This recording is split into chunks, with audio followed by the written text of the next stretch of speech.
turn my little microphone on because I forgot about it. Good morning. Good morning.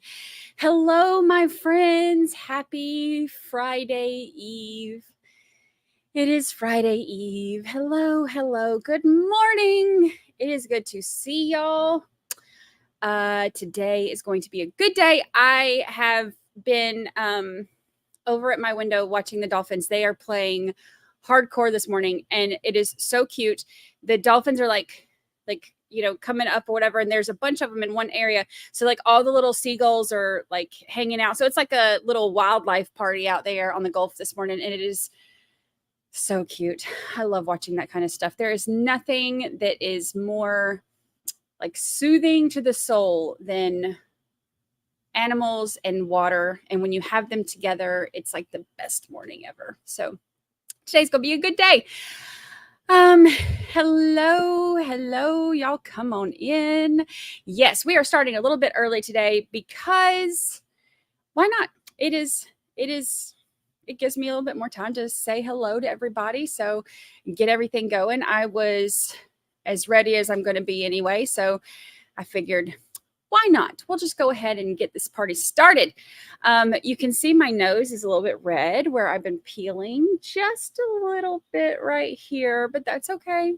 I didn't realize it until I'm seeing it like right on, like, look, it's the same color as this. See, same color as that. That's okay though. It's okay.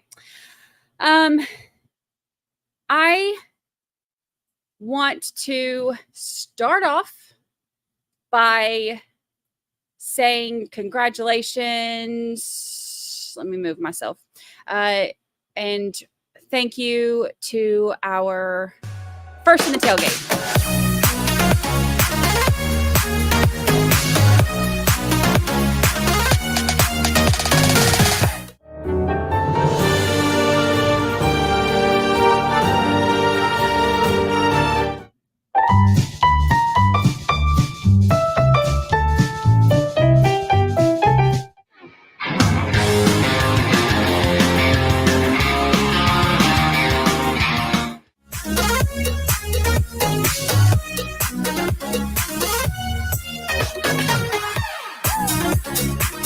Yay! I wasn't done. Yay! Congratulations and thank you for getting this party started. So we have stuff to do today. There is stuff to do. We got stuff to do. I saw the tweet this morning where they are going to, Law and Crime is supposed to be covering that actor. I'd never heard of him. Like, maybe I'm just not. I mean, if you're not like a serial killer or murderer, I probably haven't heard of you in recent years. But however, I guess they're going to be covering it. But by covering it, they can't have cameras in the courtroom. So, and it's not really something that I'm that interested in anyway. So I want to stick with Pike County because that's way more interesting to me. Fanny Pack says, "Wee, I got the rocking chair." So I put together a little thing for us. When we have the people who are on the screen and we are trying to watch and figure out who they are. Remember yesterday I kept saying, okay, now this one's this one and this one's this one, because when there's that many names, it's hard to keep them. So I have this set up to where now I can, as somebody's testifying, I have their little, I'm pointing the wrong way, this way. I have the little timeline set up. So it will hopefully help us keep track of who's who and all of that. So this is pointing the wrong way again. This is the who's who of basically the main players involved. There are more that we will hear from, but these are the main ones involved. So let me see if I can do this. So this one is Rita. Rita is Angela's mom, who we talked about was also charged with like some of the stuff to do with the forgery and the obstructing justice and stuff like that. And then Frederica is the mom of Billy. And then, of course, you have, let's see if I can do this. Wait, am I doing that right? Yeah. Wait, nope. Oh, wait, there we go. This is really hard to do backwards. Billy and Angela right here are the mom and dad of, I guess I could point this way. That would make a lot more sense instead of breaking my wrist. I need more coffee. Billy and Angela here are the mom and dad of the Wagners, who are the ones, the Angela's doing, and I put their sentence on there too, because everybody kept asking who's on trial and who did what and who's got what. So I put their sentence on there too. So Angela took a plea deal for 30 years. Billy's trial is in April. And then we have the defendant, George, is the one we're watching now. And then, of course, Jake got life. And then over here, wait, there we go. Over here, we have the Rodens. So we have now Kenneth, who is Chris Sr.'s brother. One of the people that we're going to hear from today is his son. His son's testimony is, oh gosh, it's just heartbreaking. So we're going to hear from Kenneth's son. And then we have cousin Gary. And then, of course, we have Dana and Chris Sr., and then the kids. I didn't want to put the kids' names only because I know that they say them, but I'm just kind of weird about kids. So I didn't put the kids' names. I put their, and I know it's small on this one. I have the big, actually, let me tweet it real quick so that way y'all have it, or I'll post it on YouTube, whichever one, or I'll just do both. Let's just go both. The bigger one, so you can have it if you want to look at it while we're going through all of this. But this is just kind of I made it small enough to go on there to where we're not blocking everybody, but big enough to where hopefully you can see it a little bit. And then I also have, let me tweet it for those following along with us today during the Pike County Massacre trial. Here are your visual aids.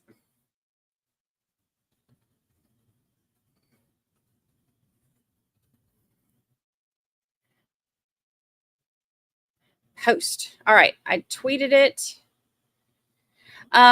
So let me show you this one that I did too, because this one is hopefully going to be a little bit helpful as well.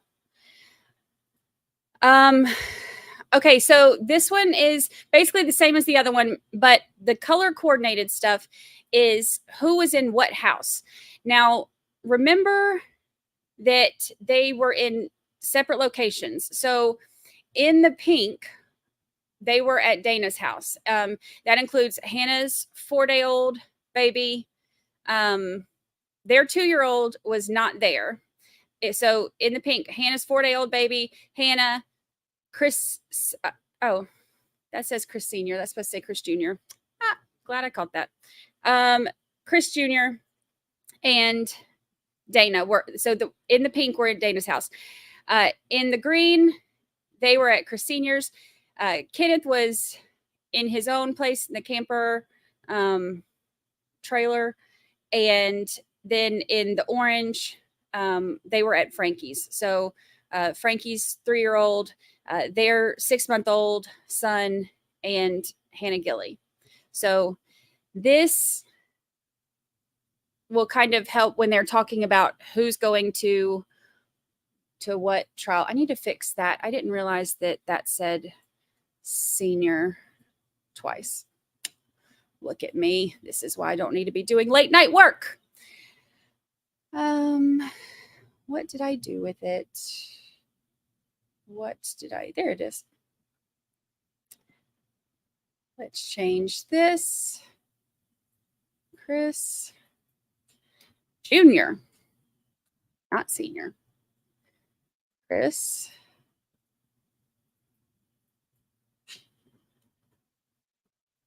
Jr., not senior. Okay, share, download. All right. So that's fixed. So today, yes, Frankie is Dana's son. He is the other brother. Frankie, Chris Jr., and Hannah. Download page 1. I'm not retweeting those. Y'all can see that it's Chris Jr. on that one. I'm not going to bother retweeting, but we'll just know in our hearts that I made a typo. And it'll be updated for the next one that I post.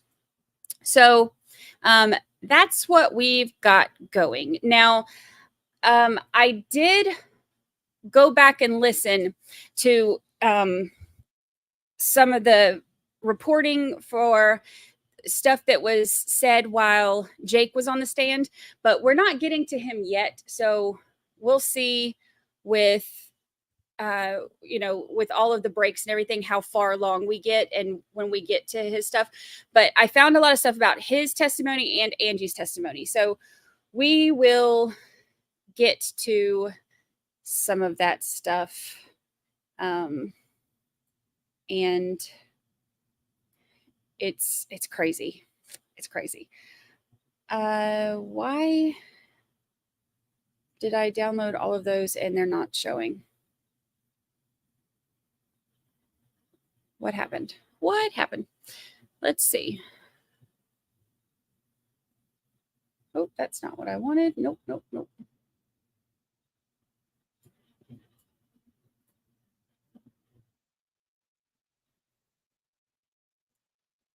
Sometimes I don't even know what I'm hitting.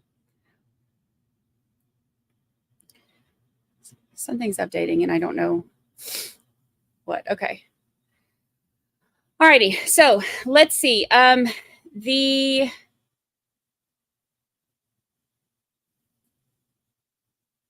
we go. Here we go. Look at me figuring out life. Okay. We are going to start with day 4 because that's where we left off.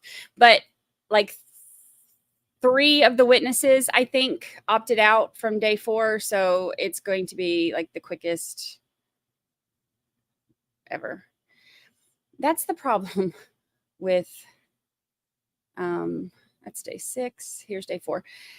That's the problem with this whole mess. There's and one of the reasons I'm glad that they have a new judge, because I know that when they had the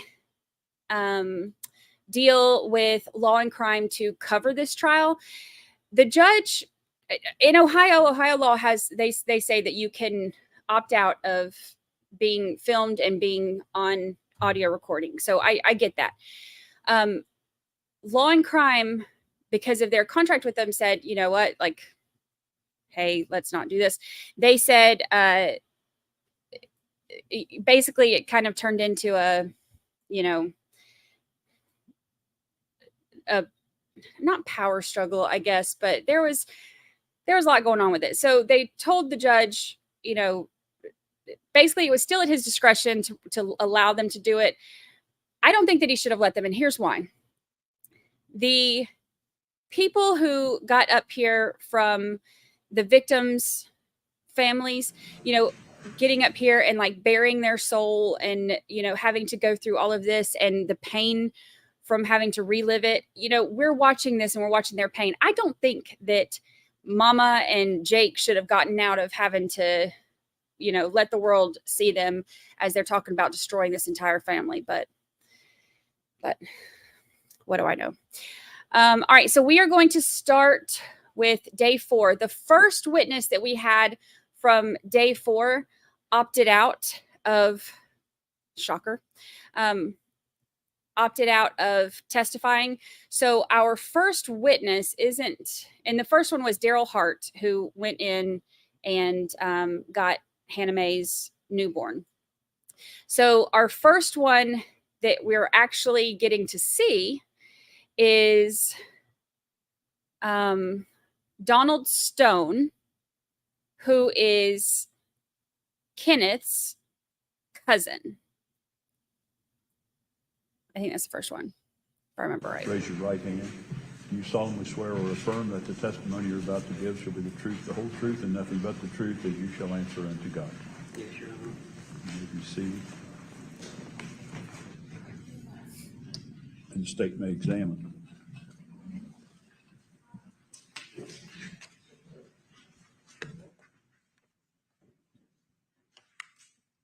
Bless him.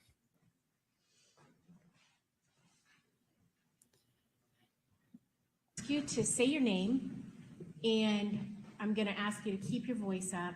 I have a problem keeping my voice too low, and I know you do too. So as much as you can, and as close as you can get to the microphone, that helps so that you don't necessarily have to speak loudly. It will amplify your voice, okay? So go ahead and tell us your name, please. Donald Stone, Okay. And Donald, how old are you? 50. Okay. Are you married? Yes. And do you and your wife live together? Yes. Okay. Do you have children? I have 4 children from another lady. Okay. From another lady. Do you have grandchildren? Bless him. Yes. Are you currently working? No. Okay. Did you previously work? Yes. Okay. And what kinds of things did you do? I did heating and cooling for Mark Blakeman. Heating and cooling for whom? Mark Blakeman, Okay. They are not using the microphone today. And how long did you do that for? 12 years. Okay. And was that the last job that you had? Can y'all hear it? Yeah. Okay. And before we go any further, you have gloves on your hands. Yes. Is there a reason for that? Yeah, I have a skin condition. Okay. All right. He's got his gloves on because he has a skin condition. Bless his heart, and he's just the sweetest thing. He said Mr. Stone, he has can kids you from tell another us, lady. Without giving us the address, where approximately do you live? Live at Piketon. Okay.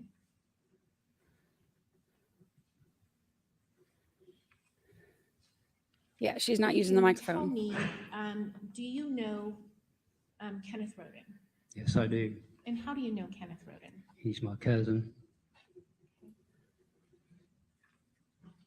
And how are you related?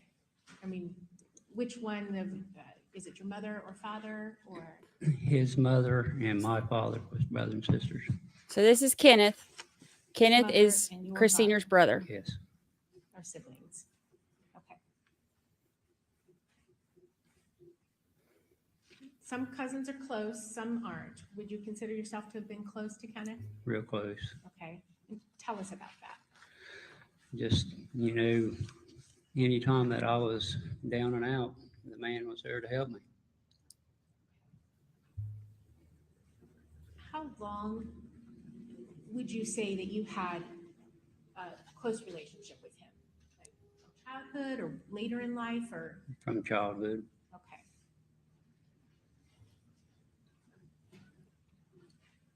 And how often would you say you saw each other growing up? Let me see if I can, because that is so hard to hear. Let me see if I can do a booster, a volume booster for this real quick. Real quick.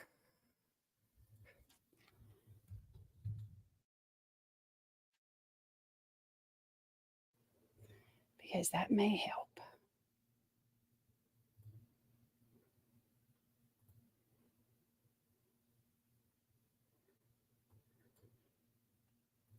Bless his heart.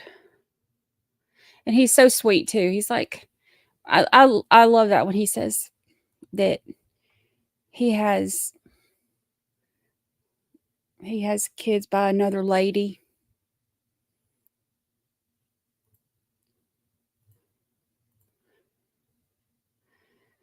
All right, let's see.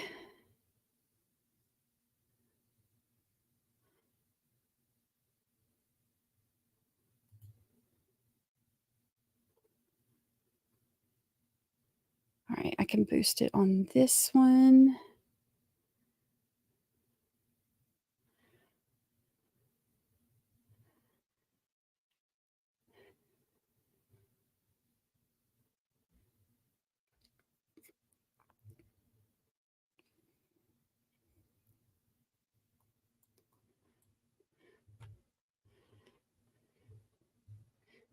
All right, that should help. All right, let's try this again.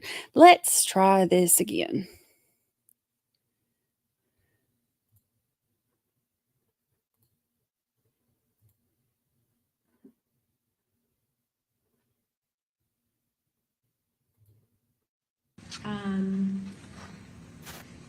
Did you previously work? Yes, Okay, and what kinds of things did you do? I did heating and cooling for Mark Blakeman.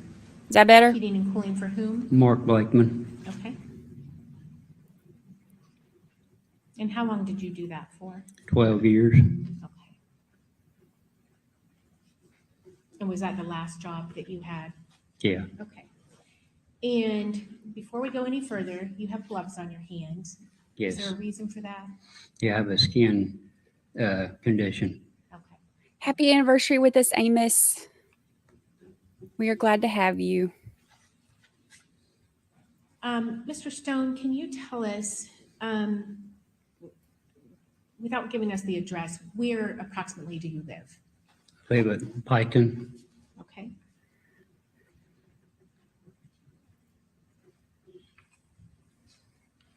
And can you tell me, do you know Kenneth Roden? Yes. Hold on. I have to, for some reason, it's in low It's quality. just, here There and we go. there, from childhood. Okay. Sorry, it was too blurry. All right. Now we've got the blur fixed. We got the volume fixed. And how We should be often good. would you say you saw each other growing up? It's just, here and there,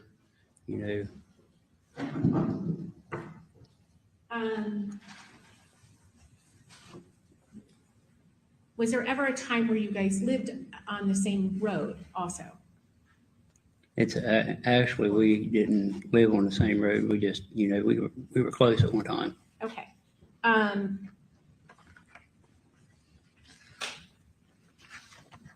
Did you ever, you lived physically close to him? Yes. Okay. And where was that? I lived on Meadow Run and he lived on Miller's Lane. Okay. He lived on Miller's Lane and you lived where? On the Meadow Run, Okay. And those are close to one another? yes. Okay. And do you recall approximately how long that was for? I'd say a good 10 years. Okay. And was he married at the time? Yes. Okay. And do you know who he was married to? Stacy Rigsby, Okay. And did they have children? yes. And do you know the names of those children? Yes. And what is that? Tajana, Luke, and Kendra.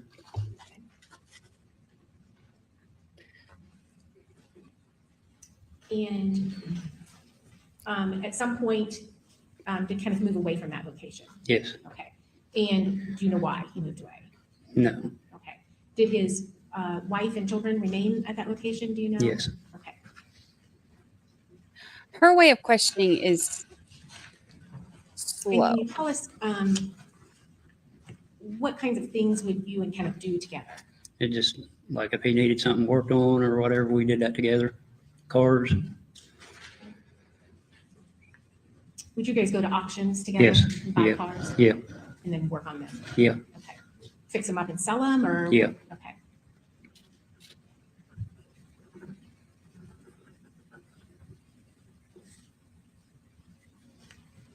And did you know that he was living out on Left Fork Road? not at the time, no. Had you ever been out to his house before? One time, One time? yes. Okay. And do you recall what that was for? I was working on one of his cars. Did you go inside the residence at that time? No, Do you recall, in relation to the day that you, that these events happened, do you recall how long prior to that had you been at his house? it was it was probably, I don't know, a few weeks or so Okay. before we went to the auction. Okay. So you had gone to an auction? Yes, Okay. A few weeks prior? yes, Okay. And did you buy anything at the auction that time? no, Did he buy anything at the he auction? bought Bought the, a vehicle? yes. And that's the one that you went over to work on? No, I worked on a car before the auction. Okay, all right. Okay, so I'm mixing this up. You previously went over there to work on a car that had nothing to do with the car that Kenneth bought at the auction a few weeks No, prior? no. Okay. I forget That's to pin just them, so y'all the have to last time remind you me. saw him was at the auction? Yes, Okay.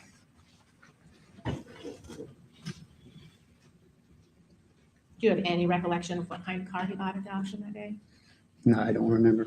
This is 1.25. Do you want me to do 1.5 and see if it's, I'll put Can you it- tell us, Mr. Stone, at the time, now we're at back in April 1.5. 2016, were you still working at that time for the heating and cooling company? Mhm. I believe it was. Okay. And can you tell us? Yeah, now we're at 1.5. How did you learn that something had happened up on Union Hill Road? Well, I was at a HUD appointment that morning, and I had talked to a gentleman while I was there, and he asked me if I heard what happened on Union Hill. And then after my HUD appointment, I went back home, and that's when I tried making phone calls. So you were at a HUD appointment, is that what you said? Yes. Okay, and somebody asked you, somebody that worked there or another Yes. person? Somebody that worked there, okay. And you said then once you were back home, you made some phone calls. Who did Yes. you call? Do you recall? Well, I tried to call Kenneth's phone, Okay. and then I tried to call Luke's phone, no answer. Luke Roden. Okay. And then once I got and son. word that there were some people meeting at a church, we had went to the church, And where was the church? Union Hill. Okay, just kind of across 32 from where Yeah. the family lived? Yes, And did you know Chris Roden as well? yes, Okay, and all of the rest of the siblings? Yes. You knew them as well? You were just closer to Kenneth because of living near him and such? Yes. Okay. Had you ever been up to Chris Roden's residence on Union Hill Road? just one time, I had to work on a truck for Kenneth. Okay. And tell me about that. Was Kenneth living there at that time? No, he wasn't living on Union Hill, no. Okay. But he had a truck up there Yes, that he wanted you to work on? Yes. Okay. And when you worked on that, where on the property did you work on it? it was at Chris Senior, Seniors? yes. Okay. Did you know Frankie and Hannah Mae and little Chris as well? Yes. So you went to the church on Union Hill Road, and who all was there? It's just, there was a lot of people there, the family, I mean, there was a lot of people there, Okay. If you had to guess approximately how many? 150 people, 150? Okay. And I imagine there was a lot of information, a lot of talking going on? yes. Okay. And a lot of consulting. At what point did you learn how many had been killed on Union Hill Road? Actually, I hadn't known at the time how many there were for sure, Okay. Some mixed information? yes. Okay. Was there a point, you indicated that you tried to call Kenneth that one time, and that was from your home after the HUD appointment? Yes. Okay. Did you personally ever try to call Kenneth after that? Yes, well, it was, when I tried to make the phone calls, I did try to call him once. Okay.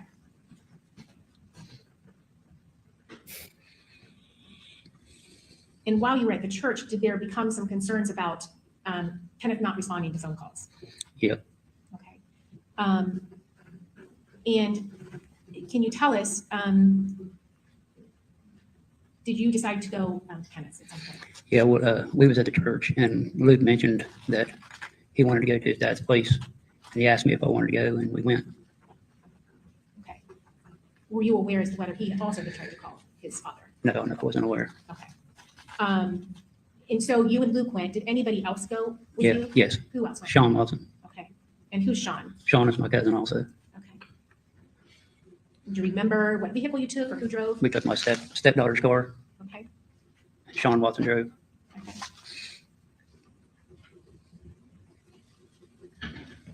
Do you know where Kenneth was working at the time? He was working in Columbus.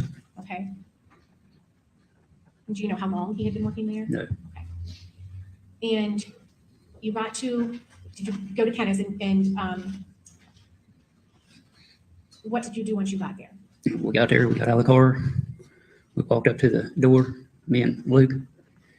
And once we got to the door, I told him, I said, "This is your dad's place, you need to go in first." And he went in first and I followed him. Okay. And can you tell us, first of all, where was Sean at this time? Sean was down by the car. Okay. So he did not walk up to the property with you or No, enter the no. residence?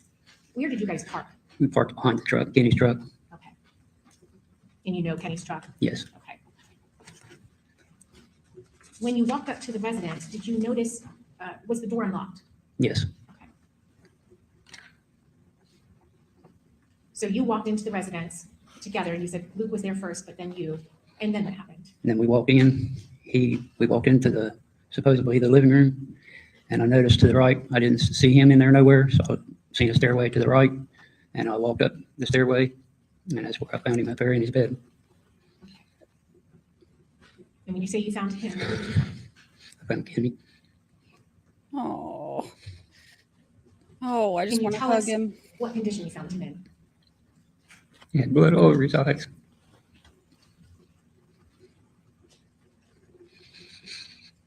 And where was he located?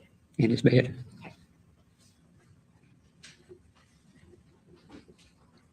Did you believe him to be dead or alive at that time? He was dead.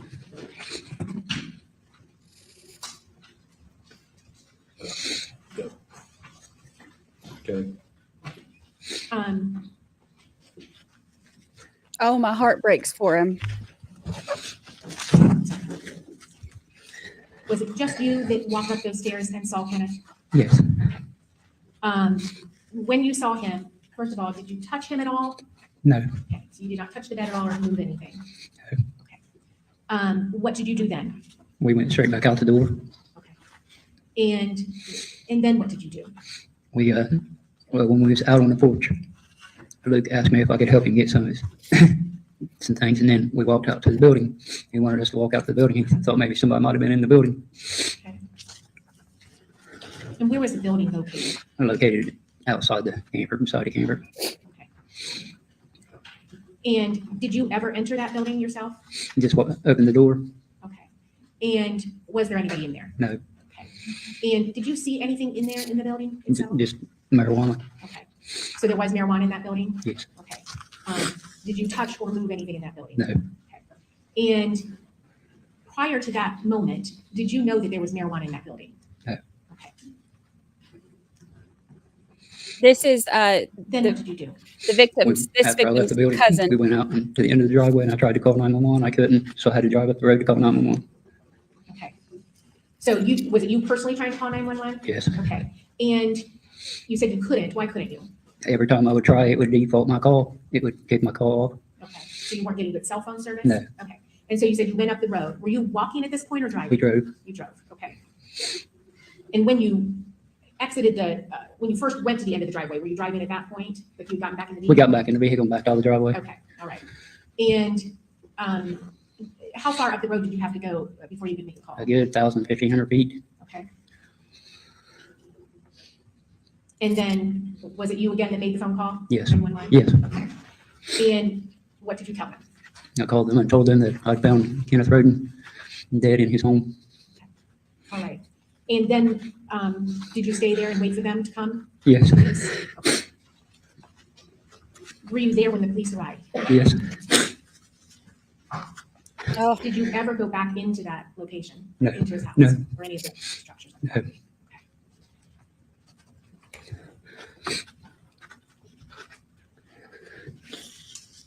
Yeah, okay. Yes. Mr. Stone, I'm going to have them play the 911 call that you made that day. I just want you to listen to it, and then afterwards I'll ask you if you recognize it, okay?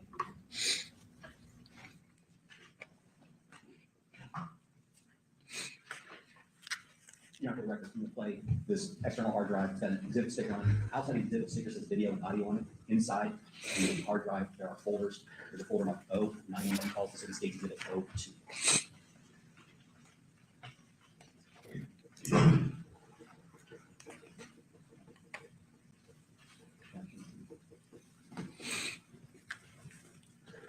Morning to those of y'all joining us. I've already crying. 911 call. Conversation recorded on April 22nd, 2015 at 13:26 on channel 1.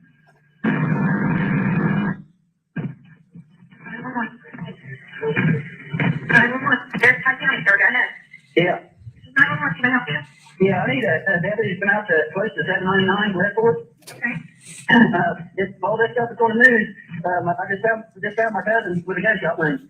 Okay. Sir, is he alive? No. I want to slow the 911 call down a little bit so you can hear it. No. Okay. You're at 799 Redford? It's close to 799. I don't know what his address is. You don't have a box. You don't have a box.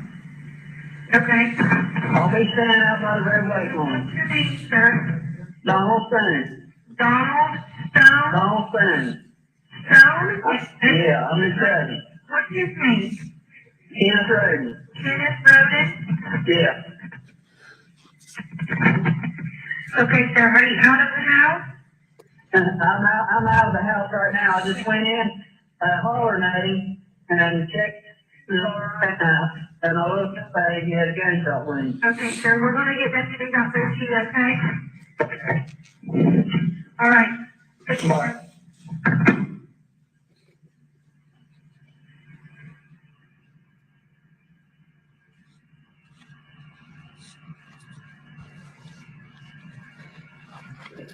End of recording.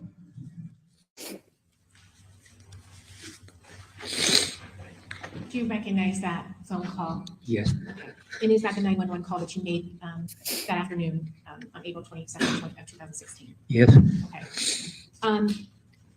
Mr. Stone, you indicated on the 911 call that you believed it was a gunshot wound. What made you say that? it's just, there's extremely a lot of blood all over his face. And you indicated on the 911 call that you hollered at Kenneth when you entered the residence? Okay. Yes, While you were waiting, was there an individual that arrived on a four-wheeler looking for things in the trees? yes, Okay, did you know that person? yes, Okay, and what was his name? we're at Hatfield. Okay. And at the time, did you know what he was looking for? No, I did not. Okay. And what did you tell him? I told him that if he's planning on taking anything from there, to not be doing it because I called 911. And you said you stayed there until the police arrived, correct? Yes, And once the police arrived, what happened? and once the police arrived, then they turned around and told me to come with them and put me in the cruiser and handcuffed me. They handcuffed you Yes, and put you in the cruiser? Okay. And did they ultimately take you down to the police station to be interviewed? yes, Okay. And did they take anybody else to be interviewed? and they took Luke. Okay. Did they ever take your fingerprints or DNA or anything from you? No, Okay. no. Okay. And did they take any of your clothing or anything else? No. Okay. And you indicated you did not touch anything in there? No. Correct. Okay. Donald, when Kenneth Roden lived on Miller's Lane, did you ever know him to grow marijuana? Yes, Okay. And where did he grow marijuana at that location? I'm back in the field. Back in the field? Okay. Did you ever know him to have an indoor grow at No. that location? No. Okay.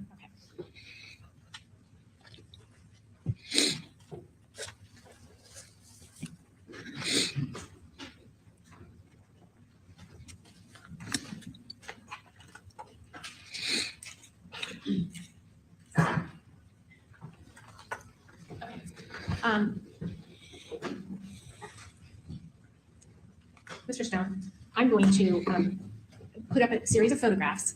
I'm going to start with just the outside of the camper and stuff. It's going to be displayed on the screen above your head. It's also going to be displayed right there, so you can look at the pictures very close to you. Okay. And I'll just have questions. States Exhibit D1, which is 1872. Do you recognize that location? Yes. And what do you recognize that as? Kenneth Roden's place. Okay. 1888, which is State's Exhibit D17.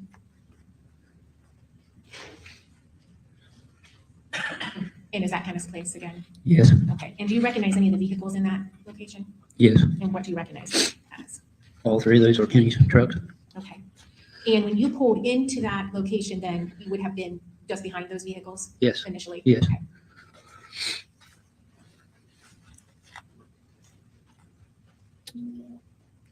And then 1896, which is State's Exhibit D25.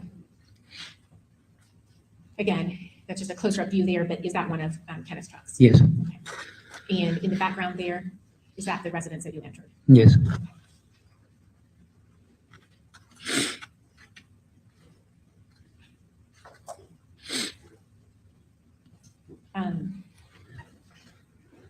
1919 D48. It appears there's another camper off to the left there of the residence. Was that also on Kenneth's property? Yes. D50, which is 1921. Okay, and what all do you see in that photo? I see the building. And is that the building that had the marijuana in it? Yes. Okay. And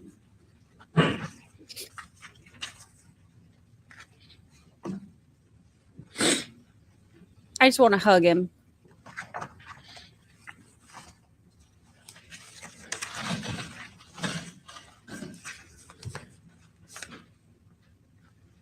D86, which is 957. Again, is that the building that had the marijuana in it? Yes. Okay.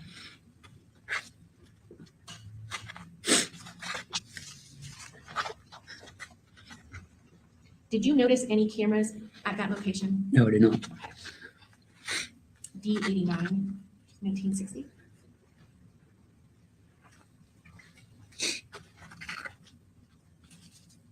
And does that appear to be a camera on that building? Yes. Okay, you did not notice that at the time? No. Okay. And then D90, which is 1961. Morning, Chevelle. You can probably see it better than the jurors can, but does there appear to be a camera there to the Yes, left of the door? yes. Okay, and again, you did not notice that? No. Okay. It's No. a camera.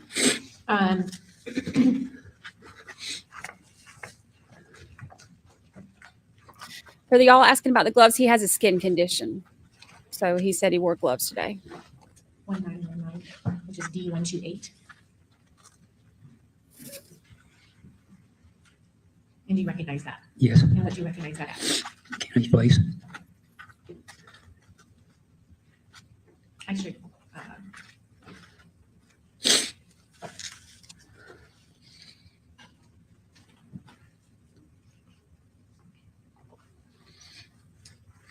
D133, which is 2004.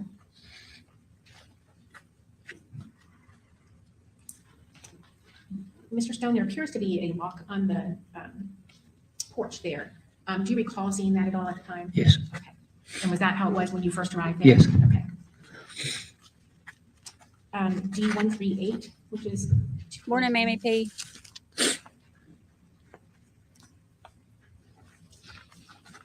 Do you recognize that? Yes. And what is that? That's inside the home. Okay, and that's when you first walk in there, Yeah. that front door. D139, 2011. And again, is that the area when you first walk in? Yes. Okay.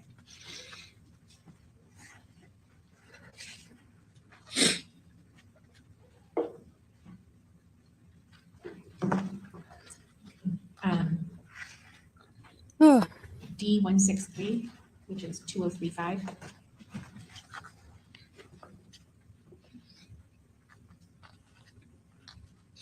It's so hard to see that. Do you recognize that? Yes. And what do you recognize that as? It's Kenny's bed. And do you remember when you walked into that room, which side of the bed would you have been on? At the foot of it. Okay.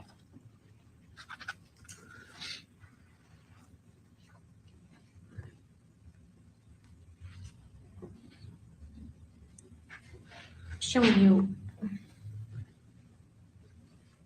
what's been marked as V 180, 2052, and should not cover.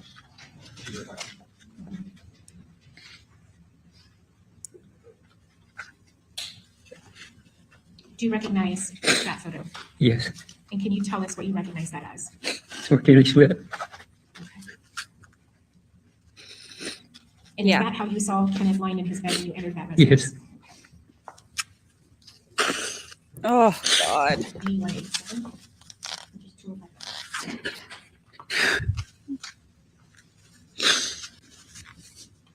Mr. Stone, can you look at that? I'm sorry.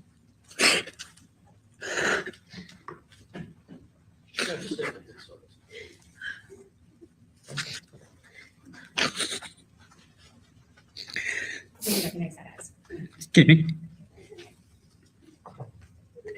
And is that how you saw him on that day? Yes. And you indicated that he had, does that match your recollection of the blood that you saw him? Yes. Okay. Oh, I'm sorry.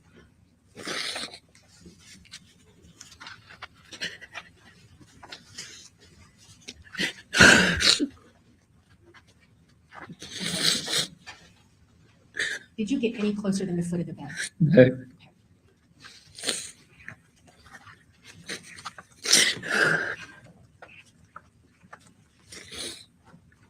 The items that were there,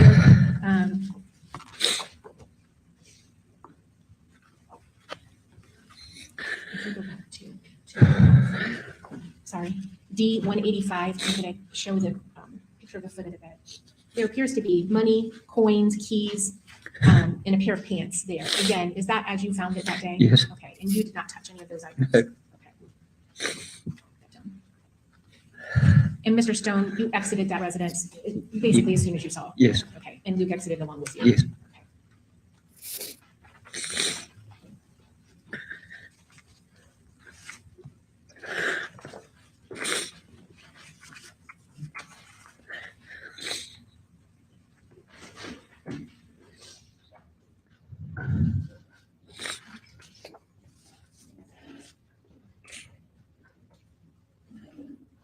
Mr. Stone, I'm sorry. I'm going to ask you to step down if you don't mind. When I show this to the jury, I'm going to need two parts of it. Both of you can see it. You see it up here. This is D as in dog 286. Can you recognize this location? Okay, and what is this location? Okay. And again, there are his vehicles. Can you tell us approximately where you would have been parked when you first got there? Okay, so you had middle top, so like in this area here. Okay. And then once you went to the end of the driveway to call, you said then you went. Do you remember which direction you went? Okay, so you back there and then went out the driveway here. Okay. And then when you were waiting for the police, where did you? Okay. Okay. Correct. Sorry. So again, you can show them where you were parked when you first got there. Okay. And then when you exited, which direction did you go? Okay. And then where did you leave?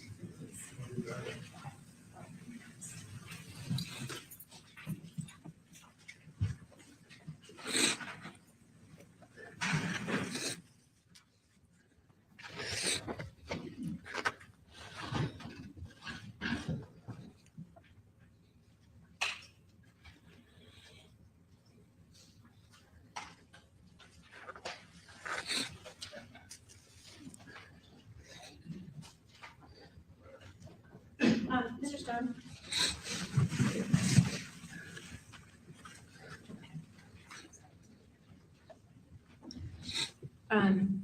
Was there a dog at Kenneth's house? Yes. And did you know the dog's name? No. No? No. Okay. And was the dog normally inside or outside when you had been there prior? Do you recall? When I was there prior, Yeah. he was outside. Okay. And what about on this day? He was inside. And so when you entered the residence, he was inside? Yes. Okay. And do you remember where? Right by the door. Right by the door? Yes. Had he barked at all or anything? Nothing. And did he go outside then? Yes. The residence? Okay. And did you ever know the Wagners? No. And Would you describe the Rodens as a close-knit family? Yes. Okay. And what makes you say that? It's just, their mother fed me when I was young, and they're just helpful people. You gotta help anyone. Yeah, this is 1.5. And do they also look out for one another? Yes, they did.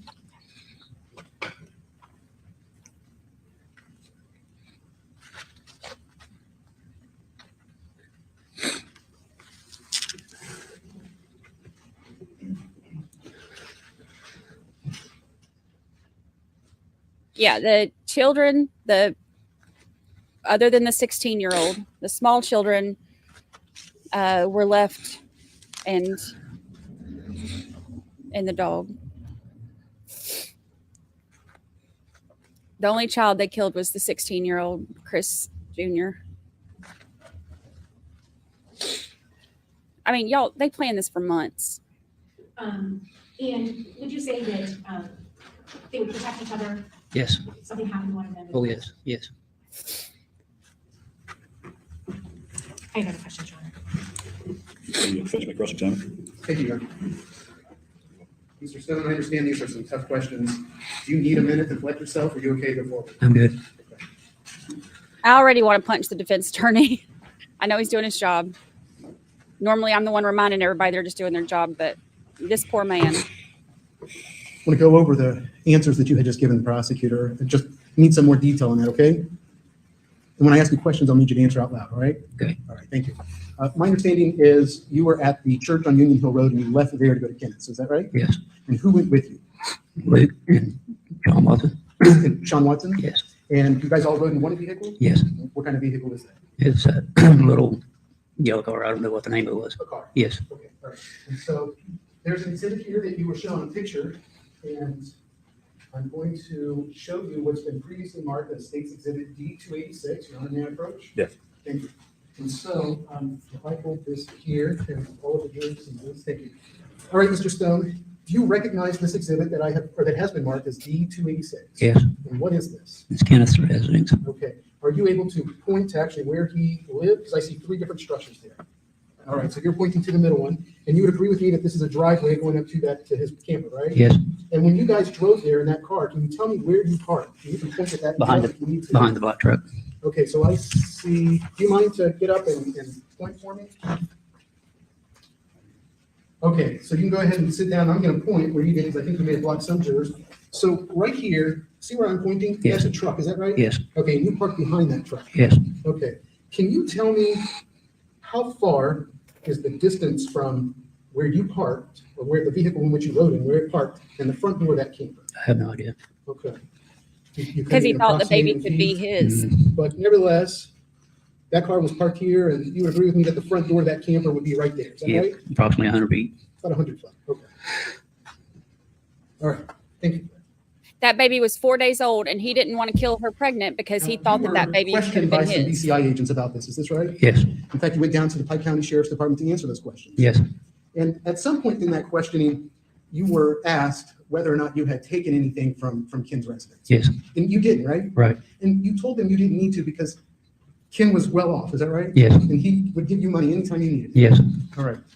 And I also, during that questioning, on the day of your discovery of Ken, you were questioned about the marijuana, is that right? Yes. And you had told that the BCI agent that you knew of Ken to traffic in marijuana, is that right? Yes. All right.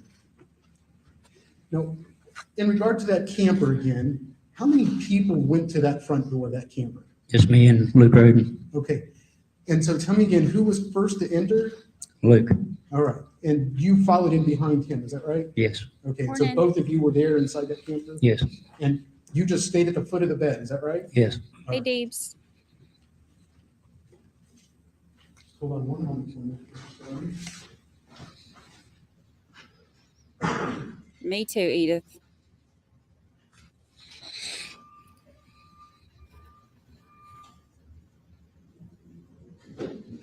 Thank you, Mr. Stone. I have no further questions.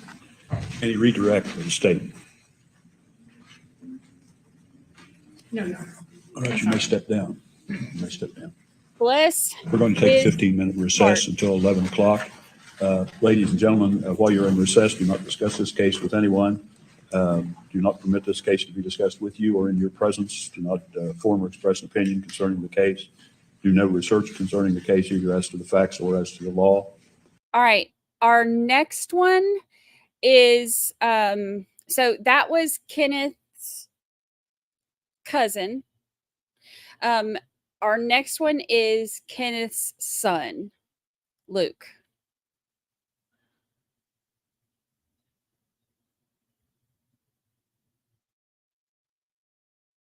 I believe that. Let me change our pinned message.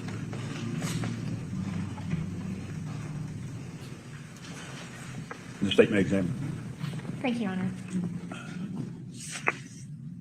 Good morning, sir. How are you? I'm okay. Okay. I love his You're already voice. doing what I'm going to ask you to do, which is to make sure you're pretty close to that microphone. That helps everybody be able to hear when you're speaking today, okay? Okay.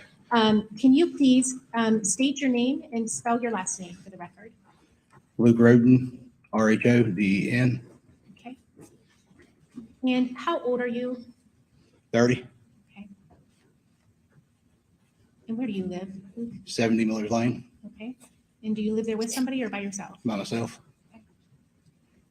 And is that location where you grew up? Yeah, yes. Okay. And can you tell us, are you currently working? No.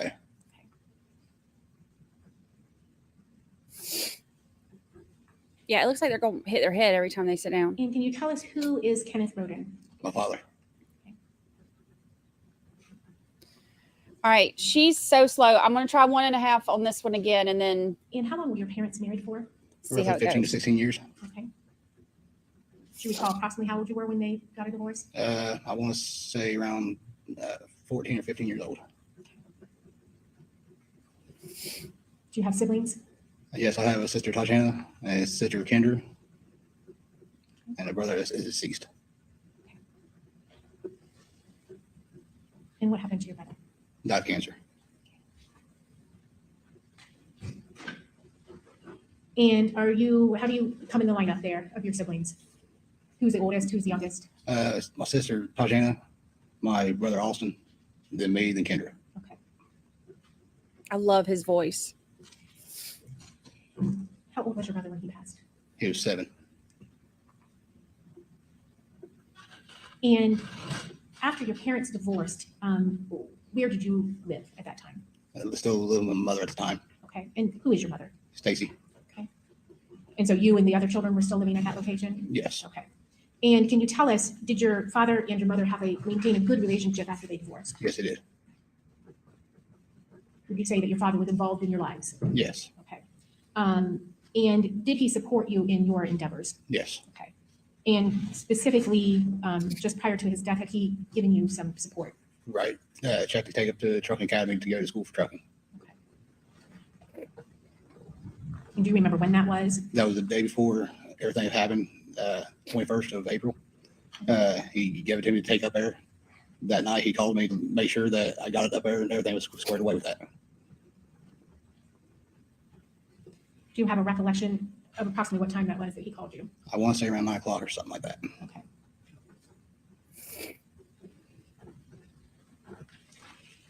And did he provide the same kind of support to the rest of your sisters and brother? Yes. And how often would you see him, would you say, through the week? I'd say at least 3 or 4 times a week.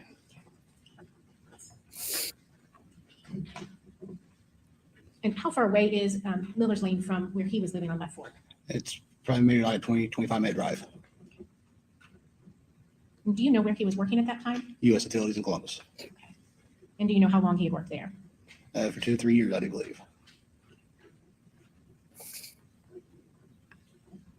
Has he always worked? Yeah. Okay. And do you know what kinds of things he did prior to working at U.S. Utilities? Yeah. Before U.S. Utilities, he was an iron worker. Before that, he was driving dozer and backhoes. And then before that, he did about 15, 16 years at Crown River Lumber. You said Y'all need this one Crown at Crown Rivers. 1.5? River? Oh, sorry. Okay.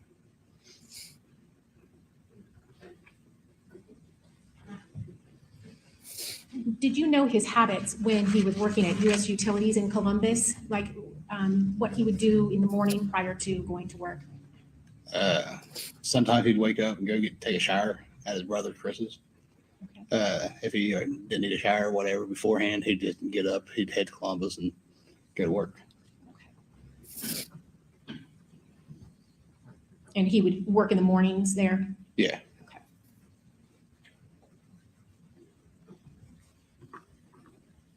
Hey, Ricky Watson. Would you say that your dad Missy had a close Morales. relationship with his siblings? Yes.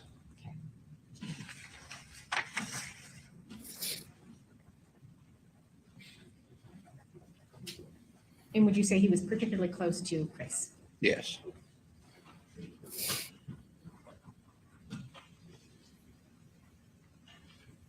And where was your dad living at that time? He was living down Left Fork. Okay, and do you know how long he had lived there? I want to say probably 3 or 4 years, something like that. I'm not real sure. Where did he live prior to that? Do you know? Prior to that, he lived out on Union Hill at the Yellow House. Okay. The yellow house that sits to the left of Chris's trailer? Yeah. If you're facing Chris's trailer? Yeah, if you're facing it, it'd be on the left, yeah. Okay, all right. But he moved out of that location? Yeah, he moved out of that location, and I think he moved down there for a split moment down on Left Fork where his brother Brady lived at this time now. Then he moved down to where he is now. And that's property that he owned, right? Right. The family owned? Yeah, I think Chris and my dad went and bought that piece of land he was living on. Okay. And you said his Morning, other those of brother- y'all brother joining Brady us. lived nearby Yes, he lived close. on Left Fork Road as well? Yes.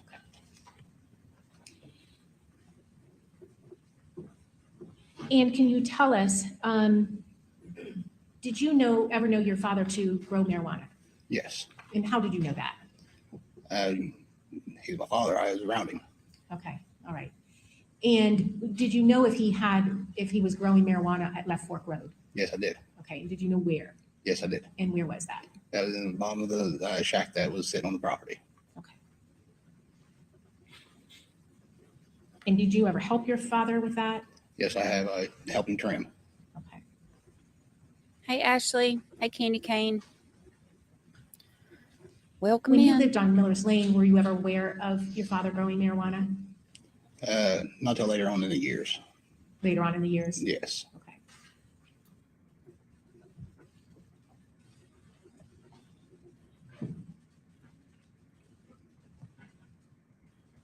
Did you ever know the Wagners? Not a lot. Okay. Can you tell us what contact, if any, did you have with, let's say, Jake Wagner? There was a time that him and Hannah came over to Miller's Lane one time, and he was talking to me about getting a tattoo.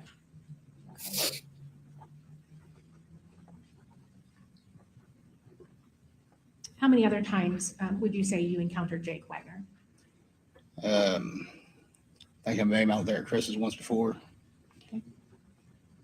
And one time we went swimming down there in Brady's Pond, back behind his place there.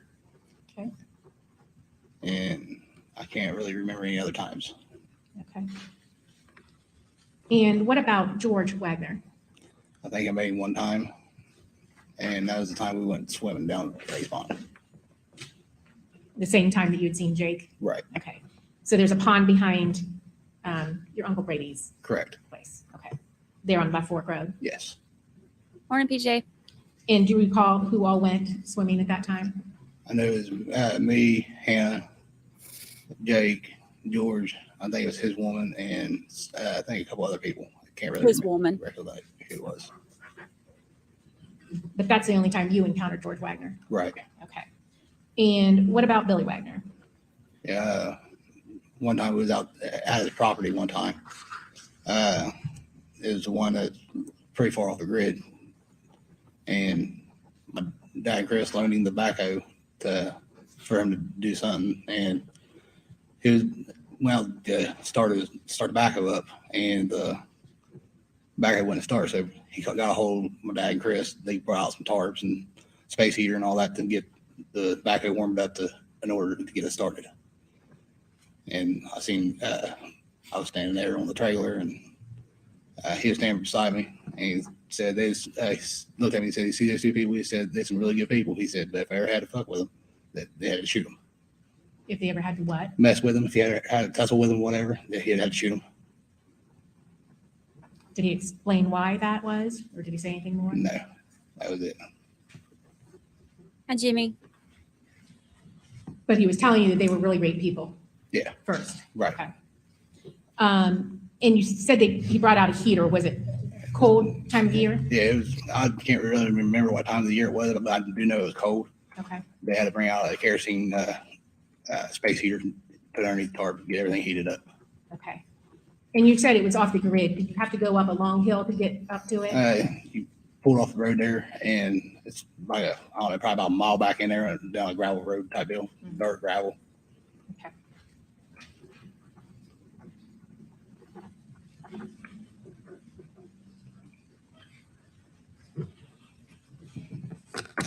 Taking you to, well, let me ask you this. Did you know Frankie Roden? Yes, Obviously. And were you close with him? I was closer to him when I was younger, but I was still as close to him when we got older.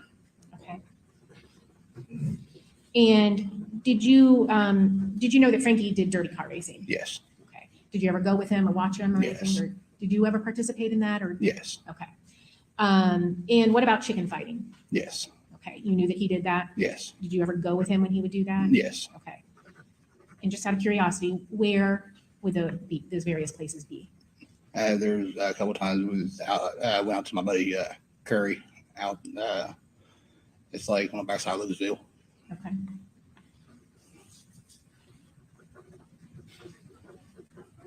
And did you know Frankie to hunt? Yes, Did you ever go hunting with him? no, Okay. You don't hunt? I do. I Okay. just didn't get to go with him. So. Okay.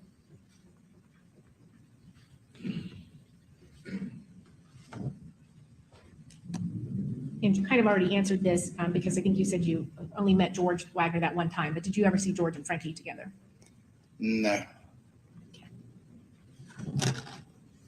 Y'all know what derby cars are? Hold on, I'll pull it up. Taking you to April 22nd of 2016, can you tell us when you first learned that there was something wrong? my mom came into my bedroom and said that I needed to get up, and Chris and everybody got out there shot up on the hill. Chris and everybody was out there shot up on the hill? Yeah. Okay. Did she indicate to you how she knew that? She received a phone call. So what did you do at that time? I got up, got dressed. We headed out towards the hill. We ended up at the church out there across from Union Hill.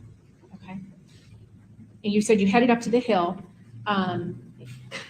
You knew where Chris Sr. lived. Right. Obviously, because your father had lived on that same property for a long time. Yeah.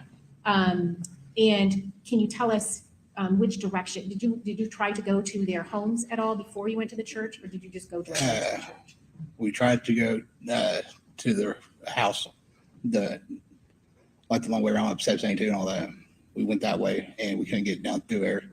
So we ended up going out to the church after we figured out we wasn't able to get through. Okay. And when you say you weren't able to get through, why weren't you able to get through? It was all blocked off at the time. Okay, blocked off by what? Ambulance and I'm not real sure. I think it's sheriff, maybe. I'm not real sure. Okay. Official vehicles that weren't letting you Right. go by. Correct. Okay. And when you come in that direction, whose house would you have arrived at first? It would have been Frankie's. And then do you know how you knew to go to the church?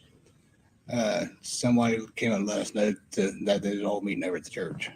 While you were trying to get through there? Right. They informed you to go to the church? Right. People were gathering at the church? Yeah. And so you went to the church. Do you have any idea approximately what time you were there at the church? No, honestly, I don't. Okay, all right. During this time, do you make any attempts to contact your father? Yes, tried to contact him about a dozen times. Never received anything back from him. Okay. Is that normal? No, Okay. And he would have been working that day, right? right, At the U.S. Utilities place? right. Okay. Do you know if anybody else tried to contact him that day? I'm not real sure. Okay.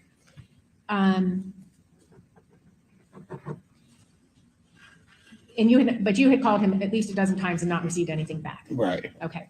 At that point, do you get concerned? Yes, I do. Okay. And so what do you decide to do as a result of that concern? I would try to go down to see if my father was still at the house, well, down in his camper, because sometimes when his blood pressure and stuff starts messing with him, he'd get real bad sick and he'd just lay there in bed, take off work, whatever he had to do at the moment.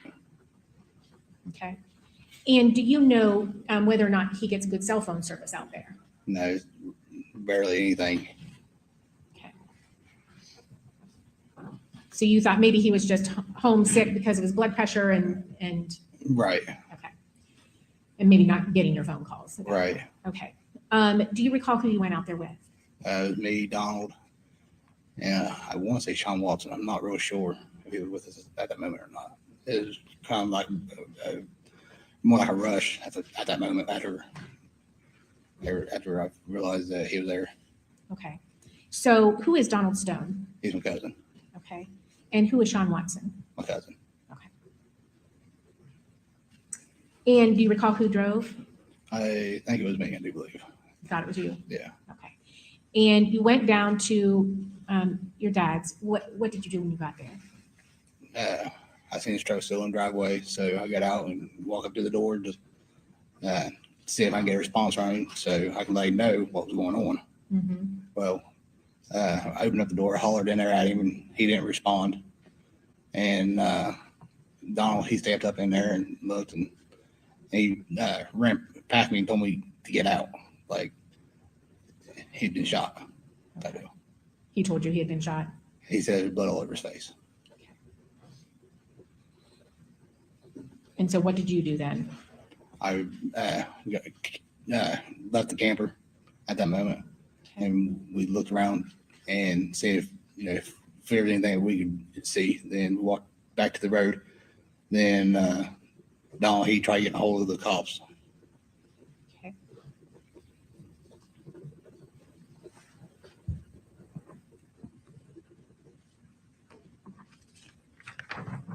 And were you able to get a hold of the cops? I think he finally did ever get a hold of him. I do believe he did. Okay. Then, and meanwhile, I was sitting there waiting on them. My sister showed up there, and then they took me to down here to the sheriff's department. Okay. Which sister showed up? Tatiana. Okay. And when you were waiting for the police to come, where were you located at that time? Standing at the end of the driveway. Okay. And when you first got there, do you recall where you parked or anything? We pulled down in the driveway right behind his truck. Okay.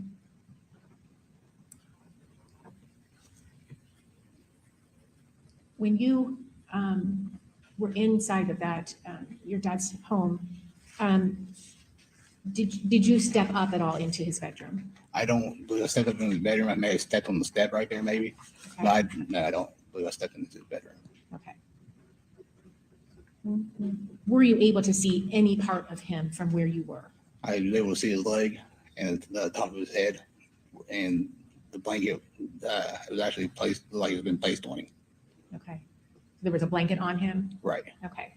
Were you able to see his face at that time at all? No, I could just see his forehead and his hair. Okay. So you did not see any injuries or the blood that Donald saw? Correct. Okay. And you said that you could see his leg. Was there anything else on the bed that you saw by near his leg? I seen probably, I don't know how much, but like a few ones and fives and stuff like that, some money, paper money. Okay. And his pants was laying there beside it.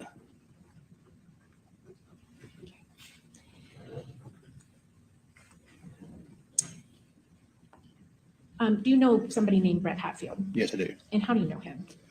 Friend of family. Okay. For how long? I would say, I'd probably say close to 7 years or so, something like that. Okay. And Did he arrive at some point? Yes, he did. Whenever we were sitting there waiting on the cops to come and all that, he showed up on his four-wheeler and just did like a scam over my dad's property behind his trailer, stuff like that. Okay. And do you know what he was looking for at the time? Cameras, seeing if the cameras were still around to see if there was any, if he could find out if there was any footage or less. Okay. So if any of the cameras caught anything. that Right. happened. Okay.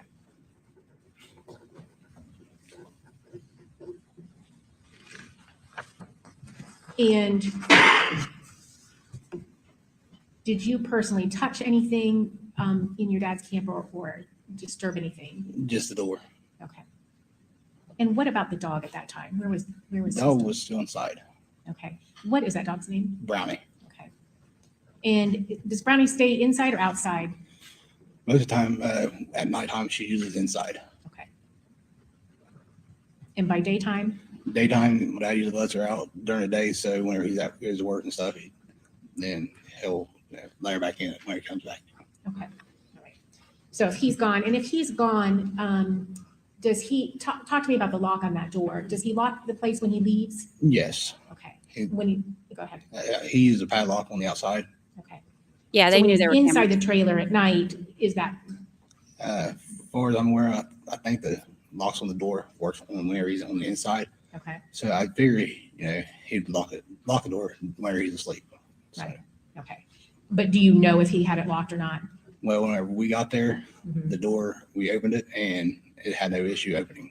Okay. So you didn't have to use force or anything to Right. Okay.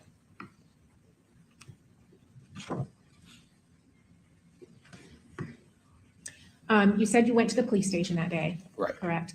And did you go in a cruiser or did you drive yourself? I went in a cruiser. Okay. And do you recall, was that sheriff's or police or He's a sheriff. sheriff's? And where did you go to give an interview? Right over to the old sheriff department. Okay. And did they take anything from you? Any DNA or fingerprints or clothing or anything? I honestly can't remember. Okay. Do you recall if they took pictures of you or anything? No, I can't remember. Okay. All right.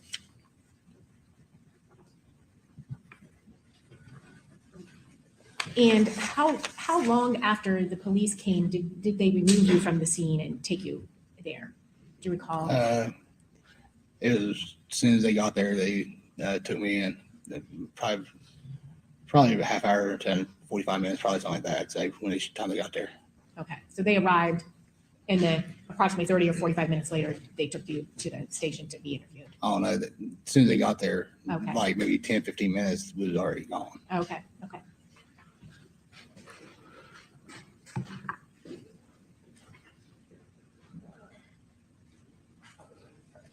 Okay.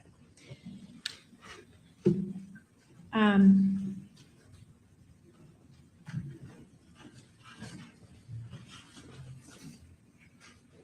going to ask you to step down from this if you don't mind. I want to ask you some questions.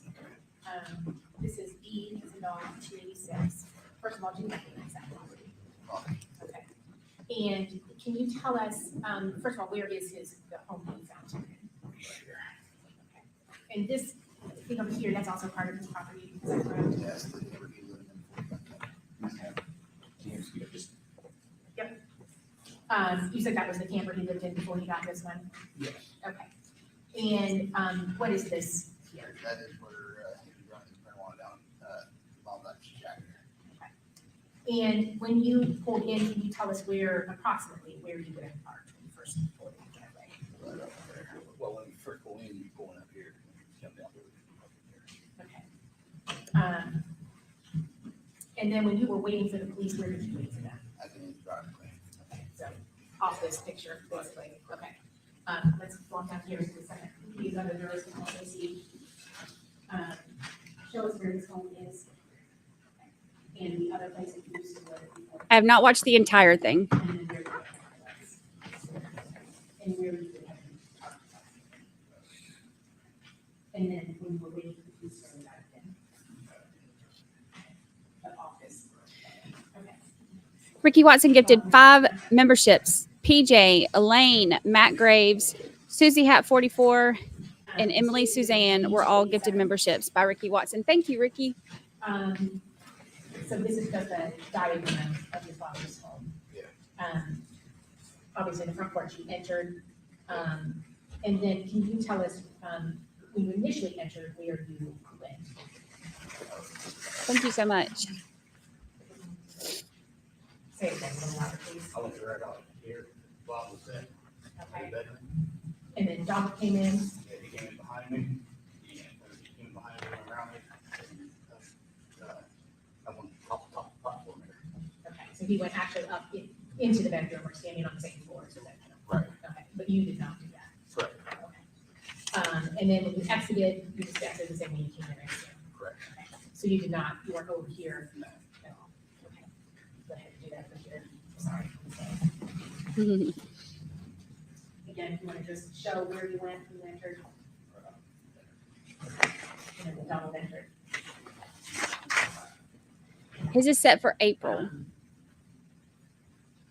All right.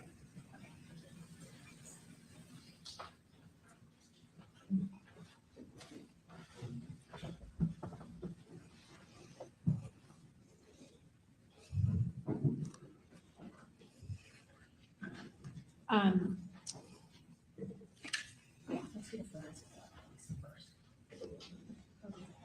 Well, no, let's go ahead and do D.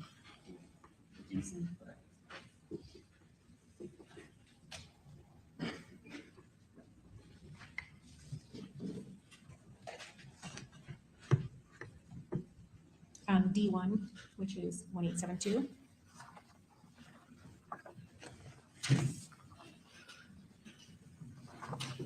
Do you recognize that? I'm sorry, I did not tell you. Yep, they're displayed for you right there. Okay. Can you look at that and tell me if you recognize that location? Yes, it's my father's place. Okay, and I've neglected to ask you, Luke, did your father have a sensor at the end of his driveway? Yes, he did. Okay, and tell us about that. What did that do if you passed by it? It's kind of like a doorbell type deal Okay, that was inside of his house. okay, So whenever someone passed by at the end of the driveway, it would make a ding sound inside of his trailer. okay. Do you know if that was working? I was told that somebody told me that it wasn't working like a day or two or whatever prior to that. A day or two prior to that? Right. Okay. So, okay. State's Exhibit 1888, D17.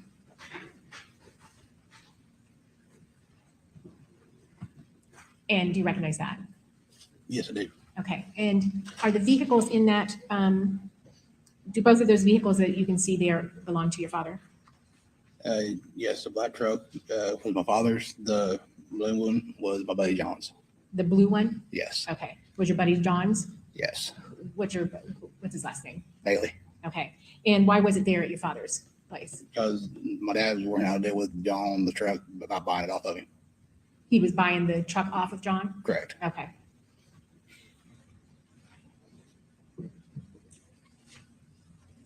$1904, D33.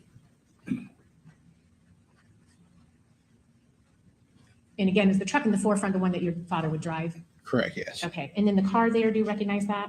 Yes, it was his little Cavalier he had Okay, that I think he got off of my Uncle Dave, I do believe. okay. And then D48, 1919.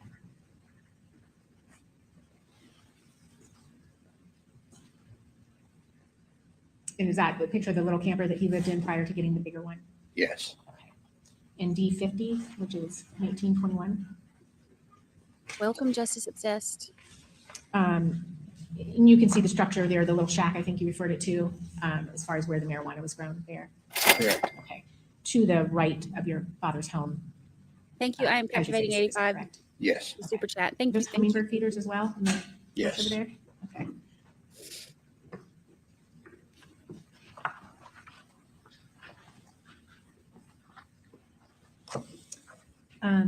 D63, which is 1934.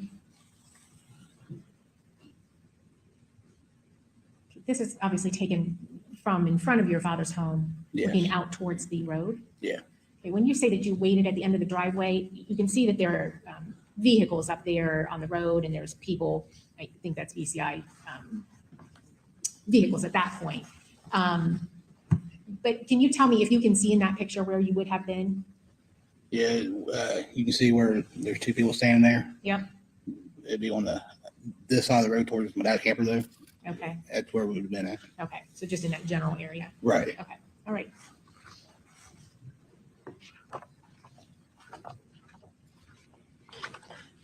Did your dad have any cameras on his property? Yes, he had one outside up in a tree that I knew about Okay, that was close to his camper. And he had another one inside the grow room that I knew about. okay.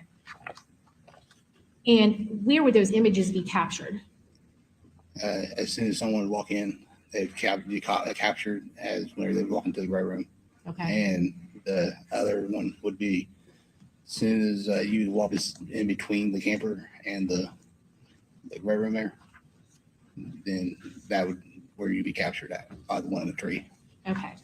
And had you ever seen those images? Like, have you ever seen? Any of the images off of the camera? No. Mhm, okay.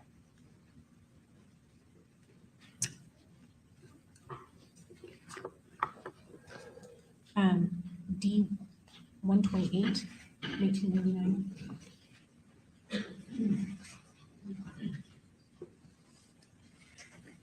At the front door of your father's home. Yes. And D 130, which is 2001.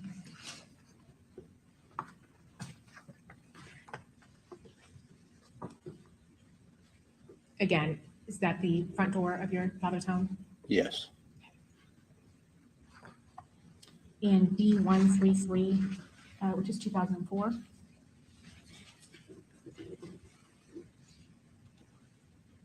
Can you see the padlock on the ground in that photograph? Yes. Okay. And was that how it was when you arrived at that location?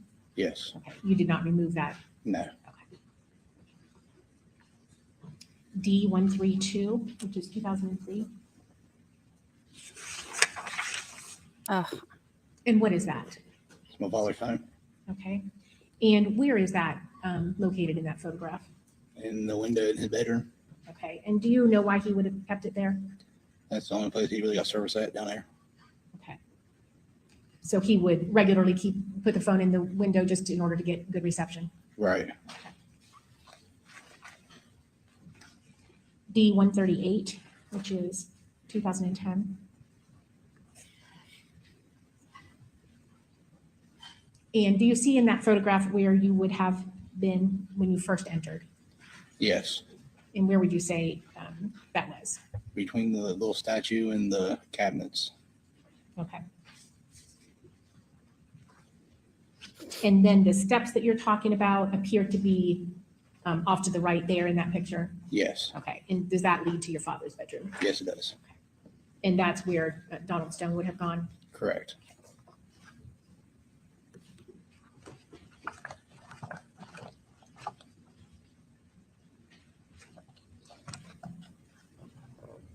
D 163, which is 2035. while she's doing this, I'm going to turn it back up to 1.5 because she's so slow.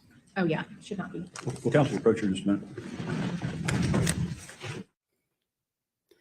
Council approach. There we go. I don't know.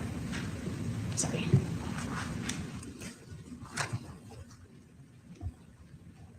I don't know what I did with it. You don't know what number it said? Correct.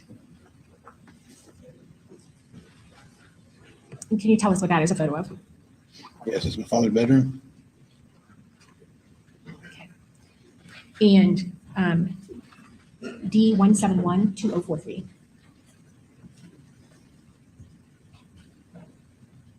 And what is that a photo of? I'm my father.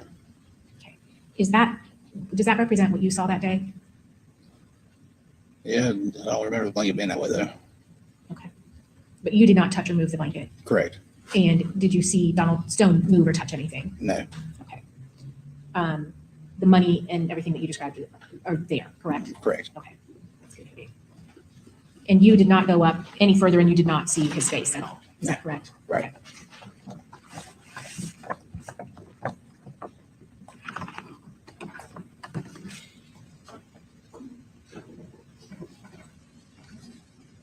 D86, which is 1957.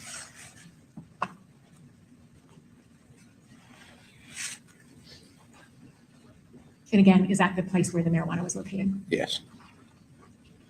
And D88, which is 1959.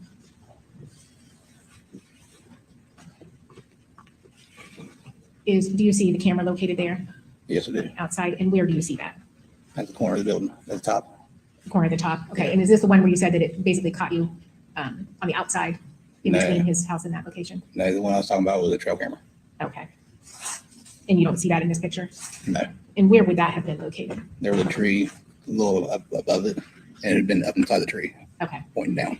okay. So it was more, would it then have been, if you're facing his home, Right. It been, kind of behind it? yeah, Okay. Hi, Casey. On the right side? Is Yeah. that correct? Yeah. Okay. Mhm. Yeah. Oh, okay. Okay, B89, 1960.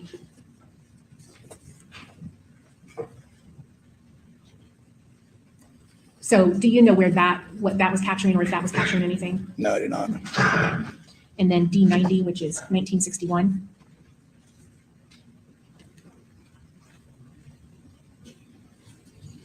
Do you see a camera in there? Yes, I do. And is that a camera that you knew was there or that was capturing images? No. Okay. So are you talking about inside the grill? Yeah, there was a camera inside the road, which was another trail camera as well. Okay.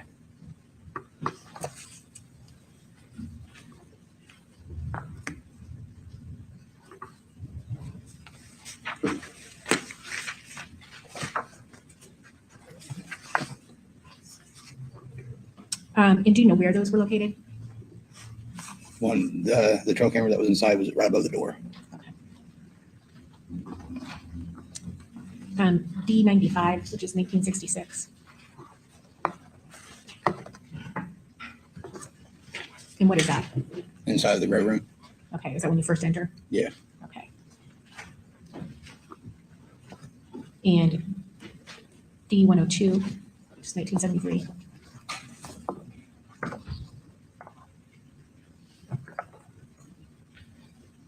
Do you see anywhere near where the camera would have been? No, that's actually the kind of like towards the place where it's towards facing it. Okay. And then did was there a downstairs to that? Yes.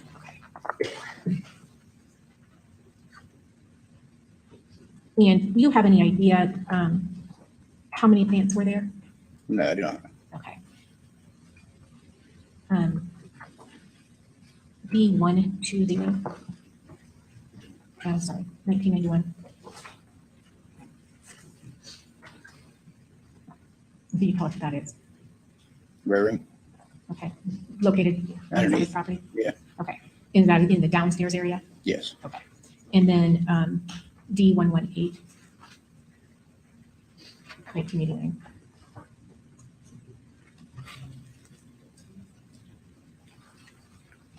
And can you tell us what that is? Grow room.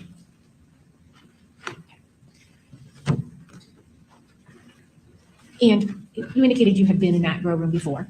Correct. Does that fairly depict how you recall it being, or how? Yes. Okay. I'm just going to show you a few photographs that I believe they took at the. Do you remember where you went? Was it to the sheriff's office when they took you there? Yes.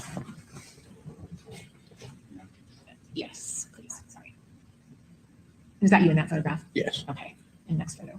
Please. Yep. P10. Morning.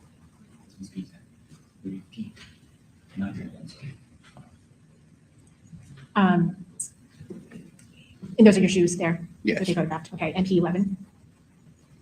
Also your shoes. Yes. And P12. Yes. Your shoes. Okay. Thank you. You did not, or did you go into any of the homes up on Union Hill Road, either Chris's or Frankie's or Dana's on that day? No. Okay. And in fact, you had not even been able to get close to them. Is that Correct. correct? Okay. And those were the clothes that you were wearing when you went to your father's home that day? Yes. Okay, and you did not change your clothes or anything? No. Before the police arrived and No. took you there? Okay.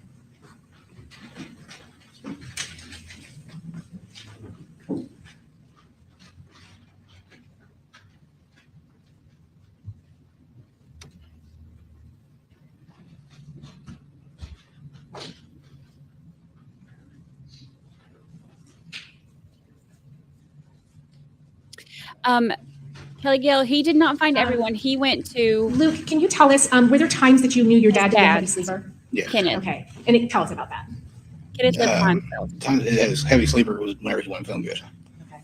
But most of the time, whenever he was feeling okay, then somebody would be outside or whatever, he'd be up.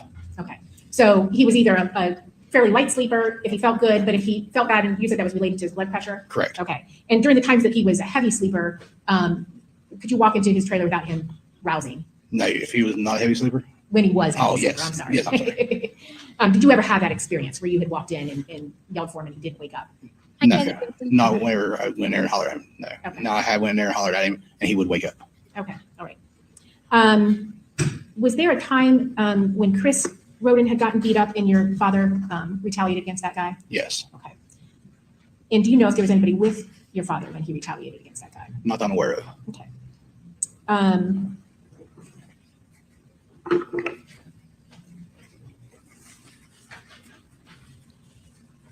So Yeah, This- step away from the again, sorry. this is his dad. To D286. Can you tell us if you can see in this photo where that trail cam that you said was in the tree? Do you remember? Okay. So the tree kind of right behind that shack, facing kind of between that location.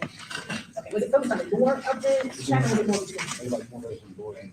Okay, so as you approach that area. Right. Okay, let's walk down here. You go ahead and show these two.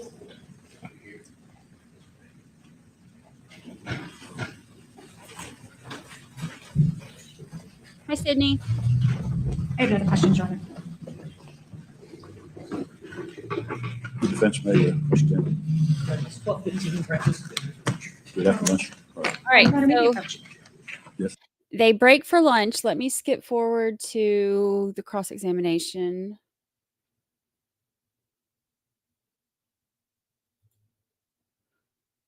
All right. So here's cross-examination. On some of the answers that you have given last week, okay? Yes. Let me slow it down because this attorney speaks a little bit faster. All right. First thing I'd like to clarify is you had spoke about an incident or an occasion at a pond or a swimming hole. Do you recall that on your direct testimony? Yes. And who was there? It was me, Jake, Hannah, Billy, not Billy, I'm sorry, George. George? And I think it was his ex now, I think it is. Okay. Do you remember her name? No, And can you tell me when was that? it's been years ago. Okay. If you had to. If I probably guess on it, probably around 2014, maybe. Morning. Did you say Frankie was there? No, Frankie was not, I don't believe. No, your, it's Uncle Chris, right? My Uncle Brady's place. Okay, all right. You're familiar with the fireworks display that Chris would put on? Yes, And you had attended those, right? correct. And while you attended those, do you recall seeing George there? Honestly, no. Okay, so you don't recall having a conversation? No, there's just very few people I go around and talk to there. So if he was there, I did not see him. Okay. And we spoke of hunting. That question was asked of you in the direct testimony. Do you hunt? Yes, I do. And to your knowledge, did Frankie hunt? Yes.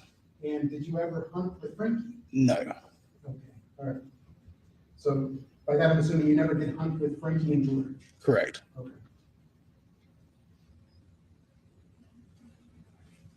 Now, on your direct testimony, you spoke about being on Bevel Hill with Chris. Yes. Recall that? Yes. And that was an occasion where Tobacco was there, right? Correct. And there was some conversation that you and Chris had. You recall that? Me and Chris. Yes, there was a conversation that was had about talking about the land. Do you remember that? No. Okay.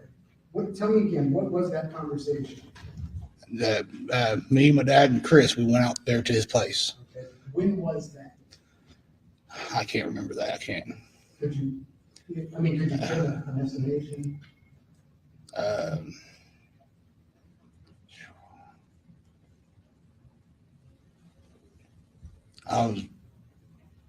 I'd say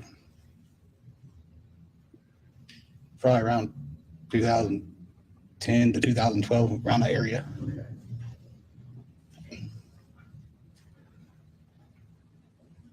Let me ask you now about your father's camper there on Left Fork. How long did he live? On Left Fork, it's a camper, I do believe, around 3 or 4 years. And after, or on the day of April the 22nd, you were interviewed by some law enforcement officials, is that right? Yes.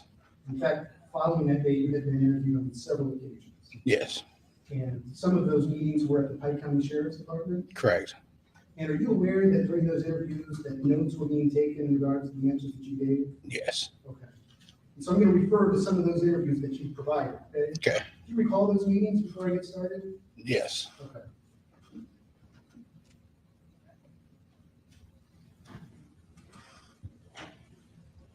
We saw a picture of a shed that was next to your father's camper. Do you remember that shed? Correct. And inside of that shed was a basement, so to speak, or a lower level. Right. And that's where we saw those plants, is that right? Yes. And inside that shed, I believe you said was a trail cam. Yes.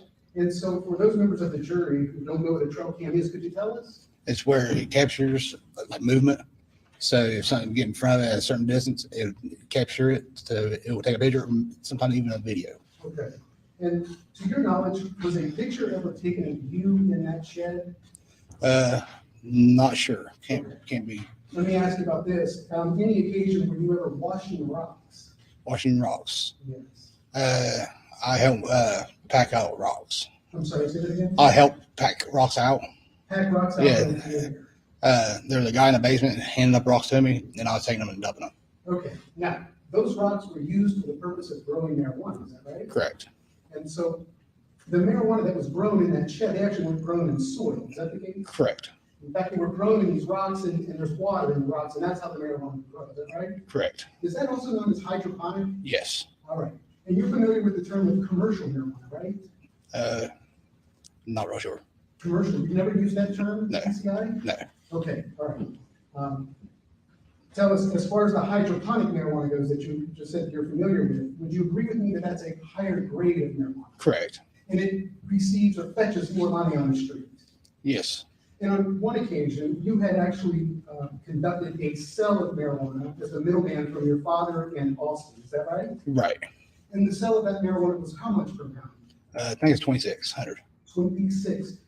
If I said you told BCI 2,800 to 3,000, would that be accurate? That's a possibility. Okay.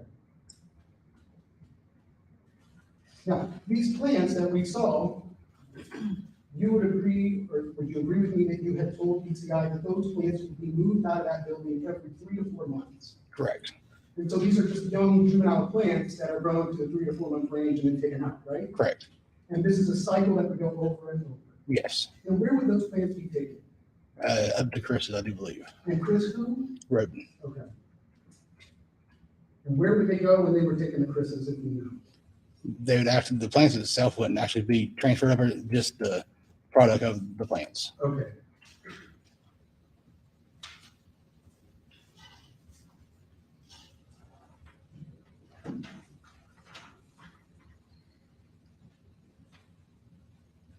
And we spoke of the sale of this marijuana on at least one occasion.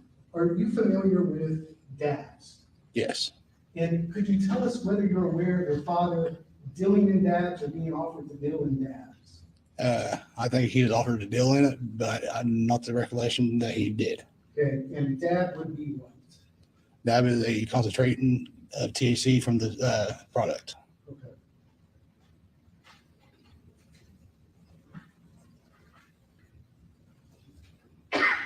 So we've established that your father was engaged in trafficking of marijuana. Yes. At some point, though, is it your understanding that he was going to get out of there? No longer did he? Yes. He actually talked to me about him giving that land and everything to Gary because he's getting ready to leave. And was Gary to pick up the operation and Was go from there? was supposed to, yes. Okay. Can you tell us who Big Money Mike is? Couldn't tell you. I've heard his name, but couldn't tell you who he is. Okay. You've heard his name from who? Yeah. Who from who? Oh, I didn't hear about it until everything happened, Okay. so I couldn't. Okay.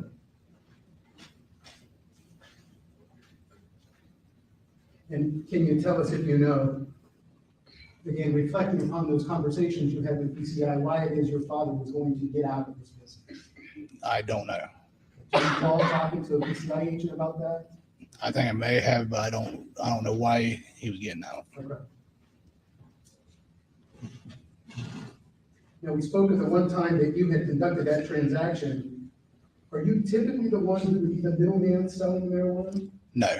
Who would be? I honestly don't know. I know there's been a few people have gotten in contact with him in order to get someone else some stuff. Mike said Gary would conduct those transactions. Would you agree with that? I say Gary has done it in the past, yes. ML gifted a membership. Tom Taz 76 was gifted a membership by ML. You have your icon now. And Chris Senior, were you aware of the extent of his drug trafficking? Not, I mean, just the marijuana part, you know. Okay. Thank you, And I know ML. that he dealing some narcotics. Okay, tell me about that. What other narcotics? I honestly don't know. Okay, but you mentioned narcotics, right? Right. So that tells me you know something and you put something. Right. Okay. CJ's mom I guess what you're telling me upgraded. is you never saw that firsthand. Correct. Okay. And speaking of this operation, there were people who assisted or worked for your father in, I guess, taking care of his plants. Is that right? Yes, he has some help. Okay.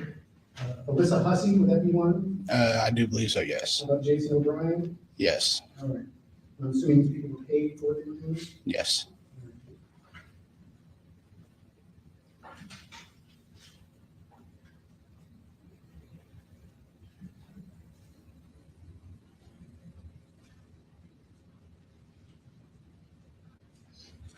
Earlier, I asked you about commercial marijuana. Are you Yeah. familiar with what compressed marijuana is? Yes. Okay. Would that be what was being grown? there No. on No. property? No. No, okay. And did you know of any dealings with compressed marijuana? Yeah. Okay, can you tell me about that? I know, I know they sold compressed, you know, Okay, that's about as far as that goes. how Like, about purchasing that? no. Okay.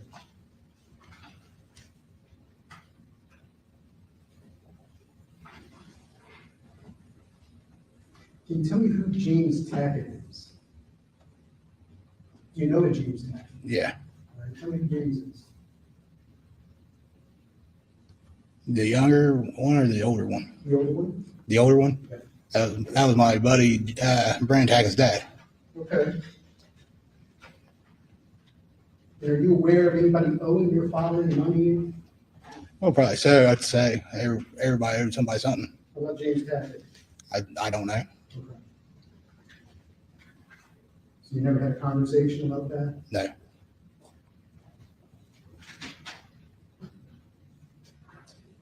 Now, as far as your involvement with the selling of marijuana, you recall talking to BCI about that? Correct. And you're aware that's illegal? Correct. And you were never charged with anything like that? No.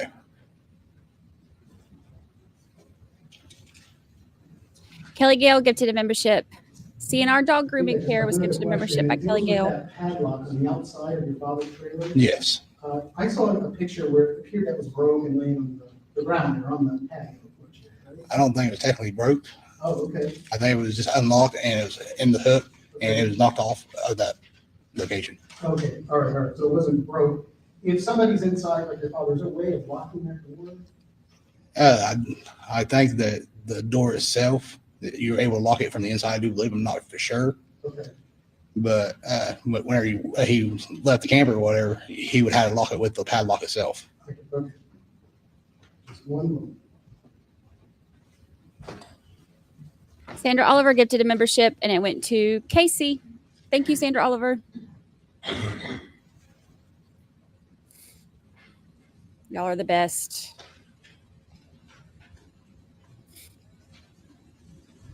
Please, give me further questions. Any redirect in the statement?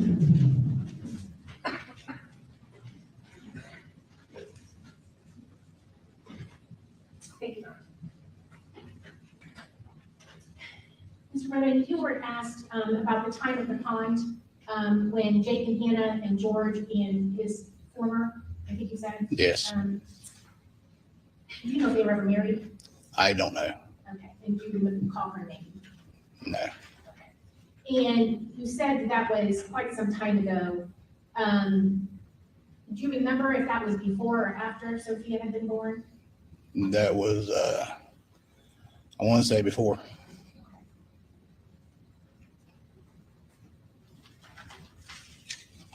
And you were also asked about the conversation that you had up on Billy Wagner's property. Correct. Okay. That conversation was with Billy Wagner, correct? Correct. Okay. And he's the one who said, Right. Kenneth and Chris were a couple of great guys, but if they ever have to mess with them, you have to shoot. Correct.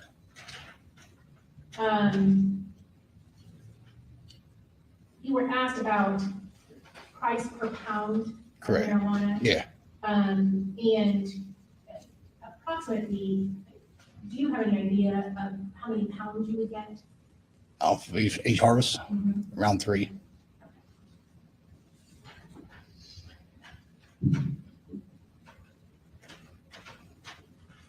And you were asked about your father. He had shared with you that his intent was to get out of the marijuana business. Correct.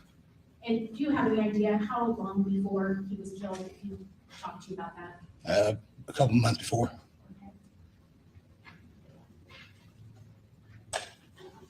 ML was gifted a membership. It went to Justice Obsessed. Thank you, ML. And you were asked about somebody owing your father money. Did your father routinely help people out, Correct. Yes. fix up cars, let them buy them off them, as long as they needed to take to buy it off them? Right. And just generally help out people if they needed it. Yes.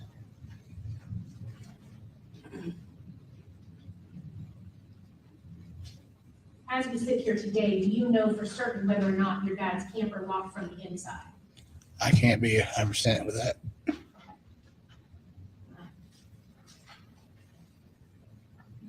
And Mr. Brennan, we talked a few times about George Wagner. Is George Wagner present in the courtroom today? Yes. If so, can you point to where he is sitting and describe first what he's wearing? Right there.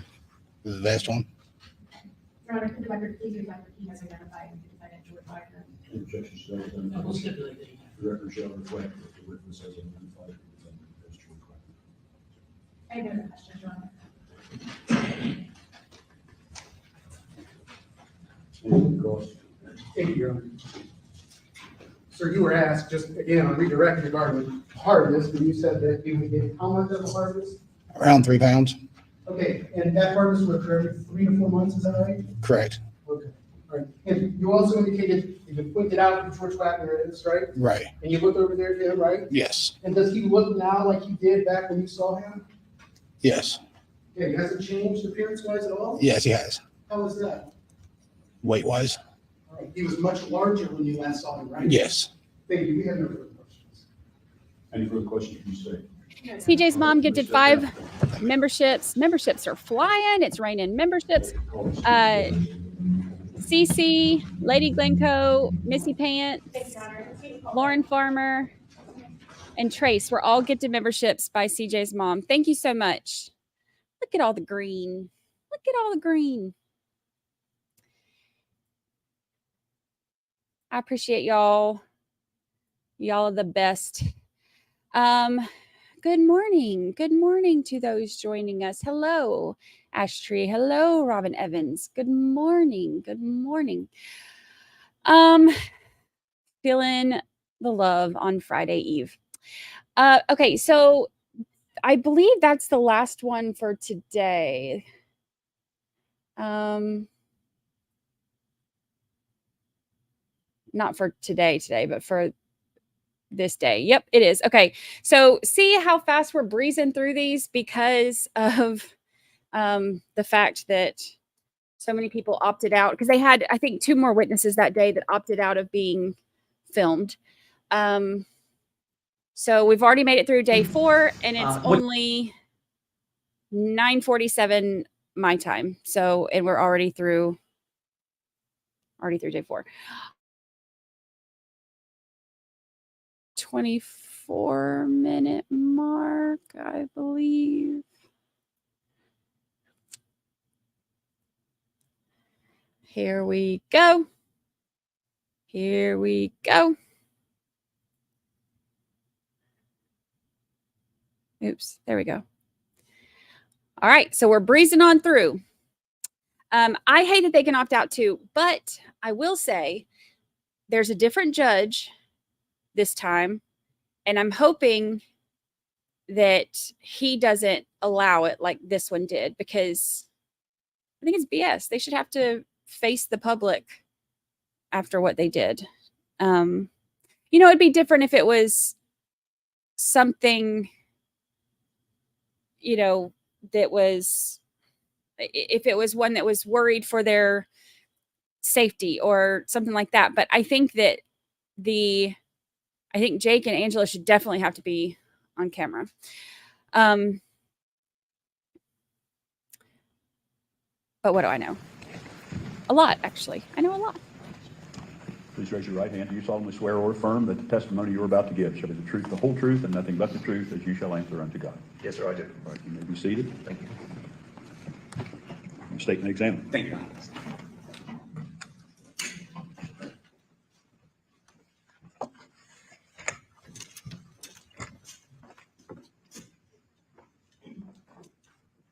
All right, nice loud voice. Can you give everyone your name, please? Yes, my name is Shane Henshaw. And can you spell your last name for the court reporter? Yes, it's Hanshaw. Mr. Hanshaw, where do you work? I work for the Ohio Attorney General's Office, the Ohio Bureau of Criminal Investigation. And does that go by an acronym, BCI? Yes, it does. Okay. If you could take a couple seconds and tell the jury, what is the Ohio Bureau of Criminal Investigation? Where are your headquarters? What kind of work does BCI do? We have multiple headquarters. My specific headquarters is at 1560 State Route 56. That's in London. We have my home office is there, based out of there. We have the BCI laboratory. One of them is located there. As far as my job entails, we have multiple units and multiple disciplines within the Bureau of Criminal Investigation. And I'm currently assigned to the Special Investigation Unit. And you said there's multiple units and multiple disciplines. What are some of the other disciplines? There is the crime scene unit. There is a special victims unit. There are narcotics units, just several disciplines in those particular fields. And you said there's a lab there at BCI as well? Yes, there is. And what kind of different work does the lab do? The lab processes and examines things like trace evidence, documents, DNA evidence. Again, they have multiple disciplines within the laboratory. And in addition to that office there in London, are there satellite offices in other areas of the state? Yes, there are multiple throughout the state. And those offices, do they do the same type of work, or what kind of work do those offices do as well? Most generally, they do the same type of work. There are a few labs that specialize in other things. But as far as the offices in the investigations portion, it's relatively the same, yes. Let's talk a little bit about your background or your employment history taking you up to your current employment. So when did you start out in law enforcement?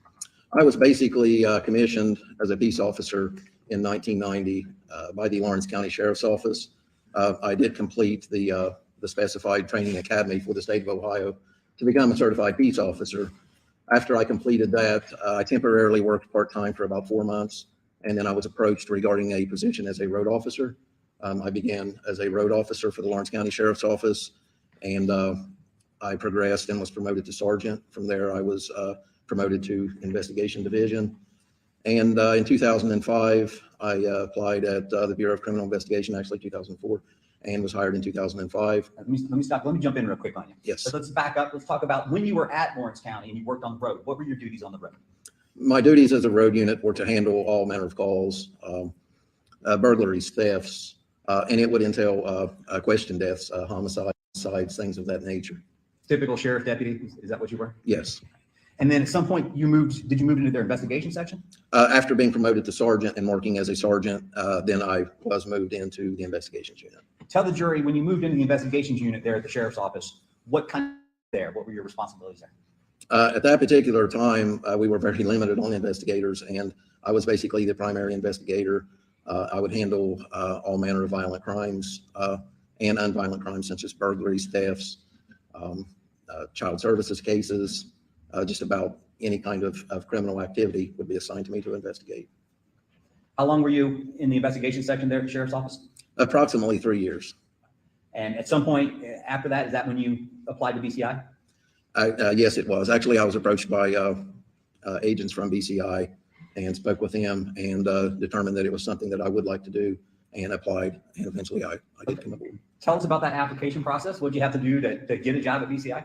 It was a very long application process. They would do interviews with obviously me at my home. They interviewed my family at home. Let me swap one of my settings real quick because I don't know why this is freezing. So let me swap this. See if we can fix it.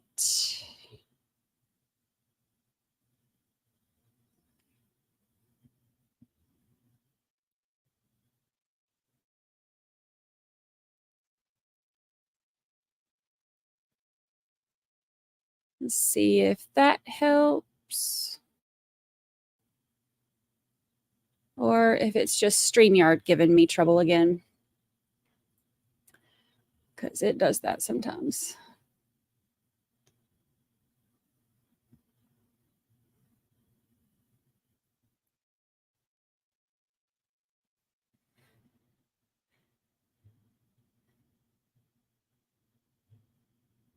Let me swap this.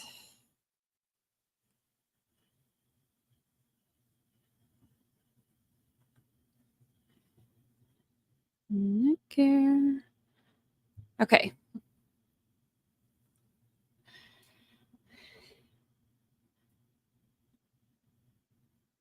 Happy 3-month anniversary. Woohoo. Sorry, I'm trying to fix StreamYard. StreamYard has all of a sudden gone crazy and I'm getting an unstable signal. And I am unstable, but my StreamYard shouldn't be. So I'm swapping a couple things. Give me 1 second. Happy anniversary. Happy anniversary. 3 whole months. 3 whole months. And Debbie. We got a super sticker from Debbie. Thank you, Debbie. I appreciate the super sticker.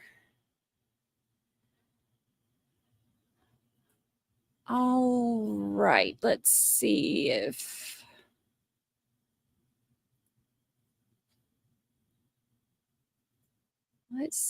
this changes it. Come on, come on.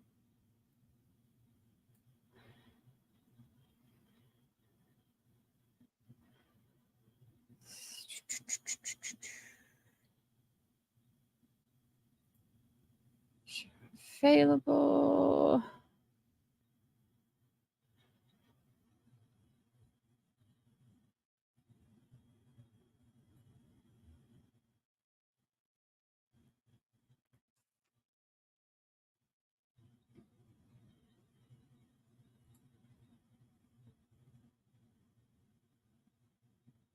Okay, let me see if that helps, if that changes it.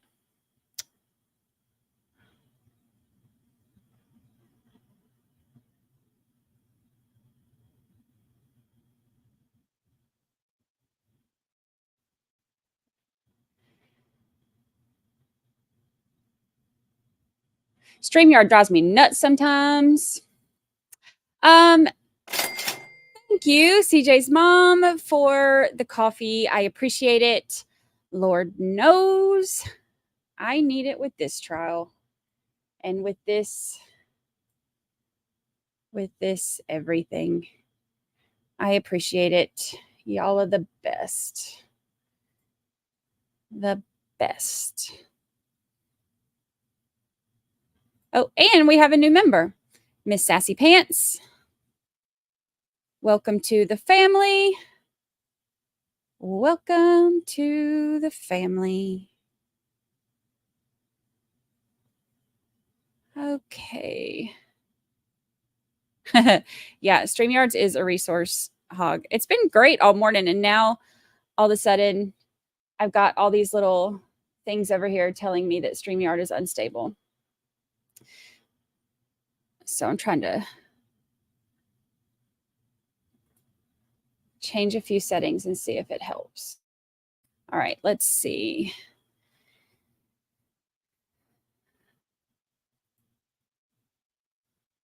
Hopefully that does the trick. Give it a second to restart and catch up. Lisa Dempsey. Thank you so much. Lisa Dempsey says, I'm jealous of your sweet tan. I have to spend more time in the sun and less on YouTube. Me too. You can see where my nose is red, where it just on the tip, like right here is peeling a little bit, but not too bad, but just a little bit. All right, let's see. Come on, StreamYard, catch up with us.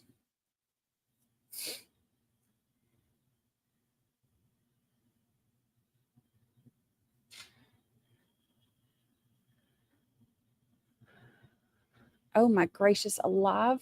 What is it doing? All right, here, let's try this. Try that.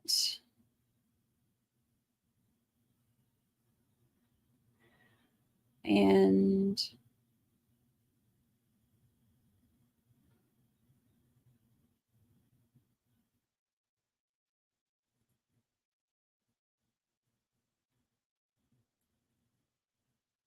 okay, don't go anywhere. I think I have to, in order for my little thing to update, I think I have to refresh this. So the screen's going to turn red, but I'll be right back. And hopefully this will fix it.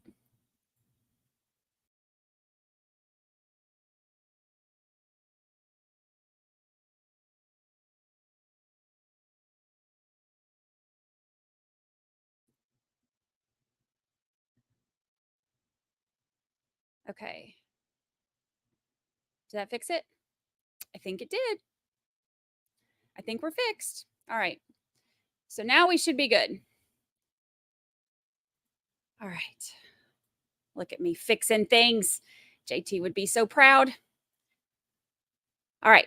Now let me get our, oops, I got to redo this too. Oops. Share.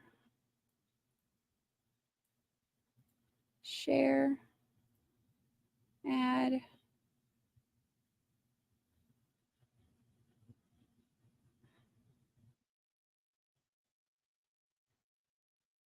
Let's see.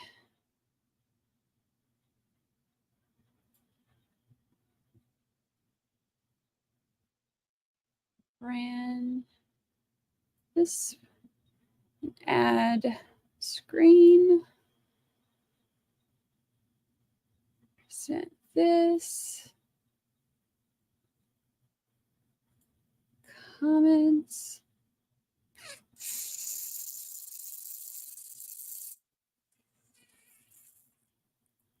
Actually, let me change one more thing so we can try to see if we can prevent this from happening again. Because I think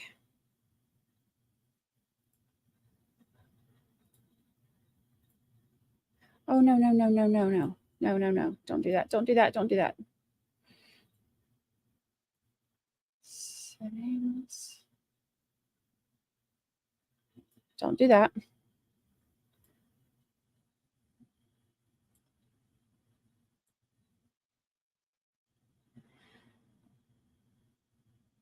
Let's see. Like how I just do my hand when I'm trying to work myself through my my own. Oh wait, here we go. Time settings. Standard. Okay, that should be that. Downloads. Standard. Downloads. Move. Now let's try.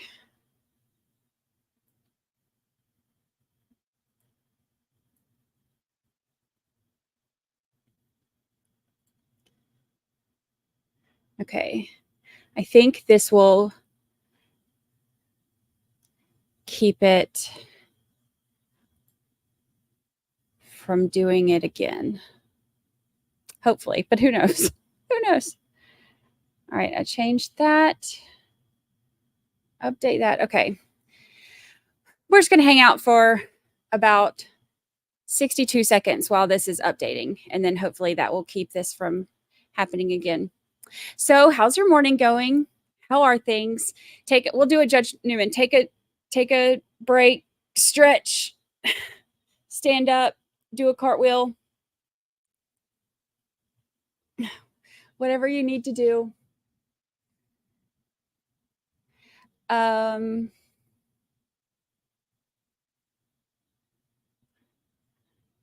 see. It's magic. JT would be so proud. It's magic for now. Hopefully this little update thing I'm doing will keep this from happening again. So we'll see.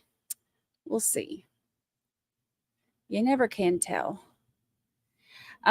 It's crazy because I have like the fastest internet. It's great. It's wonderful, especially after having to deal with internet problems for weeks. So I have like the super fast fiber internet thing. So I was like, yeah, I shouldn't have any more problems ever. And now I just have StreamYard problems, but they're easier to fix than the internet problems. So that's good. Oh, let's see. Kim Maynard says, my DLS, Dirty Little Secret channel.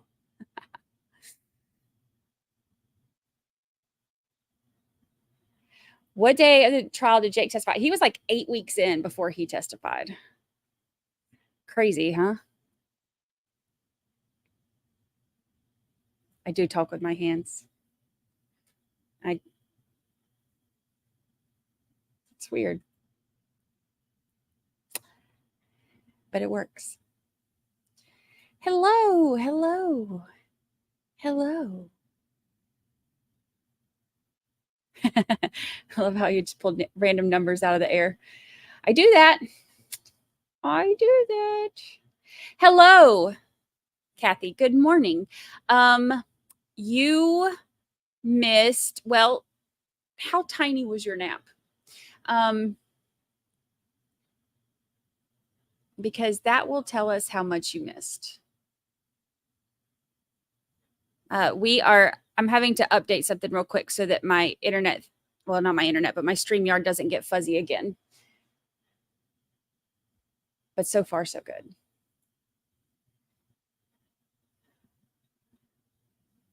All right, let's see. Oops. Oh, I almost canceled it. All right, it's almost done.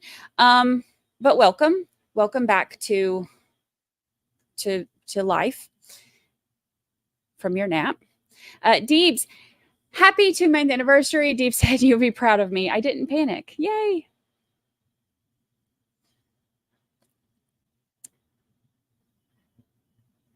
Let's see.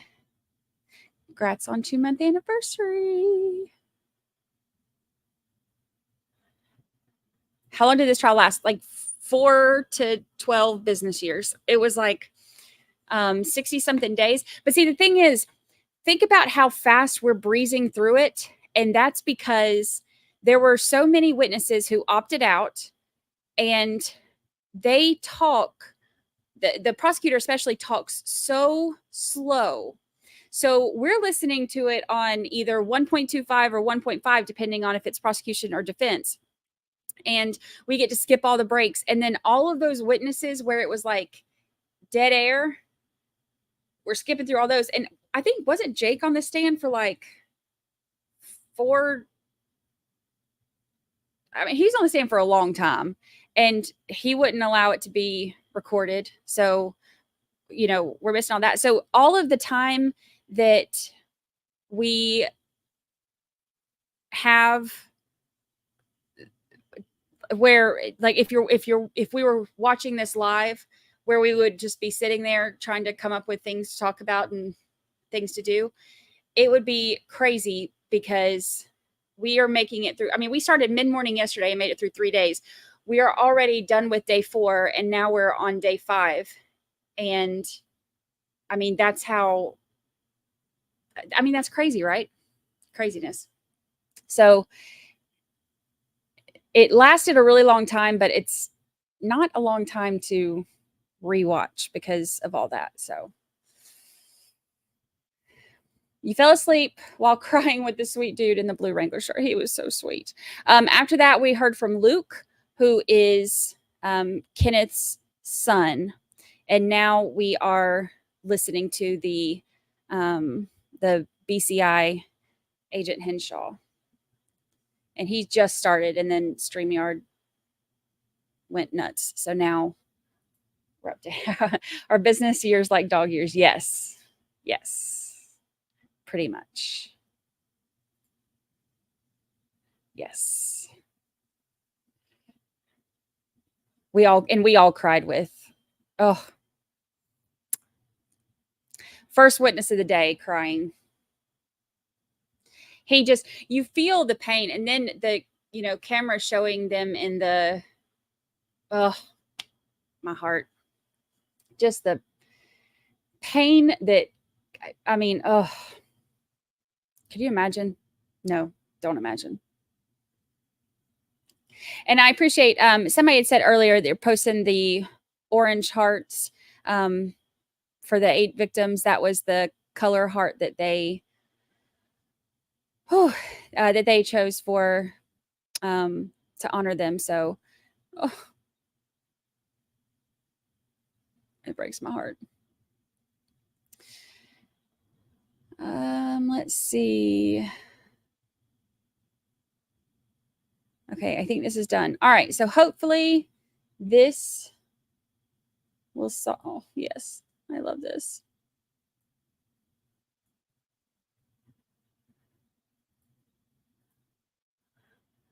All right, let me see. Hopefully this will solve that problem. Let me get my settings back to normal.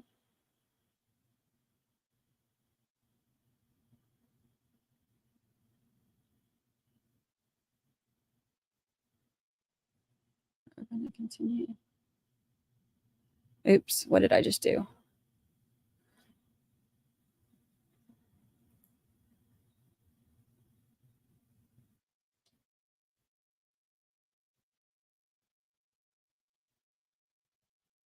Hold on, I got to get back to our timestamp.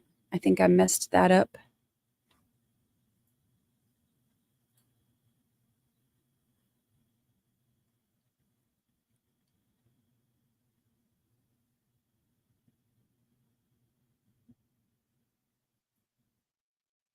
$29.08 is what we were at.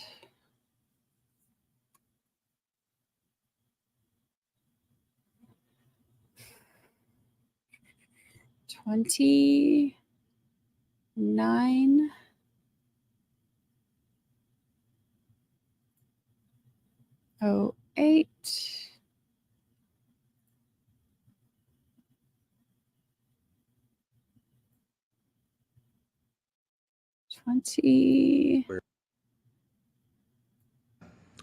Actually, it was right at 15 years. All right, there we go.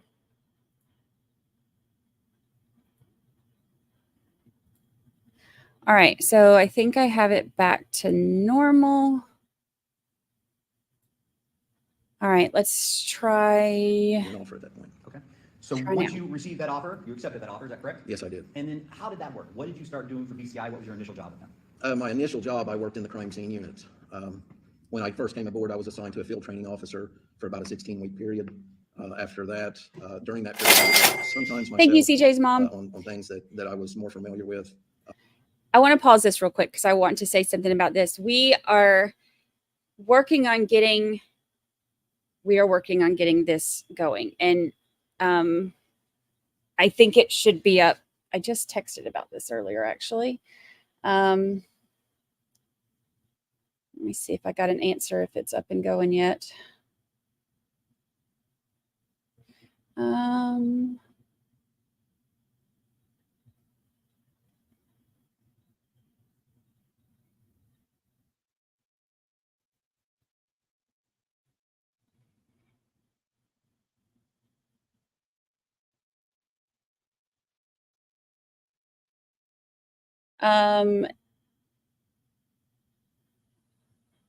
Okay, it's not going yet. We're working on getting this going because we want to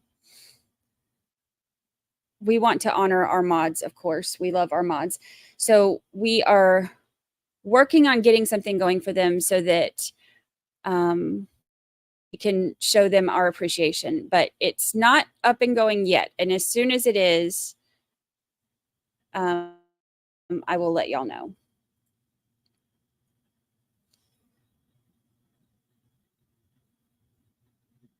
Okay, StreamYard's giving me that little thing again.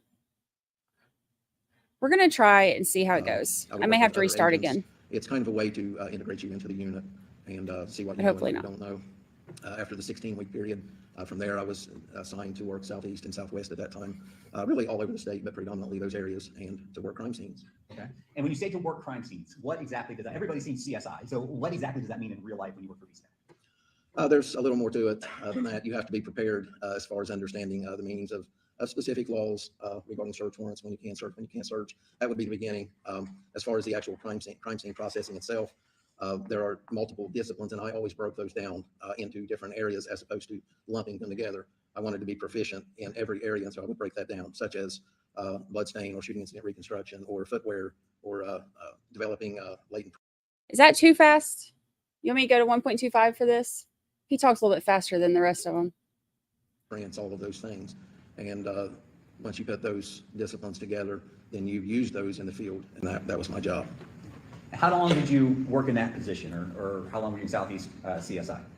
Actually, it was right at 15 years. When I left, I was the longest running agent that we had as far as being in crime scene.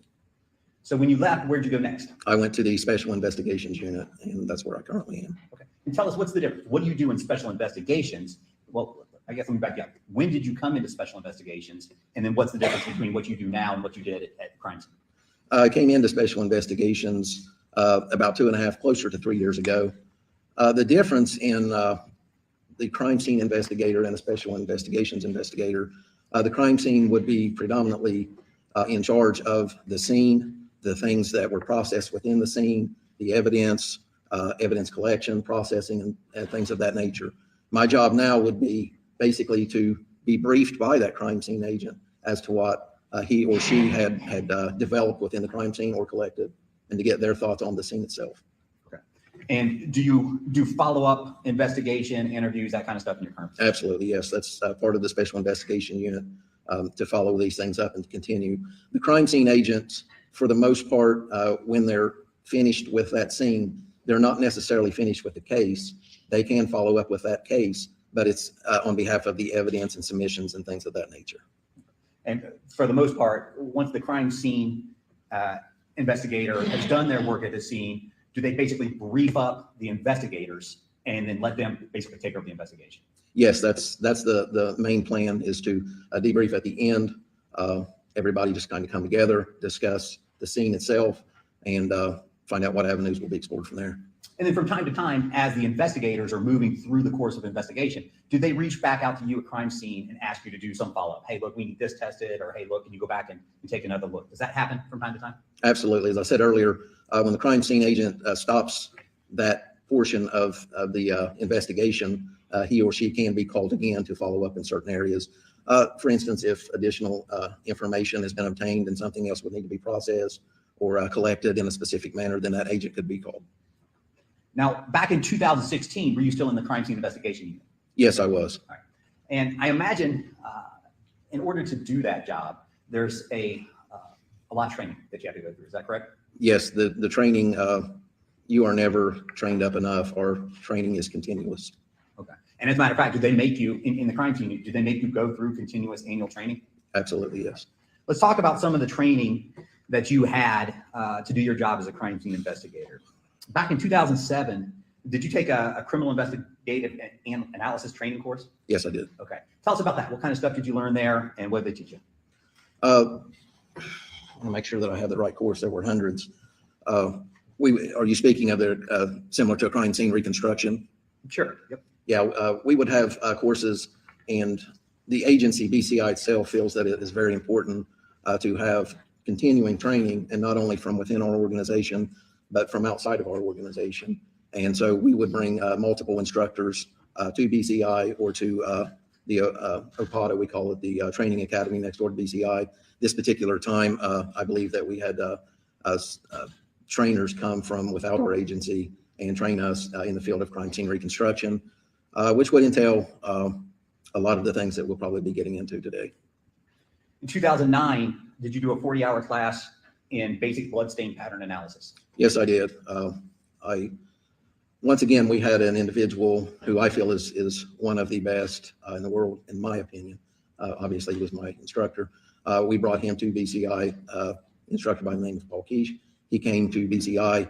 He trained us in basic bloodstain analysis, and obviously, I would have more training later. In 2009, did you also do a 24-hour course in shooting reconstruction? Yes, I did. Tell us about that. How was that training? What kind of stuff did you learn? In that training, we would learn the basics of shooting incident reconstruction, which would entail marking bullet holes, trajectories, and things of that nature. Did you learn, when you talk about trajectory, is that basically angles? Yes, Okay. to be angles and elevations. In that training, did you also learn how to track a bullet hole or bullet strike or ballistic event through a wall or through a structure? Yes. In 2011, did you do an advanced bloodstain pattern analysis course? Yes, I did. Once again, my instructor would have been Paul Keish. He was brought in to London, and we trained for another 40 hours in getting in the advanced mode of the bloodstain analysis. And in 2013, did you do a forensic shooting reconstruction course? Yes, I did. Okay, and again, tell us the kind of stuff that you learned there. Once again, it was similar to what we had prior to that. My first course in that would have been with Mr. Hoos. We had a different instructor that had came in, Mr. Haig, and we had went over shooting incident reconstruction. It was both in classroom and out on the range. We had actually brought cars to our range and fired into those cars, and we were charged with finding out origins, basic origins of where the shot would have came from. In 2020, did you take a course in fluid dynamics and bloodstain pattern analysis? Yes, I did. Okay, tell the jury, what'd you learn there? What's that? Once again, I would learn things again on bloodstain analysis, more of the dynamics of the blood itself, the viscosity of the blood, or the thickness of it. We would say oil has different thicknesses for different purposes. Blood has a different thickness than water does, therefore it reacts different in different situations. Have you received, in addition to, you talked specifically about some of the ballistics training that you've had and some of the blood training you have you had general crime scene training as well? Yes. And in 2000, did you do a course called death investigation? Yes. 2001, did you actually go through an instructor training course? Yes, I did. And are you certified to be an instructor? I was at that time. Under my employer for a certain period of time, we were told that we could not have secondary employment. So I was unable to do that and my certificate lapsed, but I was certified to teach, I think it was 34 disciplines within the academy. Okay. And as a matter of fact, for a while, did you actually do some teaching in those areas? Yes, I did. I was an instructor at the Basic Police Academy in Lawrence County. Have you also We're on done day some 5 teaching for now. Collins Career Center? Yes, I have. Day 5. And Buckeye Hills Career Center? Yes. And again, what did you teach in that area? Basics of law enforcement and predominantly focusing on the crime scene portion of the investigation. Are you currently up to date on all your mandatory annual training? Yes, I am. Okay. And are you a member of any professional organizations?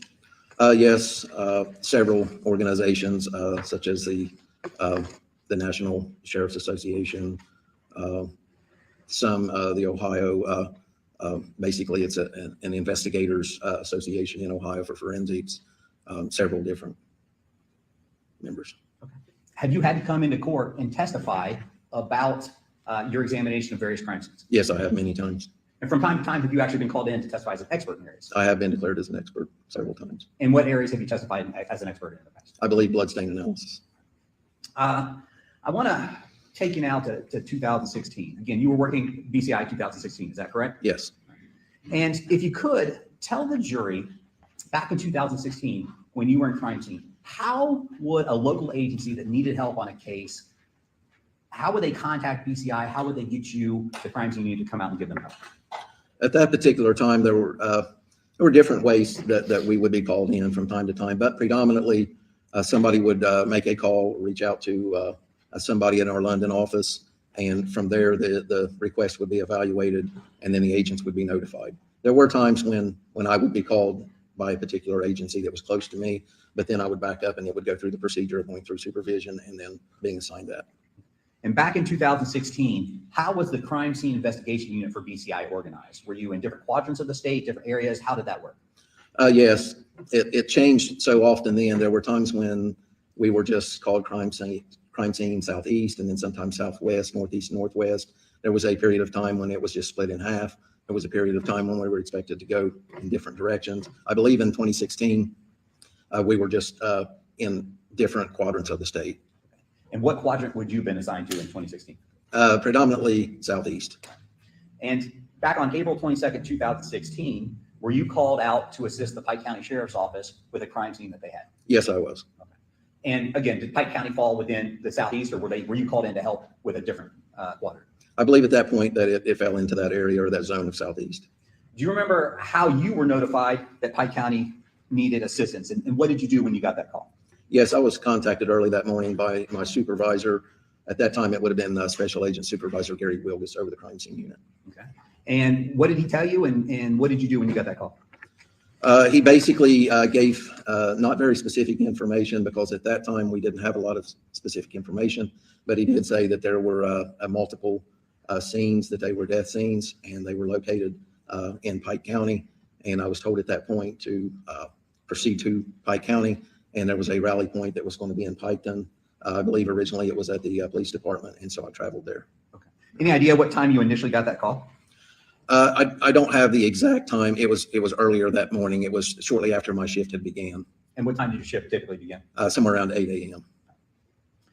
Did you report to the Piketon Police Department? Yes, I did. Okay. And talk the jury through, when you get there, what's going on? What's the plan? How are you basically directed to your next move? When I arrived, we were in the process of still gathering information.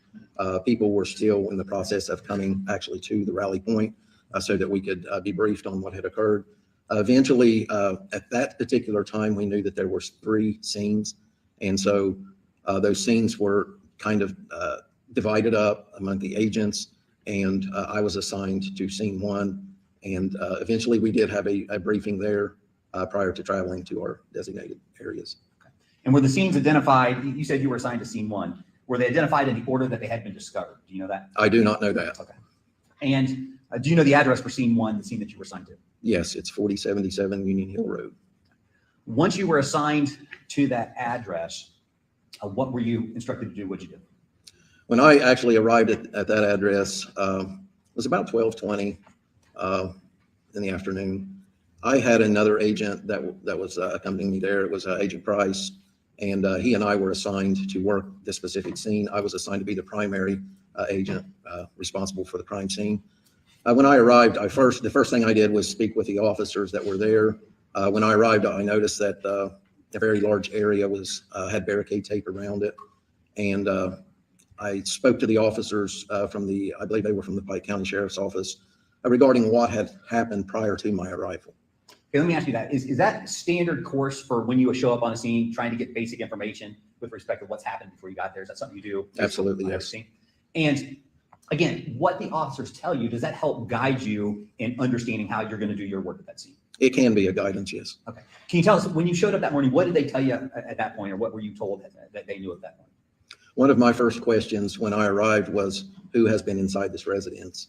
And from there, I was advised that Deputy Ball and Deputy Music had been inside the residence. And my question was pertaining toward first responders or law enforcement. I knew obviously that somebody had went in and found and discovered what was inside the scene. But at that point, I was thinking of elimination standards, things that I was going to have to collect from the individuals that went inside for elimination purposes later. That was one of the first questions that I found helpful to me in getting the answer.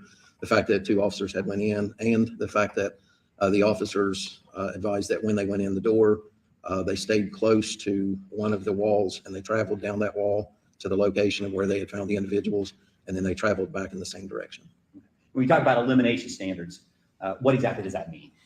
If I were to fingerprint the front row of this board here, looking for a suspect's fingerprints, even though all of you may not be my suspects sitting in the front row, I would probably have to ask for your fingerprints as well, because when I find those fingerprints from an unknown, I'm going to have to determine whether they are still my suspect unknown or whether they were deposited by you. So those would be elimination standards that I have taken from you. Same thing, would the same thing apply with shoes? Obviously, if a shoe print becomes an issue, you want to know what kind of shoes your first responder had on. Absolutely, yes. I'm going to show you what's been marked for identification purposes. State's Exhibit A544. Yes. Do you recognize that area? Yes, I do. Can you tell the jury what that is? That's the residence located at 4077 Union Hill Road. And when you showed up to that scene that morning, what vehicle do you take out to that scene? We had large crime scene vehicles there. At the time, they were Ford F-350s, crime scene vehicles. They were outfitted with the equipment that we would need to sustain us through the crime scene process. When you show up on a scene like that, do you take note of the conditions, temperature, what the weather's like, anything like that? Absolutely, yes. And did you do that morning? Yes, I did. And can you tell the jury what were the conditions when you arrived there that day? It was partly cloudy that day, predominantly at that specific time. It was cloudy. And the temperature was about 72 degrees when I arrived. If you could, again, first of all, does that exhibit in front of you, does that truly and accurately depict the way that area looked the day that you showed up? I think it does, yes. Okay. And if you could, give the jury a basic layout of what you were observing there when you first pulled up. Where'd you pull your truck? Where'd you go to rally with the local officers? And what were your basic observations when you very first pulled up? May I stand, Your Honor? Sorry. May I stand? Oh, sure. It's a little hard. This would ultimately be the residence. When I first arrived at the scene, obviously you can see here that there's a lot of buildings, there's a lot of vehicles, there's a lot of things, but our primary focus at that particular time would have been this area. I put my crime scene truck on the roadway out here. I did not go inside the tape at that point. When the other crime scene agent, which would have been What's he making notes for? I had him park his crime scene vehicle outside, and I was very close to, this is a mailbox, and on the side it says 4077, and it has the road on. Thank you. After you initially met or made contact with the local officers, did you do a quick peek inside that trailer just to get your bearings and see what you had? At some point I did that, yes. Okay.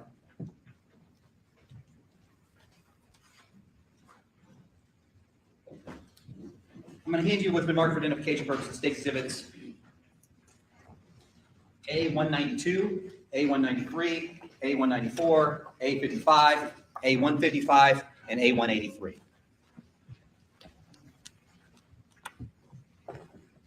Now, let me ask you this. As part of your duties that day, did you do extensive photography and documentation of that scene? Yes, sir, I did. Okay.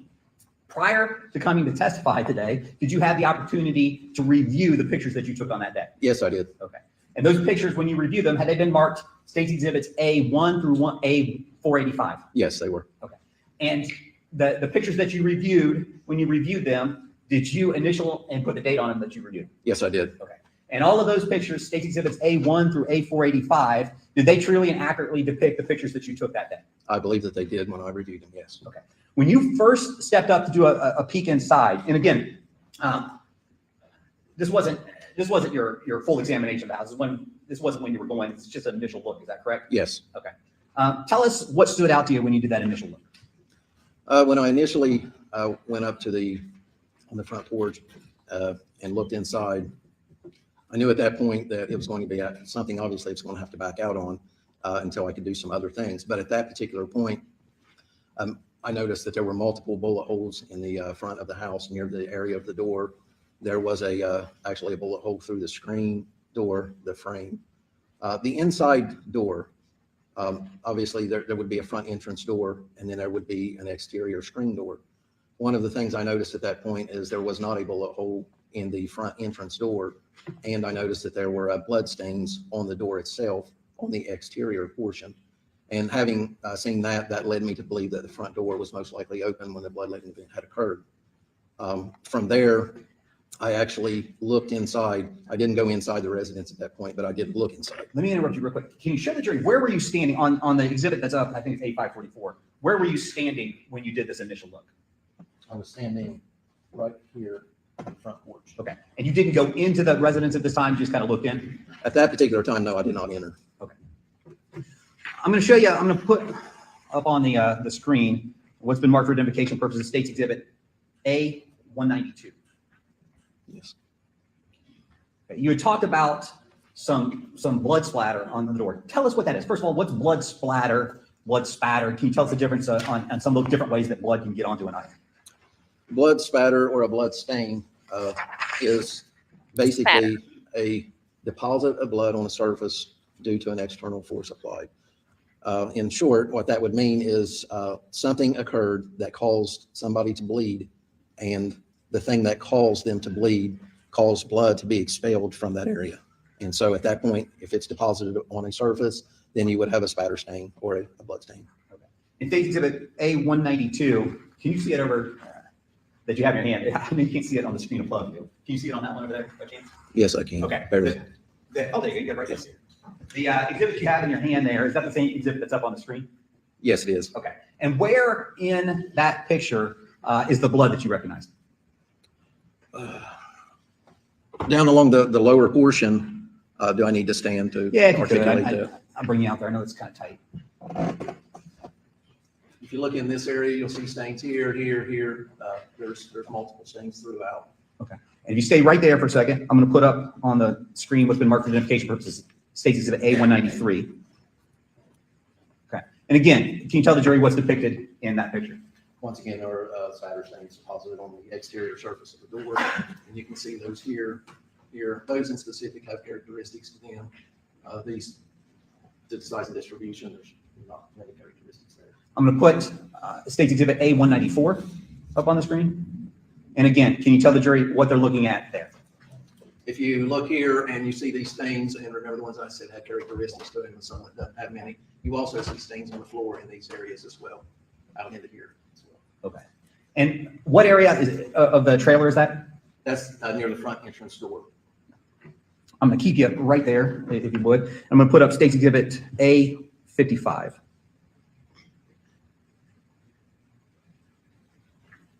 Okay. Can you tell the jury what they're looking at there, and then show them again on the diagram where that picture is taken from and what's depicted?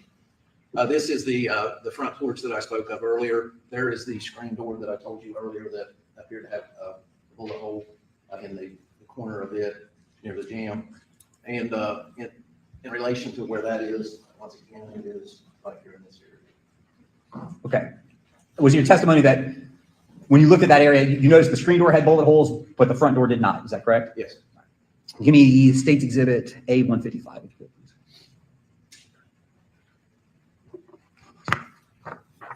please. If you could, tell the jury what they're looking at there and what area the house or residence that is. This area, once again, this would be the, I believe that's the front porch area. And you can see the screen door in a closed position here. And then you begin to see multiple bullet holes in that area. Some of what you see here were not bullet holes. They were holes from maybe a previous handle or something of that nature. But we were able, based on its appearance, to tell that one of them appeared to be a bullet hole. Okay. And you said you were able to look in to the general area of that living room. Can you give me State's Exhibit A183, please?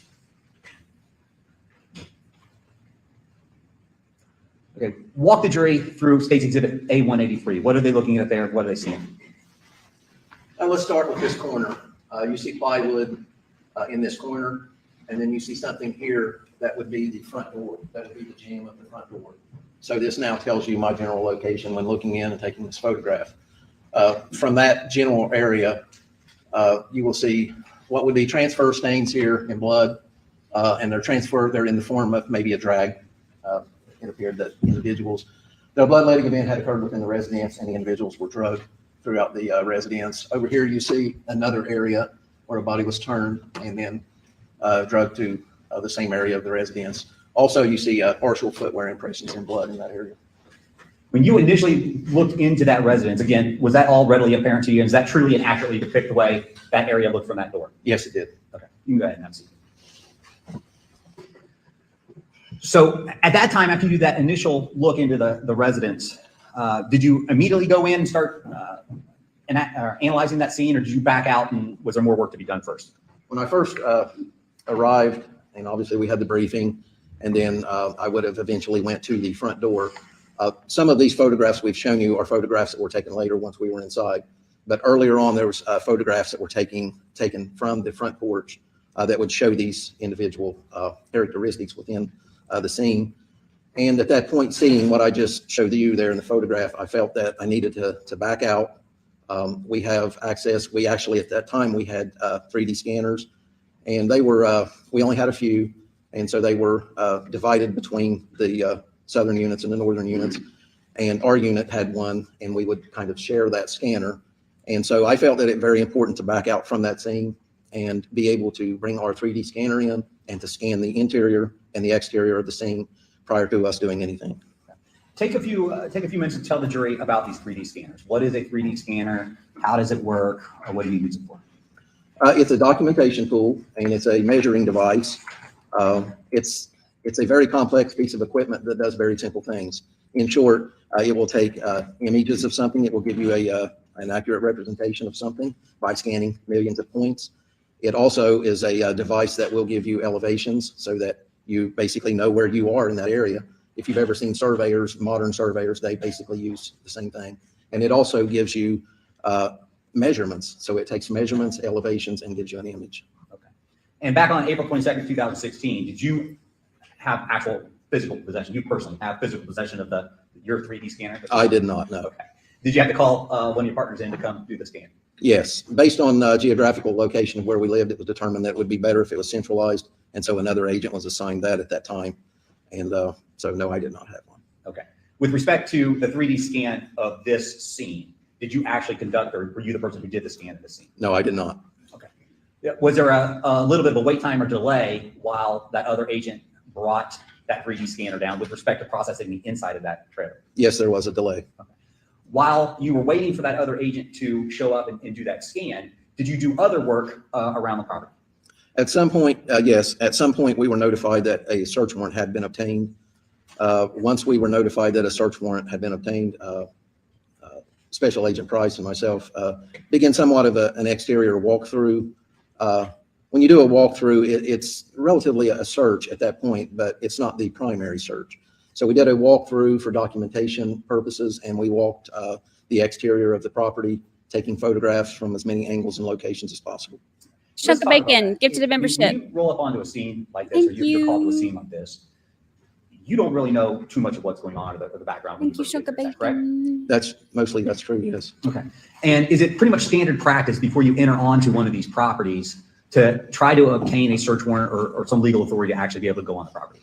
Yes, we attempt to obtain a search warrant. It's obviously it's not always a sure thing, but we attempt to obtain a search warrant.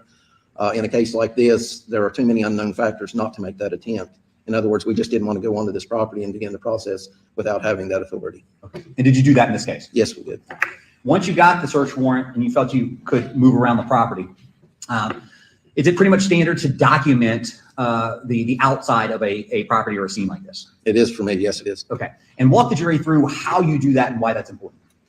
Well, what I want to do is paint a picture for the purposes of why we're here today.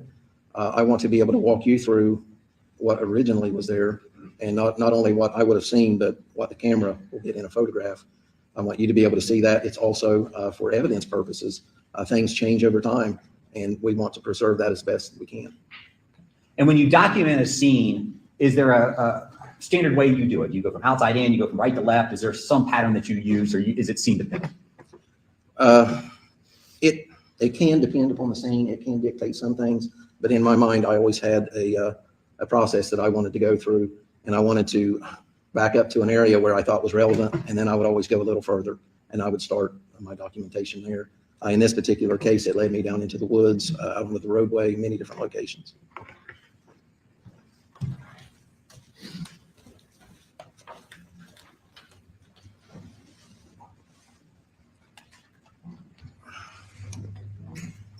Hey, Rockin' I'm Dawkins. gonna need another stack of pictures. If you could, just take a look at those pictures. Take my sticky off of it.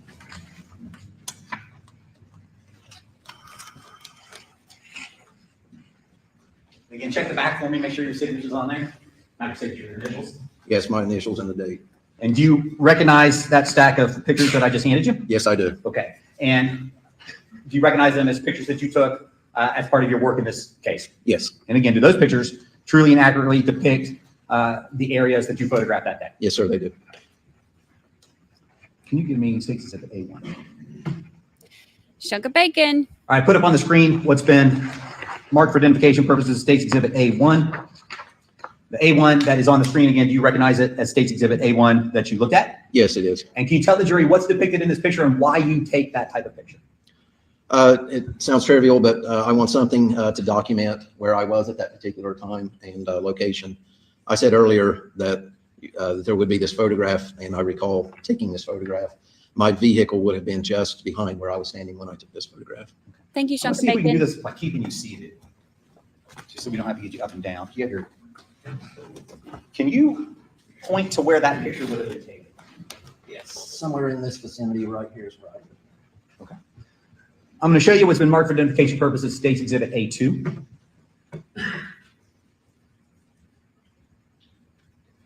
And again, the State's Exhibit A2 that's up on the screen, does that truly and accurately depict the State's Exhibit A2 that you took as part of this, your work in this case? Yes, sir, it does. Okay. And can you tell the jury what's depicted in this picture and where on that overhead diagram you would have taken that picture from? State's Exhibit A2, obviously, is a photograph. That photograph would be of this area crossing the driveway. And remember, the first exhibit was here and I was back here. And so now it's almost a picture of coming around to the entrance of the residence. Okay. Is that truly and accurately depict the way that driveway looked when you were out there doing your work on April 22nd, 2016? It does, yes. Mr. Junkie, just click over the next. I'm going to put up what's been marked for identification purposes, State's Exhibit A3. Can you tell us the State's Exhibit A3, again, that's up on the image, truly and accurately depict the A3 that you reviewed as part of your work in this case? Yes. Okay. You tell us what we're looking at in that picture and where on the diagram that's taken. The last two photographs I showed you on the diagram were of the front entrance and the mailbox. I'm in the same general location out on the roadway. I'm just working my way in almost a counterclockwise manner. And you're beginning to see the residents in the background. So I would be here, you would see the residents in the background. Okay. The silver truck that's depicted right there in the driveway, did you see that in the picture? Yes. Can you show us where that truck is in the overhead diagram? I think it would be in that area right there. Okay. Does that truly and accurately depict the way that area looked on April 22nd, 2016? Yes, it does. I'm going to show you what's been marked for identification purposes, State's Exhibit A5.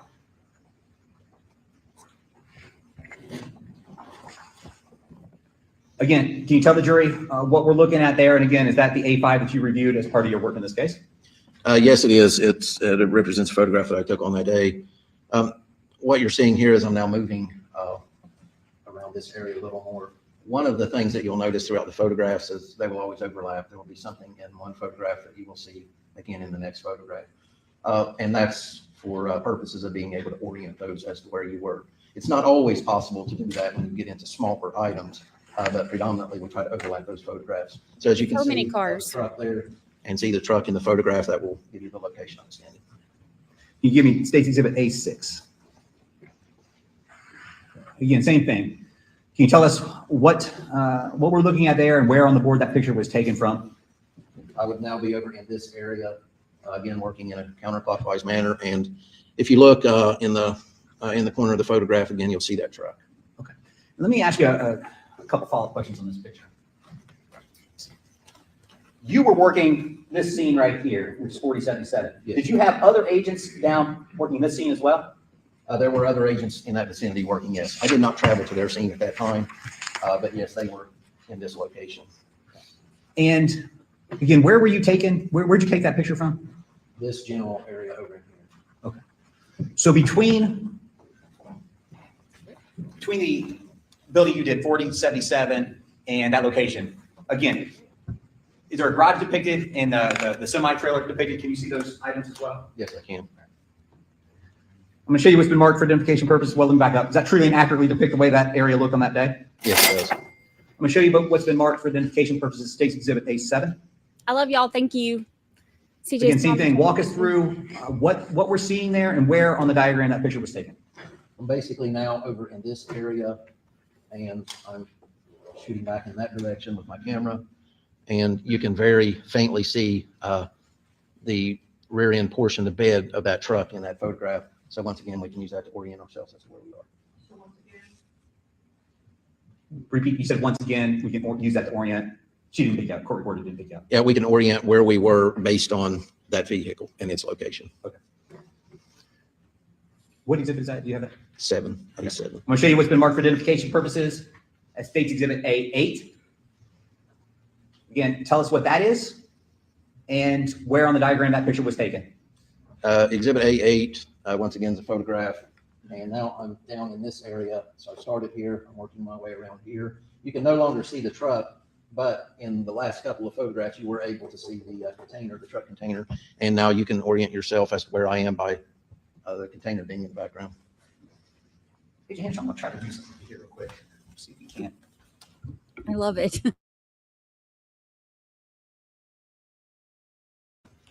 Does that truly and accurately depict the way that area looked on that day? Yes, it does. I'm going to show you what's been marked for identification purposes, State's Exhibit A9. Yes. Okay. Can you tell us again what we're looking at there and where that picture's taken from? I'm now over in this location of the property. There was a small roadway down, and we followed along that roadway, and we looked in that area for things such as footwear, any kind of thing that we thought could be considered as evidence. And I'm taking a photograph back toward the house. In that photograph, kind of entwined in the trees, you can see the rear portion of that container, the white container with the orange stripe. Truly and accurately depict the way that area looked on that day? Yes, sir, it does. I'm going to show you what's been marked for identification purposes, State's Exhibit A10. Now moving around this area, if you look at the photograph in the central portion of the photograph, you can see the residence that was where the crime scene was, where our victims were, and I'm down over the hill, basically on that little roadway. I'm going to skip to State's Exhibit A12. All right, again, I've got State's Exhibit A12 up on the screen. Can you tell us where that picture is taken from and what we're looking at there? Yes, this photograph is taken. It's of the residence, the Roden residence earlier that we saw the mailbox. And I'm almost directly behind that residence down in the wooded area. State's Exhibit A13. It's another photograph, still on that basic roadway, and I'm traveling in a clockwise manner, and you can see in the center of the photograph there, you can see the residence as well. State's Exhibit A14. Still traveling in the same direction. My focus is on the residence and anything in between the residence and where I'm standing, and you can faintly see the roof of the residence from the photograph. Were you able to look at, before we go to the next one, were you able to look at those pens? Could you see, did you examine those pens or what was in those pens? Did you look at that at all? Those, I believe, were for chickens were housed in those.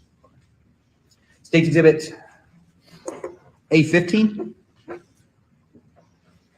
Again, can you show us now, show us on the diagram where you're taking that picture from and where you're pointing back to?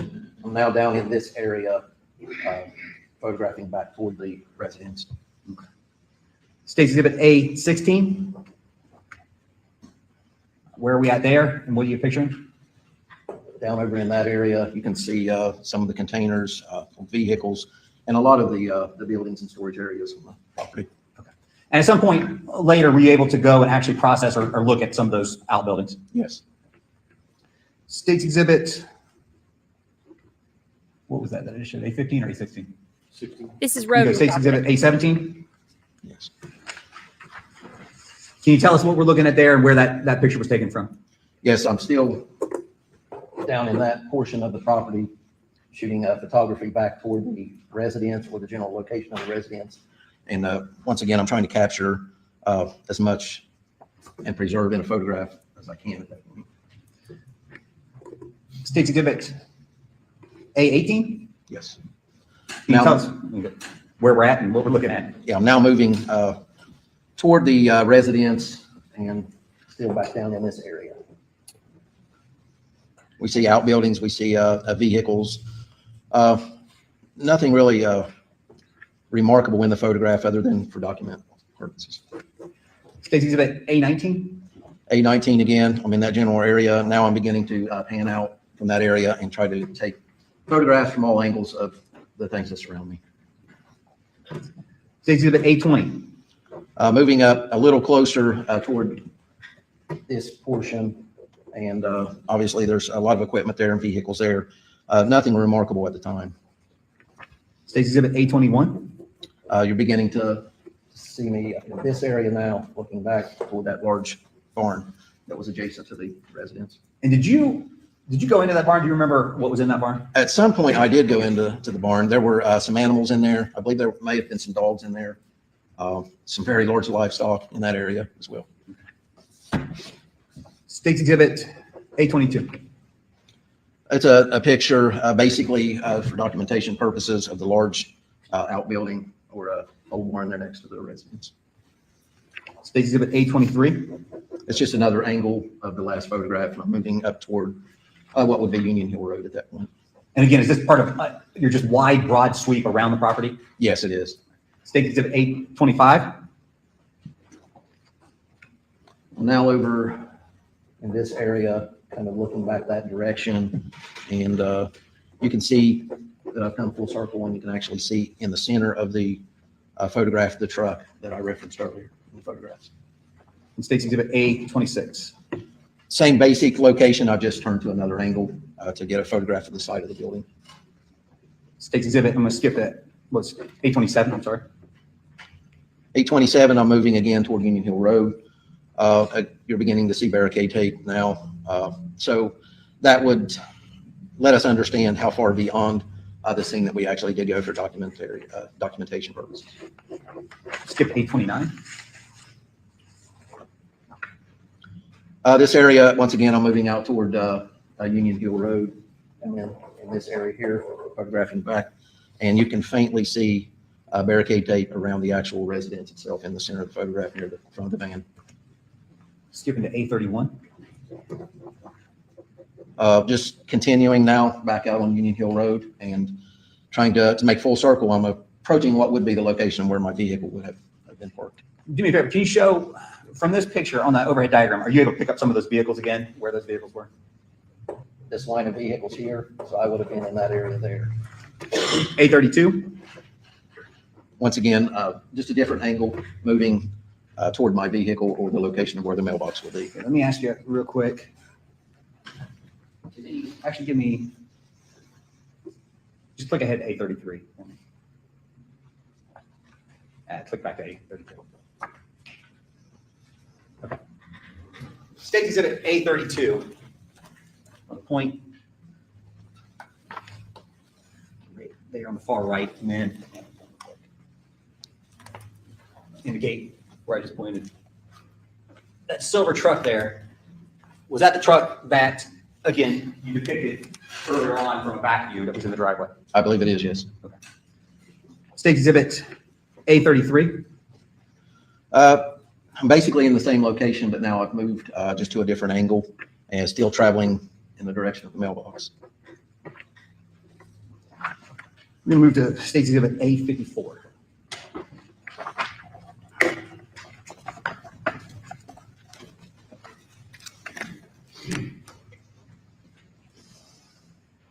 After you do that initial broad sweep of the property, as part of your work at that scene, do you then go around and do a close-up documentation of the trailer 4077 Union Hill Road? Yes, I do. And what's the purpose of that?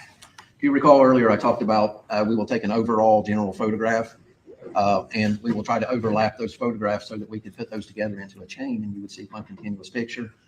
Now that we move in, we're looking for finer detail, but we're unable to overlap as much because now we're focusing on something closer. But you can use the first photographs as a reference to where we were when we take the next line of photographs. So if you couldn't see this orange mower in relation to where it was with the truck now, but prior to that, you would be able to see that because it's a wider angle photograph. So State's Exhibit A54 that you have there on the screen, you pointed out an orange mower. When you were at that property that day, did you find or did you notice an orange bush hog or mower in front of that property? Yes, I did. Okay, and again, is that depicted in that picture? Yes, it is. Can you show the jury on the diagram or the overhead picture where that is located? We can actually see the mower right in this area here in front of the residence. I'm going to show you what's been marked for identification purposes as State's Exhibit A56. Yes. Now I'm still going in a somewhat of a counterclockwise direction. If you would reference the last photograph, you would see the corner of the residence and the satellite dish. You can again see that as well as the front door. State's Exhibit A57. Again, this would be a photograph of the end of the residence as I'm traveling clockwise. And again, is that the condition you found it in that day? Absolutely, yes. And did you find, does it appear that that window at the far end of that trailer was open? Yes. State's Exhibit A58.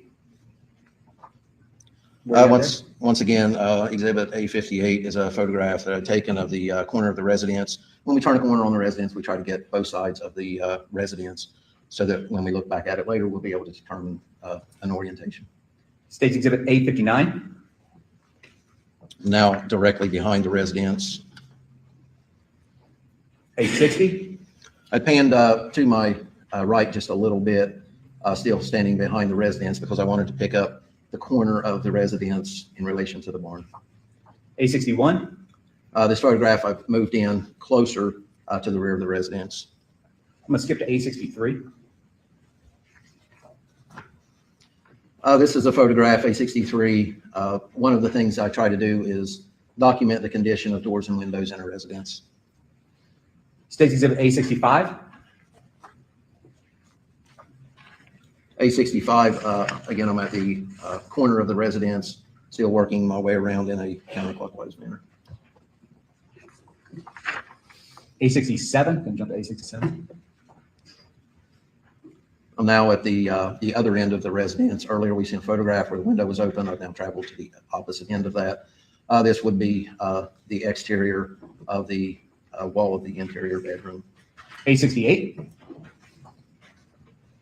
I'm moving around to the front of the residence now, and you can see the porch in the background. So now where we are in the photograph. And finally, A69. A69, I've come full circle, moved all the way around the residence, back to the front. At some point, as you went around the outside of that property, actually close up to that trailer, did you begin to notice various pieces of evidence that you may want to collect? Yes, I did.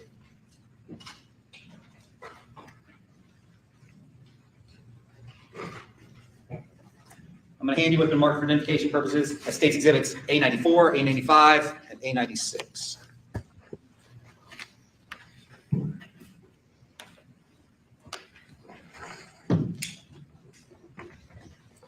You put up State's Exhibit A94 for me.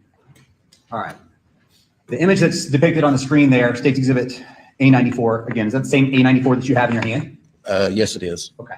And could you tell the jury, again, on the diagram, where is this picture depicting and what are you trying to depict there? If you look over in this general area, you'll see the mower deck in front of the residence.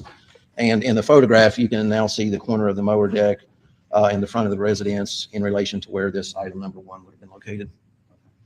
And can I get State's Exhibit A95? What's depicted in State's Exhibit A95?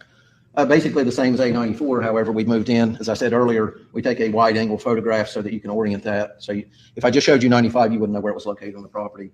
Basically here you do, and it's a photograph of what appeared to be a Mountain Dew can. And State's Exhibit A96. A96 is simply a close-up photograph of that can. As part of your work in this case, did you collect State's Exhibit, or did you collect the Mountain Dew cans depicted in that picture? Yes, I did. I'm going to show you what's been marked for identification purposes as State's Exhibit 486. Do you recognize that item? Yes, I do. Can you tell the jury what is State's Exhibit 486? It's packaged in a brown paper bag, has evidence tape on it. It has my original initials on it. I did collect and seal this. Do me a favor, could you cut it open and pull it out for us?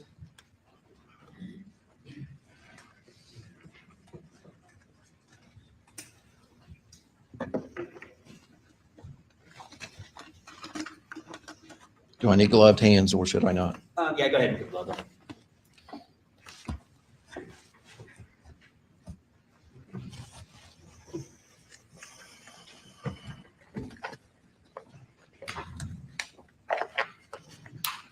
A little small for my hands. Oh. I got access to it. Let me trade you up. He's struggling. I can't get the meetings. Thank you.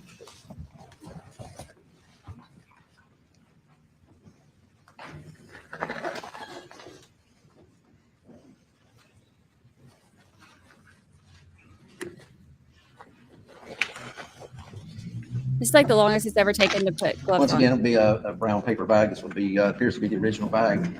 On the day that we collected this, I have my initials on it, and there would be the actual item. Okay, so let's walk through that. Tell the jury, when you collect a piece of evidence from a scene, how do you go about collecting it? How do you package it? How do you label it? What do you do with it? I should go back by, if you don't mind, by indicating how we were dressed at that time. When we processed this scene, we were dressed in full Tyvek suits. Tyvek would help keep us from contaminating the scene.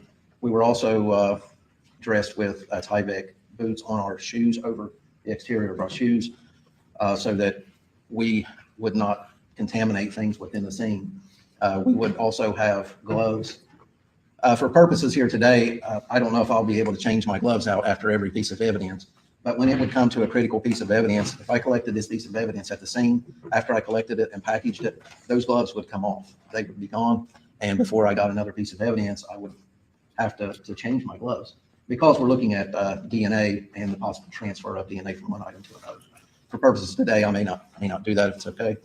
But our procedure would be to photograph it. It would be to document it in a program we call Crime Pad. From there, we would make a label and we would actually package the evidence.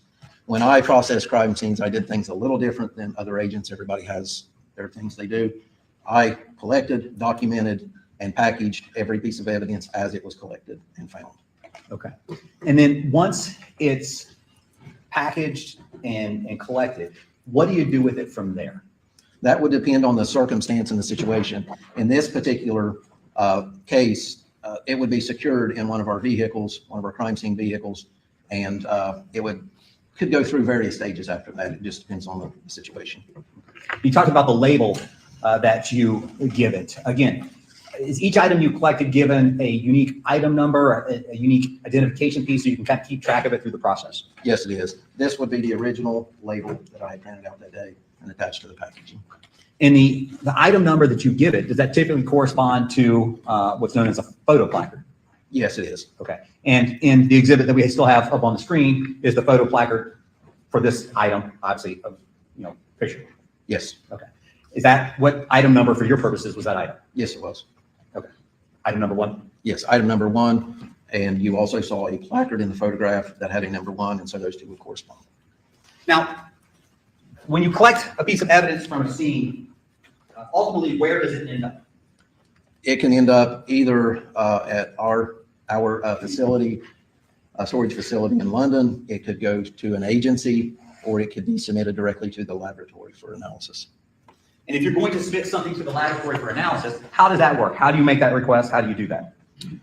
We fill out a submission sheet, and then we would take the item to the laboratory, and it would be accepted by the laboratory. They would then give it their lab number, and eventually, hopefully, it would make it to the lab worker, and they would work that piece of evidence. And ultimately, in this case, Was some of the evidence that you collected at the scene submitted to the lab for DNA testing? Yes. Your Honor, at this time, I believe the parties have a stipulation with respect to State's Exhibit 486. That's correct, Judge. All right, what is that stipulation? The stipulation with respect to State's Exhibit 486 would be that the DNA on this exhibit, which is scene number 1, the Mountain Dew can collected from in front of 4077 Union Hill Road, contains Gary Roden's DNA. All right, so the exhibit number is 486, collected at scene 1. And the stipulation is that the item depicted there, that exhibit, which is that Mountain Dew can, Correct. contains Gary Roden's DNA. Correct. Is that? Just for a moment.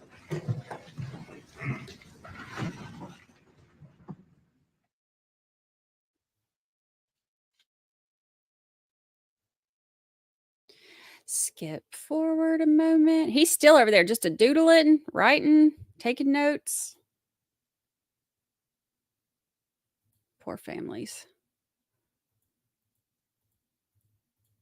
Sort of repeat this. The DNA on scene 1, photo EX1, which is exhibit number 486, trial exhibit number 486, but it's given I think that these other numbers also appear on there, EX1, CSI number 40, but the exhibit number for trial purposes is exhibit number 486, which is a Mountain Dew can found in front of Chris Sr.'s trailer, contains Gary Roden's DNA. That's a stipulation. You are to accept that as if established by evidence, all right?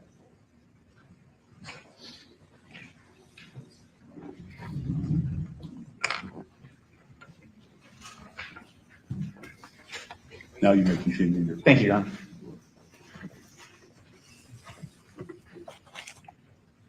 Mr. Jump, can you give me State's Exhibit A97?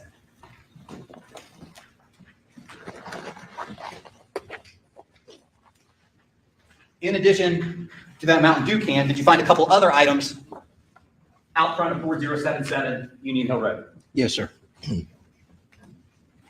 We have up on the screen what's been marked for identification purposes as State's Exhibit A97. Can you tell the jury what's depicted in that picture and where in the scene that is?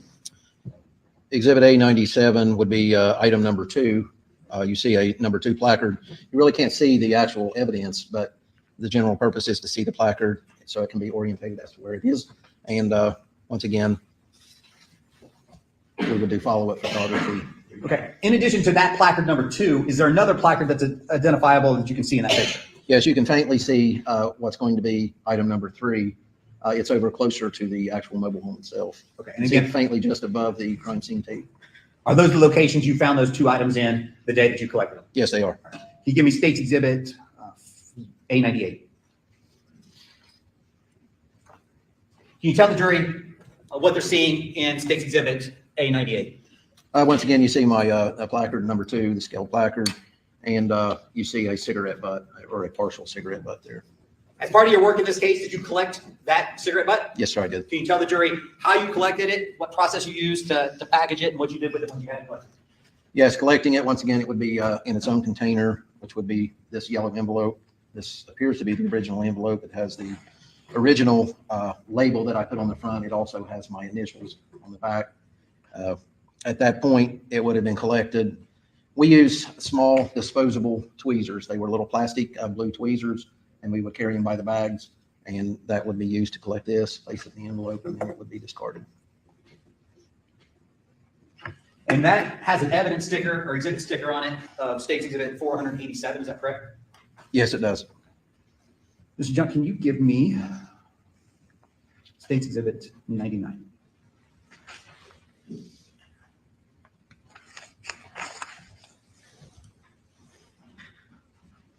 State's Exhibit A99 is up on the screen. Can you tell us what's depicted in that exhibit, please? Yes, once again, this would be a photograph. You can see here a placard with a number 3 on it that we referenced in the last photograph, and an additional one, which is number 4. These were items of potential evidence as well. Can you show me State's Exhibit 101, please? All right, we have State's Exhibit A101 up on the screen. Can you tell the jury what that is? Yes, once again, it's item number 3. According to my placard, that would have been my evidence, item number 3, and it's another partial cigarette butt. I'm going to hand you what's been marked for identification purposes. It states Exhibit 488. States Exhibit A488. Can you tell us what that is, please? Yes, I have a yellow envelope. Once again, it has my original label that I would have printed on the back as my original initials and the tape.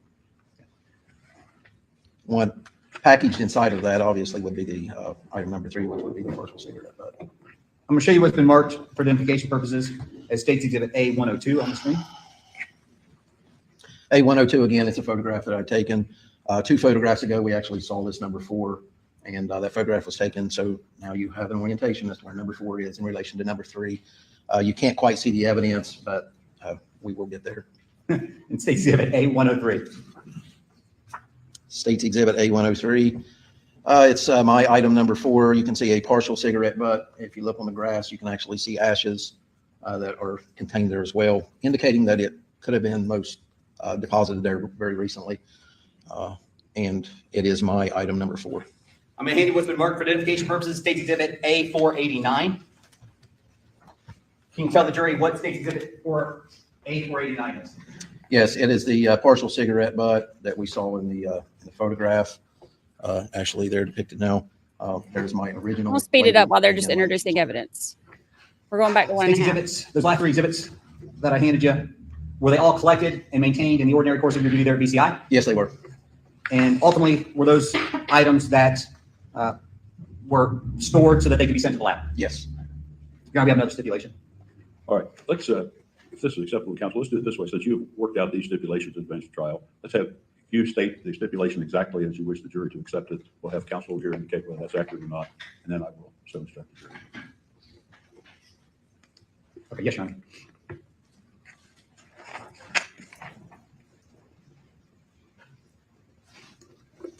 So we can write them proving letters. The state and the defendant have entered into a stipulation with respect to States Exhibits 487, 488, and 489, which are the 3 cigarette butts that this witness just testified to. That stipulation is that the DNA on the cigarette butt marked States Exhibit 487, which is item number 2, 488, which is item number 3, and States Exhibit A489, which is item 4, from the front of Chris Sr.'s trailer, contain the following DNA profiles. The butt identified as States Exhibit 487, or item number 2, contains a mixture of DNA with Gary Roden contained in the mixture.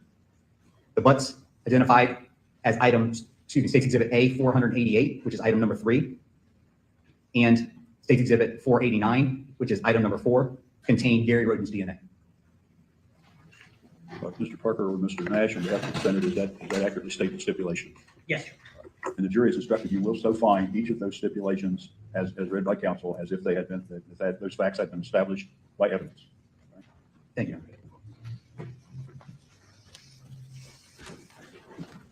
Me too.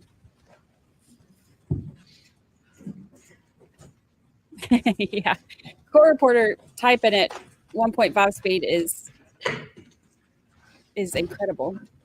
I've put before you and the jury what's been marked for identification purposes as States Exhibit A545. Can you tell the jury what States Exhibit A545 is? Yeah, it's a basic sketch prepared of the residence from an angle, so an azimuth angle, so you were looking down. Once again, you see the residence, you see the front porch. The other items that we just introduced, they would have been out in this general area around through there. And now we're seeing an outbuilding that is incorporated into the diagram. And is that something that BCI prepared as part of the work in this case? Yes. And with respect to that actual exhibit, does that focus on biological evidence that was collected from 4077 Union Hill Road? Yes, I believe it does. And as part of your work in that front porch area, in addition to the cigarette butts and Mountain Dew can that were found in the yard, did you also find some biological evidence on that front porch? Yes. Okay.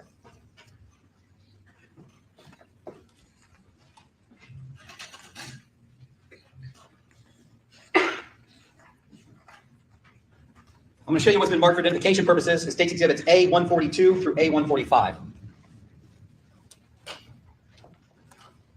So, John, can you put A142 up on the screen for us? All right. I put States Exhibit A142 on the projection screen for the jury. Again, does that treating accurately depict the way that area looked that day? Yes, it does. Can you tell the jury what they're looking at in States Exhibit A142? This is basically the front porch. This photograph the photographer and me would have been in this general area, shooting back in that direction. What you see in the photograph itself is what would be my item number 11, my item number 12, and item number 13. They are very faint traces of what appeared to be blood in each of those areas. Because that's something you observed as you did your work on that scene on that day. Yes. I'm going to show you what's been marked as State's Exhibit 143. Just got to click the next one. Can you tell the jury what they're looking at in State's Exhibit A143? Exhibit 143 is a close-up. Obviously, in the last photograph, you saw the placard with the number 11. It's also represented here. And this is a substance that appears to be blood on the step. If you could, walk the jury through when you collect blood from a scene. How do you do it? What's the technique? How do you obtain that blood, and what do you do with it? I have a very specific thing that I always did in collecting blood, and would still do if I collected it today. Obviously, I would put fresh gloves on. At that point, I would have my container ready to deposit the evidence into it. And then we take sterile swabs. Sometimes they contain one swab. Most of the time, the sterile swab would contain just one swab, sometimes two. But in this case, there were one swab per container, and there was a specific area on that container that I always tore. I removed that. I took my swab. Now, depending on if the blood is dry or if the blood is wet. If the blood is wet, then you can just simply use the applicator, the cotton swab. You can take a standard of that, and then we would let that dry, and it would be packaged. When I say let it dry, you can put it into the container, leave the end open, and let that dry. If it is wet blood, then we would use sterile saline to wet the applicator so that we would be able to extract that swab. And did you, as part of your work on this day, collect a swab of the placard 11 or that blood spot? I believe I may have collected 2 swabs, yes. Okay.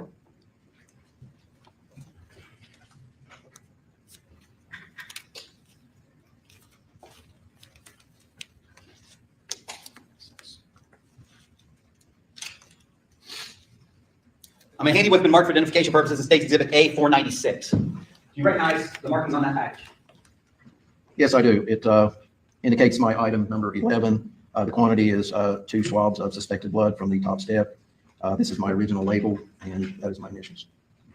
And again, did you collect that in accordance with your training, in accordance with BCI SOP, and the way you testified today? Absolutely, yes. What did you do with it once you collected it?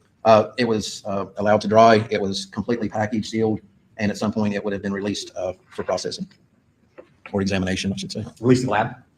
Released to another agent or directly to the lab. I'm going to show you what's been marked for identification purposes at State's Exhibit A144.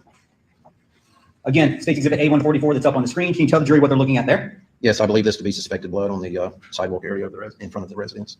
And did you mark it with a photo placard and document it for purposes of the trial? Yes, I did. And is that exact spot there? Can you show the jury what spot that is on the diagram? It would basically be in this area. You can see my item number 12 in the photograph, and it would be in that general area as well. Did you also collect that item as part of your work in this case? Yes, I did. Would you have removed your gloves after you did 11 before you took a swab of 12? Most likely I would have, yes. Anytime I work with something biological like that, we try to do that. Okay. My hand was been marked for identification purposes at State's Exhibit A497. State's Exhibit A497, do you recognize the markings on that package? Yes, I do. Once again, it has my original label, appears to be my original packaging. Okay, question. Do y'all want to keep watching this, or do you want me to skip through the part where he's introducing all of the evidence so that we can get to more of the stuff that's not just introducing evidence?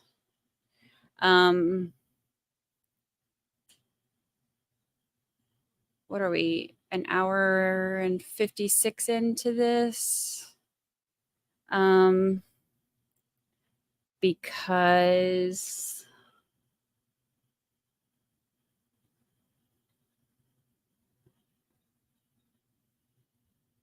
I think he takes a break in a minute and then comes back. But the rest of this is just entering in evidence until he's back.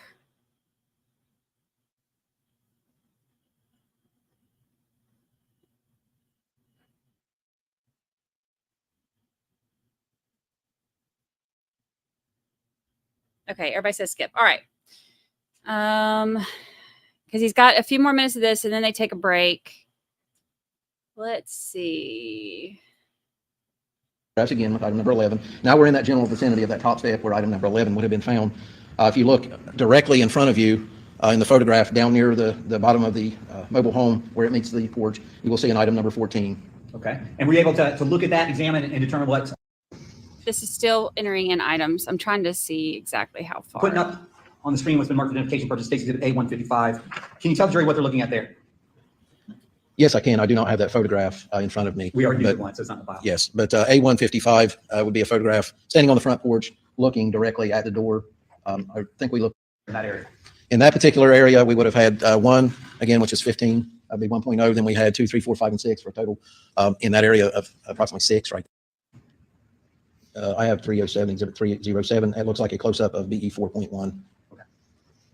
Yes, and I guess for the record, what's up on the screen is State's Exhibit A307, and then A308. A308 is another photograph of BE 5.1. You can see where it looks like the projectile came. Again, We're going did you collect over- that swab in accordance with your training, in accordance with Collecting swab. documenting the collecting- interior of a scene and why that's Okay, so this is the ballistic part. Okay, so a lot of this stuff is just, it's so tedious. Like, did you collect this? Yes. And here's this picture of this part and this part and this part. And from here, I collected this. And yes, I had gloves. And yes, I did this. We know. So this part, I would like to just kind of, or that part, I should say, I would like to just kind of skip over because it's necessary in the courtroom, but not necessarily on the replay. So the stuff listed right here, we'll watch this part, but this is more of like the ballistic evidence and stuff that they found. So this is like we'll listen to part of this, and then if this gets tedious to listen to too, we'll skip through this part too. important. Do you move anything or change anything before you document? Absolutely not. This scene was a little different than some scenes. A lot of scenes that you enter, you have an area that you can establish as a place to work. What we would do in a particular situation like that, and what we've done in the past, is let's say the living room area, we would do a complete search, documentation, photography. Overhead diagram. Yes, it's documented as number 25, the green dot in front of the chair in that area. Could you open that package for us? Yes.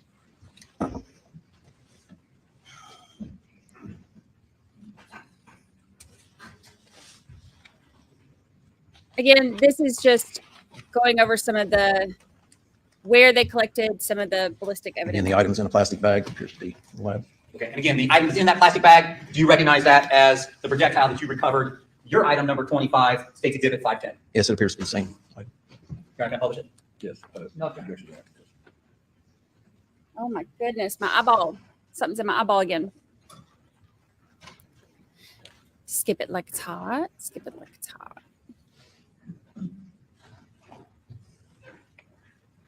For the witness who goes through this stuff and puts it together, we'll watch it. State's But Exhibit for this- 510, was that collected according to your training, your experience, and BCI's protocols? Yes, sir. And again, was it kept and maintained? All right, we have State's Exhibit A402, which is up on the screen. Can you tell us, or tell the jury what they're seeing in State's Exhibit A402? Yes, earlier we saw a wide angle shot of that, and I described its location. Now we're moving closer to that area. You see the deer head, and in the background, you see the primary target we're looking at, which is a black speaker, and what appears to be possibly bullet holes at that point. And again, in accordance with the way you document the scene, would you have marked that with an item number, a photo placard, and taken pictures of it? Yes. Okay. Can you give me State's Exhibit 403? State's Exhibit 403, can you tell the jury what's depicted in State's Exhibit 403? Yes, 403 is an up-close photograph of the top edge of that speaker, and it looks like a ballistic event there had happened or had occurred, and there's a partial projectile there. It would be my item number 40. Again, for the record, I keep saying 403, it's A. Any of these exhibits that are numbered will have A's in front of them. State's Exhibit A404. Did remove. It was in an area that it could be removed without altering the condition, so I think we did remove it. Can you tell the jury what they're looking at with respect to State's Exhibit A409? Yes, this is my item number 40. It would have been what you saw. Still embedded in the speaker in the last photograph, but it's been removed. And this would be a close-up photograph of that item. State's Exhibit A525. Can you tell the jury what they're looking at with respect to State's Exhibit A525? Yes, once again, it's in my packaging. It has my original label. I have it labeled as item number 40. It's a partial jacket from the speaker in the living room with my initials. Could you do me a favor? Could you open that? Yes.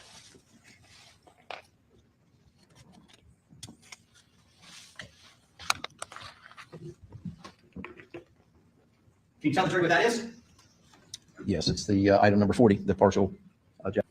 We're about to show the speakers sometime. Yes. Look at it. You'll see a small speaker sitting on top of the large speaker. Item number 40 would be out of focus, but we know it's a general location. Our point of focus on this is the small speaker sitting on top. And we saw what appeared to be a ballistic event there. Looked like a bullet had either been lodged or passed through that item. Can you give me State's Exhibit A410? I think this is where they show it. Again, State's Exhibit A410. Can you tell the jury what's depicted in A410? A410 is the speaker listed as item number 41. And we thought at that time it could contain a bullet as well.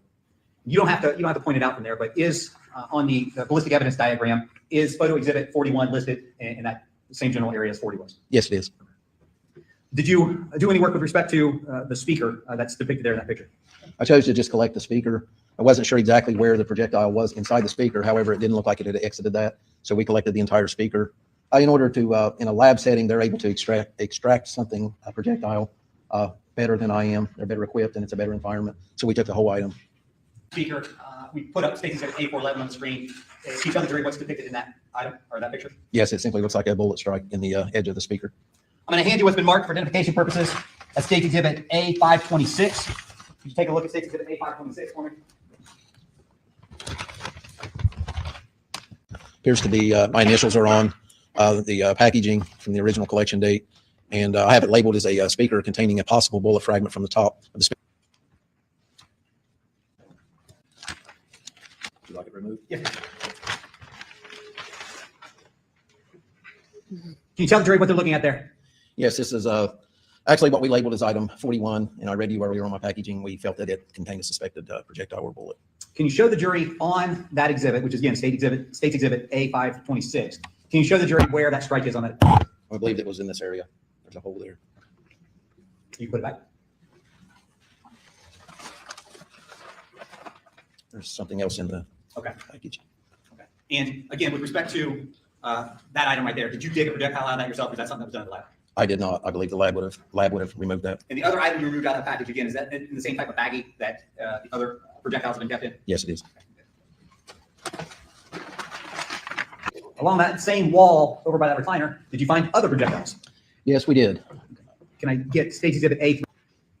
Where the wall meets the floor, there are 3 small pieces of, I believe that to be cat food there. Directly behind that at the base, you'll see a little silver object, and that appeared to be a bullet. Can you give me State's Exhibit A395? And again, would you have done your same procedure? Would you have zoomed in closer and closer on that projectile? Yes. Yes. State's Exhibit A395, can you tell us what we're looking at there?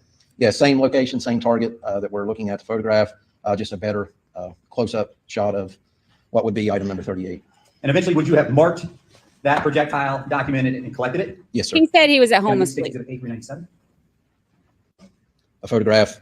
We have first, once again, we photographed it without a scale, without distorting anything. Now we've put a scale to it and assigned it the number 38 to be collected. And State's Exhibit A398. And it is the evidence item I assigned to it, number 38. And can you tell us what that is? It's the projectile, or the, we would call it a partial bullet, but it's a projectile that is listed as item number 38 we viewed in photographs.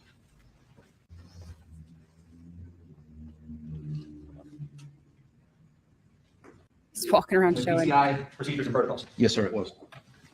procedures protocol. Search that room for other ballistic incidents or ballistic events. Yes, we did. And as you search that room for other ballistic incidents or events, did you try to track the path or trajectory of those events through the trailer? Yes, we tried.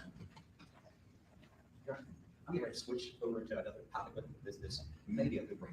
All right, so Defense ready for recess also. Ladies and gentlemen, we're going to take a lunch recess. It's 12:30, so we'll be in recess until 1:30. Figure out what hole matched with what. If we go back just a little bit. And all right, you so remember now he earlier, starts. They went whenever we through- took photographs and we looked at those photographs and discussed all that. DE1 for 2.0 and 3 and 4 and 5 and 6, they were in the front wall of the residence around number 26 and number 14. When those entered, we saw photographs where there were trajectory rods going through those. And the goal is to determine where those ultimately would have landed, or if there were multiple areas on the inside that would match with the outside. Okay. And as a bullet travels through a circle, let's say that front wall there, obviously you testified that some bullets punch through that front wall.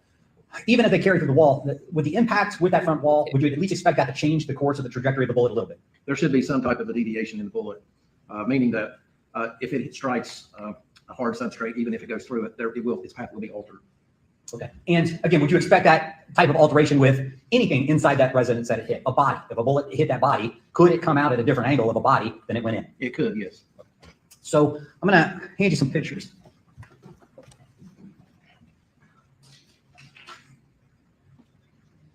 Mr. Chuck, I'm going to ask you to put up State Exhibit A309.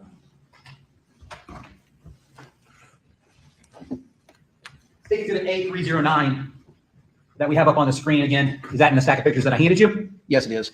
Can you tell the jury what they're looking at with respect to State Exhibit A309?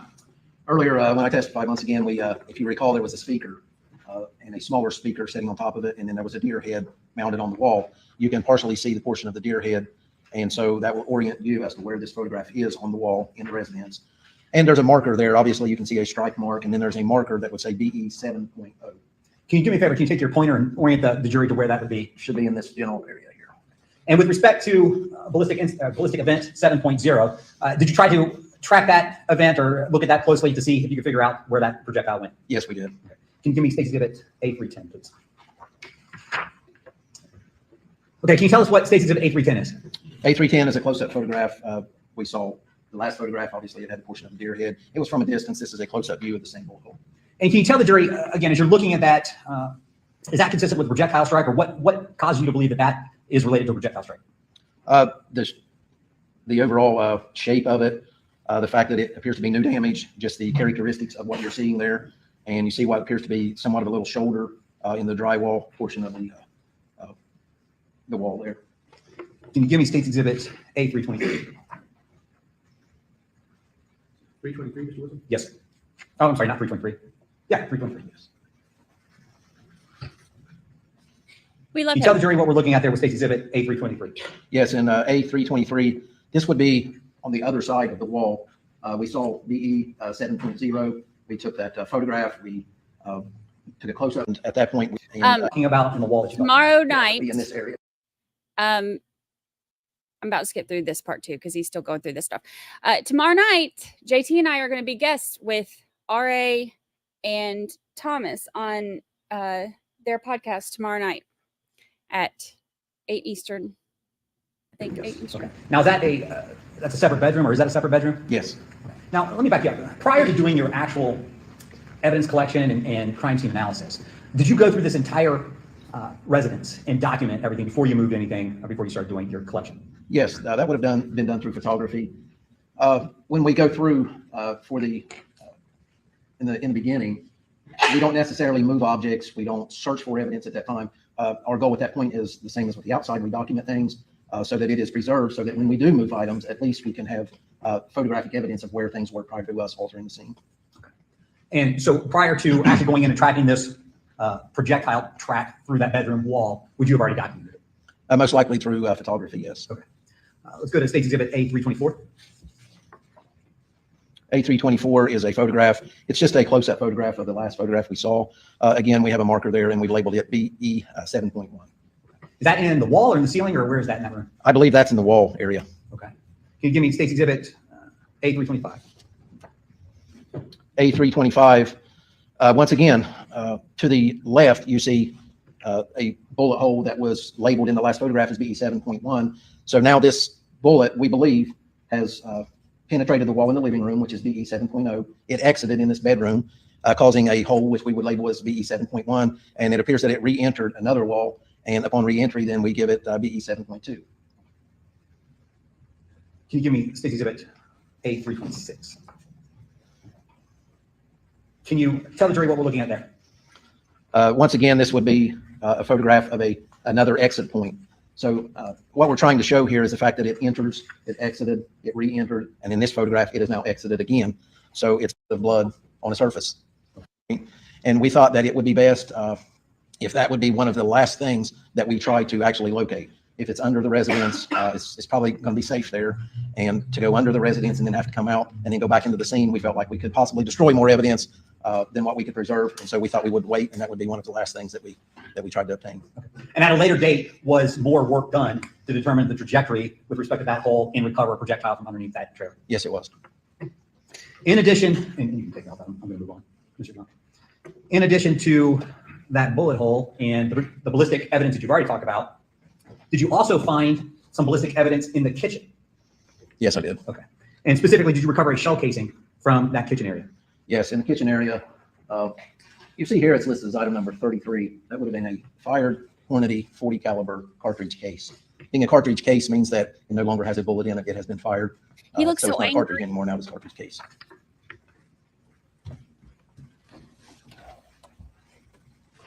This part's almost done, and then he comes back. They're about to take another break, though. I'm trying to skip through the stuff that's not completely hand you another necessary stack for of right pictures? now.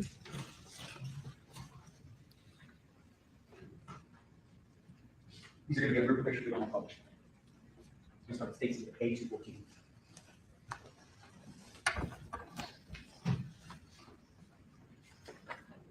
Actually, Mr. Dunn, can you give me A169? You don't have A169 in your stack there, but I want to start with A169. Okay, again, if you could tell the jury what they're looking at with respect to State's A169, where's that picture oriented towards? And at some point, are you moving into that kitchen to look for evidence as well? Yes, on A169, if you would walk in the front door You found the right and then you would turn to your left, that's what you would see. If I may stand. So the door would be down in this area. The original location of the chair is here, and then the kitchen area would be back in that area. Can you give me State's exhibit A168? Again, you don't have that in your stack either. You just walk in the jury towards that kitchen. Can you tell us what we're looking at and where we're headed there? Yes, earlier in my testimony, if you recall, there was a treadmill there, and I had indicated that when the first responding officers arrived, Officer Ball and Music, and they entered the residence, that they stepped through that treadmill. This would be the same photograph. The treadmill is kind of on the threshold of entering into the kitchen area. State's exhibit A214. Again, can you tell the jury what we're looking at, and again, where in the diagram is that picture taken? A214 would be standing in this general area. Again, this being the kitchen, chairs here, and they're beginning to see How mad blood he patterns, looks. or drag marks and blood across the floor. Can you give me State's exhibit A217? He shouldn't be allowed to be Can you angry. tell the jury what we're looking at here and what part of the diagram we're at? Yes, this is A217, 217, is actually in the kitchen area. Looking back, you see a table, there's a blue tote, and then 33. It's very hard to see, but there is a spent cartridge case there on the floor, which I spoke of earlier, which is a 40 caliber Hornady cartridge case. With respect to this piece of evidence, did you take far pictures and zoom?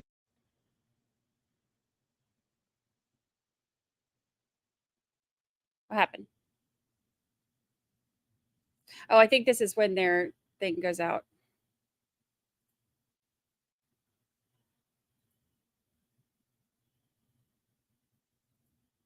Yeah, this is when the feed went out. Now, Then with it came respect back. to this item, we talked about projectile Maybe it is ballistic just evidence nice. recovered from the bedroom, from the living room, from the Could be. kitchen. Was that pretty much the extent of the ballistic evidence that you recovered during your work at this scene on April 22nd, 2016? With the exception of the first on the front porch, yes. Okay, so everything you testified up to this point was the ballistic evidence that you collected, is that correct? Yes, sir. Again, as part of your work, did you prepare, or did somebody on your team prepare the overhead ballistic diagram? Yes. And again, does that truly and accurately depict the areas in which that evidence was found?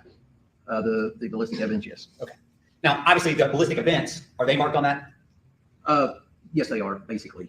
Okay, where the holes in the wall are? Yes, for instance, if you had number 15, that's item number 15, but again, it's 1.0. Okay. So some are and some aren't. Gotcha. In all of your work there, looking at the ballistics, or the ballistic evidence in that trailer that day, was there any evidence that you saw with your eyes, based on your knowledge, your training, your experience, that led you to believe that any shots had originated from inside of that trailer going outside of that trailer? Through all of the ballistic evidence found, the projectiles, the bullets, the bullet holes, and all those things, I found nothing at all that would indicate that any shots were fired from within the house going out of the house.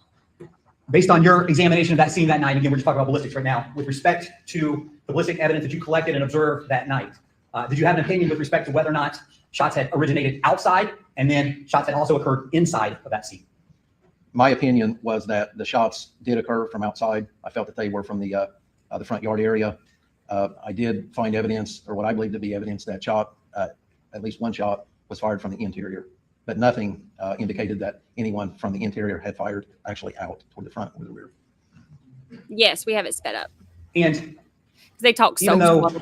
you found at least 6 holes or 6 ballistic events at the front of that trailer and multiple projectiles and ballistic evidence from inside that trailer, or recovered it inside that trailer. Is it your testimony that you only found one shell casing? Yes, one cartridge casing inside the house.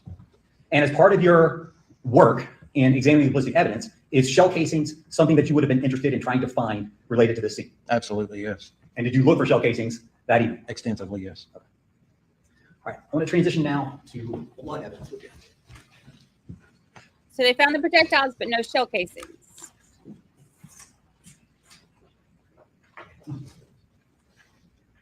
And that's important later. And let me ask you this. With respect to shell casings, why are shell casings important evidence that can be recovered from a crime scene?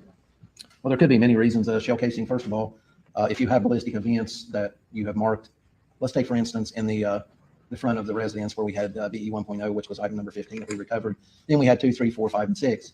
If we were to look at or try to find the cartridge casings, which we did, that could confirm to us possibly what type of firearm was used, what type of ammunition was used, which could in turn link us to trace that back to potential suspects. Okay.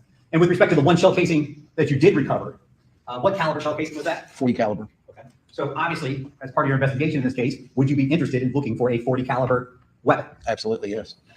And with respect to shell casings, if you were to recover a suspect weapon, would you be able to match shell casings found at a scene with a suspect weapon? It's very, very possible, yes.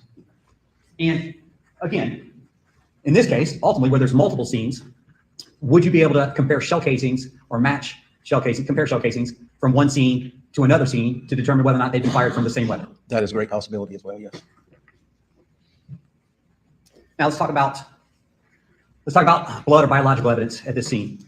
In addition to the ballistic evidence that you talk about, is something that you looked at and examined that evening DNA or biological evidence? Yes. And were you interested in looking at the blood, observing the blood, and trying to make determinations about what might have happened with respect to blood patterns in that scene? Yes, to a certain extent, yes. Okay.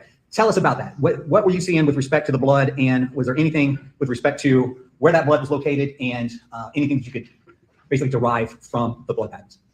Just from what we saw, and actually you have seen the same thing in the photos that we have looked at today, it's obvious that you can see what you could consider to be origins or a place that a person was in when the bloodletting event occurred. Obviously, if you're standing here and you cut yourself with a knife and you begin to bleed, and I find you out by the door, I should be able to go back and where I stopped finding blood. And at that point, I could determine and reasonably say that that's where you were at when the bloodletting event occurred. If you look at the photographs that we looked at earlier, I was concerned with where the individuals, because I knew at that point I have 2 deceased individuals that had been murdered, and I want to try to find out where each individual was at the time the bloodletting events occurred. I'm going to hand you another stack of pictures. We're going to start with State's Exhibit A212.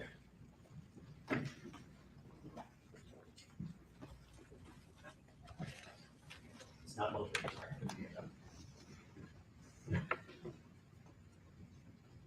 At an actual bullet hole, which was BE 13.0. I had showed that there were some alterations or characteristics indicating alterations to those deposits of blood on the floor. This is the other side of that chair where you saw that bullet. This is what appears to be simply blood that has been saturated at one point, maybe in clothing, and then the individual that shed this blood was then dragged across this floor, and it indicates obviously that it's going toward the kitchen area. Well, When we talked about the ballistic event, I think it was ballistic event 13, and you talked about those patterns. Again, do those patterns carry into what you determined to be those drag marks? Very consistent with it. Yes, it falls in line with it, actually. And can you give me, let's go back to State's Exhibit A181. That's a choice for carpet. All right, State's Exhibit 181. Did you take some swabs of the blood in front of that chair? Yes, sir, I did. Okay. And again, walk us through, let me see real quick. Where in that picture did you take the swabs? There's a seam. Maybe I can just show you easier. That was this general area right here. There was a large pooling of blood that had coagulated, and I took some standards from that area. Can you give me State's Exhibit A276? Did you identify and put a photo placard by the area that you swabbed? Yes, I did. We have State's Exhibit A276 up on the screen. Can you take a look at State's Exhibit A276? Tell the jury what they're looking at there.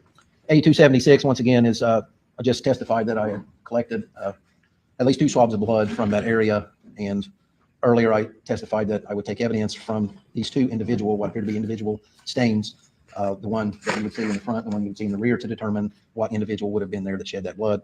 So I would list that as item number 18. You can see in the background actually a bullet that is still there that we discussed earlier as well. So nothing has been altered at this point. No, just give me one second. This next series of pictures for a while are going to be numbered. All right, I handed you what's been marked for identification purposes, the State's Exhibit A503. I don't know if I actually identified that already or not, but could you just tell the jury what they're looking at with the State's Exhibit A503? Yes, A503 is my item number 18. It is my original label I printed on the 22nd of April, 2016, and my initials are on the rear of that as well. And can you tell the jury, how did you take that swab? Where did you submit it to? And was that eventually submitted to the lab for DNA testing?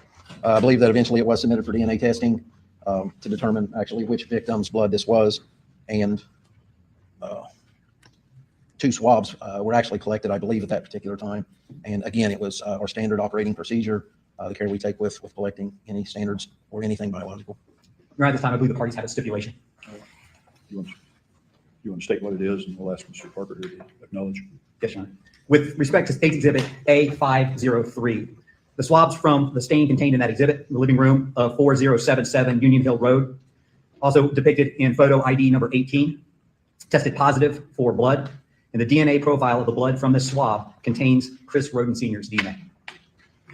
Parker? That's correct. The jury will find that stipulation is established as fact, as if it had been established by evidence in the hearing. In this same area of the living room, you identified that as being on the floor. Did you also find blood splatter on the wall, or what appeared to be blood splatter on the wall? Yes, we did. Okay. Talk about that. Tell us where you found that and what you did with it. Item number 19 would ultimately be 2 swabs of blood, I believe, we collected from the wall. You can see in the... Go ahead. Let me give you State's Exhibit A277.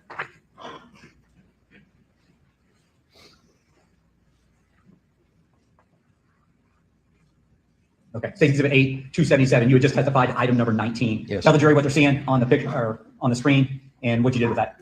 Item number 19, again, would be just labeled as a blood stain, which is a deposit of blood on the surface, and swabs would be collected from that particular spot for to be analyzed. Is there anything that sticks out to you with respect to any directionality of that blood or anything like that? There are several.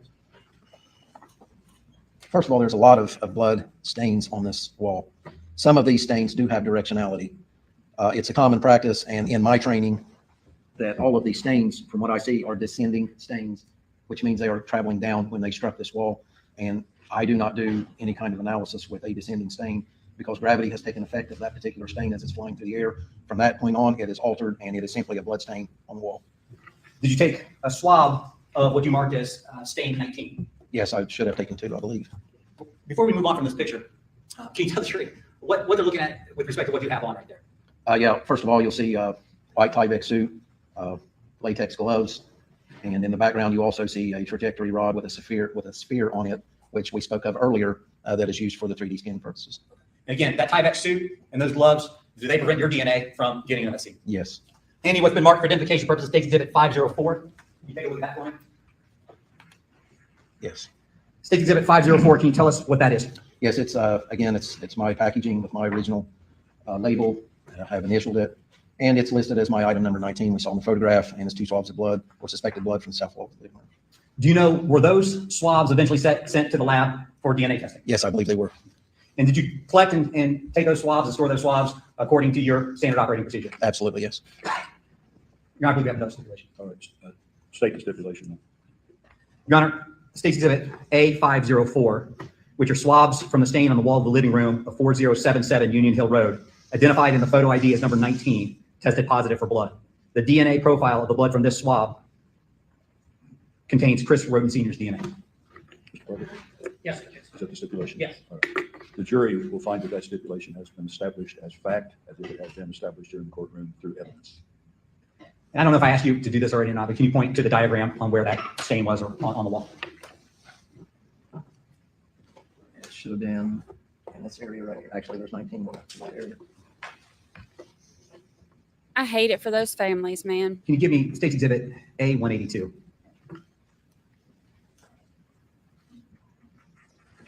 State's Exhibit A182, that's up on the screen there. Can you tell the jury what you're capturing there and what that pattern or what that blood is showing you at that point?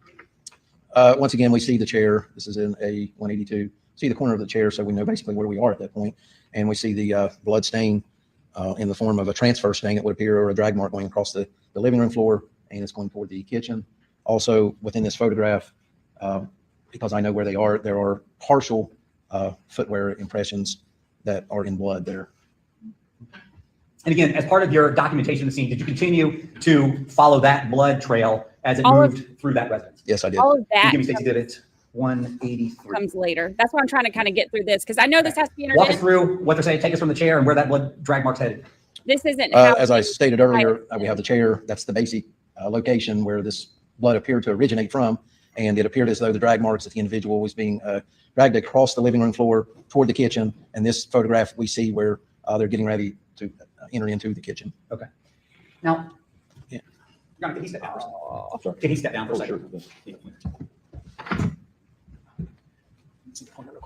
As the blood drag mark moves through the living room back towards the kitchen, does it appear in this area right here that it's broken or a disruption in it? Slightly it does. Tell us what you're seeing and what that area is showing you. What I'm seeing here is the chair. I'm seeing blood transfer on the floor being dragged in that direction.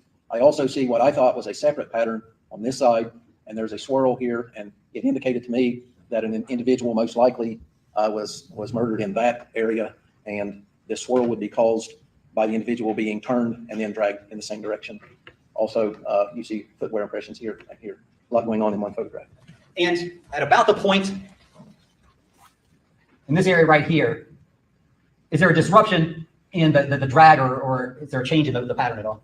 Yes, there appears to be somewhat of a change in this area. I believe that's due to the individuals being brought that area, as well as this rug probably being moved. Thank you.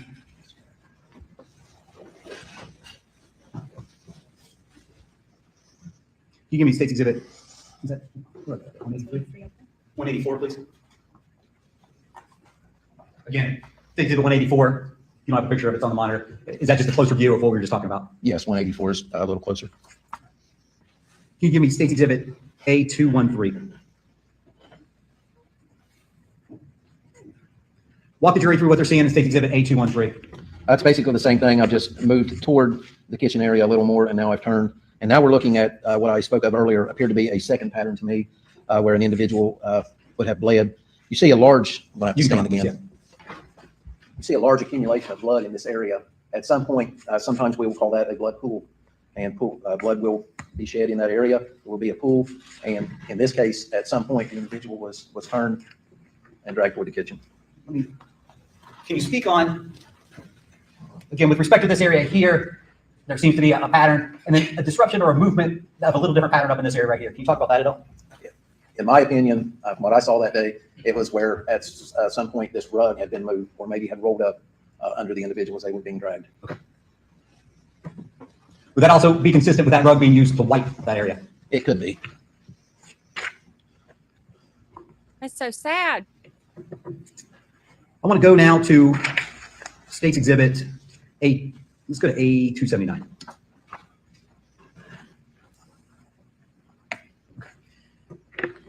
Depicted in State's Exhibit A279, is that the area of the blood that you talked about with respect to pooling in the swing around? Yes. Okay. Did you take a swab or collect a swab of that area? Yeah, there would have been 2 swabs of blood collected from that particular area. I'm handing what's been marked for identification purposes, State's Exhibit A505. The swab that you collected, the swabs that you collected in that area, did you identify those with a BCI item number? Yes, they're evidence number 20. Once again, it's packaged in my package with my label and my initials. And I've listed it as 2 swabs of suspected blood from the center of the living room floor. It's listed as 2 swabs of suspected blood from the center of the living room floor. Again, with respect to those swabs, did you collect those swabs, maintain those swabs, and store those swabs according to your standard operating procedures? Yes, I did. And do you know whether or not those swabs were eventually sent for DNA testing? Yes, they were tested. Now we have another stipulation at this time. Please state the stipulation. Thank you. With respect to State's Exhibit 505, which are, that is 505, right? That I handed Yes, you? it is. Okay.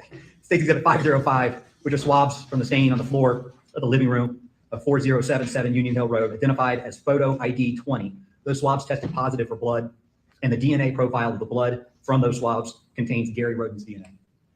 Mr. Parker, That's correct. the jury shall find that stipulation has been established as fact, as if it had been established through evidence here in the courtroom. In addition to the blood on the floor in that area of the living room, did you also find blood splatter on the back wall of that area of the living room? Yes, I did. Can you give me State's Exhibit A177?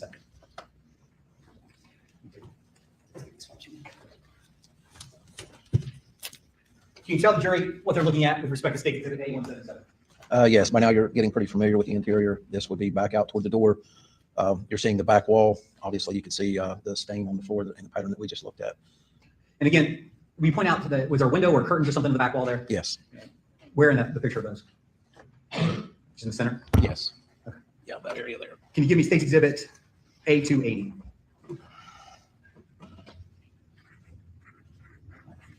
Again, can you tell the jury what they're looking at with respect to State's Exhibit A280? Yes, this is obviously it's blood. It's a blood stain, blood that's been deposited on the wall. And we actually collected 2 additional swabs from that area, marked those swabs as item number 21, in an attempt once again to be able to determine who was where within the residence. A lot of them are And getting handing up what's been marked for around identification purposes as State's Exhibit A506. You recognize the markings on State's Exhibit A506? Can Yes, you tell the jury what State's Exhibit A506 is? yes, it's my evidence item number 21. Again, it's in my packaging. It has my seal on it. It has my original label.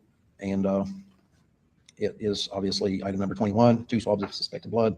And it was from the wall in the living room between the cabinet and the curtain. Again, did you collect, maintain, and store that item according to your standard operating procedures? Yes, I did. Your Honor, I believe we have another stipulation. All right, please state that stipulation.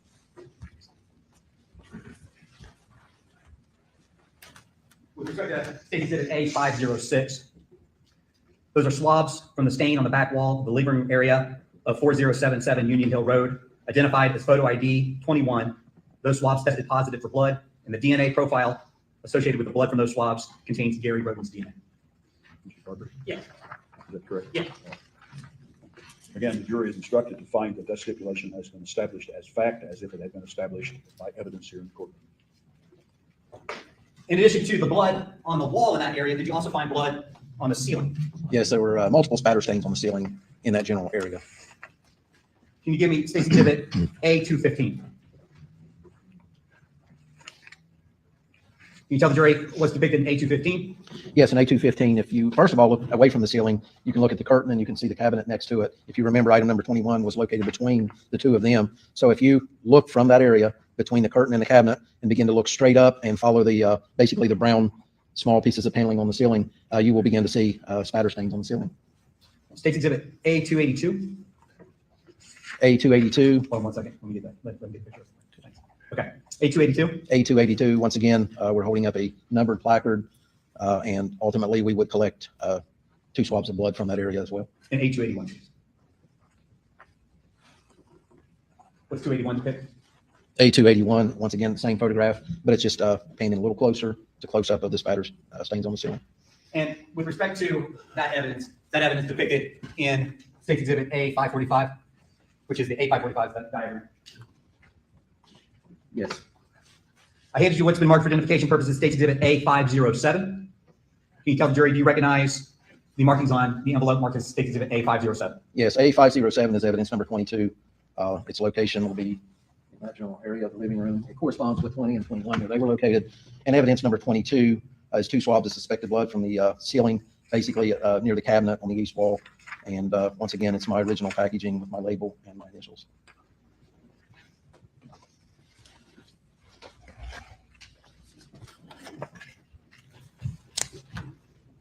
I've got a stipulation with respect was not sent to the lab for DNA testing.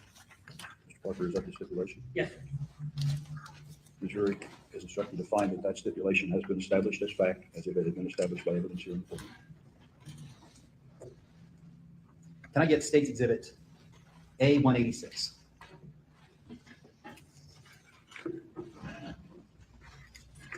You testified earlier about noticing shoe prints in this scene. Yes. If you could, tell us a little bit about shoe print evidence. How is shoe print evidence deposited in an area? Just give us some basics. Well, it could be a number of ways in this particular way. Obviously, if you have a bloody footwear or shoe print then you would have to have it, first of all, have a source of that blood. So we know that a Shoe print bloodletting stuff event would comes up. occur. And for that blood to get on Also. the bottom of that shoe, an individual would have to be in that vicinity where the bloodletting event occurred in order to get blood deposited on the bottom of their shoe. And if that individual then walked, then that individual would transfer blood from the bottom of their shoe, in this case to a floor, and ultimately you would have a footwear impression in blood. And with respect to, let's use blood since we're talking about blood and footprints, is it more likely, based on your knowledge, your training, your experience, is it more likely for a shoe print to be tracked or picked up in blood when that blood is wet or fresh as opposed to dry and old? Absolutely, yes. Now, there at BCI, do you have experts in the lab who work in trace and shoe print type evidence? Yes, we do. So to that end, as part of your work at the scene, when you have an imprint, a shoe imprint that may be related to the crime or the crime scene, do you try to document that or collect that so that it can be examined later on by experts? Yes, I do. Walk the jury through how you go about collecting and documenting footprint. Let's start with documenting first, documenting footprint evidence. Well, before you could document, Okay, we know how to after we had a document. search warrant, I knew where the footwear impressions were. And at that point, I wasn't sure exactly how I was going to process those, what kind of photography I would be doing, what kind of chemicals, if any, I would use. And so I took something which was parchment paper that is supplied, we had on our crime scene vehicles. Parchment paper was used quite frequently for us to package bloody evidence to keep it from transferring blood to another substance. At that point, the footwear impressions and the blood was dry when I got there. And so I actually took parchment paper, we laid it over the footwear impressions, and due to the fact that there was only going to be one other agent working with me, which was Agent Price, we both knew that parchment paper means don't step there. And so that's how we were able to preserve this evidence while we were continuing to work the scene. Now, to the point of what I did at that particular time, yes, I would document the location, and I've tried to do that with these overall shots so that you can, or anybody can look at these shots later, these photographs, and be able to tell, well, I know where the plywood is, and I know where the footwear impression is in relation to the plywood, so I know basically where they're at in the house. That's the ultimate goal. From there, you would move up closer, and you would ultimately scale that footwear impression and try to get as much characteristics or detail from that footwear impression as possible.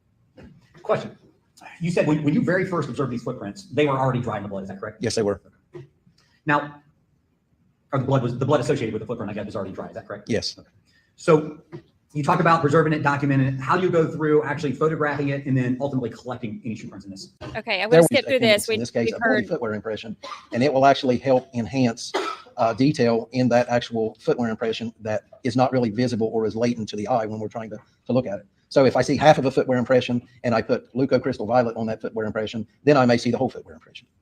And leucocrystal violet, does it alter the footprint or just enhance it so you can see it better? It enhances it. Leucocrystal violet, when we mix it, it would come in two parts. One would be the leucocrystal violet. The other would be hydrogen peroxide. I think it was 1-to-4 mixture.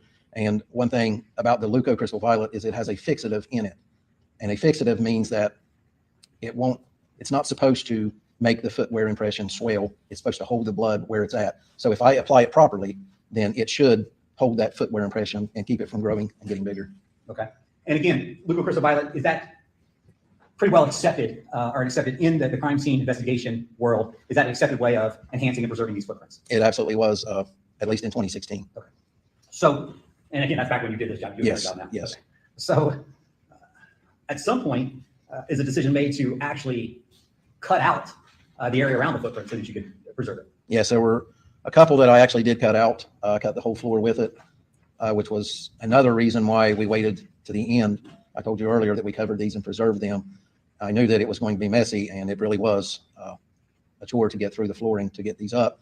So that was another reason why we put the parchment paper, and I believe we actually put these large boxes. They look similar to a pizza box, turned it upside down so there's actually no pressure on it. And we were able to go back later when we were closer to the end, when we felt like we had gotten the majority of what we could get done at that time, and then we did cut those up. Again, with respect to the pictures that you took, the documentation, did you document these footprints as they were in that scene before you did leucocrystal violet or any other attempts to preserve or save that? Yes, they were all photographed, documented as they were when they were found.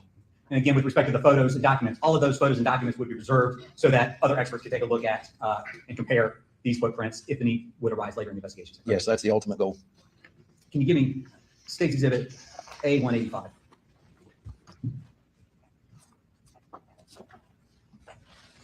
All right, State's Exhibit A185, can you tell us what we're looking at in State's Exhibit A185?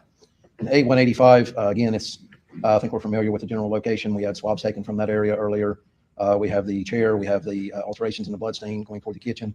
And then we begin to see some faint footwear impressions. And I'm going to do two things with it. I'm going to switch out the biological evidence, State Exhibit A545. I'm going to put up State Exhibit A547.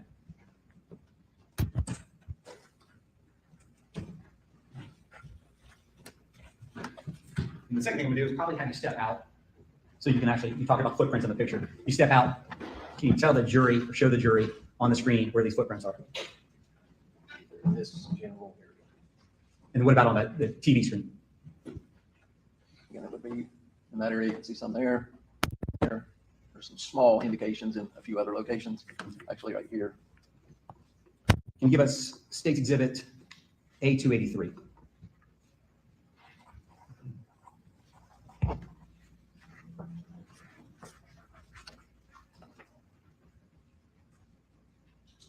And with respect to those two prints that you first talked about, did you identify those with evidence, placards, and BCI numbers? Ultimately, yes, we did. And was one of those ultimately identified as item number 23? Yes, it was. Okay. And where in the picture, where in the diagram was item 23? This area. I'm showing you what's been marked for identification purposes, or put up what's been marked as State's Exhibit A283. Can you tell the jury what they're looking at there? I'm sorry, coming away. This is actually the footwear impression. One of the footwear impressions, and I believe this would have ultimately be marked as item number 23. State, would you take different pictures of those under different lighting? So some brighter lighting, some less lighting, so you could pick up the detail on them? Yes, you would sometimes change your camera lens to a macro lens.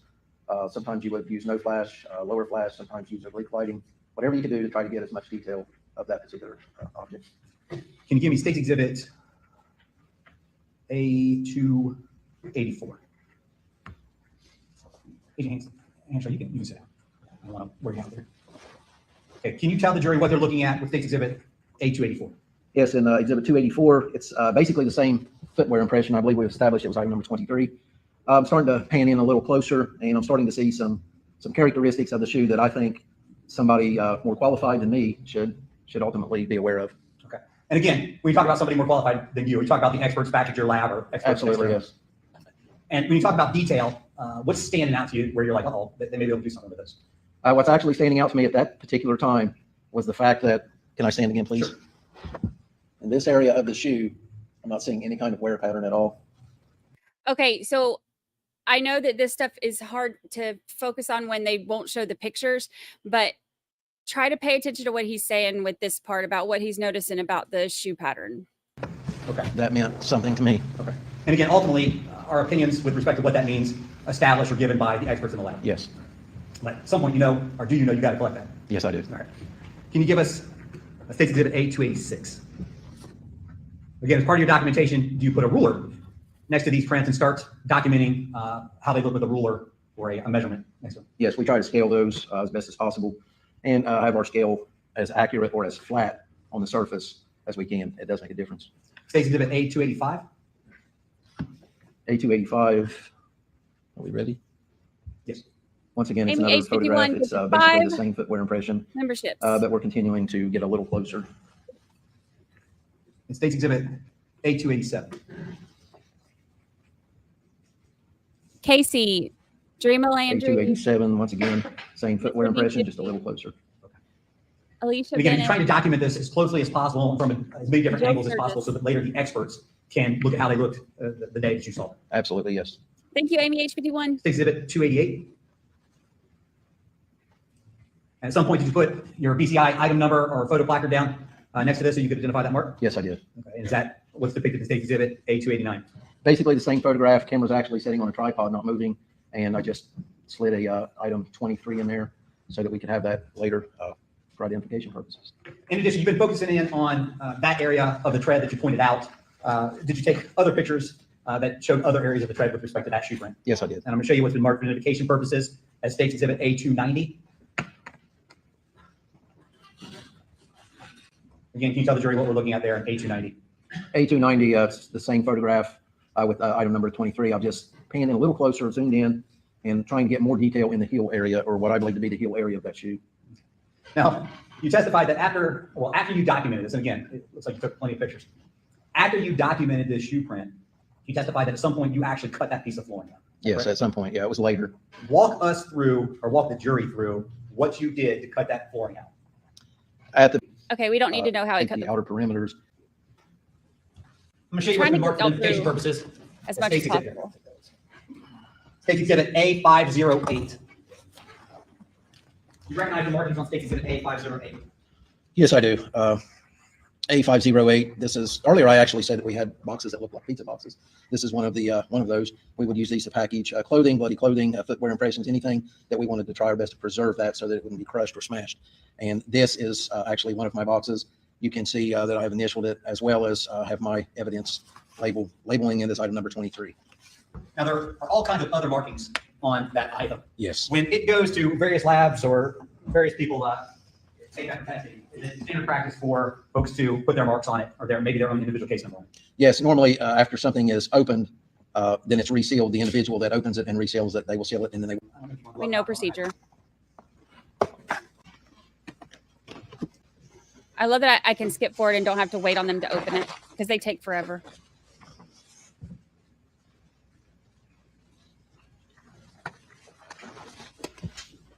Can you go ahead and open that for us? Can we display this? Okay. Do you recognize the item that's inside State's Exhibit A508? Yes, I do. And if you could, I'm gonna have to slowly walk that in front of the jury. Tell them what that is. This is basically what we did see in photographs. Earlier I said I put on a chemical called glucose violet, which will ultimately dye that stain, and it will bring out portions of that blood stain that we cannot see without that dye. They won't show us anything with blood on it, like nothing. But he's walking the footprint, the bloody Was that footprint, item where they cut the floor out in front of the jury right now. 508? Was that item collected, maintained, and stored in accordance with your training and standard operating procedures? Yes, it is, and it was.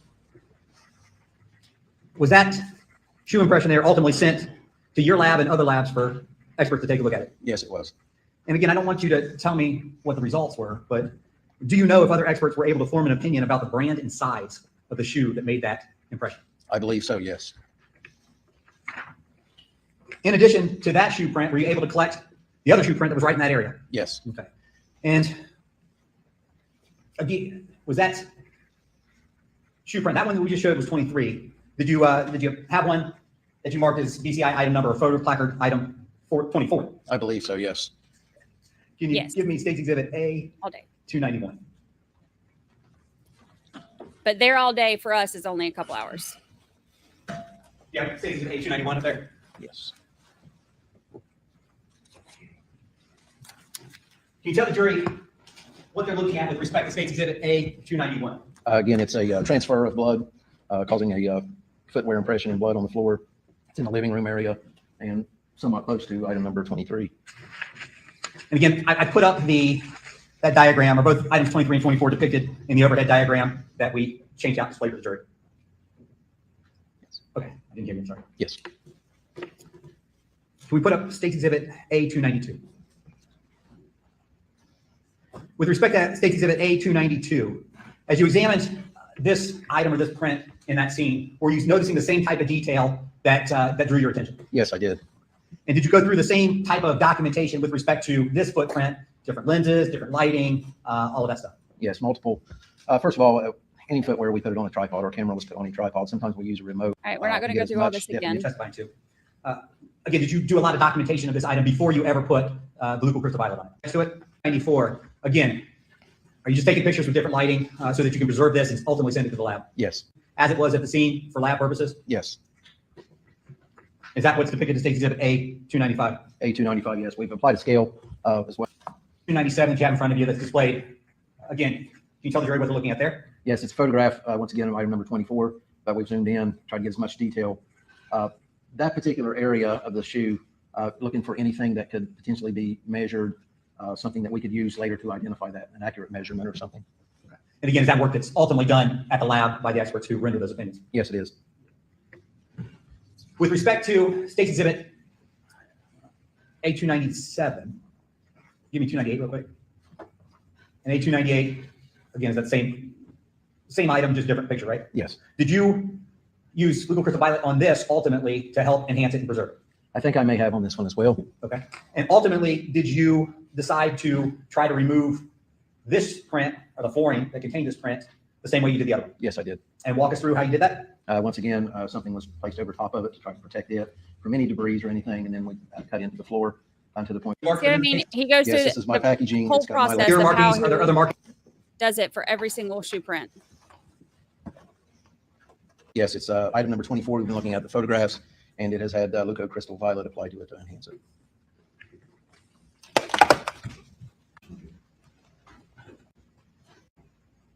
State's Exhibit 509. Was that collected, maintained, and stored according to your training on how to collect these types of items? And I'm going to put on the screen what's been marked for identification purposes as State's Exhibit A427. Yes. Can you tell us or tell the jury what's depicted in State's Exhibit A427? A427 is a photograph where a scale has already been applied. Obviously, there were previous photographs. We actually saw some of those, but it's a scale of the partial footwear impression close to the front entrance door to the residence. And could you do me a favor? Could you use the pointer and show the jury on the diagram where depicted there on the left? Can you tell the jury what was Crystal Violet applied to it, it appears. Okay. Now, before putting that Lugo Crystal Violet on it to preserve it and enhance it, did you run through the same series of document type photos? Same series of documents. Is that Every part of single the one. photos that you reviewed as part of your testimony and saw it when you initially entered 4077 Union Hill Road? Absolutely, yes. Ultimately, did you put a marker next to that and attempt to collect that as evidence? Yes, I did. Can you give me State's Exhibit A438? Exhibit A438 is a photograph of this footwear impression, item number 47, after Luco Crystal Violet has been applied. So the more same footprint stuff. 439 in your item number 47. As you looked at that shoe, or excuse me, that shoe print on the floor in blood, again, did you notice the type of detail that you knew the lab would be interested in taking a look at? Yes, I did. And were you ultimately able to collect that? Yes, sir. Walk the jury through what you did to collect it? Once again, preserved it in the same manner. Once again, Has my original label on it. You recognize other markings on there that indicate that that item went to the lab for further analysis? Yes. What is this bloody footprint? All of those pictures to look at as well. Yes. Okay. Can you go ahead and open? Can you tell the jury, do you recognize what's inside the box marked as State's Exhibit A532? Yes, A532 is my item number 47. It's collected there at residence. And it's we've seen photographs, and it has been enhanced with Luco Crystal Violet. Now, is that box? Yes. Any objection? May publish to the jury.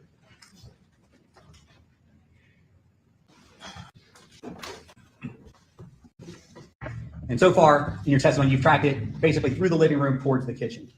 I've handed you what's been marked for identification purposes as State's Exhibit A373. Can you orient the jury to that picture? A373, so far, the majority of the photographs we've looked at, and I keep telling the same thing, that they're from generally the front door area. Now, I am now beyond that point, and I'm back into the kitchen area, and now I'm focusing forward back toward the living room area. This is one of the first photographs we've seen from this angle. And the rugs that you had talked about near the disruption in that blood pattern, are those visible in that picture? Yes, they are. Show you what's been marked for identification purposes, State's Exhibit A372. As part of your work in this case, did you just keep tracking that that blood trail through the kitchen and to where it ultimately led up? Yes, I did. Is that 372? 373. Let me get A372. Again, can you tell the jury what we're looking at here and where that picture is taken from? Once again, this is taken from the kitchen area. You can see the treadmill, the rugs. Earlier, we looked at a blue tote and a kitchen table, and if you recall, item number 33 was under that, which was the 40 caliber cartridge case. So now we're in that general area, and begin to see footwear impressions there as well. All right. State's Exhibit A371. I know that's the good Continue to thing walk about us through rewatch. where that blood trail is going and what they're looking at. Skip. There's some things here that are very remarkable to me. First of all, yes, we're in the kitchen area, and we're moving back toward the bedroom area where ultimately both victims would have been dragged after the murders. You see blood on the floor and the directionality going that direction, but then you begin to see footwear impressions that are on top of the blood that would indicate that the individual that drugged them back there then walked back through that area. And show the jury where this footwear impression is or what you're looking at there. There's some partials in this area and a partial up in that area near the rug. going to show you what's been marked for identification purposes, State's Exhibit A374.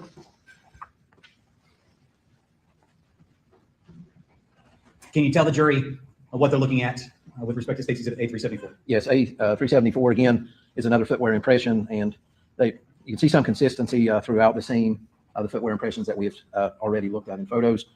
This obviously is in the kitchen area, and this would be going back before any scales or anything of that nature apply. And State's Exhibit 375, A375? Yes, A375, once again, it's basically the same photograph that we saw. Ultimately, this is going to be listed as item number 35, but for purposes of documentation, no scales or no rules have been placed there yet. You beat me to it, but ultimately, did you mark that and put scales on it? Yes, sir, I did. Can you give me State's Exhibit A384?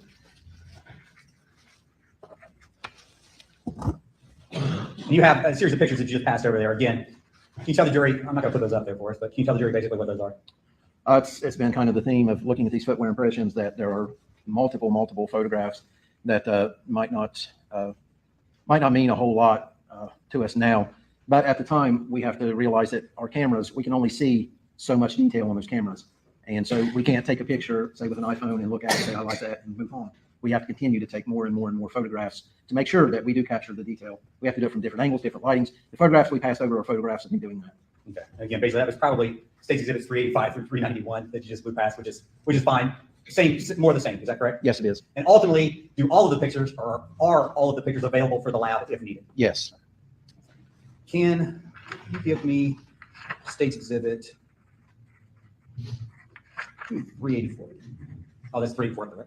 All right. Tell us what's in State's Exhibit 384. It's a photograph of item number 35. We've established that was in the kitchen area, and now we obviously have it marked with item 35, and we have a scale in the photograph. And the location of that exhibit, is that identified on the overhead diagram as well? Yes, it is. Okay. Can you give us the general location? Yes. Item 35 is in this area. With respect to these overhead crime scene diagrams, are those to scale? Are they? They are not to scale. Okay. Is the purpose just to generally track the location of where that evidence is? Yes, just give a general idea for what we're doing here today. With respect to your item 35 that's depicted in that picture, did you also collect that item as well as you collected the other, the same way you collected the others? Yes, I did. Okay. Walk us through what you did. That's on linoleum. Walk us through how you got that out. The linoleum was a little different. We were able to cut that and just it released fairly easy, and we were able to take that footwear impression as well, similar to what we've done so far. I'm going to show you what's been marked for identification purposes. That's State's Exhibit A520. State's Exhibit A520. Can you take a look at that? Can you tell the jury you recognize the markings on State's Exhibit A520? Yes, A520 is my evidence number 35. Same article that we've been discussing, the footwear impression in the kitchen area. That's packaged in my package and has my original label on it with my seal and initials.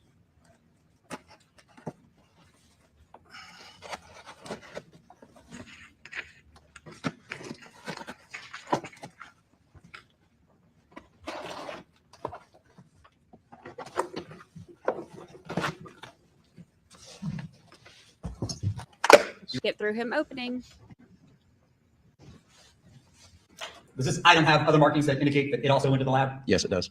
And was State's Exhibit A520 collected, maintained, and stored the way you've been trained to collect this type of evidence? Yes, sir, it was. And was it collected, maintained, and stored according to your standard operating procedures? Yes, it was. Been through this. No, I think we've already decided that. Yes.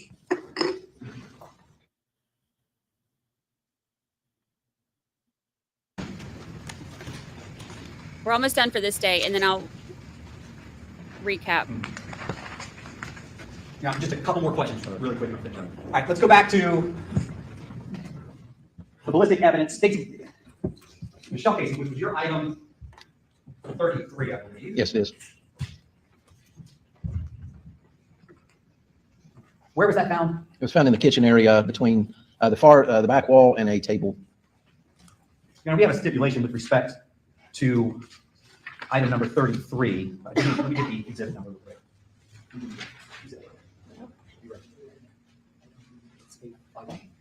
State Exhibit A518. It's my understanding the parties have agreed or entered into a stipulation with respect to DNA testing of that item. All right, you wish to put that on the record then? Yes, Your Honor.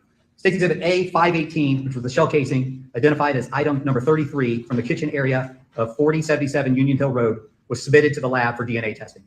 There was insufficient data on that item for DNA comparison. Mr. Parker, is that a stipulation? Yes. All right. The jury is instructed to find that stipulation as fact, as if it had been established by evidence here in the court. And why would you submit that shell casing for DNA testing? Well, there's always the possibility. We've not had very good luck with finding DNA on a fired cartridge case, but it could happen, and it could indicate maybe an individual that had handled that. I talked about touch DNA earlier, gave an example of it. You touch something, we swab that, we have your DNA. That's a possibility, and that's something we did look into. Is your understanding, based on your knowledge, your training, your experience in this field, that when a shell casing is fired, the heat and the pressure from firing that can negatively impact the presence of DNA on that shell casing? It usually destroys it. I'm not done with this witness, but I'm Understood. ready to transition All into right, it. understood.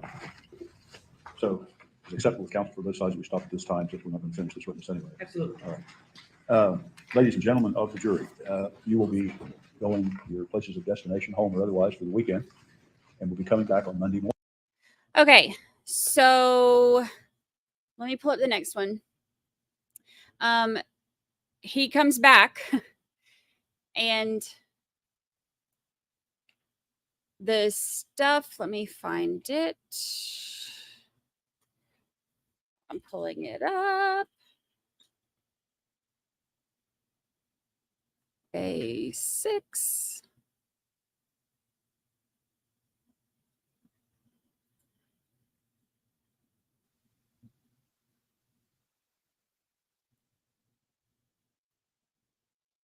There we go. Okay. So the this a lot of that we are able to skip through because it's just like, okay, you have to go through all of the stuff about, you know, did you document? Did you take a picture? Did you cut it? How did you cut it? How did you preserve it? Did you sign this? And it's like you have to go through that for all 27 footprints. There weren't really 27. I rounded up, but you know what I mean. So it can get very repetitive. One of the perks of doing something like this, where we are on a rewatch, is that we can do our little 10-second skip through, where we have to, you know, where we get to go through a lot of that. So he is back on the stand the next day for, I think, let me look, I think about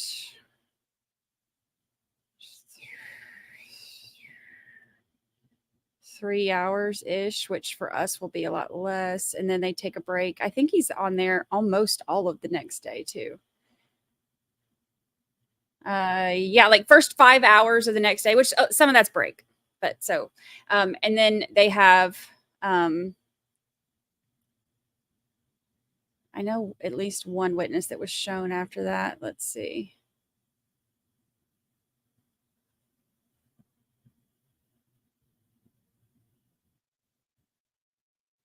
Yeah, only one witness that's shown after that.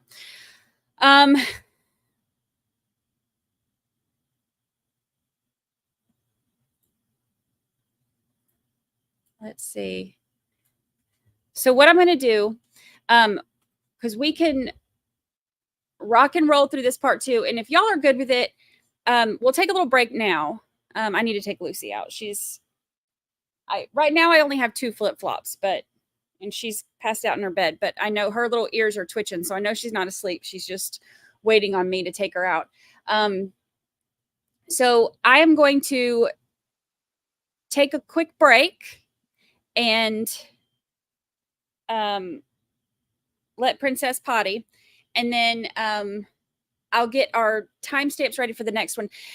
I would like to, because he's on here for a lot, and a lot of his stuff is kind of repetitive, but some of the stuff that he goes over on this day is really important. So I have the timestamps for most of it to where I can show what the big deals are, and then we can skip through some of the, you know, this is the process and this is what we do, and then I take a picture, and then I take another picture, and then I call my mama. Like, we can skip through all that stuff. So let me pull up a little the main things too while I'm doing that, because I'm going to pull up a little thing so I can make a little note saying BRB. But the main things from that too, hearing how they, you know, how they shot them, you know, towards the front and then drug their bodies to the back. To me, that is, it's so freaking sad. And just, I mean, just disrespectful. And Chris Sr., this was they've been going over the one at Chris Sr.'s house. And remember, Chris Sr. and Gary, right?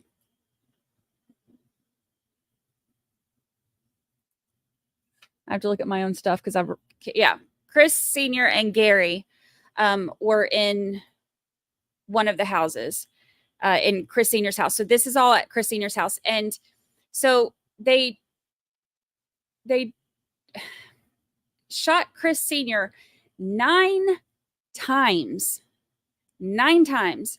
And keep in mind, this is like longtime friend and, you know, business partner. I mean, basically family, because they're both, you know, Billy and Chris Sr. are both grandpas to the same baby. So, oops, I'm writing in the wrong thing. Typing in the wrong thing. So for him to shoot him 9 times.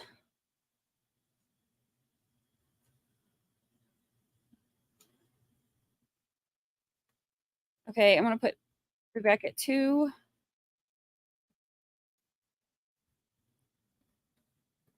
One Central. And that gives us like 25 minutes. That gives me plenty of time to take little Miss Priss out.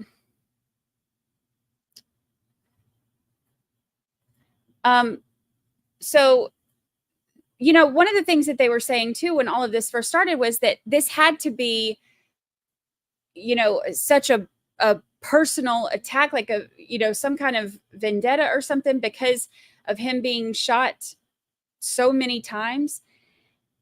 I mean, it's just, is that not like the saddest thing ever? I just, well, ugh. It makes my heart hurt for them, honestly. All right, so let's see. Good afternoon. You're here right in time for lunch. I think, Not a Drama Llama says, I think that there was more to Billy getting rid of Chris Sr. than just custody.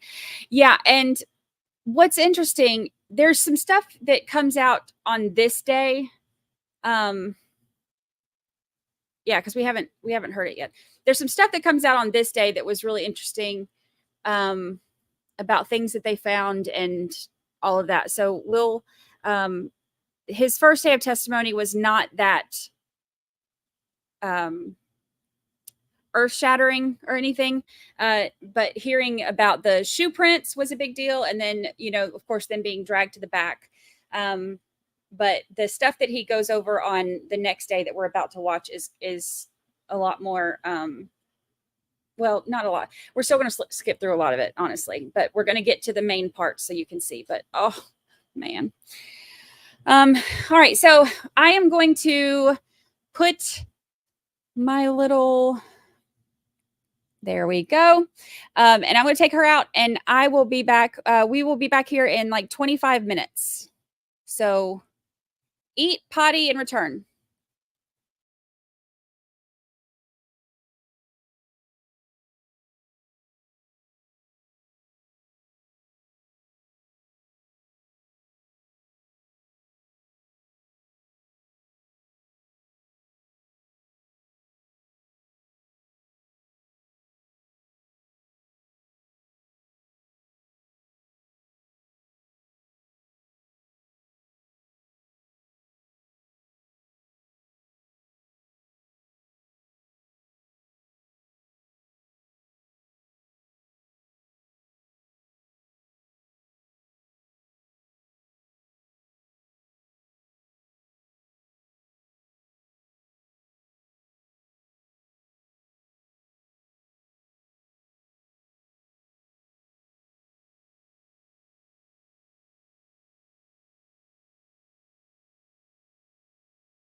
Hello.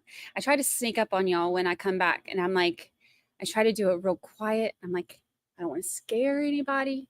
So I just sneak in and then I say it softly, hello. Because last time I popped up and I was like, hey, you," and somebody said that I scared them and made them fall out of their chair. So now I'm looking out for y'all. Thanks for making your way back. It is exactly 1 o'clock my time. So I will give everybody just a short moment to get their fannies back in the jury box. Hello, Regina Crawford. Good afternoon. Hello, Kelly. Hi, Bug Dugger. Hello, hello. Brooklyn, where you been? Brooklyn's disappeared off the face of the earth. Welcome back, Brooklyn.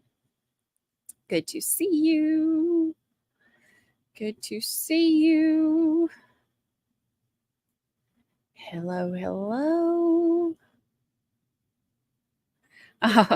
Casey says, I'm so grateful for my membership gift. I don't feel so naked.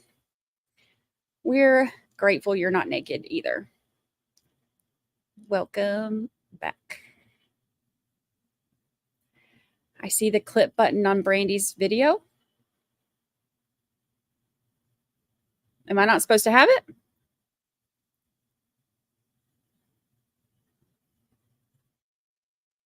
I'm confused.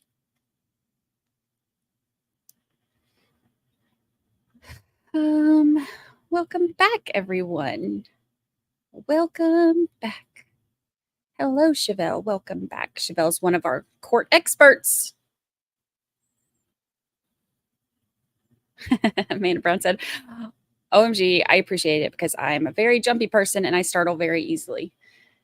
Next time I want to come back, I'm just going to be like, boo, but really loud. Or I'll just play one of the things like, I'll just do one of these really loud.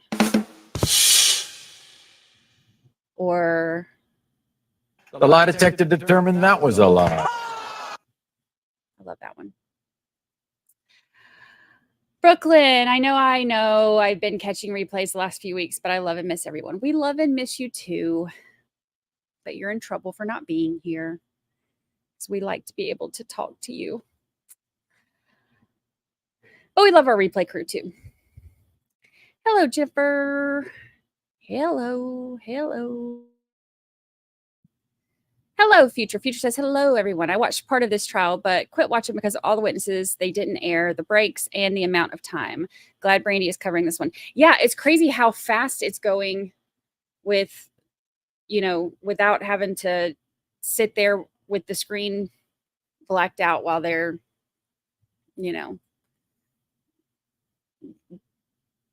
like letting everybody skip. So, it makes life a little bit easier, I guess.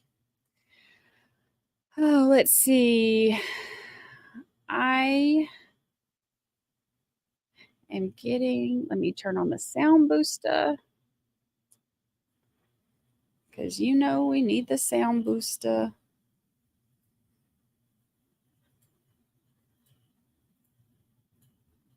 Alrighty. All right, so Chevelle says, my expertise is lurking.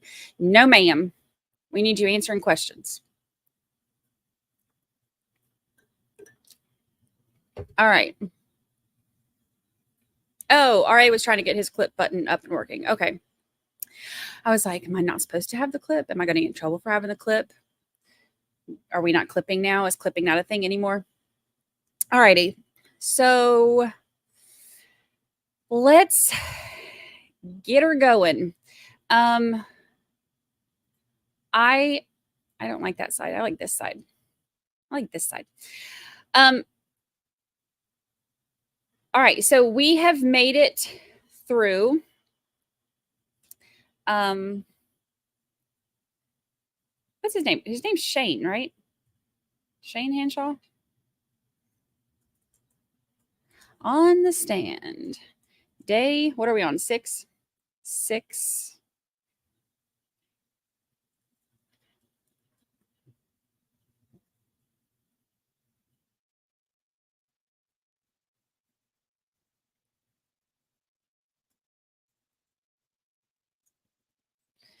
Be Agent Shane Hanshaw, I think is his name.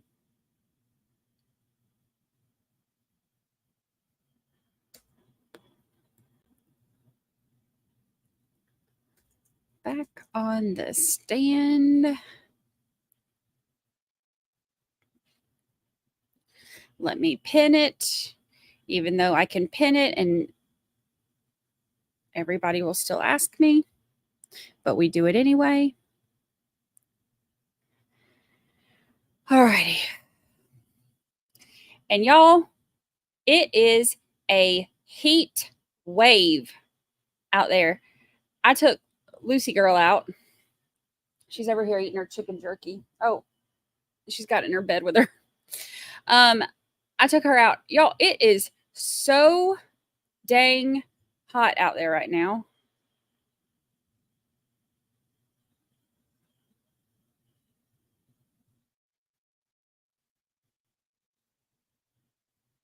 All right, I think I've got everything ready. That is a really long finger, isn't it? Like, are fingers that?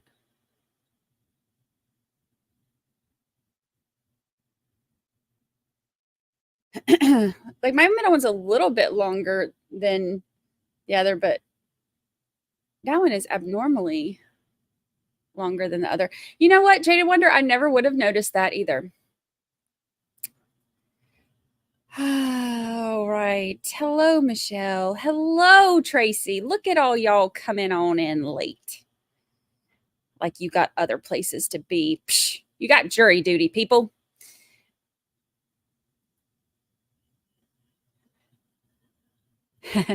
Two best things about watching trials this way are only breaking when you want and being able to watch at a faster speed. Yes, Lord.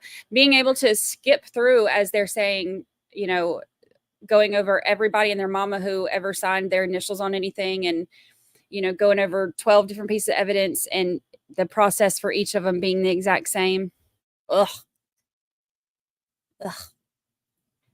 I just checked my finger. Did everybody just check their fingers? I did. What he said. Do a poll. How many centimeters longer is your middle finger than the ones next to it? Just take an average. Let's see. Yep, everybody did. Everybody check your fingers.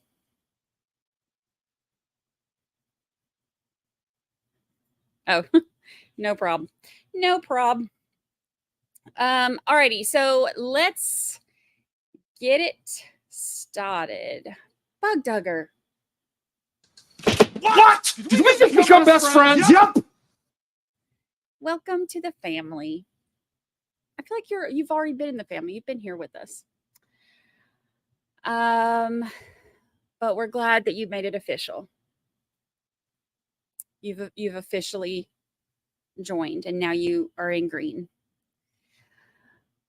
All righty. Michelle you had a monthly facial today. I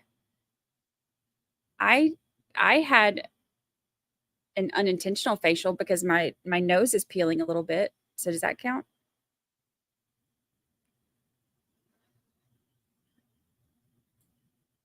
Maybe. Probably not. Not really. All right, let me see. Let me get my stuff situated. All right, I think our first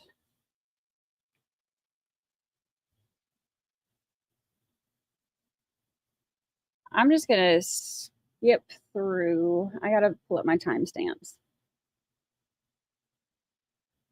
I think he's at like 20 something minutes. 4077 Union Hill Road. I'm going to hand you another stack of pictures. Can you look at those pictures for us? Just generally. Do you recognize those pictures? Yes, sir, I do. And do you recognize those pictures as pictures that you took in this case and that you reviewed in preparation for your testimony in this case? Yes, I do. All right, last Friday when you were on the stand, you remember you testified about the ballistic evidence that you found at 4077 Union Hill Road. Do you remember that? Yes, I do. And you also remember testifying about the blood evidence that you observed and took some swabs from there at 4077 Union Hill Road? Yes, sir, I do. In addition to that, do you remember talking or testifying about shoe print evidence that you observed and collected there at 4077 Union Hill Road? Yes, I do. In addition to ballistic evidence, in addition to blood evidence, in addition to shoe print evidence, was there other evidence in that living room and kitchen area that you collected there at 4077 Union Hill Road as part of your work in this case? Yes, there was. Mr. Jones, can you give me State's Exhibit A167? I'm putting A167 up. That's not one of the pictures you have in front of you. Again, this is a picture that we've used with the jury on several occasions. Can you just go ahead and orient the jury what we're looking at there and what part of the house they're in? May I stand, Your Honor? Yes. Once again, this is I love one me of the some fast photographs we mode. viewed earlier on. As I previously testified that before entering the residence, I did look inside, took some photographs from there. If you look here in the corner, you'll see the actual door jamb that putting me outside on the front porch, looking into the residence from the porch. And last week you testified that there was a speaker or a large speaker in that room. Can you point to the jury or point to that speaker and show the jury where that speaker is? Yes, the large speaker's right behind the chair. In addition to the ballistic evidence you found in and around that speaker, was there evidence you collected from a box on top of that speaker? Yes, there was. Can you give me State's Exhibit A399, please? State's Exhibit A399. Can you tell the jury what they're looking at there? Yes, this is a closer view of the area that would contain a large speaker and also a small speaker. Did you collect evidence from the box that's pictured in that exhibit? Yes, I did. Okay. If you want, you go ahead and sit back down. We'll work off your pictures. Can you give me State's Exhibit A401, please? Can you tell the jury what's depicted in this exhibit? Yes, Exhibit A401. If you recall, again, just orient where we are. We just discussed the large speaker. This was sitting on top of a large speaker in a box, and it was a notebook. Within the notebook, there appeared to be multiple names and phone numbers, and I felt that it could somehow be relevant or it could come into play later. Okay. Did you mark that item with a unique BCI item number and a photo placard and document it? Yes, I marked it as item number 39.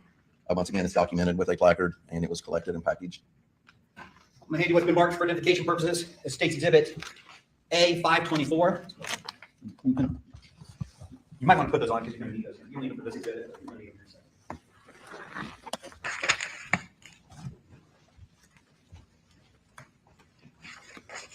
State's Exhibit A524. Do you recognize the markings on that packaging? Yes, I do. Can you tell the jury what they're looking at? Exhibit A524 is my item number 39, which you can see in the last photograph, 401. And it appears to be the notebook that was collected with the names. It's packaged in my packaging. It has my original label and again, my initials on the back. Okay. And can you do me a favor? That package has already been opened for you. Can you pull the item out? It was seen in the photograph. I'll take it from you for a second. That exhibit, that notebook, the page that I opened it up to, again, do you recognize the information on that page, the information that it was open to on the day that you collected it? Yes, sir, I did. Okay, and can you tell us the last dates associated with the names in that document? Just the date? The date and the name, that's fine. The name is Billy, and the date is 4/21/2016. Did you collect this item, maintain it, and store it in accordance with your standard operating procedures? Yes, I did. And ultimately, would that have been stored at BCI or a secure property room until trial? Yes, sir. So Billy's daddy on the Wagner side, he's the one that's got In addition to that trial notebook, coming up in April. in that living room area, did you also find a broken pair of eyeglasses and the lenses to that eyeglass? Yes, I did. Okay. Talk us through that. Where did you find those things? And if you can, point to the diagram there. Show the jury where you found those items and what you did when you found them. It's actually listed on the diagram as item number 31 and item number 32. 31 being here in the almost center of the living room. There was blood evidence, if you recall, testified to last week, 20 and 21. 20 was in that area as well. And 32 was another piece of those glasses being over at the entrance of the kitchen area. I'm going to ask the press not to display the next couple of pictures. Mr. Junk, if you could give me State's Exhibit A358, please. Can you tell the jury, I put up on the screen State's Exhibit A358. Can you tell the jury what they're looking at there and what is depicted in that picture? I stand. Yes, please. This is what I just basically explained. Here you would have a lens, item number 31. Here you would have item number 32 being the glasses without a lens. And here, I think we've discussed what would be a blood pattern there. Appears to be a drag mark, and there's a large accumulation of blood in that area. Mr. Junk, can you give me the next picture? Again, with respect to your item number 31, did you document that, give it a unique BCI item number, and eventually collect that? Yes, sir, I did. And I put on the screen what's been marked for identification purposes, State's Exhibit A359. Can Can you tell the jury what they're looking at there in State's Exhibit A359? In A359, obviously, it's just a close-up photograph of the lens in its original location prior to any alterations or being moved. I'm going to give you what's been marked for identification purposes, State's Exhibit A516.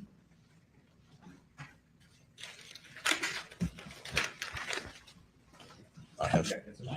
So it's like glasses. State's Exhibit Lens A516. out of a glasses. Do you recognize the markings on that package? Yes, the markings, first of all, this is my original packaging. It appears it is my original label, my item number 31. My description, that it is an eyeglass lens from basically the center of the living room area, and it does have my initials. All right, could you go ahead and open that for us, please? Photograph is item number 31. Your Honor, at this time I'd ask for the witness to be allowed to publish that item for the jury. Any questions? Okay. Agent Hanshaw, could you come off the stand and just walk in front of the jury with that so they can see the condition of that item? See, we can't see as they're walking it around to people. Yes, it is. And did you collect, maintain, and store this in accordance with your standard operating procedures? Yes, sir, I did. And would it have been stored in a secure manner until it was brought to court? Absolutely, yes.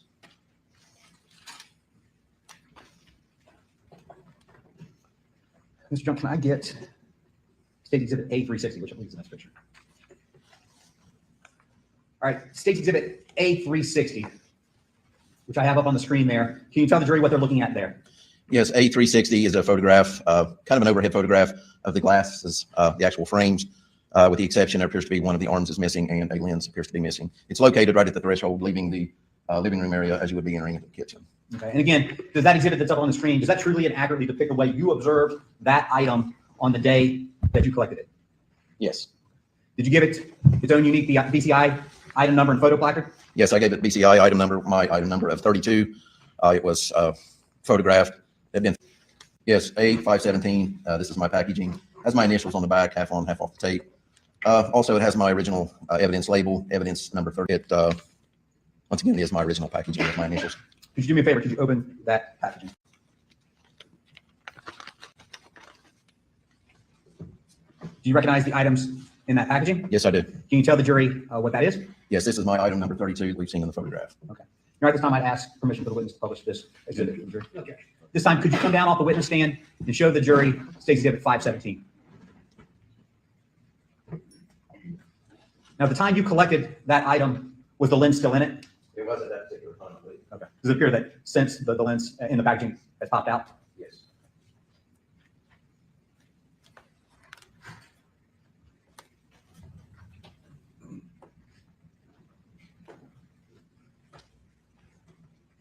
Can we place a sticker over it?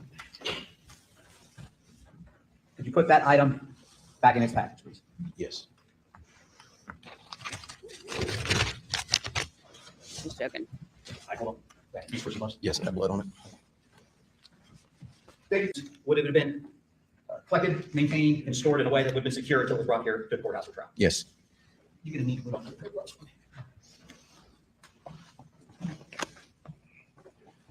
Mr. John, can you give us State's Exhibit A363? Welcome back, Artie. Welcome back, Ricky.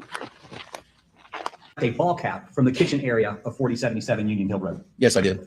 Can you tell the jury on the diagram, the big board there, where was this ball cap that you collected? Ball cap is in this area. It's there. And we put up on the screen what's been marked for identification purposes is State's Exhibit A363. Can you tell the jury what they're looking at there in State's Exhibit A363? Yes, I think I stated Friday as well that the majority of the photographs that we'd seen at that point were photographs looking from the angle of the front door. This is a photograph now that I'm to the point of the investigation. I'm moving back toward the bedroom, and now I'm in the kitchen looking back, facing back toward the living room area. And you can see the item number 34 in the photograph, which is the Jets ball cap. Did you give this item, again, a unique BCI item number, and photo placard number, and then photograph it from far to near? Yes, I did. Can you give me State's Exhibit A362? Can you tell the jury what they're looking at there? Yes, once again, this is the same Jets baseball hat. It's just from a little different angle and a little closer. Now, as you examined that item and got a closer look at it, did you notice damage to that particular ball cap? Yes, I did. Okay. Can you describe to the jury what you saw? It looked like it had perforations, or it looked like that the fabric in it had been altered in some way, or torn, I guess you could say. Can you give me State's Exhibit A368?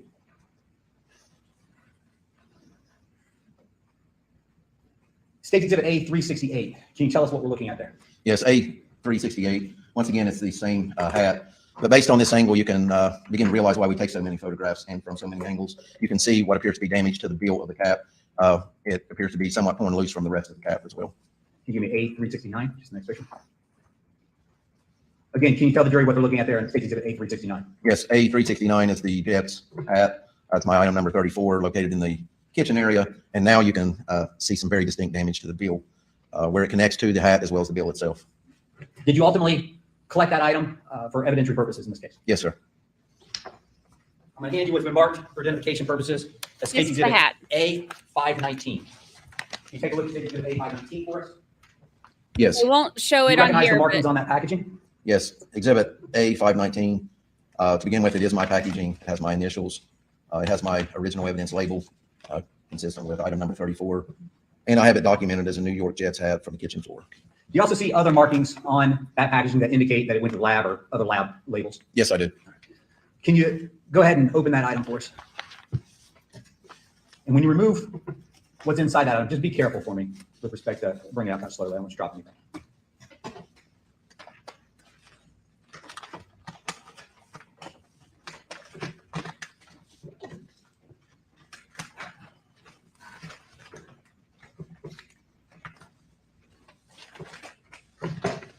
Agent Hanshaw, when you bring it out, bring it so it's so the open end of that hat is up, so that if there is something in the ball cap, there you go, just like that.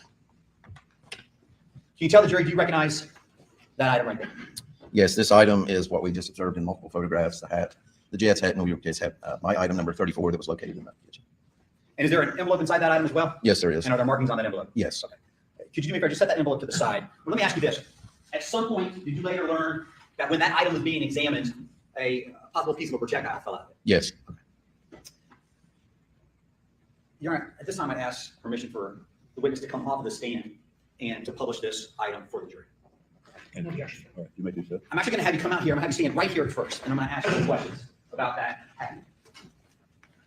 When you examined that hat, did you find what you believe to be a bullet hole in the back of it? Yes. Okay. Could you do me a favor? You could spread that hat out a little bit. Can you show the jury what you're referring to with respect to a hole of perforation in the back of that hat? Dry blood on this. Okay, go ahead and say that a little louder. There's dry blood on this, and I'm just being very cautious about unfolding it. I don't want to be on everything. Okay. That should- Are you able to see the hole that you believe to be a bullet hole? Yes. Okay. And if you could, show the jury, just walk it in front of them, I guess, and show them where that hole of perforation is. Inside, it may be easier to see.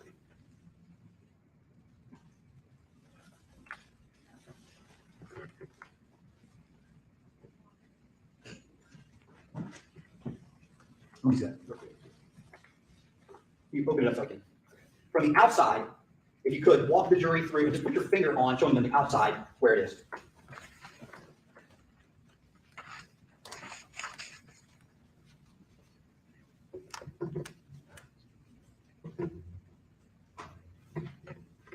As you examine that hole or perforation from the outside, did you notice any blowout or any fraying of that hole on the back there that indicated that it was an exit wound as opposed to an entrance hole? It appeared to be an exit, that what I initially thought it could be. Okay. At some point after further examination, were you able to look at that hat and possibly track where that bullet had actually come out at the front of the hat? I knew that it was damage here to the bill of the hat, but at that particular time, I did not know if it was an entrance or an exit. Okay. At some point, if you could, show the jury what they're looking at with respect to the front of the bill of that hat. And if you could you pull that away a little bit to demonstrate the damage? And again, does it appear that that area of that hat has been pulled or torn or ripped away from the hat, the bill area there? Yes, sir, it does. Okay.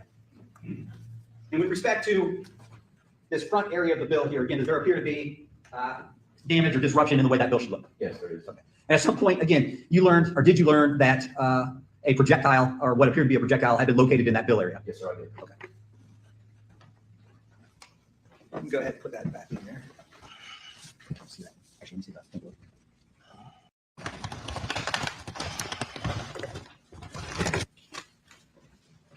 Yes, I did. You testified that you did recognize markings that indicated that it had been in the lab. Is that correct? Yes. Your Honor, at this time, I believe the parties have a stipulation. All right, you can address that then. The stipulation would read that Exhibit A519, which is item number 34, collected from 4077 Union Hill Road, and recovered from the kitchen floor of that address, was sent to the lab for DNA testing. The stain on the hat and the interior headband were swabbed for DNA. Gary Roden's DNA was found in the swabbing of this item. Mr. Parker? All right. The jury is instructed to find that stipulation. All right, so no big deal. It's Gary's. And I don't think we did this, but hat. can you show the jury Well, they're saying they're where that headband, stipulating that they where agree. the hat was found in the kitchen on the diagram? Yes, right. Okay, thank you. In addition to this hat, did you also find several cell phones in that kitchen area? Yes, sir, we did. Can you give me State's Exhibit A429? I'm showing you what's been marked for identification purposes, or we're putting up on the screen what's been marked as State's Exhibit A429. Again, do you have that picture in front of you? Yes, I do.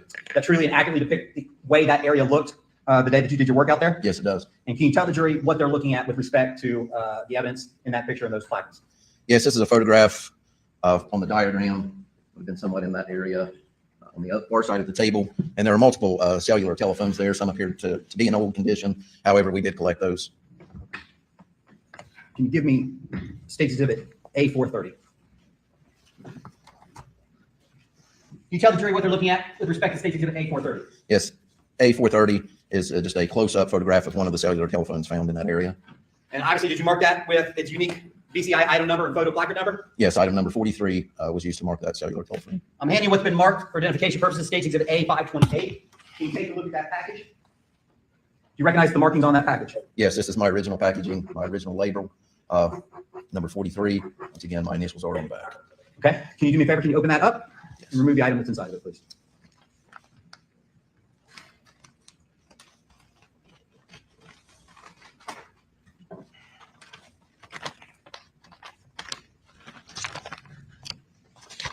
Takes so long to open things. Can you tell the jury what they're looking at there in that exhibit? Yes, in this particular exhibit, it's item number 43, but it appears that it's been taken apart and some analysis, internal analysis may have been conducted. We talked about different sections that you have over there at BCI. We talked about the lab and we talked about crime scene. We talked about investigations. Do you also have a computer crime section? Yes, a cyber crimes unit that would work on things of this nature. Okay. And do they have forensic computer examiners who are able to basically look at phones and try to get information from phones or computers that you take into evidence? Yes, we do. And sometimes does that require taking a phone apart to get inside and look for chips? Yes, it does. And the condition with respect to that exhibit that you have in your hand, when you collected that phone, was it in one piece? Yes, it was. Okay. And does that appear that the fact that it's in multiple pieces now, does that appear to be something that was done as other work in this case? Yes, I believe this would have been done by our people, right down to the small screws were saved that were removed when the phone was taken apart. Okay. If you can put that back in there.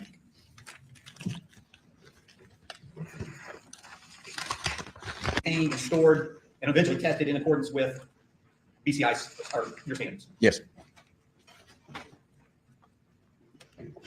Mr. Junk, can you give me State's Exhibit A431? State's Exhibit A431 that's up on the screen. Can you tell the jury what they're looking at there? Yes, A431 is another photograph.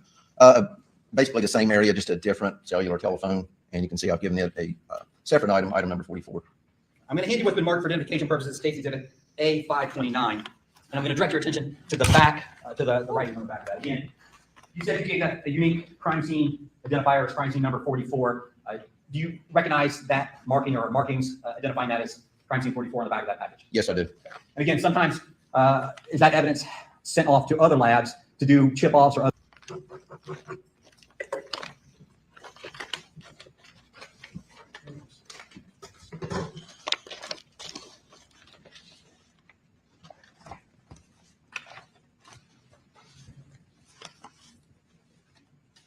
You could walk us through what was inside that package?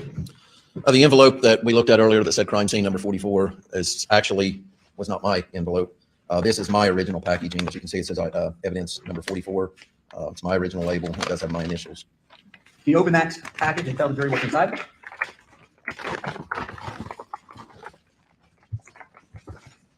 Another small container, and once again, disassembled cellular telephone and battery. Do you recognize that item as the item that you collected as part of your work at 4077 Union Hill Road? Yes. You go ahead and put all that back in.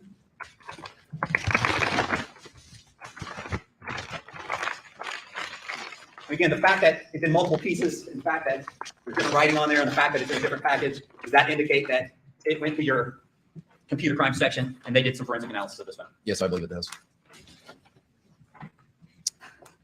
Can you give me what's been marked for identification purposes, State's Exhibit A432? State's Exhibit A432, can you tell the jury what they're looking at there? Yes, A432, once again, it's a photograph of a cellular telephone. This is my item number 45, and if you recall, once again, it's still in the same general area in this corner. My hand what's been marked? Sorry. I'm sorry, go ahead. It's where that item was located. I'm going to show you what's been marked for identification purposes, State's Exhibit A530. If you could, take a look at State's Exhibit A530 for us. Recognize the markings on that package? Yes, A530 is my item number 45. You can see my original label, my initials on the back of the package. Can you open that package and tell us what's inside? There are multiple cell phones on the counter.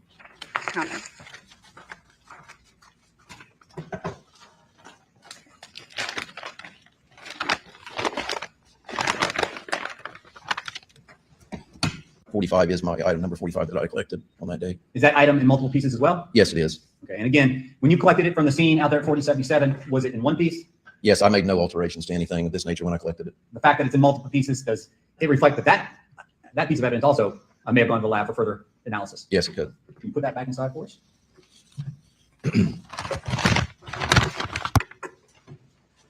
Mr. Junk, can you give us State's Exhibit A430? What that is? Yes, A433 is my item number 46, and once again, it's another cellular telephone found in that same general location. I'm going to give you what's been marked for identification purposes, State's Exhibit A531. State's Exhibit A531, do you recognize the markings on that package? Yes, I do. This package is my original packaging. It appears it has my initials, has my original evidence label of number 46, and my description being a black AT&T cellular telephone. Can you also open that?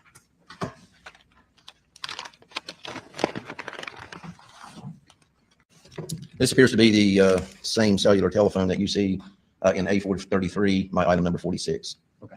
And again, in that bag there, is it in the same condition it was when you collected it? No, it's not. The fact that it's in multiple pieces there, again, to you, does that indicate that it went to the lab for further examination? Yes.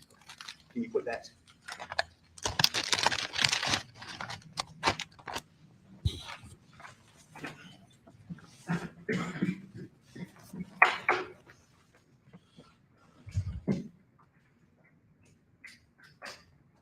I'm going to hand you another stack of pictures here. Now, you testified already about evidence that you collected and documented in the living room, evidence that you collected and documented in the kitchen of 4077 Union Hill Road. At some point, did you continue to move through that residence back towards the back bedroom where the bodies were? Yes, sir, I did. Walk us through generally what you did and what you were observing as you moved back towards that back bedroom. As I was proceeding toward the back bedroom area, you should note that I'd only been back there one time prior to this. There were not multiple trips made to that area. Not out of disrespect for the victims. I just had so much evidence between myself and the victim that I felt I should take the evidence as I came in order not to disrupt anything between myself and the victim. And so as I worked my way back, I followed what appeared to be transfer stains of blood in the form of what I thought were drag marks that originated in the living room area and ultimately ended in the bedroom area. And Mr. Junk, can you give us State's Exhibit A440, please? The A440 depicts, and if you could, maybe use that pointer and show us where that picture's taken from. This photograph, A440, I would be in this general location, looking back that direction. I believe you see a gun safe here, and it's referenced in the photograph A440. Can you give us State's Exhibit A441, please? Okay, so now they're in the bedroom taking And again, pictures. Tell us what we're looking at there. A big gun safe. A441, once again, I'm in the moving back bedroom. toward that bedroom, ultimately where our victims would be located. I've taken maybe one, possibly two more steps, and then taken an additional photograph as I move toward that direction. Mr. Junk, can you back it up? I just did that last exhibit. Okay, I backed up again to State's Exhibit A440 for the jury. Back in 2016, were you roughly the same size, height, weight that you are now? A little bigger, sir. Were you? Yes, sir, I was. Have you lost some weight since then? Yes, sir, I have. Any idea how much you weighed back then? Yes, sir, I weighed 250 pounds then. Okay.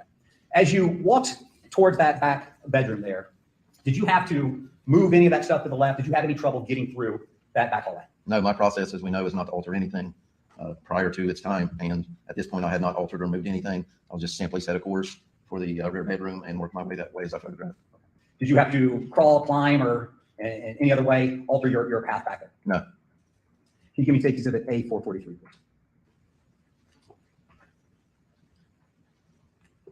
Okay. Could you tell us what we're looking there with respect to State Exhibit A443? Yes, in Exhibit A443, if you look directly to the left, you will see a black surface, and we can reference that from the last photograph as being the large safe. At the base of that, we will see two victims, one being Christopher Roden and the other Gary Roden. Walk us through, when you document a room where a body is found, how do you go about documenting that room, and how do you go about documenting the bodies, and what's the purpose of everything that you Okay, we're not going to go through how they document. A few exhibits back, we looked at the photograph and discussed that our victims were there. I've now moved my camera up, taking a photograph of that room from a different angle. I didn't want to stay locked in on my victims. I wanted to continue to process the area around my victims and document that as I went. Okay. You talked about the big safe that you observed in the room. Yes. I'm going to point to the picture here, and then I'm going to point up above. In this area where there's a fan in blue tote and some totes in a laundry basket, do you remember seeing or collecting the smaller safe at all from that area? I recall seeing it, but I don't think I collected that one. Okay. At some point after you document the general layout of the room, do you focus your documentation on the bodies? Yes, I did. Can you give me State's Exhibit A446? Can you tell us what's depicted in this picture and what you're trying to show? Trying to show the original position of the hands of the victim, the fact, actually the positioning of the clothing, things of that nature can tell you or enlighten you as to what may have occurred prior to your arrival. Showing the fact there's a blanket over the victim and the general location of that victim. At some point, as part of your documentation of a victim's body, do you zoom in and take pictures of their hands? Yes, I do. And I'm going to give you a State's Exhibit A449. Can you tell us what's depicted in A449? Yes, this is a close-up photograph of the victim's hands. Trying to document, once again, the condition of the hands, whether there could be evidence on the hands, whether there could be any trauma to the hands. And State's Exhibit A450? Yes.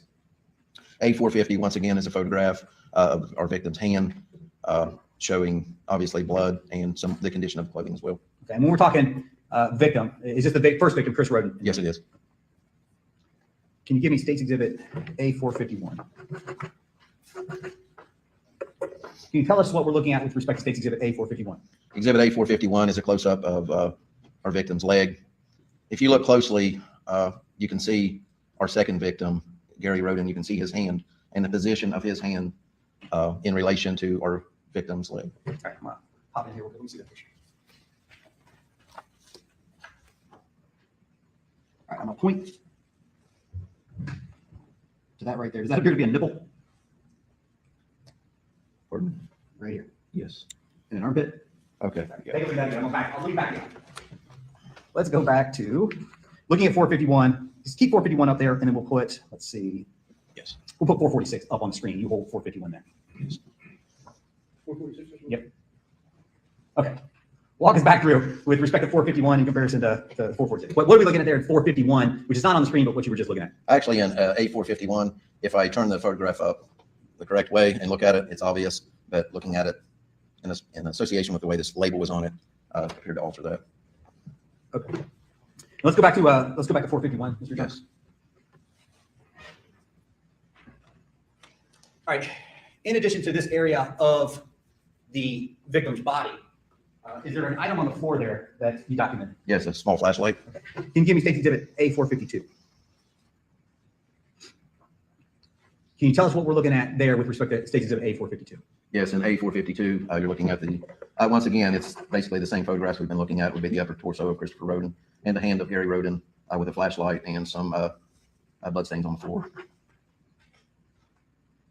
And do you know, was that flashlight collected later as part of the broader investigation in this case? Yes, it was. We knew that we were going to come back to the scene, and we knew that there would be additional work to be done, and that was collected at a later time. Your Honor, I believe we have stipulation. I'm sorry? I believe we have stipulation on that stipulation. Mr. Parker, I believe on my list, I'm going to jump to stipulation number 17. Your Honor, for the record, at this time, the parties agree with respect to the flashlight that is annotated in that picture, which will eventually be marked as BCI item number 88. It has a lab number of 54, 54A, and 54B. That flashlight recovered in the north bedroom of 4077 Union Hill Road was sent to the lab for testing. That flashlight tested presumptively positive for the presence of blood. DNA testing on the unstained area of that flashlight, which was marked for lab purposes as 54A, showed a mixture of DNA containing Gary Roden as the major contributor. DNA testing was also done on the batteries and the battery holder, which was marked for the lab purposes as 54B, and that showed a mixture of DNA with Gary Roden being the major contributor. That's correct. All right, again, the jury is instructed that the jury is to accept. All right, we know how Thank you, that Madam goes. At some point, do you begin to move around and document that second body in that room? Yes, I did. Can you tell us what we're looking at with respect to State's Exhibit A456? A456 is a photograph. I've now stepped into the bedroom, and I'm trying to get a basic idea of the positioning of what we would learn would be Gary Roden's body in relation to the position of the body of Christopher Roden. In short, that can tell you a sequence of events. Can you give me State's Exhibit A54, please?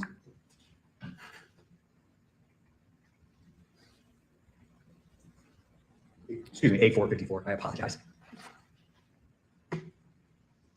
Portion, you can see the actual corner of the bed. Directly below that, you can see the our second victim, or what we would, for investigative purposes, while we were there, we would refer to him as our second victim, which would have been Gary Roden. You can see his face, large amounts of blood, and his head in relation to the lower leg of Christopher Roden. Mr. Junk, can you go back one to State's Exhibit A453? State's Exhibit A453. Can you tell the jury what they're looking at there? Yes, this would be the arm of Gary Roden, and it extends out parallel with the bed, and there's saturation stained or a large amount of blood on the exterior of the jacket. Can you give me State's Exhibit A461, please?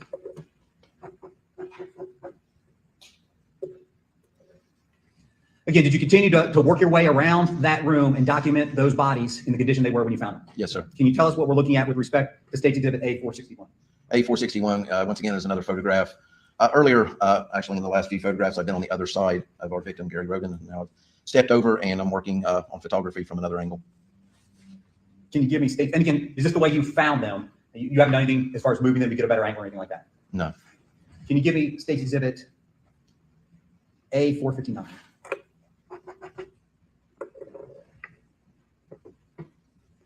Again, continue walking us through what you're doing there, what you're documenting. Yeah, State's Exhibit 459, I've taken a step back, and we're seeing the almost the entire body there of Gary Roden and lower portion of Christopher Roden's leg, as well as condition and the positioning of the clothing. Again, with respect to that body, Gary's body, is that the condition you found him in? Arms overhead, sweatshirt basically rolled up. Yes. Can you give me State's Exhibit A460, please? And again, what are we looking at there? A460 is another photograph, a different angle, the body of Gary Roden, and I was noting there that he did have both of his shoes on, as well as the position of the clothing. Eventually, after you documented how the bodies were as you found them, did you move Chris's body, or was Chris's body moved so that you could better document the injuries to Gary? Eventually, they were moved. However, there were some other things that we completed prior to moving them. Okay, I'm going to come back and talk to that on that later. But what other things did you do? I'll cover that here for you. But generally, what did you do? There were some swabs taken from various locations on our victims' bodies. Other swabs, I think we've talked about them, but they were what we would call touch DNA swabs. In other words, if I would touch something, I may leave my DNA behind as sort of a latent fingerprint. And if I were to swab that area, I may find, and I have been successful in finding, a suspect's DNA on a victim's skin before. That's one of the things we tried. I also used forensic vacuum with new sterile 3M filters to take forensic vacuumings of the victims' bodies. Okay, and all of that was before you actually moved them so that you better document the injuries? Yes. Okay. Let's talk about that real quick. Again, you talk about touch DNA. Again, if I drag those bodies, if Andy Wilson drags those bodies to the back of that bedroom, and I've got gloves on, am I going to leave touch DNA on those bodies? Most likely not. But you do that anyways, just in case, is that correct? Yes, at that particular time, you have no idea if a suspect was wearing gloves or not wearing gloves. After you did that work that you talked about to collect or possibly collect other types of evidence, again, eventually did you move the body so you could better document the actual injuries? Yes. Let's start with Gary's body. I'm going to give you a State Exhibit A483. Again, these definitely pictures.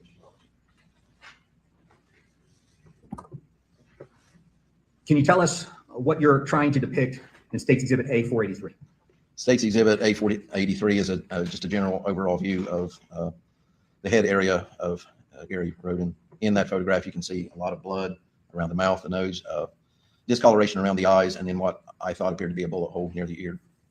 And did you continue to document or get closer pictures of what you believed to be a bullet hole? Yes, sir, I did. I'm going to show you what's been marked for identification purposes, State's Exhibit 484. Can you tell the jury what you're trying to depict there? A484, once again, is a close-up of what appears to be a bullet hole in Gary Roden's head. What is the purpose of taking those pictures with respect to that body at the scene? I want to document this as much as possible.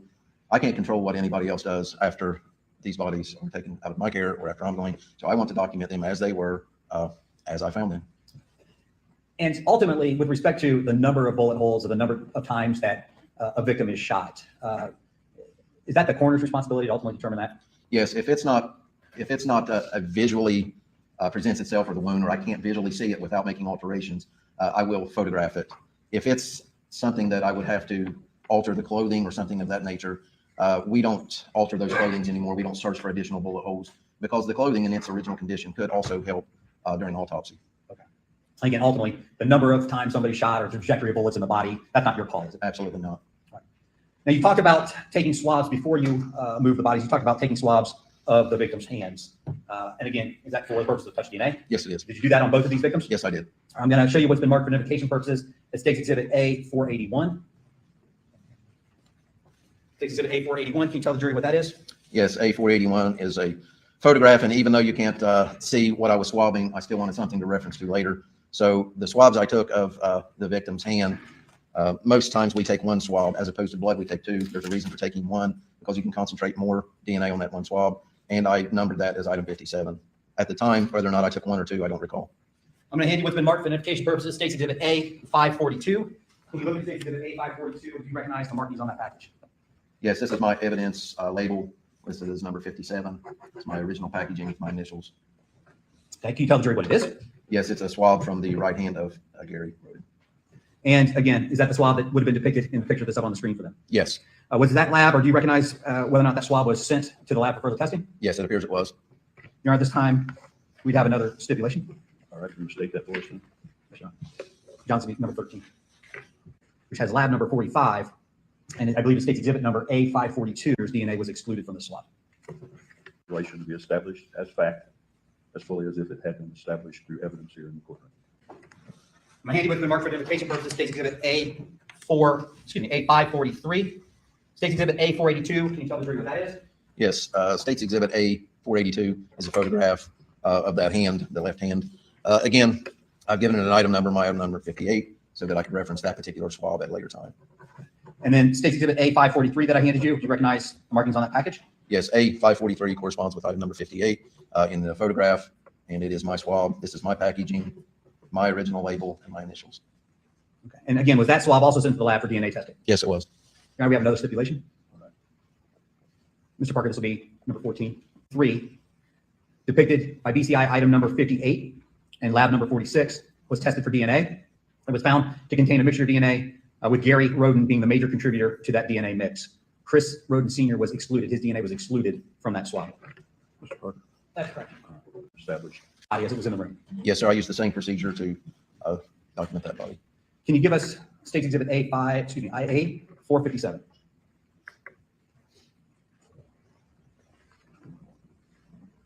And again, we've seen that picture, but can you tell the jury what's depicted there? Yes, this is actually the one I misidentified earlier. This is A457. It's a photograph. Once again, to orient ourselves, you can see the flashlight, the victim, Christopher Roden's upper torso, and the torso and face of Gary Roden. Can you give us State's Exhibit A458? A458 is another photograph, again, documenting the... Give me 1 second. Is that 458 as well? Oh, it's okay. Go ahead. I'm sorry. Go ahead. I'm sorry. A458 is another photograph of the upper torso of Christopher Roden. And notably, obviously, there's an accumulation of blood there on the chest area, but the positioning of the clothing there I felt was important.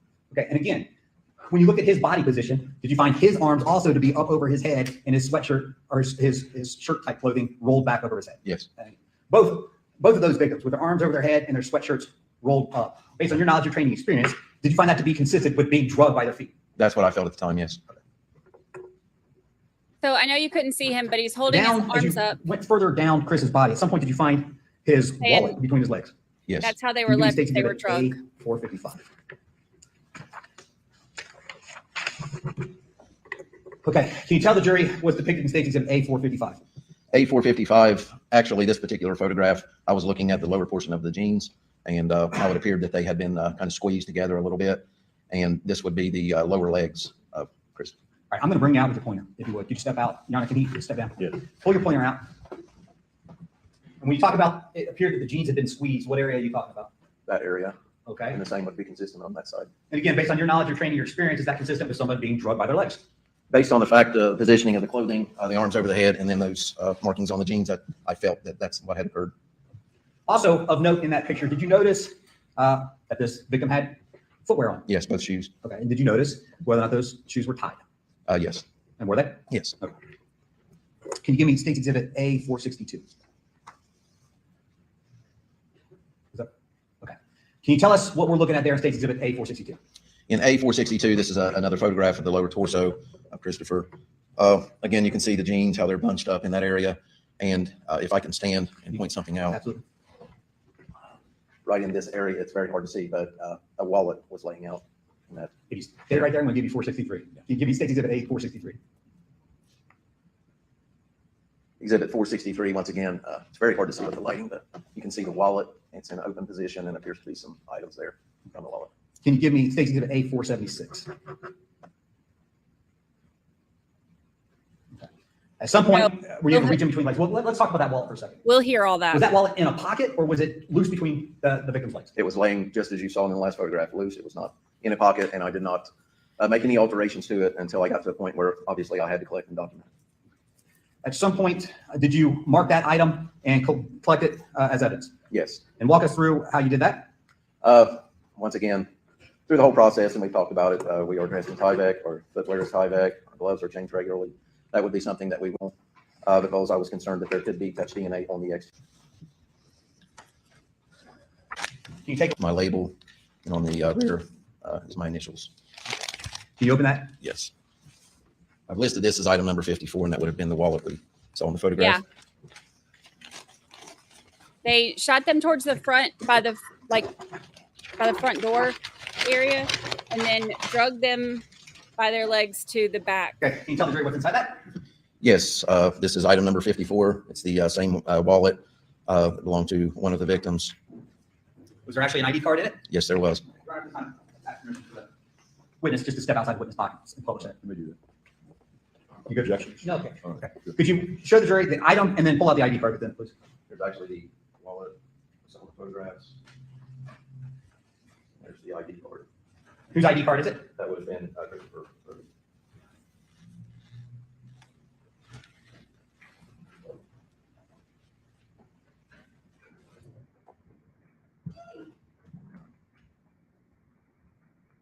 You can put that back in that bag for us.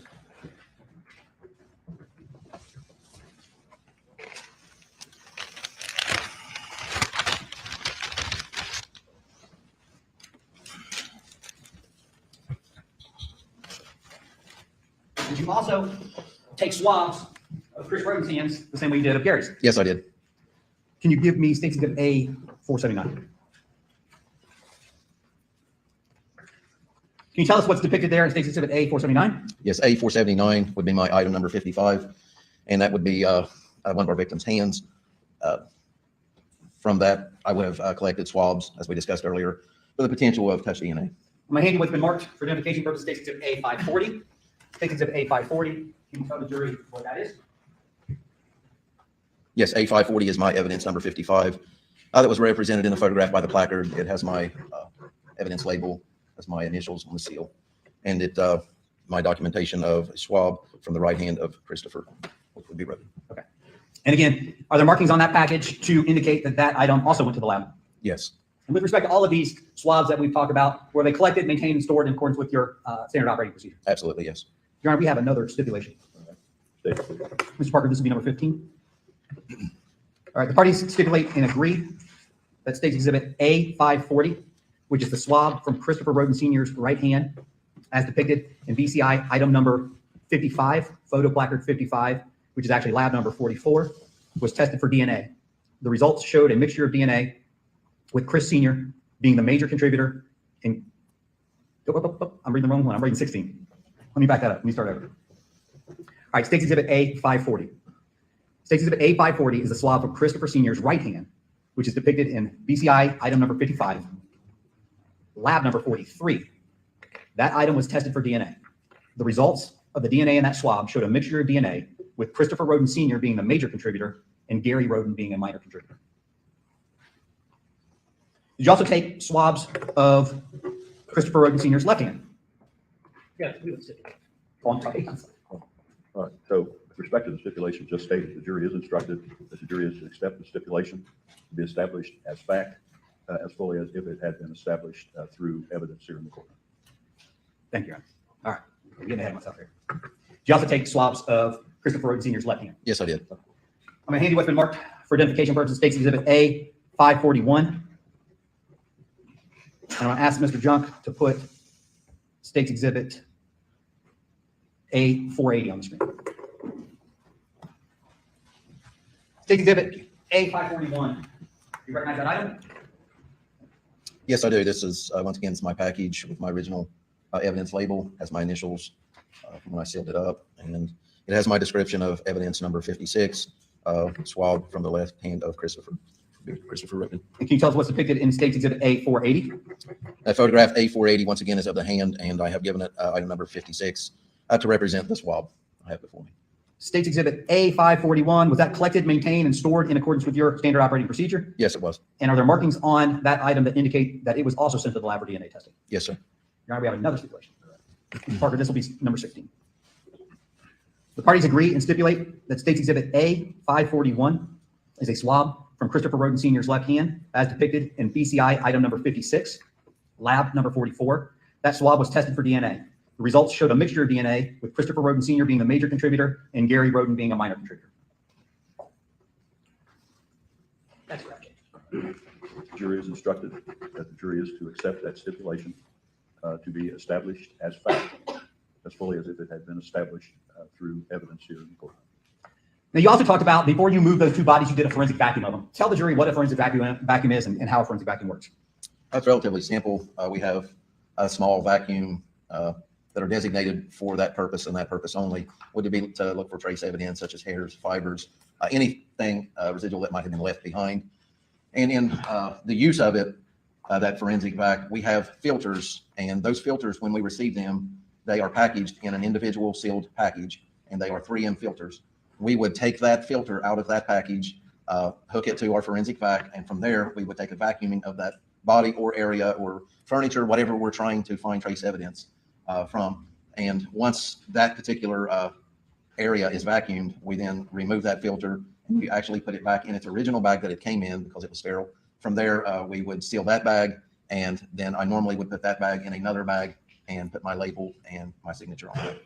I know I've asked you this question before, but if I'm wearing a mask, a hood, and gloves, purposes, Yes, you've asked this Is question before. what I've listed it on the package. This is my original package. It's my original label from the victim with the black sweatshirt. At that time, we wasn't sure of the identity, and so I wanted to make sure I documented where it came from as being the black sweatshirt. I'm going to hand you what's been marked for identification purposes. State's Exhibit A534. Do you recognize the markings on that package? Yes, A534. Once again, this is my original packaging. It's my label, my initials. And My label, my initials. Both of We those go, we forensic go. vacuums, were they done, collected, maintained, and stored in accordance with your standard operating procedures? Yes, they were. Did you? And Special Agent Price did. I put up for the jury what's been marked for identification purposes. State's Exhibit A545. Can you tell the jury what they're looking at there? Once again, A545 is a representative, not the scale sketch of the residence at 4077 Union Hill Road. Okay, and with respect to the type of evidence that's depicted in this diagram, what type of evidence is depicted? We have samples of suspected blood or biological evidence, and then we would also have blind swabs, mainly looking for touch DNA, residual DNA that was left. Okay. Mr. Junk, can you give me State's Exhibit A5471? Let's start. We're in the bedroom. Let's start in the bedroom. 471, I'm sorry. A471.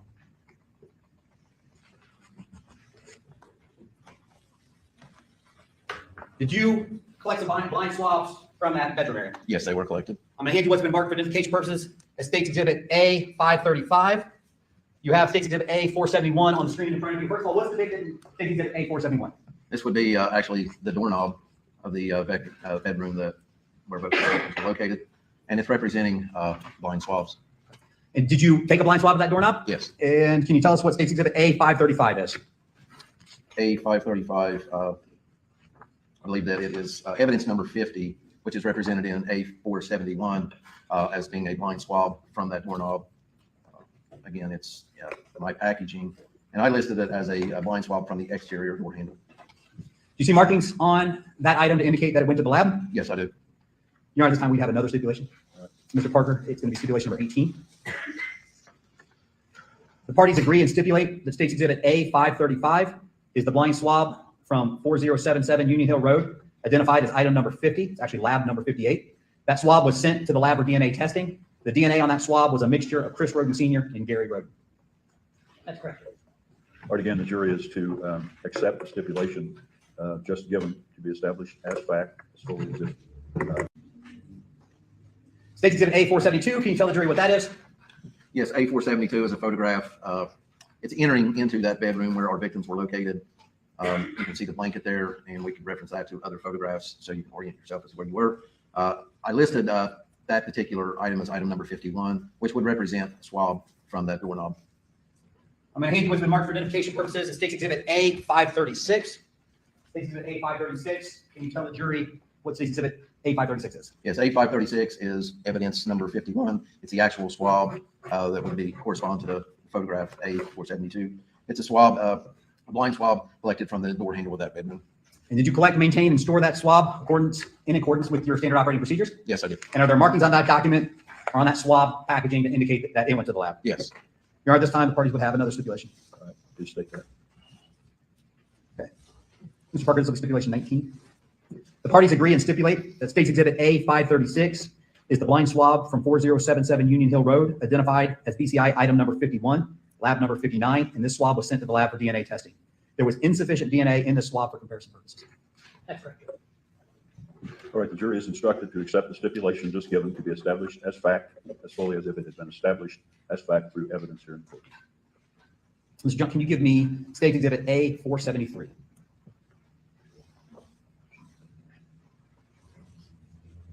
All right, State Exhibit A 473. Can you tell the jury what's depicted in that exhibit? Yes, A 473, simply a photograph of a light switch, the exterior light switch cover, and swabs would have been taken from that, touch DNA swabs or blind swabs, and designated as being item number 52. And with respect to that item number 52, would the location of that swab or where that light switch is be? Okay, this is my light switch. Yes, sir. light Are switch. there markings on that swab that indicate that it went to the lab? Yes. The part number 52 is actually the lab number 60, and that item was sent to the lab for DNA testing.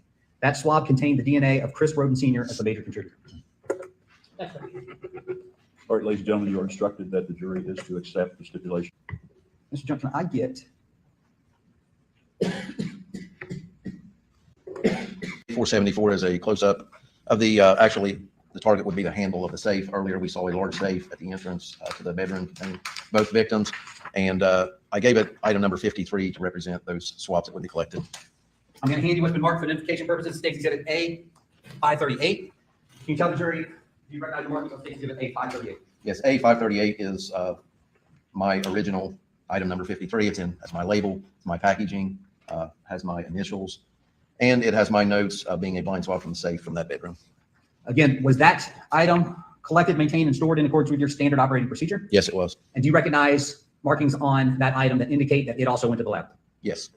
Your Honor, this time the parties will have another stipulation. Like stated, please. Mr. Parker, this will be stipulation number 21. The parties agree and stipulate that State's Exhibit A 538 is the blind swab from 4077 Union Hill Road, identified as item number 53. It's actually lab number 61. And that item was sent to the lab for DNA testing. There is insufficient DNA on that swab for comparison purposes. As well as the bed. The State's Exhibit A. As my item number 27. Okay. And on the overhead diagram, can you show the jury where that, well, first of all, tell them what it is. It's actually, it's packaged in my packaging. It has my original label, my initials, and I have it listed as a blind swab from the entry door. Again, it's in my packaging, my label, my initials. See, it's like all the same stuff over and over. Okay, so let's see. They go to break. Let me see when my next timestamp is. It's a bunch of swabs and stuff. Let's see. What are we at? 2:01. Let me stamp that I have is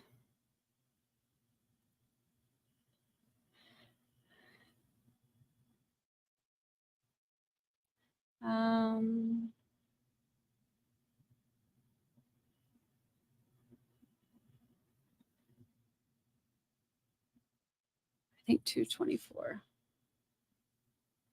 They're in like Other than evidence of the shooting, obviously there's bullet holes and projectiles and blood.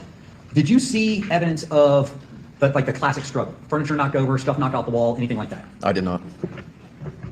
Now, you originally testified on Friday that you had waited for the Faro scan to be done of that property. Is that correct? Yes. And while you waited for the Faro scan to be done and before you entered that property, did you have the opportunity to check some of the outbuildings around that property? Yes, I did.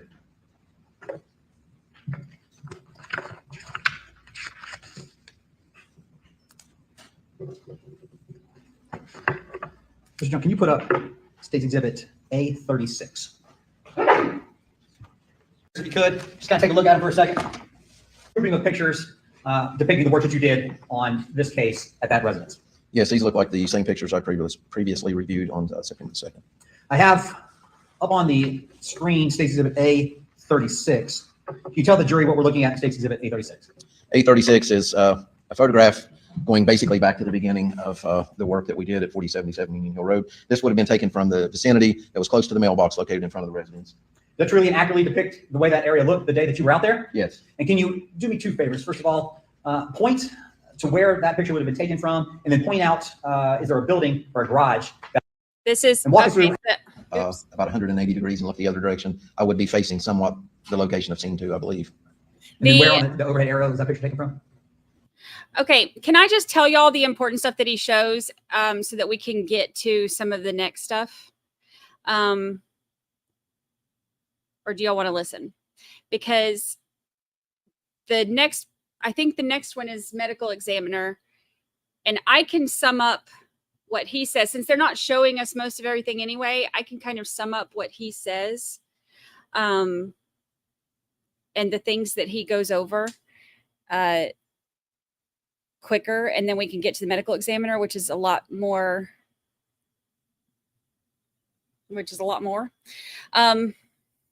Okay, I'm seeing yes, please. So, all right, here we go. So he pointed out that their arms were over their heads, and that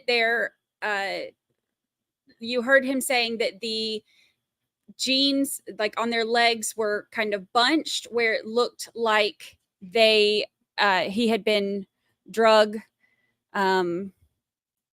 which is so sad. So towards the front, where they were shot to the back, they had a big gun safe in the back room, and it was full of guns. So one of the things that's kind of crazy about that is keep in mind that they were shot towards the front, towards the back. So if they had been in the back or had known there was trouble or anything like that, then he would have had a whole arsenal at his hands. But of course he didn't, because they were shot towards the front and had shoes on, and shoes were tied. What else does he go over on this part? They show his pictures of his grow operation and stuff like that. There's a camera on the garage that they see that that would point towards everything, but they also show where all of the wires are supposed to connect. All of the wires for the cameras are unplugged or undone. So all of that is obviously planned. What else? Oh yeah, here we go. Their theory. Yeah, help me remember, those of y'all who watch this too, help me remember what all he says so I don't forget anything, because he's on here for a while. But the theory was that Chris Sr. was shot Gary went to him and knelt down, and they shot Gary in the back of the head, which is why his cap flew off. And they had that projectile piece on there. Let's see. Yes, and Chris Sr. was shot 9 times, and Gary was shot, I think, 3. They show the let's see, the camera on the garage. They show that the cables weren't connected to anything in the garage for the cameras. The multiple cell phones on the counter. They said some of them looked old or whatever on the kitchen counter. They found trajectories, but they only found 1 shell casing, and it was in the kitchen between like the back wall and the table. And let's see, the gun safe. Is that it? I think that's pretty much it for this one. Let me see if there's any other notes I had on timestamps. Let's see, the cables, we went over that. Gun safe, projectiles. Yep, that's pretty much it. Alrighty, so let's move on to the medical examiner. Let me get my timestamps up for him.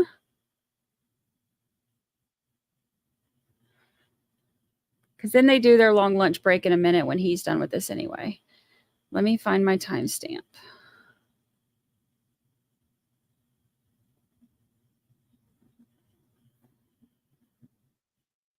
Let's see, 4:43, I think.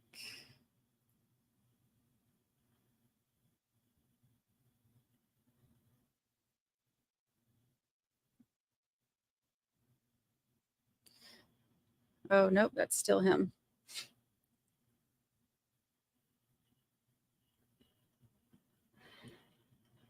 Gosh, he's up there for so long.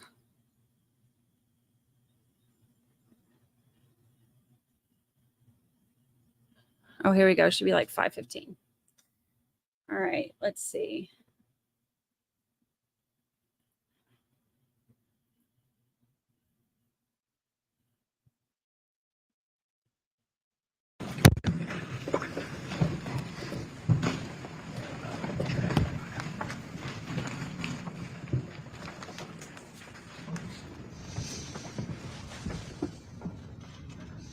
State an examiner. Thank you, Your Honor.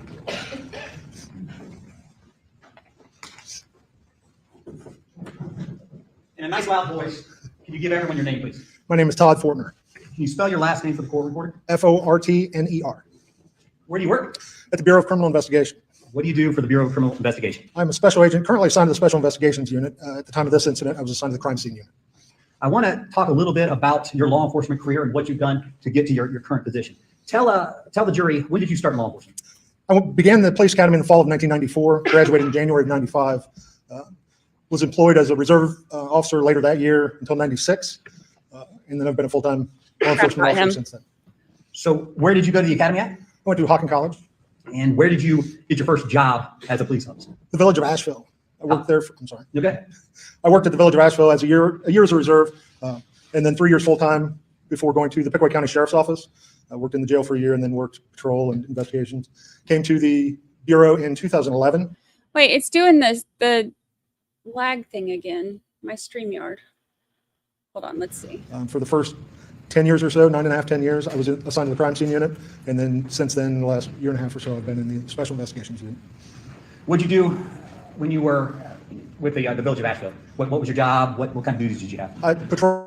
Answer 911 calls, do routine patrol, that kind of stuff? Yes. And then you said you spent the first year in the jail or in corrections? Yes, I did work in corrections for a year at the Sheriff's Office. And at Pickwick County Sheriff's Office, is that just the way it worked when you came in new, you started in the jail? Generally then, yes. After you got out of jail, after you got out of corrections, what did you do for the Pickwick County Sheriff's Office? I worked in the patrol division almost exclusively for the time I was there. I did assist with investigations toward the end. You said assistant investigations. Were you assigned as a detective, or would you just from time to time get called out to help out? I would just be called to help. It wasn't a permanent assignment. What year did you go over to BCI? 2000. Hold on, my StreamYard is doing that stupid thing again.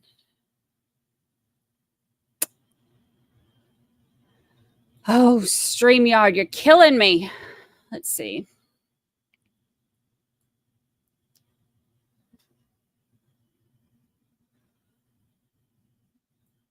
Let's see. Settings.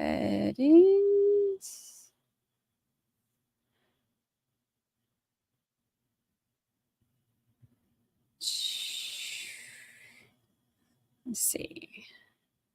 I fixed it earlier.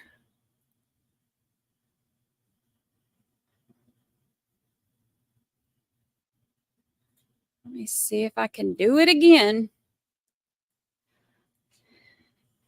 I wish I hadn't already paid for a year with StreamYard. I sure would do something else.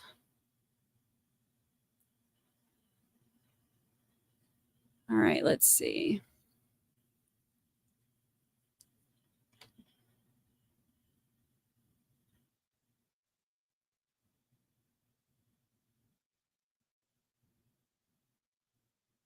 Come on.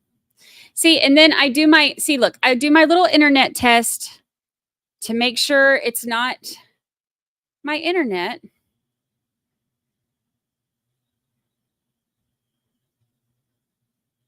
And my internet is so fast. And StreamYard is not.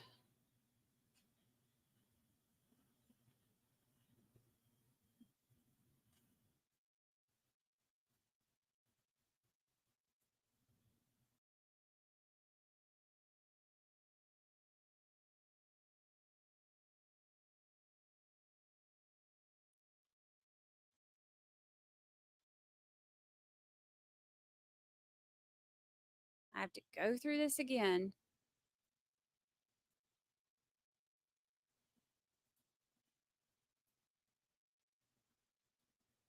All right, let's see.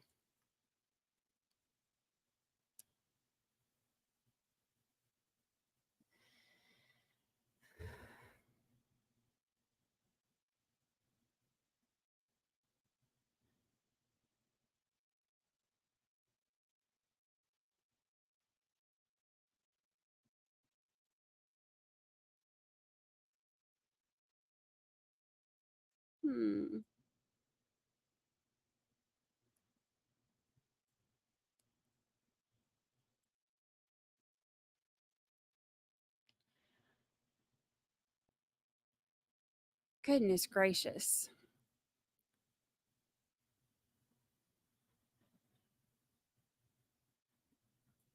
All right, StreamYard, you can do it. Come on. You can do it. We have faith in you.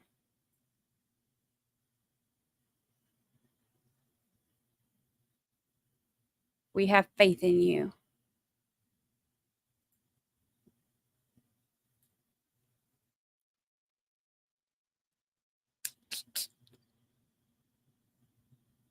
Let's see.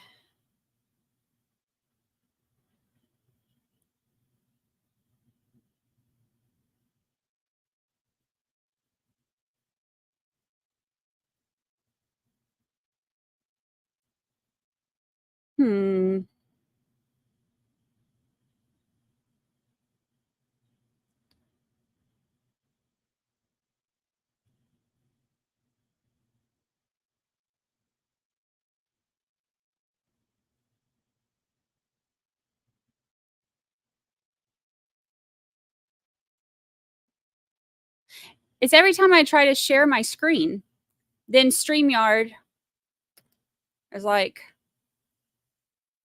not so fast, little missy.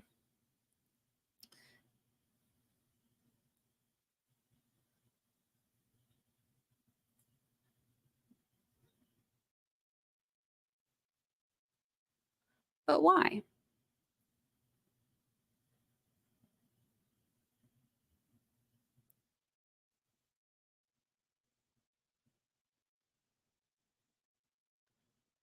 Wonder why it does that. My internet is so fast right now. Present. Let's try this again.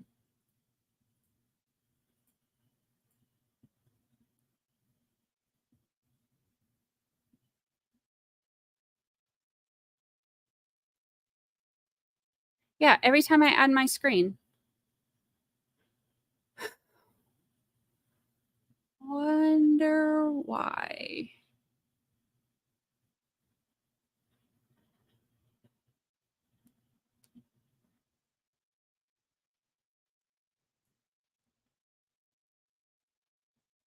Hmm.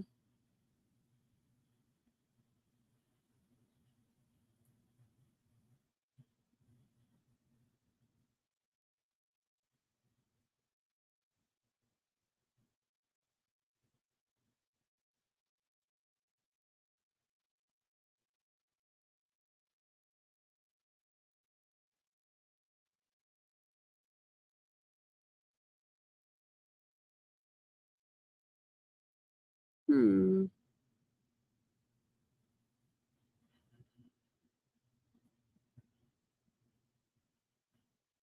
Now this won't even go on the stream.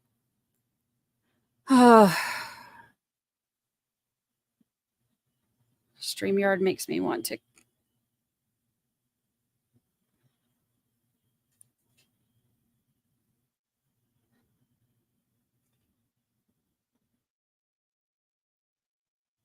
Right, there we go.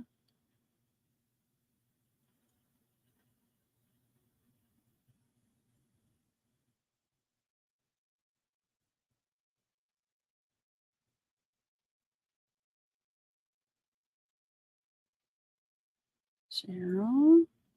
Cameron.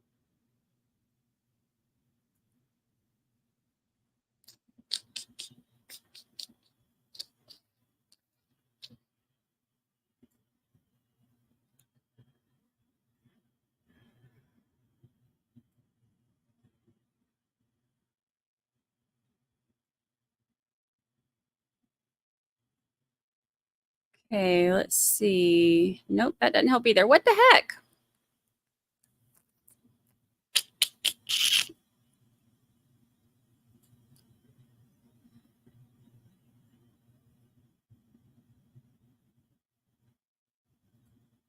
Delete. Delete.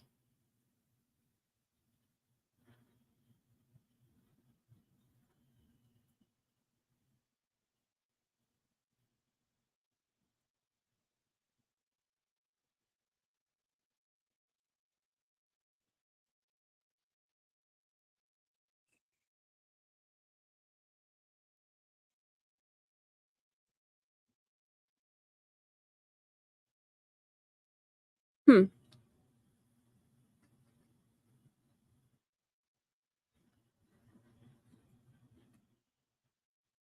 No, I don't have anything open other than what's right here. And my internet, I mean, my internet is like crazy fast.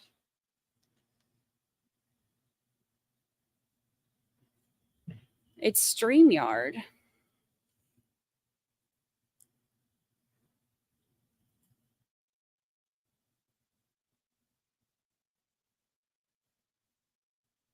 And I'm trying to see why.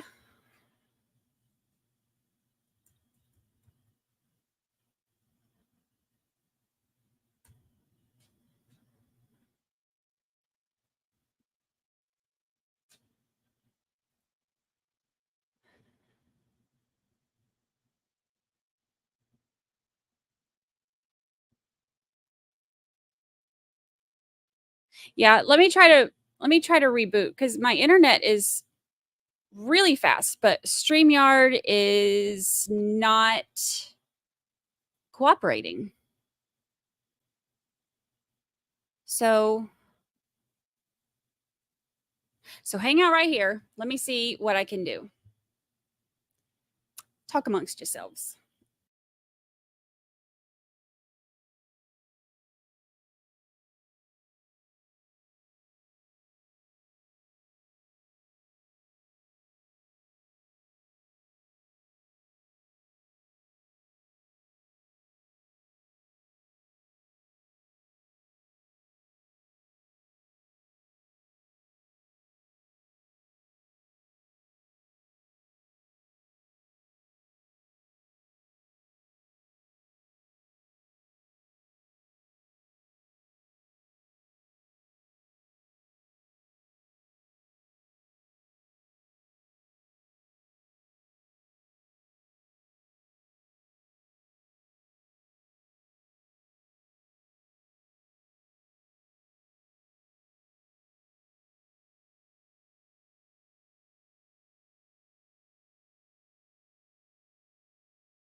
Ask you to raise your right hand. Do you solemnly swear or affirm that the testimony you're about to give shall be the truth, the whole truth, and nothing but the truth, as you shall answer unto God? I do.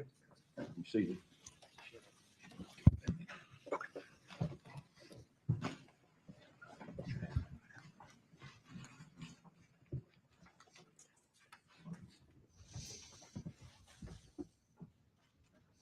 State and examine. Thank you, Your Honor.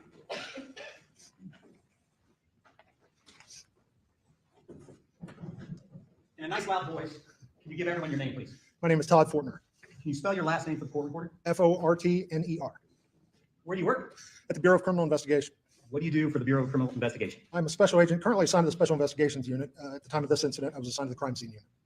I want to talk a little bit about your law enforcement career and what you've done to get to your current position. Tell the jury, when did you start in law enforcement? I began the police academy in the fall of 1994, graduated in January of 95. Was employed as a reserve officer later that year until 96. And then I've been a full-time law enforcement officer since then. So where did you go to the academy at? I went to Hawken College, And where did you get your first job as a police officer? the village of Asheville. I worked there for, I'm sorry. Okay. I worked at the village of Asheville as a year as a reserve, and then 3 years full-time before going to the Pike County Sheriff's Office. I worked in the jail for a year and then worked patrol and investigations. Came to the Bureau in 2011. For the first 10 years or so, 9.5, 10 years, I was assigned to the crime scene unit. And then since then, the last year and a half or so, I've been in the special investigations unit. What did you do when you were with the village of Asheville? What was your job? What kind of duties did you have? Patrol officer. All right. Answer 911 calls, do routine patrol, that kind of stuff? Yes. And then you said you spent the first year in the jail or in corrections? Yes, I did work in corrections for a year at the county, at the sheriff's office. And at the Pike County Sheriff's Office, is that just the way it worked? When you came in new, you started in the jail? Generally then, yes. After you got out of jail, after you got out of corrections, what did you do for the Pike County Sheriff's Office? I worked in the patrol division almost exclusively for the time I was there. I did assist with investigations toward the end. And when you said assistant investigations, were you assigned as a detective, or would you just from time to time get called out to help out? I would just be called to help. It wasn't a permanent assignment. What year did you go over to BCI? 2011, And your initial assignment in BCI was? crime scene unit. Talk about that. When you come into BCI, what kind of training? We've already talked about, we had witness talk about what you have to do. How do you typically approach a scene that you know you're going to scan? You start.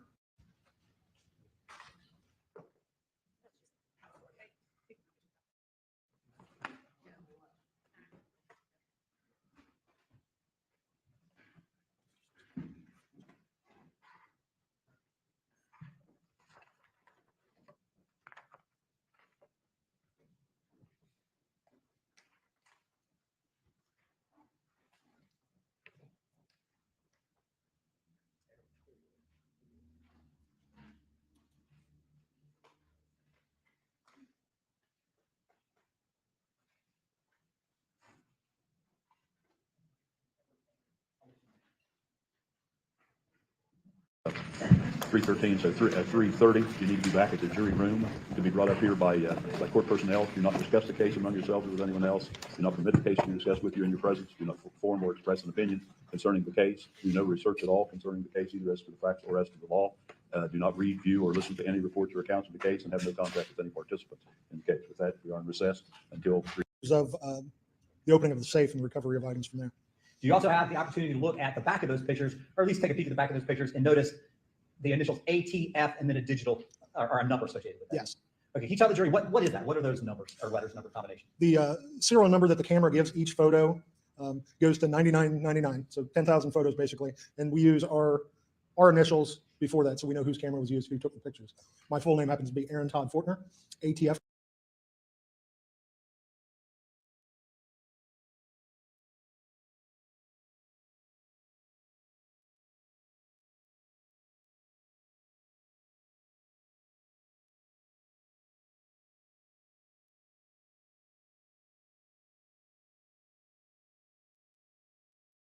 They're U.S. currency on the top, as well as other items. State Exhibit N20, which is digital picture 2936. Tell the jury what we're looking at there. Yes, this is a photograph of the gun rack and lower shelves on the right side of the interior. State Exhibit N21, which is ATF 2937. Tell the jury what we're looking at there. This depicts the bottom shelf. Can you hear me now? In the bottom of the gun rack with the long guns. State Exhibit N23, which is ATF 2939. You tell the jury what's depicted there. Yes, this is another picture of the left side of the top shelf. And as you were opening the safe and documenting and starting to clear it out, did some stuff kind of fall out, or were you removing stuff and stuff ended up on the floor? Yes. I'm going to show you what's been marked for identification purposes as State's Exhibit N30, which is ATF 2946. Can you tell us what we're looking at there? I had to Yes, there are completely some items on the floor that fell out of the safe. restart You can StreamYard so see, that I had to cash reconnect on my the floor, As well microphone. as some just inside the safe at the bottom of the long gun rack. All kinds of And issues ultimately, today. did you collect the items, some of the items that were in this safe? Yes, And was money one of the things that was collected? yes, it was. And do you remember how much money was collected? We did not count it at the scene. We released that to the sheriff's office, but I believe I heard later it was over $20,000. And ultimately, was that amount of money deposited in an account here for safekeeping and holding as evidence? Yes, I believe they put it in a safe deposit box at the bank. We'll show you what's been marked for identification purposes as State's Exhibit N32, which is Over 2948. $20,000 in the safe. Over State's Exhibit N32. $20,000. Can you tell us what's depicted in that picture? Yes, it shows, again, that cash on the floor, as well as there's a handgun in the photo on the floor that had fallen out of the safe. Did you also, as you went through, find identification documents? Yes, we did. I'm going to hand you what's been marked for identification purposes as State's Exhibit N35, which is digital picture ATF 2951. Can you tell the jury what that is? It is there's a wallet that contained the driver's license of Christopher Don Roden Jr. And as you, again, collected items from that safe, did you find a small amount of drugs in the safe as well? Yes. I'm going to show you what's been marked for identification purposes, State Exhibit N38, which is digital picture 2956. Can you tell the jury what they're looking at there? Yes, there are baggies that contained a white substance that appeared to be drugs. And again, was that collected as part of your work as evidence in this case? Yes. I'm going to show you what's been marked for identification purposes, State Exhibit N36. Did you also find other identification documents? Yes. That is digital picture ATF 2952. Can you tell the jury what they're looking at there? Yes, this is a social security card for Gary Dwayne Roden. 2956. Okay. The drugs that you pointed out, the baggie of drugs, where'd you point? Can you point to that for us? Right here. Next to the baggie of drugs, was there also a packet of what appeared to be dry rice? Yes. And again, with respect to that dry rice, finding drugs or anything like that in the dry rice? I don't recall. I'm going to show you what's been marked for identification purposes, State's Exhibit N37, which is ATF 2953. Can you tell the jury what's depicted in that? It is the social security card for Clarence Franklin Roden and Ruger Lee Roden. Did you collect, obviously there were pictures of guns in that safe. Did you collect and mark those guns as evidence in this case? Yes. I'm going to hand you what's been marked for identification purposes as State's Exhibit N39, which is ATF 2957. Can you take a look at that for me? Yes. Can you tell the jury what that is? Yes, there is a revolver, a semi-automatic handgun, and a carbine pistol. I'm going to show you what's been marked for identification purposes as state. Well, first of all, were those guns that were found in the safe? Yes. Okay. Were those guns that were collected and taken into evidence in this case? Yes. I'm going to show you what's been marked for identification purposes as State's Exhibit N40, which is ATF 2958. Can you tell the jury what they're looking at? Yes, this is a photograph of long guns taken from the safe that we collected. And again, did you itemize each of those, give them a unique BCI number, and take them into evidence? Yes. I'm going to hand you what's been marked for identification purposes, State's Exhibit N41, which is It's a ATF whole lot of 2959. guns. Can you take a look at that for me? Can you tell me what that is? Yes, it's a closer view of some of those long guns taken from the safe. And were those collected as evidence in this case? Yes. Give me one second. To the items pictured, the guns and the other items collected from the safe, did you find a GPS tracker in that safe? Yes. I'm going to show you what's been marked for identification purposes as State's Exhibit N48. You recognize the markings on the package of State's Exhibit N48? Yes. Can you tell us what markings you recognize? Yes, there's one of our evidence stickers stating it is evidence number 86, GPS tracker collected from the bedroom safe. And again, does it have you as the agent identified as the person who collected that, submitted it to evidence? It does, and it has my initials on the seal. You have scissors back there with Agent Hanshaw. Okay. We're almost done with this day. I really want to do the medical It's examiner. believed to be a GPS tracking device. And again, was that an item that you pulled out of the safe as part of your work there at 4077 Union Hill Road? Yes. Go ahead and put that back in for me. Does that have markings on it that it went to the lab? I I do not believe so. Okay, thanks.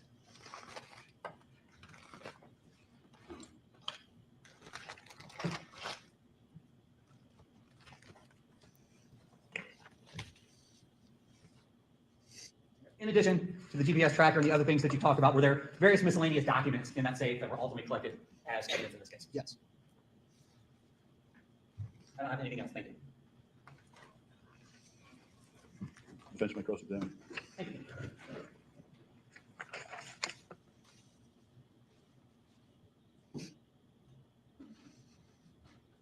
Good afternoon. How are you? Good, how are you, sir? Good. A few follow-up questions, if I could. I'm John Carter. I represent Mr. Wagner over here. Let's start where we kind of ended. If I could name an item in this one. Are we able to do that? The photos you just went through? All the photos are up there. So Okay. the way to do it would be to look at the photo and give you the digital number. That's fine. Just a few follow-up questions concerning some of these photos. Did you take these photos you just identified? I either took all of the photos or I took most of them, and one of the other agents could have taken them with me there at the scene. Okay, it was with your camera. Yes. Okay, fair enough. I'm going to ask you to look at State's Exhibit N40, which I believe has ATF number 2958. Is this one of the photos you just identified, sir? Yes, it is. Okay, and are those the long guns or the long rifles that you seized from the safe that you just talked about? Correct. Is that all of them?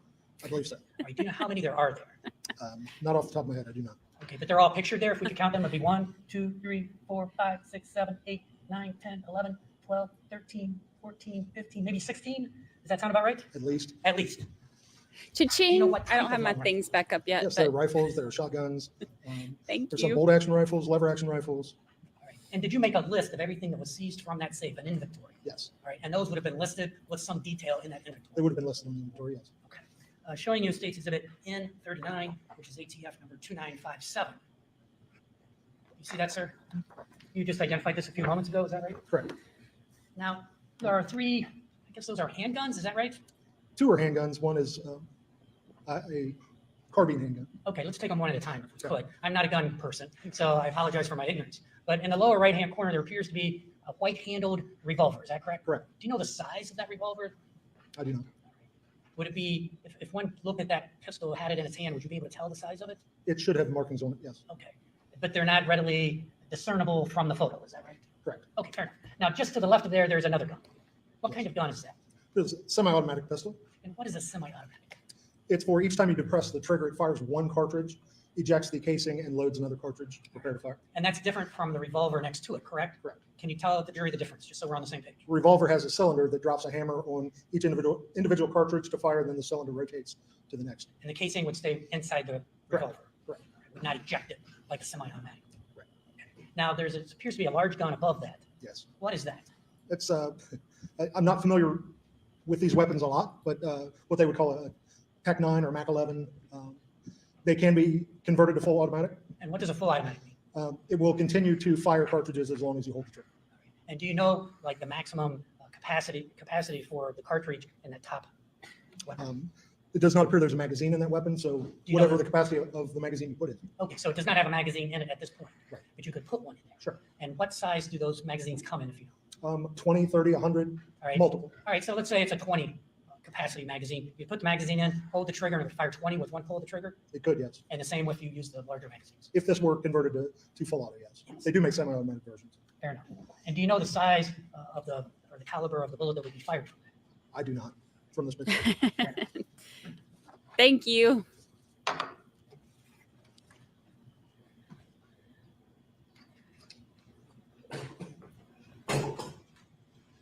And Y'all are the cash best. that you talked about a moment ago, did you say it was more than $20,000 cash? I believe so, but I did not count it. Would that be listed on the inventory somewhere? Inventory would list that there was cash taken and turned over to the sheriff's office. So somebody else would be responsible for counting it? Yes, But you're familiar with the results of that, and it's over 20,000. that's what I've heard, yes. Now, let's back up a little bit. Approximately what time did you arrive on the scene? Approximately 1:50 in the afternoon, I believe, at my scene. Okay, It would have been earlier in Piketon, sure. So what time did you arrive at the home where you did the scan that you just talked about? 1:50 p.m., I believe. About thereabouts. 1:50. And how long were you there approximately? Until after midnight, I believe. All right, Cha-ching. So how long did it take you to do It these hasn't various rebooted scans?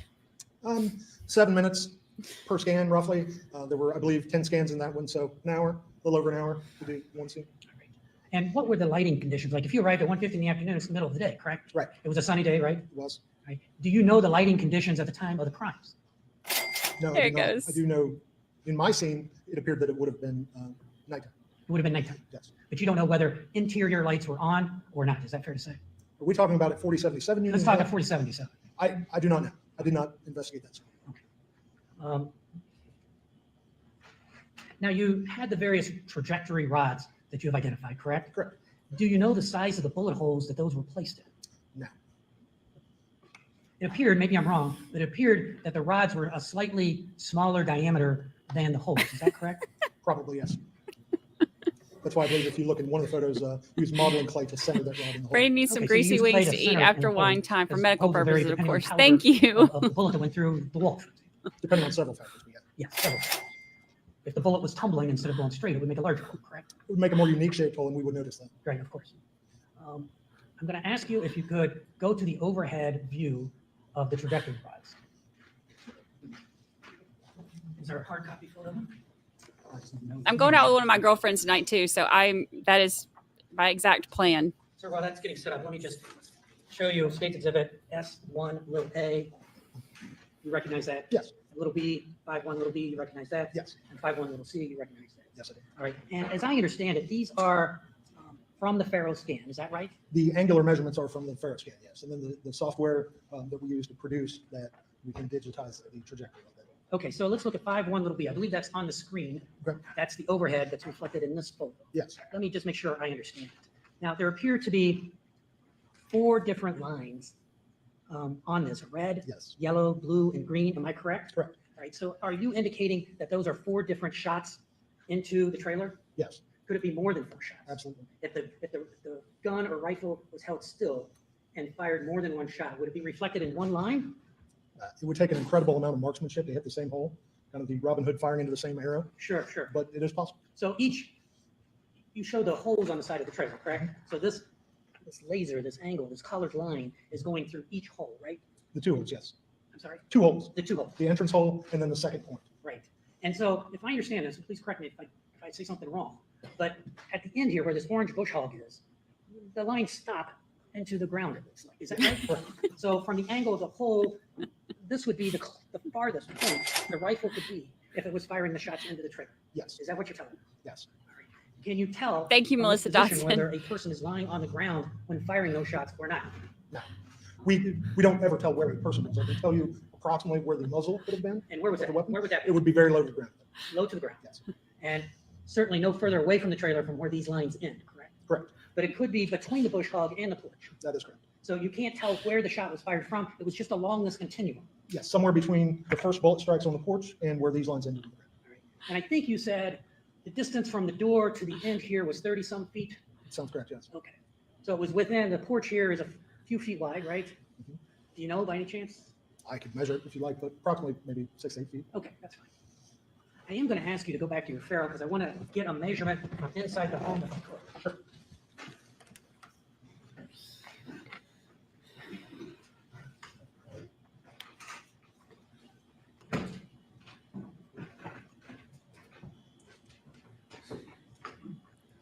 Melissa Dodson, you're cracking me up.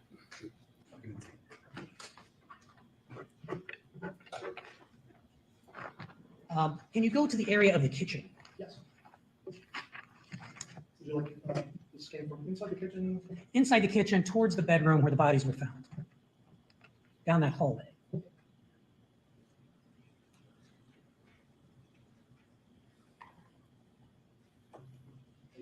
Okay, if you could turn and I'll tell you when to stop. Keep going further, please. Keep going. Melissa Dodson gifted 5 memberships. KC Bamagal, P. Brown, Maud Roberts, What I'd like- Debbie it's not- Tankersley, but it's the and Shih Tzu trail of Mom were blood all back to the gifted bedroom. memberships by Thought you Melissa had a view Dodson. from Thank the you, kitchen. Melissa Dodson. Yes, right there. Could you zoom in on the trail, say back by the treadmill? And okay, if you could lower it a little bit more. No, I'm sorry, I guess the other direction. Okay, back through that trail. Do you see a chair to the left? I do. Could you get closer to that chair? Maybe it's a different scale. Yes, right there, that chair. If you could just center that a little bit, right there, that's perfect. Okay, on this scene here, there's a wooden chair that I'm pointing to right here. Do you see that, sir? Yes. All right, and the trail of blood goes right between that and appears to be a wall to the right. There is a bathroom in there, I believe. There's a void in there. I'm sorry, I couldn't hear you. There is a hole. It's not a solid wall. There's a void bathroom. Understood. But appears to be a kitchen cabinet or a doorway here, is that? Yes, there's a cabinet. Okay, if you could go back down to the floor. Yes, If you this could measure, is. I'll point it out on the screen. Is this the edge of the cabinet where I'm pointing this kind of black area? Here? Well, yes, down here, let me rephrase that. If you could measure the distance between the blood trail here to the right, over to the edge of that first leg, the top leg of that wooden chair. So the width here? The width, yes. Right there. 2.324 feet. So in inches, that would be 24 inches would be 2 feet. So that would be just over 24 inches. 27.88 inches. Thank you, sir. And now, on this chair, there appears to be a bag. Is that correct? A trash bag? Correct. Can you adjust the picture? There are many items in that bag. It seems to be full. Yes. And it's kind of expanding out over the edge of the chair. Is that right? Yes. Now, when you were in there, moving around, you were very careful. I was. And you did not bother that bag or that chair or anything else. Is that right? Correct. Okay, just a minute.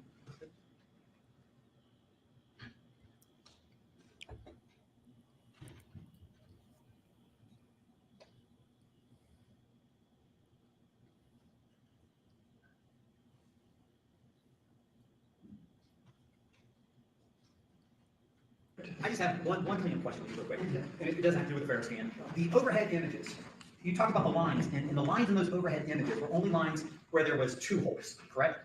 2 points. 2 points.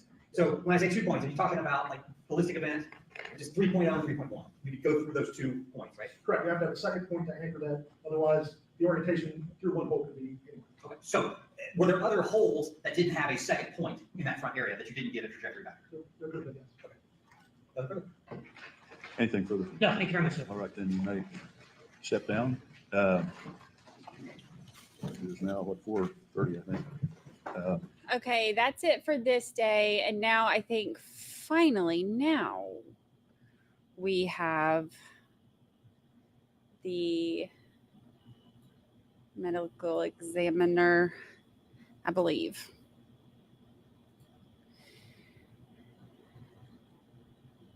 Let's see. 6, day 7.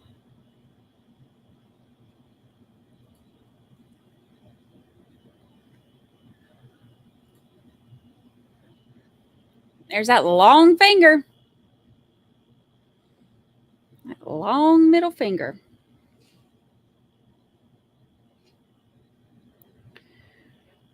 I got to pull up my timestamps again.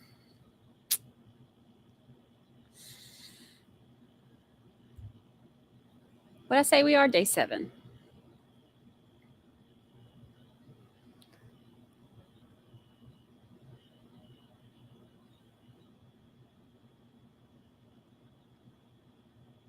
Okay, 2053.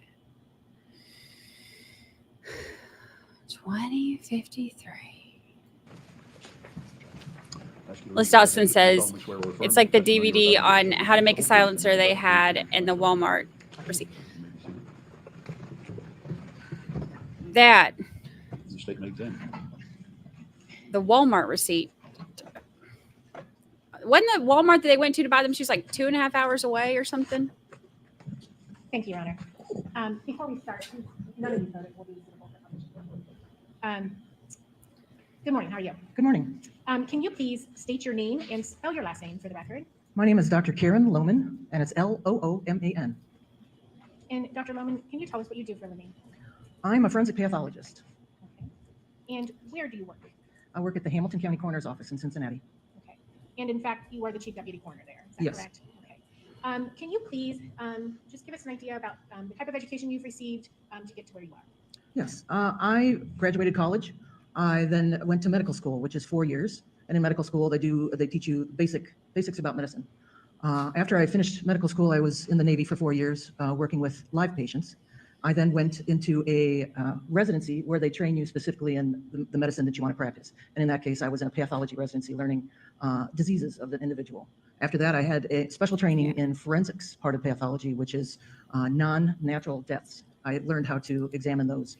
So I After that, that's when I got a job. We'll do her at 1.25 instead of 1.5. So you did residency. Did you also do a fellowship? Yes, And where did you do a fellowship? that was in Norfolk, Virginia. They have what's called a medical examiner's office there called the Tidewater Office of the Chief Medical Examiner. Okay. And can you tell us where you got your first job? My first job was actually in Cincinnati at the Hamilton County Coroner's Office, And what year was that? 2008. And at what point did you become the chief deputy coroner? That was in 2015.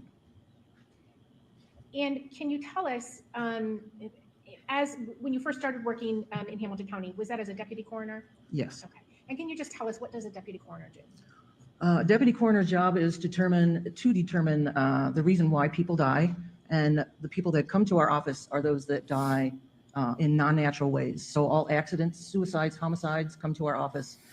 Skeletonized bodies that are found, little babies under the age of 2 come to our office.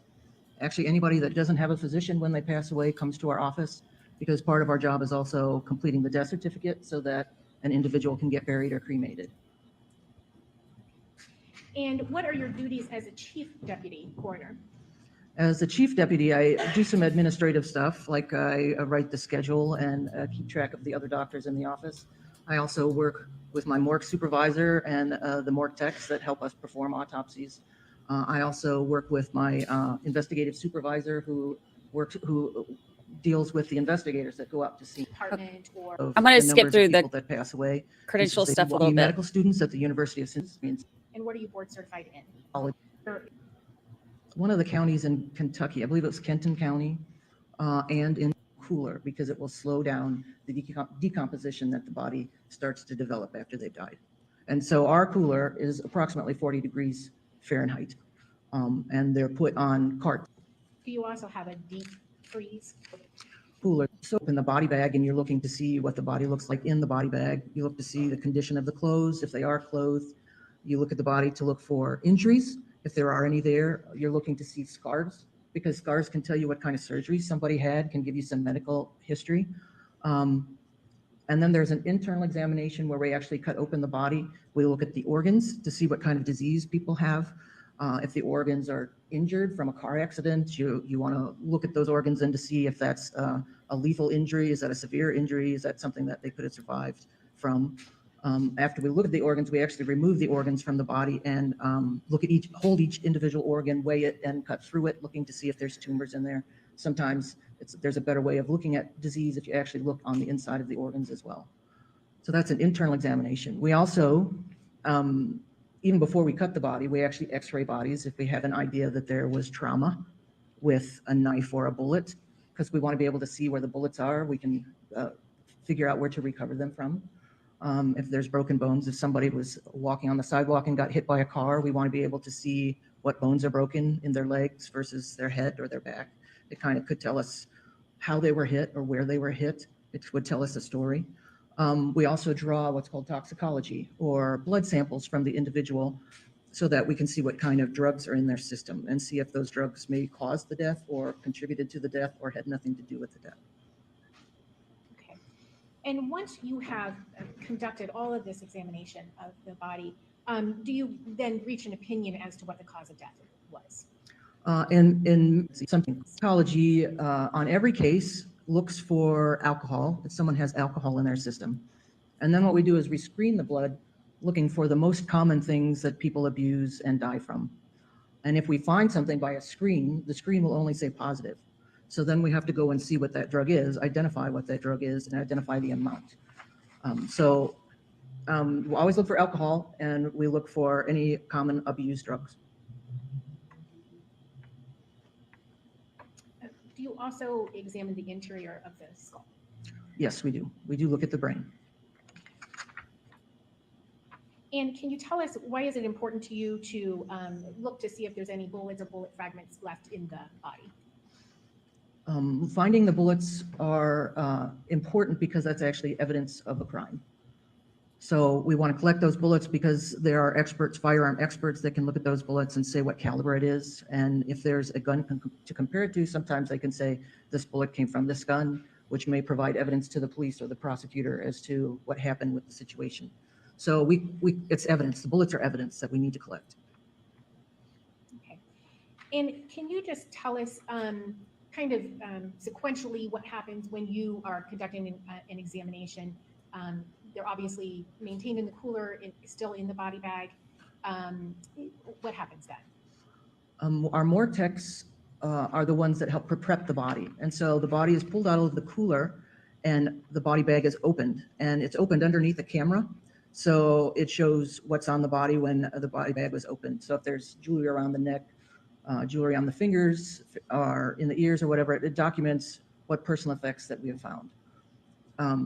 At that time, once the body bag is open, our morgue techs kind of categorize what clothes are on the body, what personal effects are on the body, and put that in as evidence in our computer so that we have a chain of custody of where that piece of evidence goes. Who has it? Where is it? Who's touched it? And then if it moves somewhere else in the office, it gets scanned again. Now we know this person has it, they're touching it. So that's what the chain of custody is. We're keeping track of where everything is. After they've categorized what's on the body, and if we know if it's trauma, like from a gunshot wound, we will x-ray the body before we even do anything else, so that we can look and find, we know that there's bullets in there that we have to find. And then our morgue tech photographs the body as is. So with blood on the face, with dirt on the hands, with the clothes that they came with, we take pictures of them as is as we open the body bag.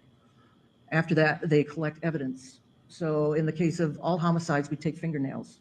In case somebody was fighting with somebody and scratched somebody, there may be DNA underneath the fingernails. So in all homicides, we collect those.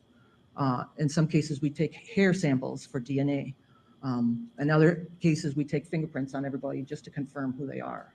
Hopefully, they've got fingerprints somewhere else that we can compare to, so we have identified who that person is. After that, then they take the clothes off. You take more photographs, even while they're still a little bloody. We're just showing in steps what the body looks like, and we document it by photographs.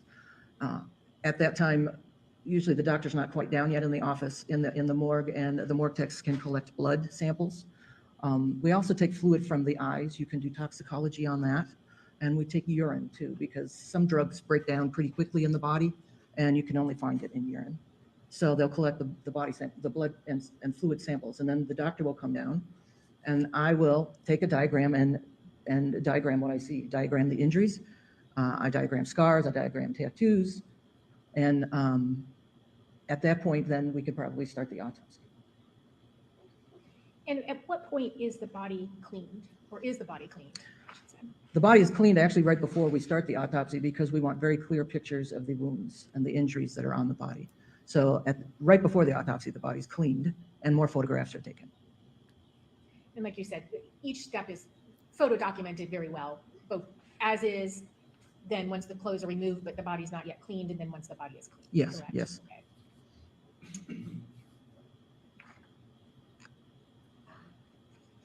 And can you tell us, doctor, regarding gunshot wounds, is there a way for you to, or are there certain things or characteristics you are looking for when it comes to the wounds or injuries that you find? Yes, there are a couple things that you can tell with gunshot wounds. You can tell which one's an entrance and which one's an exit wound.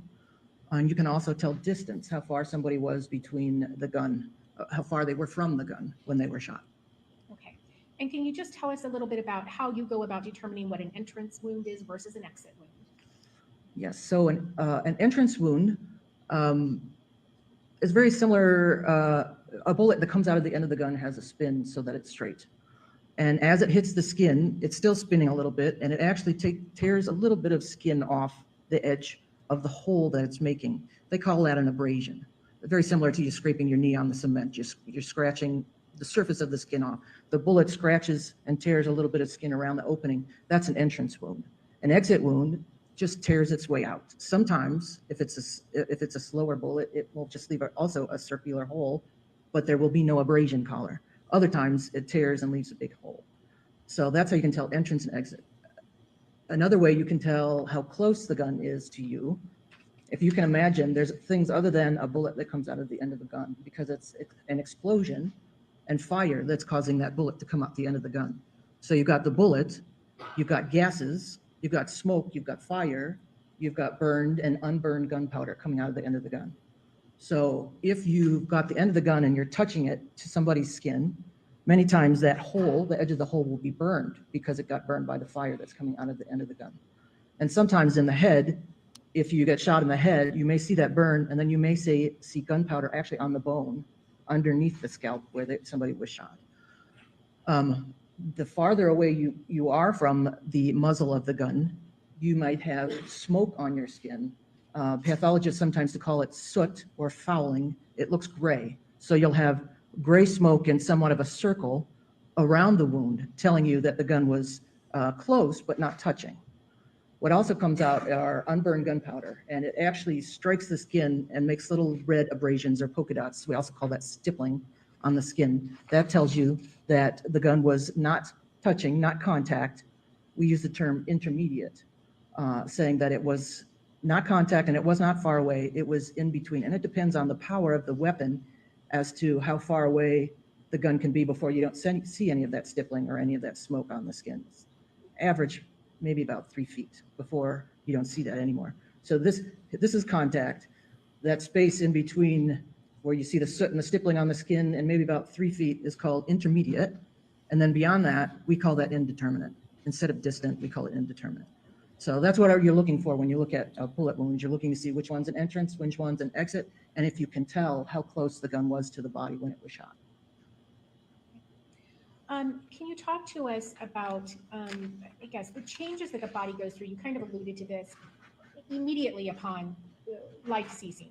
What happens to the human body? There are 3 main things that happen after you, right after you pass away. Your heart stops beating, and your heart is what's pushing all the blood through the body. And if there's no blood pressure anymore, the blood settles in the body, and it settles with gravity. So it'll settle in what's lowest in the body. So if you're laying on your back, blood settles along your back.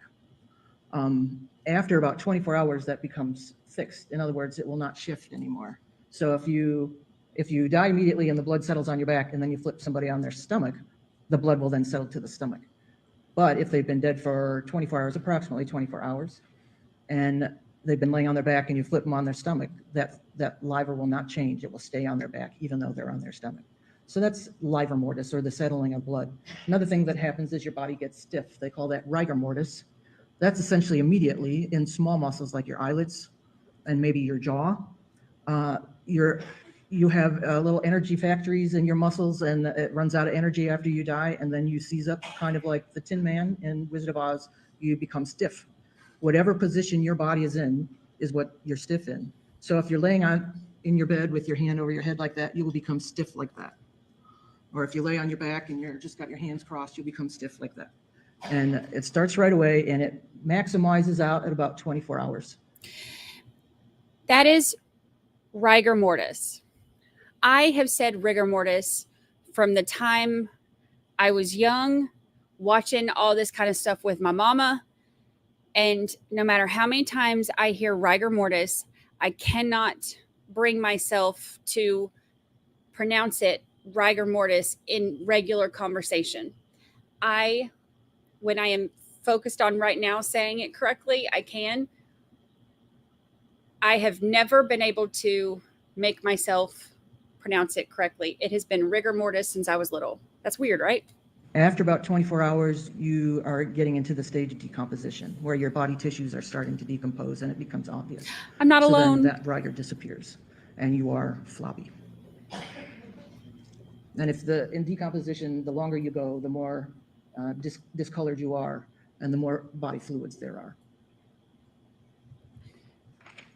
Okay, I'm so glad I'm not alone. I've called it rigor mortis forever, and I cannot make myself say it right. And that takes approximately 24 hours to start? The decomposition starts at about 24 hours where it becomes noticeable.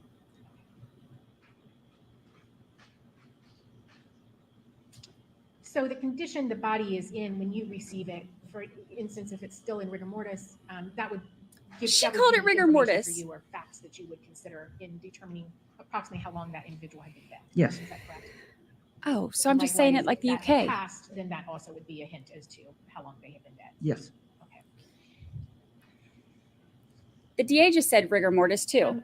Dr. Lohman, want to focus your attention on the autopsies that you performed in regards to the case we are here for today. First of all, you were the chief deputy coroner at that time, correct? Back in April of 2016? Yes, I was. Okay, but still conducting examinations? Yes. And can you tell us how you first learned about this incident? At the time, Pike County would send their cases to us. And Friday morning, which I believe was the 23rd or the 22nd, called our office and gave us a notification that they found several people deceased, and they would send us more information, but they were letting us know that. He says Riger. I don't recall if they gave us the number of 8, but they said there were several people that they were found dead, and it looked like it was a homicide. So this was before 11 a.m. on that Friday. Okay. And then did you later in the day have further conversations with Dr. Kessler? Yes, I did. And can you tell us who Dr. Kessler is? Dr. Kessler is the Pike County coroner. So if he has a non-natural death, he's the one that calls us and tells us he's sending the case. He makes a decision, and then he tells us that the case is coming to our office in Cincinnati. Okay. And do you know if Dr. Kessler conducts any medical examinations himself? I'm sure he does go to scenes and looks at bodies, yes. Okay, but he does not conduct autopsies, I should say. No, I don't believe so, no. Okay. And that's why they would send their anybody that needed an autopsy to the Hamilton County Coroner's Office. Yeah, that's correct. Okay. And so you had a conversation with Dr. Kessler, and what did you learn then? What decisions were made at that time? I learned that there were 8 individuals of a family, all related, that were dead. And I do not recall if at that time he told me there were 4 different scenes, but I believe I knew that they were not all in the same place. And one of the questions he asked me was sending 8 bodies too many. He wanted to know if maybe he should send us only some bodies and send some to another office that performs autopsies. Wow. Okay. And what did you advise him at that time? I advised him wherever he sends them, he needs to send them all to the same place so that one person is evaluating them, one person is writing the reports, so the terminology and the language is the same with every case, so that you're not relearning somebody's funny terms between all 8 cases. Okay. And did he at that time indicate that he would therefore send all 8 to your office? Yes. Okay. And can you tell us, did you also make a decision yourself personally about who would conduct the examinations? Yes. And what was that decision? That particular weekend, I was the one that was on call or accepting cases that came from Hamilton County and the outer counties. So these bodies arriving Saturday and Sunday would be my responsibility to do the cases. Okay. And did you in fact ultimately conduct the autopsies on all 8 individuals? Yes, I did. And can you tell us, if you recall, approximately what time those bodies arrived at the Hamilton County Coroner's Office? I believe they arrived Saturday around 5:30 in the morning.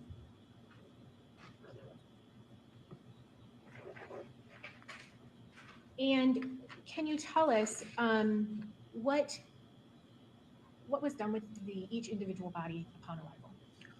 So the bodies came all together. So what happened was each body was given checked in and given a barcode and scanned and then put in the cooler. And then the next body was pulled in, given a barcode, scanned, and put in the cooler. And we did that with all 8. So that all of them, we didn't touch them, we didn't open them up. We actually accepted them, started the chain of custody, and put the bodies in the cooler until we were ready to start one at a time to prepare them. Okay. And that is ultimately documented, correct? The time that they are, quote, scanned, given a barcode and scanned and placed in your cooler. Yeah, our computer system creates the chain of custody and tells us who has custody of the body and where it is. Okay. Can you tell us, Dr. Lohman, how did you conduct these examinations as far as, did you do them all in one day? How did you go about approaching that? With there being 8, I decided I would do the women on Saturday. I would do the men on Sunday, except for one gentleman, Christopher Sr., who looked like he was injured the worst and would take longer. So I did Christopher Sr. on Monday. So I did women on Saturday, the rest of the men on Sunday, and Chris Sr. on Monday. Okay. And can you tell us, was the Was there a representative from BCI present when you conducted these autopsies? Yes. And did you collect any personal effects or evidence or any bullet or bullet fragments from the bodies of these 8 individuals? Yes. And were those ultimately provided to the BCI agent that was present? Yes.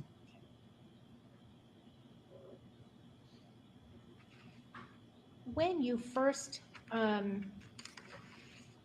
received the bodies and had the, kind of brief amount of information that Dr. Kessler had provided to you, did you have any initial thoughts, or did you want to pay particular attention to any particular issues at that time? Yes. I did notice that many of the bodies were starting to show signs of decomposition. Okay.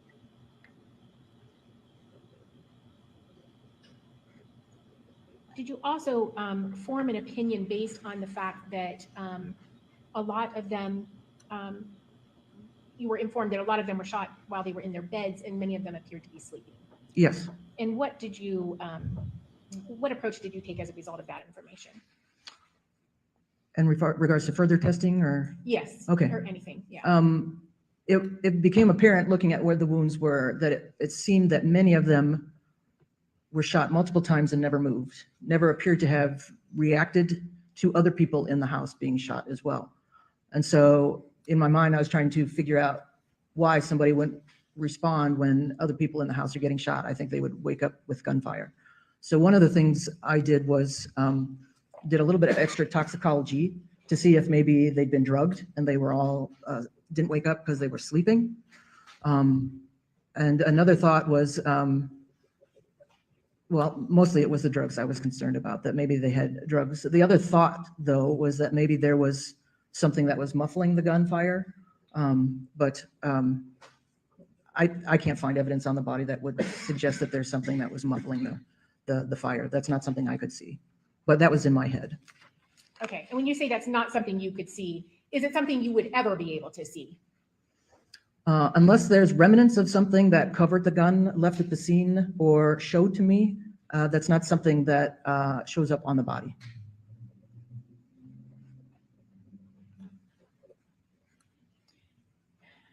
But you were struck by the fact that the victims did not wake up when they were in the same residence as other individuals.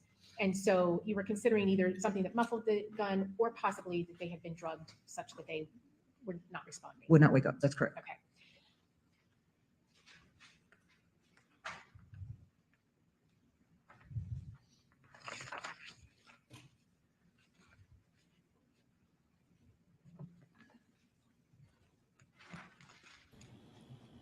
Regarding the personal effects. What is he taking notes on?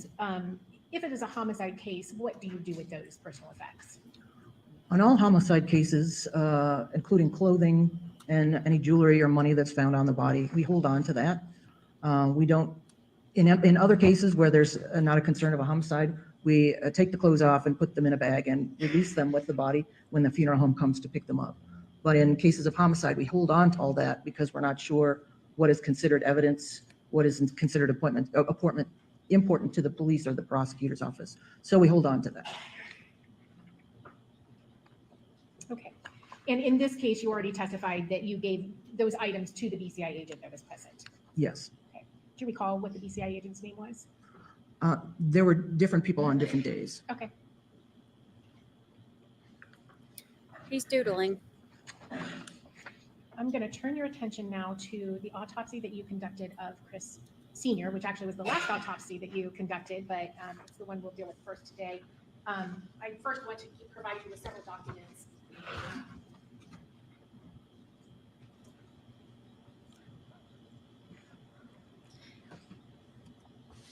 He's writing sentences.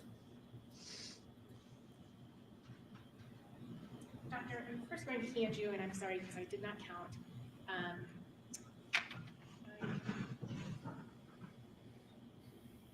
believe it's a 12-page document stapled together.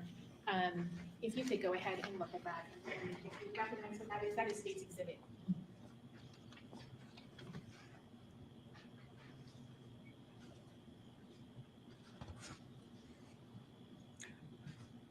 Yes. And what do you recognize that as? This is the autopsy report with the opinion page and the toxicology on Christopher Roden Sr. And is that a report that you prepared? Yes, In your normal course of business, do you always prepare a report after you conduct an autopsy? yes, I do. All right, so Chris Senior's the dad. Approaching you with a 6-page document marked as State's Exhibit E-257. And again, you can just look at that and tell me if you recognize the writings. Yes. What do you recognize that as? These are diagrams that I created as I was looking at the body, and they describe injuries, scars, other things that I found on the body, color of the hair, color of the eyes, bruises. I describe it on the diagrams, and then that in the photographs helped me write my report. So the handwriting that appears on those documents in E-258, or 257, sorry, that's your hand? Yes. Okay.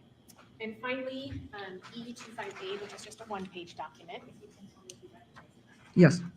What do you recognize that as? This is the chain of custody that our computer prints out and tells us when the body came to our office and when the body was released to a funeral home and left our office. So it's the chain of custody of the body. And can you tell us, for Chris Sr., what time was his body placed in the cooler? 5:50 a.m. on the 23rd. 5:50, 550? Yes. I didn't know if I heard you. I didn't know if you said 5:50 or 5:58. No, 550. Okay. And again, you already indicated that you actually conducted his examination on that following Monday, which would have been, I believe, April 25th. Yes. Of 2016. Yes. Okay. Can you go ahead and just walk us through what you did, what your initial observations were?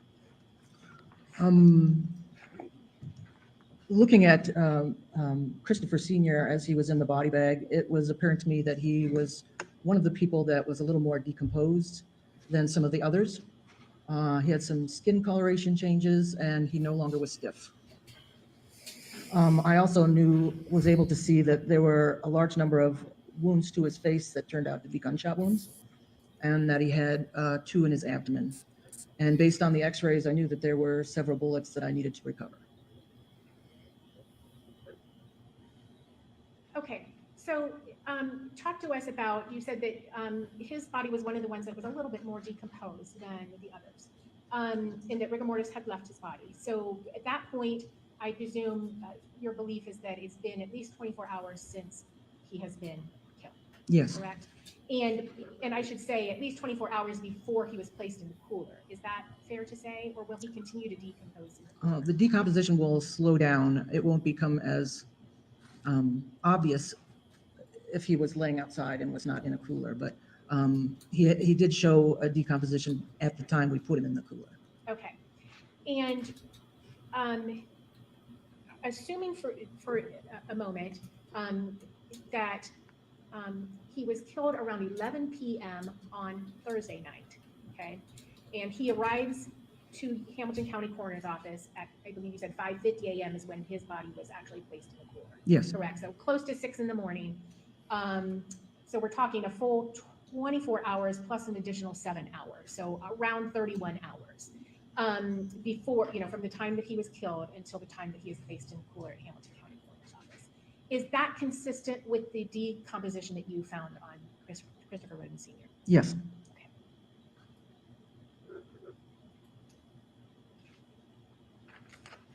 And if you could tell us what were some of the signs of decomposition that you found other than the absence of rigor mortis? He had some skin discoloration. Sometimes the body turns a little green, especially around the abdomen where your intestines are. The intestines have a lot of bacteria. After you die, that bacteria multiplies. Some of the bacteria produces gases, so the body gets a little full of gases, starts to blow up a little bit and change color. He was starting to do that, as well as after I started the autopsy and looked at the inside, his organs looked like they were starting to fall apart, which is another sign of decomposition. And you indicated that you took some x-rays, correct? Yes, You talked about gunshot wounds to the head and or face, and then also two in his, was it torso or Yes. abdomen? And then was there another gunshot injury? yes, there was, And where was that? on his right forearm. Okay, and can you describe that injury? That wound, before, when I described entrances and exit wounds, I talked about small circles and maybe when at an entrance wound and the exit, usually there's little tears. His forearm was so destroyed and lacerated that the skin was peeled back. You could see the muscles, you could see the fractured pieces of bones in there. There was so much trauma there, you couldn't see an entrance and an exit wound. His arm was barely hanging on to the end of his elbow. Gosh. So there was significant trauma to that wound, to that arm, excuse me. Did you form an opinion about what would have caused the injury to that arm as far as the type of weapon? Yes. And what was that opinion? My opinion was that a high-powered weapon caused that wound. The faster the bullet, the more velocity, the more damage it causes to the human body. And that was extensive damage to that arm. So it wasn't similar to all the other wounds that he had on his torso and his head. So it was a different weapon, and it was, in my opinion, a high-powered weapon. Okay, and when you say high-powered weapon, what are you talking about? Rifle, a shotgun, something that pushes the projectile farther and faster than a regular handgun. Okay, something like an AR or a SKS or something? Oh, yes, something like that, yes.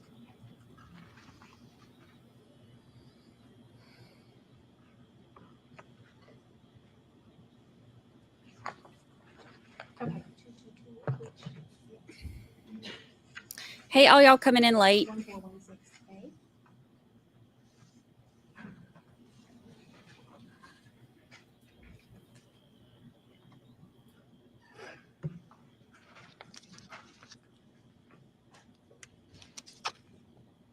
Skip my 10 seconds while she's getting ready.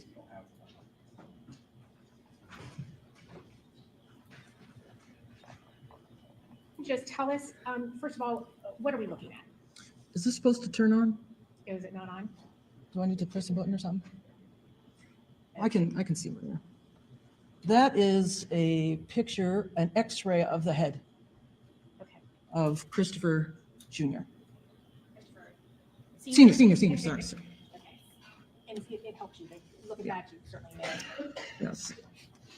Okay, and can you tell us, there appear to be areas where there's an intense white appearance. Can you tell us what that is? Yeah, so bones have kind of a white color on an X-ray, and then anything that's metal or radio opaque is white. So in the area of his teeth, which is on the bottom of the picture, you can see he's got some fillings in his teeth. You see that's white. But on the corner, the X-ray has L's and R's for left and right because it's his left and right. So if you're looking at the side of the picture that has the L on the corner of his teeth, you'll see a huge, almost rectangular white opaque thing. That is a bullet. So we are X-raying the head slightly crooked because you can see that we're not quite face on. And then you can see that there is a piece of metal on the corner of his mouth on the left side. That's a bullet that we're seeing.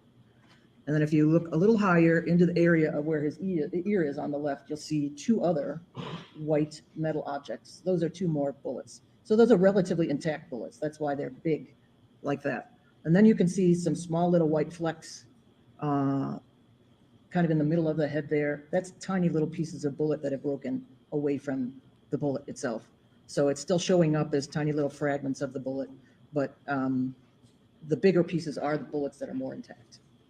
Okay, and if you don't mind, Dr. Roman, just stepping away from the witness stand for a moment and using this pointer, and please don't touch the TV, it's a little finicky. Okay. But if you can just show where you indicated the larger, mostly intact bullets. So there's a bullet right there, and there are two bullets right there. And the white around the rest is just fragments of it. And again, you use this X-ray to guide you during your examination to look for and recover some of those items, Right. correct? Yes.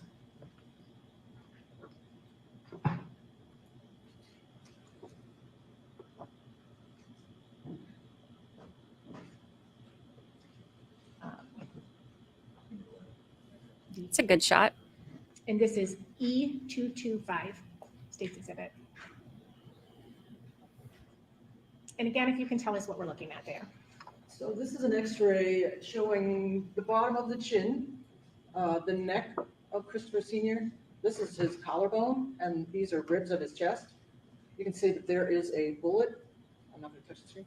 Bullet right there. That doesn't tell us whether that's in the front under the skin or in the back, by his back. In this case, it actually is in his back, but it tells us it's on the left side, kind of in this area. You can actually see that bullet that we saw at the corner of his mouth shows up in this picture as well. Okay. F, which is State's Exhibit E227. Yes, this is Chris Sr. This is So the dad. Another picture of the chest. It's a little crooked. This is his spine. These are some of his ribs. And see, there's a bullet down here on the left side. Again, looking at this picture, you can't tell whether it's in the front or the back, but it's actually in the back.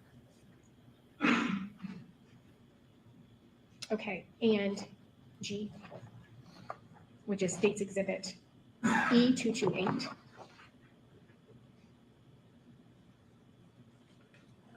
Go ahead, I'm sorry. So this is a picture of the belly of Christopher Sr. This is the bullet we saw.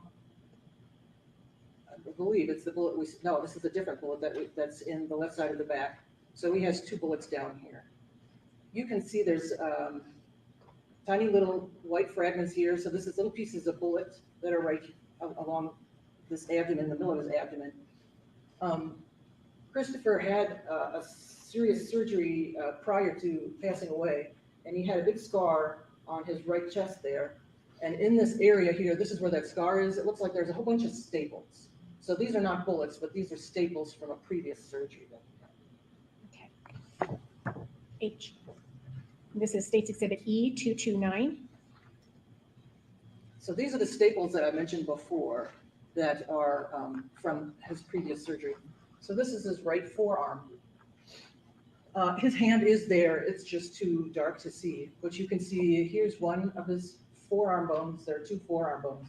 Both of them are fractured up at the top here. They're fractured in many pieces, and then they disappear. So there is tiny little white polka dots of white metal going across that forearm. We call that snowstorm effect. So high-powered weapons, high-powered bullets break off tiny little pieces of metal and are left behind. And usually it's abundant enough that on a black X-ray, people call it a snowstorm effect. So it's kind of an indication that it's a higher powered weapon. So he has this snowstorm effect of his forearm, and then maybe a little fragment of maybe a bullet right there somewhere in his tissues. But that shows the extent of the damage to his right forearm. Okay. And then I, which is State's Exhibit E230. This is a picture of the hips and pelvis and lower spine, tiny little pieces of metal that are in his body. Some of these are too small to collect. And this is maybe a metal, it looks a little bit like a spider. It's a little medical device of some sort that was from his previous surgery. Okay, you may have a seat. Thank you, Doctor. So regarding some of the, quote, mostly intact bullets or projectiles that you saw there on X-ray, were you able to actually recover those items? Yes. Okay. And regarding the injury to his arm, where you said there were multiple little tiny pieces of fragments, were you able, or did you make any effort to recover from that location? No, it wasn't possible to get any of those little minute pieces of metal. So no, nothing was collected from his forearm.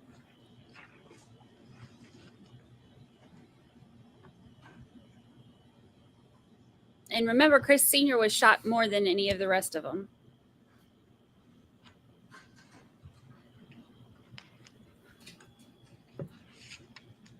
She does a fantastic job of explaining things.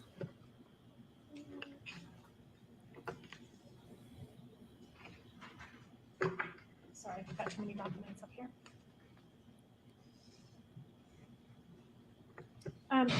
Dr. Lohman, we talked about collecting various standards and fingernail clippings, et cetera, and providing those to law enforcement.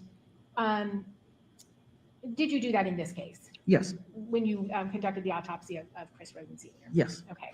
And did you also do that with his belongings? Or Yes. his personal clothing or whatever? yes. Can you tell us when you initially conducted the examination while Chris Sr. was still clothed and in the body bag, did you find any bullets or fragments at that time? Yes. Okay. And can you tell us if you additionally found some bullets in the sweatshirt that he had on? Yes. When he came to us, the sweatshirt, both of his arms were above his head and his sweatshirt was pulled up and partly over his face as if somebody maybe was pulling him by the sweatshirt and the arms came up and the clothes came up over his face. When we actually pulled the sweatshirt down and then pulled it off, 2 intact bullets fell out of his sweatshirt. He had a brown sweatshirt on. So 2 bullets fell out of his sweatshirt. And I believe a third one fell out of his clothes from somewhere and landed on the floor. So we found 3 bullets as we were undressing him. Okay. And yeah, you guys know not to publish. State's Exhibit E1. It's 001. I think he's trapped.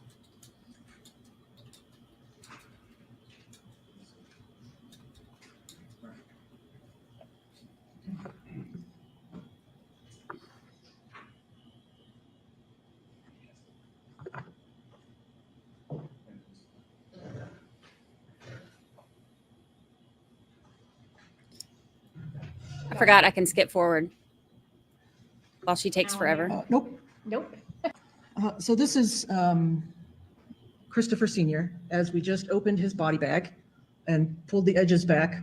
So these are the clothes he was wearing when he was found in the position that he was found in. So you could see that his sweatshirt is pulled up over his face and a little bit over his head. And it's not that easy, but his arms are also over his head. So this is as he looks when he was picked up from the scene and put in the body bag and brought to us, and we're opening him up as he appeared at the scene. Okay. And E2?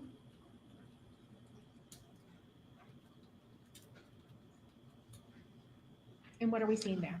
So this is an overhead shot of the upper chest of Chris Sr. You can see his sweatshirt is pulled up over his head. He had an undershirt on, a gray shirt on underneath as well. Both of them are covering his face. You see what looks like brown paper bags. We usually put brown paper bags over the hands in cases of homicide to protect any evidence that's on the hands. So at the scene, we'll cover those with brown paper bags and tape. So you're seeing his hands, but they're covered in brown paper bags. Okay. And again, this is how he was when he was placed into the body bag. Yes. You have not moved him at all. And can you tell us if the position of that clothing is consistent with having been drugged by your feet across the floor? Yes, it could be from the feet, being pulled by the feet where the shirts get pulled behind and pulled over the head. It could be somebody grabbed that and pulled him from the head side as well. It's possible in both directions. Okay.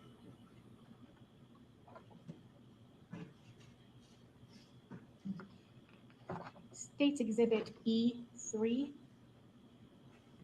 And this, I may ask you to step up again, and I apologize. That's all right. If you can tell us what we are looking at here. So this is the case number for Chris Sr. when he came to our office. Everything associated with him has that case number. So when we take pictures, we put that label in all the pictures in case the picture gets separated. So this is his case number. But what we're seeing is his torso. This black area is dried blood. And he actually has a little bit of a pink scar down his belly here. You're seeing a little bit of the scar. And then this is actually a wound. This is a gunshot wound. Okay. You can set that down. Judge is taking notes too. State's Exhibit E5. Okay.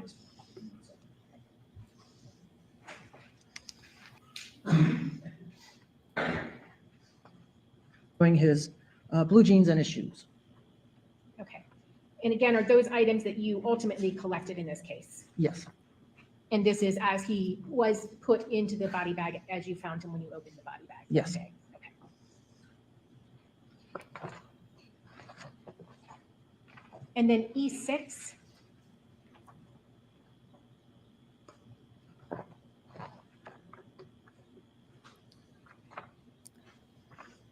what we're looking at there?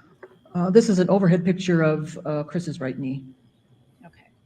And there appears to be maybe some spots on the pants there. Yeah, yes. Okay. And E8.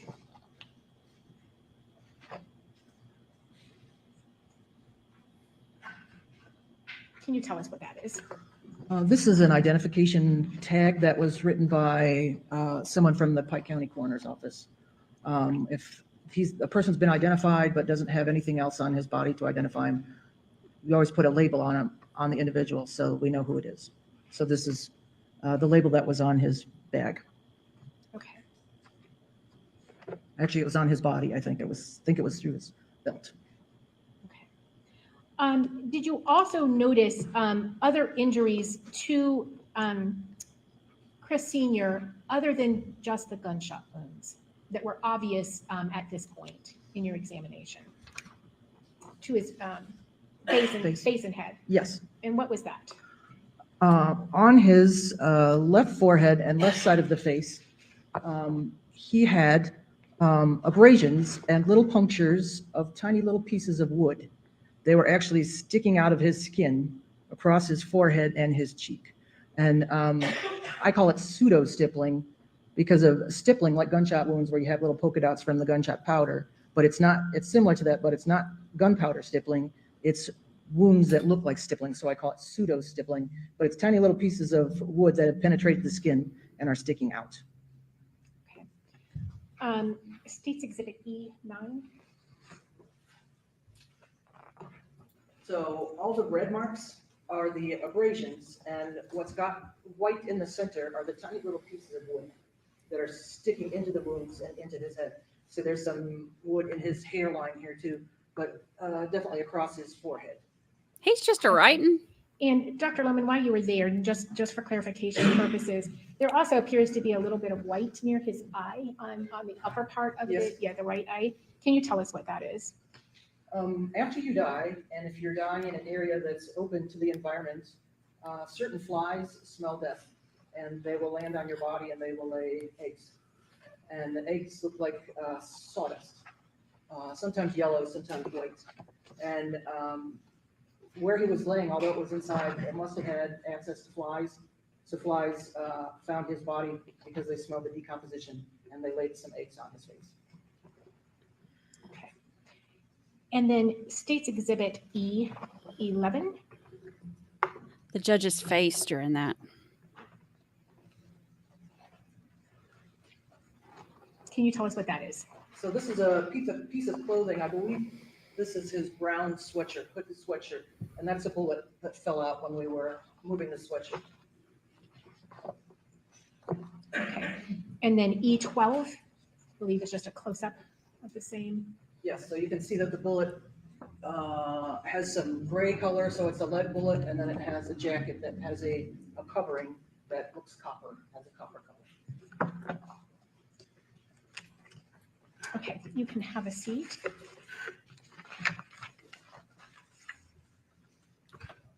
That judge's face. Bless his heart. I'm going to first hand you what I have marked as State's Exhibit E234. And if you could, first of all, look at that and tell me if you recognize that. Yes. And what do you recognize that as? This is a coin envelope that we have at the office.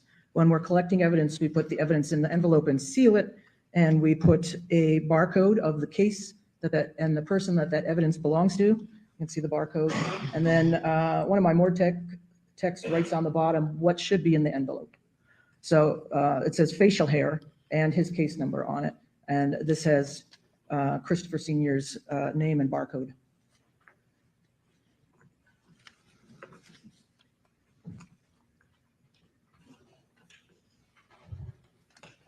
And that was something that you would have collected from Christopher Roden Sr. on Yes. the day that you conducted the autopsy. Yes. Okay. I'm going to hand you two packets now, E235 and E236, if you can tell us what those are. These are the fingernails that we trimmed from the left hand and the right hand of Christopher Roden. I mentioned earlier, DNA or tissue underneath the nail. We always collected on homicide cases, just in case there was a fight and maybe somebody else's DNA would be under his nail. So we've collected those and sealed them in the envelopes. Okay, and can you tell us which one is which? E235, is that from the left hand? 235 is the left, and 236 is the right nails. Okay. And again, you recognize those as items that you collected from the body of Christopher Roden Sr. on April 25th of 2016? Yes. Okay. And additionally, E238. This is the clippers that we use to cut the nails. Sometimes there may be evidence on the ends of the clippers as well, so we keep those as well as the fingernails. And then E239. That's all right. If anything ever happens to me, I'm gonna go down This clawing. is more hair that was collected from Christopher Roden. So you can check my nails. Okay, and is that a standard hair sample that you collect? Yes. Okay.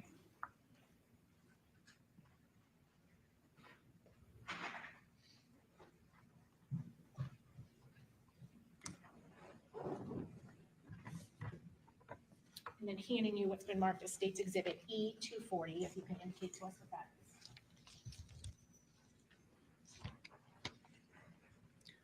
is. E240 are fingerprints that we collected. We collect all 10 fingerprints on an individual who's a victim of a homicide. So we have cards for each hand, and we put it in an envelope, and it's got our label on it with Chris Roden Sr.'s name and number on it, and it has BCI written on it, so we gave it to BCI. And then E241.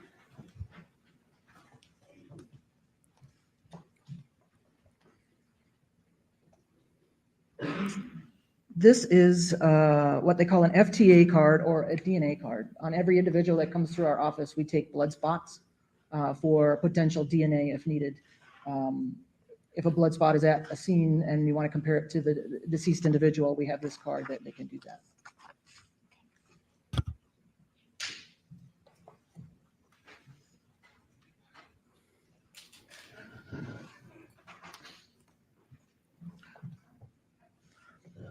So this is a plastic bullet box that we usually put bullets in that we collect.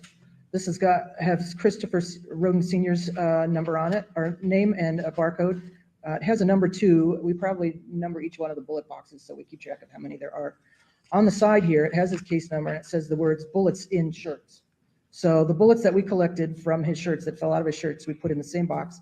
And you can barely see it, but they're wrapped in plastic. You see there's one bullet there and one bullet over here. So these are the bullets we pulled from his clothes when we took his clothes off. Okay, in that photograph that we just saw.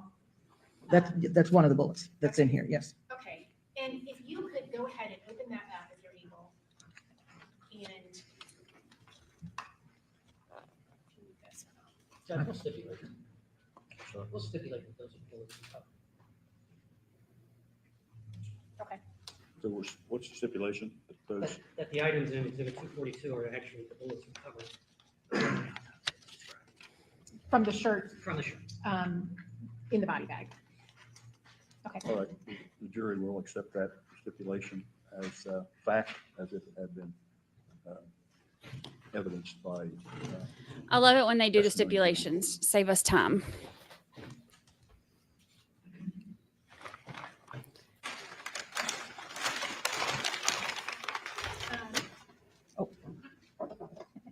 It's camouflaged.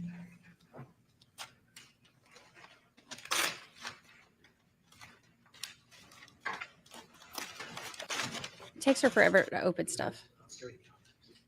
State willing to accept our stipulation. Well, I'm not sure whether it's quicker to do a stipulation than it is just to have the doctor testify. If you do it either way, but we just have to make sure if it's stipulated that we have a stipulation stated on the record so we know what it is. If you wish to just have the doctor identify it, then. Yeah, I mean, I'm not going to have her open up except for one, so.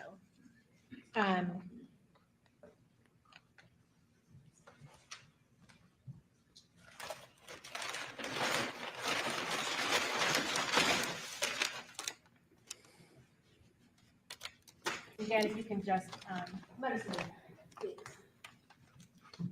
This is his underwear or his boxers that we removed from his body.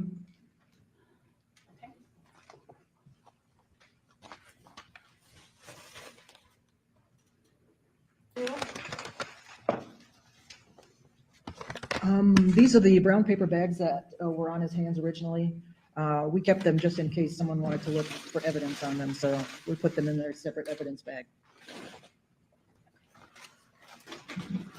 I love being able to skip that 10 seconds to get her through digging through all them bags. Put some gloves on, if you don't mind. I think there's some there.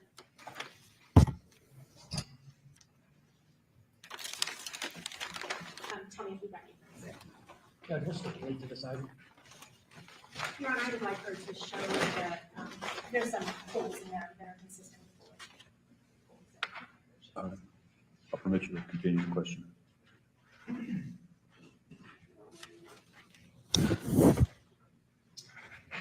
This is the switcher. And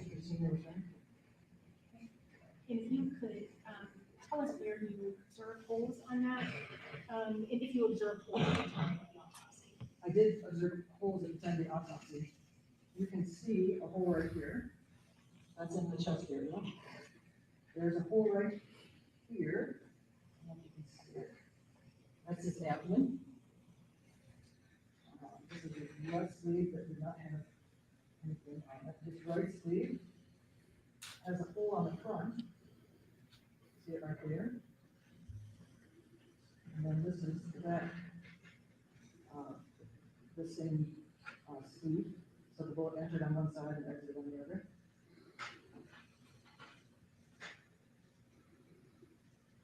There is a hole in his back right side.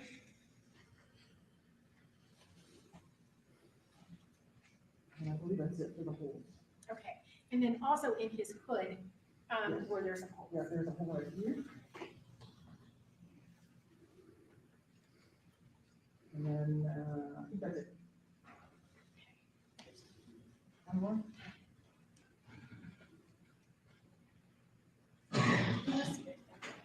Photographs as well. Appears to be also saturated with blood on the back, Yes. especially. Stick with that one. Go ahead and place that back in. They're talking real slow on this one, so I'm going to speed it up a little bit.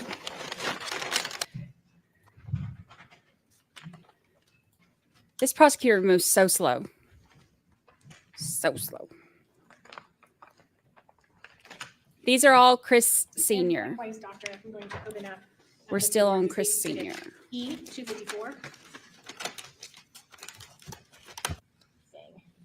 Again, I just wanted the jury to see the defects in the shirt. Is she going to identify what it is? What is that item? This is the, I guess it's a green-gray appearing t-shirt. This is what was underneath the brown sweatshirt, hooded sweatshirt. Again, you see a hole right there. And this area is dry. There's another hole right there. Again, one in the abdomen and one in the chest. I believe that's all the holes because see the shirt. Okay. And again, is that consistent with the gunshot wounds that you observed on Christopher? Yes. Senior. Yes.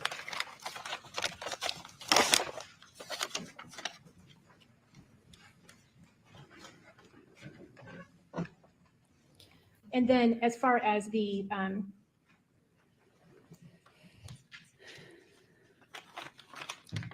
E255, again, you need to remove those items. These are his jeans. And then I'm going to go ahead and open up this item, which is E256. Indicate what those. These are the shoes that were on. And again, last item, E259, I won't have to remove it, but can you tell us what this last item is, please? These are his socks. That were collected from the body of Christopher Roden Sr. on April 25th of 2016. Did you provide each of those items to the BCI agent that was present for the autopsy? On this day, I believe there was someone at the time with us, but when he returned to the office and we gave him the evidence at that time. Okay, I apologize. That's all right. Please, or if you want me to keep going. Well, if this is a meaningful breaking point, then we can take our break now. Ladies and gentlemen, we will take our 15-minute morning break at this time. I have 10 till approximately. So 5 after 11 will be the time we'll take back up. You'll be at the jury room on the first floor to be brought back up by court personnel. You know the rules. While you're on break, do not discuss this case among yourselves or with anyone else. Do not permit this case to be discussed with you or in your presence. Do not formally express an opinion concerning this case. Zoom, I should say, I guess it's direct examination. Doctor, just going to show some of the articles that we collect, or that you collected on that day, just because we did not remove all the items from the bags, and also in some occasions the shirts and such are spread out a little more. So first of all, E41, are those the socks that you collected? Yes. In this case, okay. And E43, are those the shoes that you collected and showed to the jury? Yes. And E46. Now she's just going through the evidence. I'm trying to get through And those are just Chris's. the bottom of the shoes that you collected from Christopher Wagner? Yes. Okay. E47. Now she's just identifying the pictures of all the things we just saw. Those are the brown paper bags that are Stable. illustrated to the jury. Yes. Yes. E74. Here, somebody found it when you conducted your autopsy examination of him. And I believe you indicated that the initial injuries that you noted were some gunshot wounds to the head, obviously to the torso, and then to that arm. When you are doing your diagrams and stuff, can you tell us how you do that? Like, how do you proceed? Where do you start on the body? How do you decide where to start, et cetera? Usually I start on things other than the wounds. So I would start on my diagrams. I diagram the hair color, the eye color, any scars that somebody has, any tattoos, any medical treatment that the person received. If they have an intravenous line in an arm or somebody put a tube down their throat, I document that on one diagram. And then the next diagram, I start with injuries. Usually in general, I start from the head and go to the feet. I go right to left.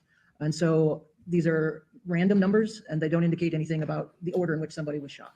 So they're just random numbers. So the bullet essentially closest to the top of the head would be number 1. And then if he was shot in the foot, that would be the last number. Okay. So not necessarily the order that you believe they were shot, but just as they appear on the body as you work your way from top to bottom. That's correct. Okay. And do you also, while you're doing this examination, try to determine whether the injuries you are seeing represent entrance or exit wounds? Yes. And do you also attempt to determine the path a particular bullet traveled in the body? Yes. Okay. And how are you able to do that, or how do you try to do that? Of course, if somebody is shot once and there's no bullet in the body, you know, if you find an entrance wound, the other hole has to be the exit wound. But if you have somebody that's shot multiple times, you do your best. You find an entrance wound, and then if the head is not so damaged, like if they're shot in the head and the head is not so damaged, you can usually follow the path where it comes through the skin and the kind of general direction it goes through the head. And you can identify whether a bullet is at the other end of that or there's a hole where the bullet exited.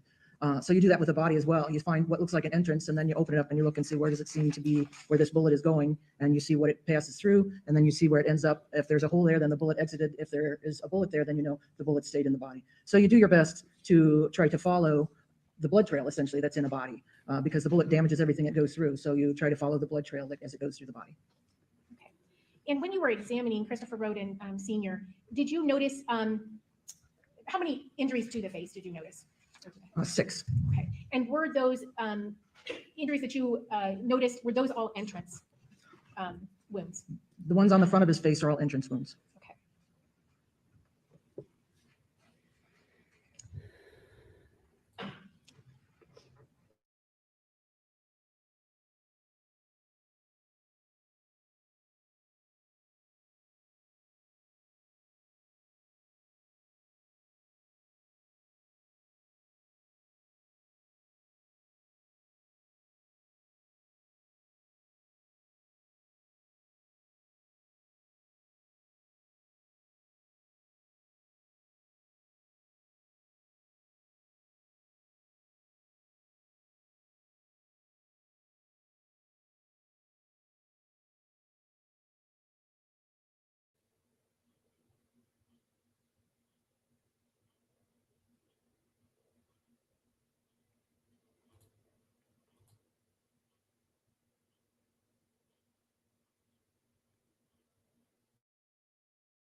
It's like StreamYard is like, you know what? I'll behave for a while and then bam.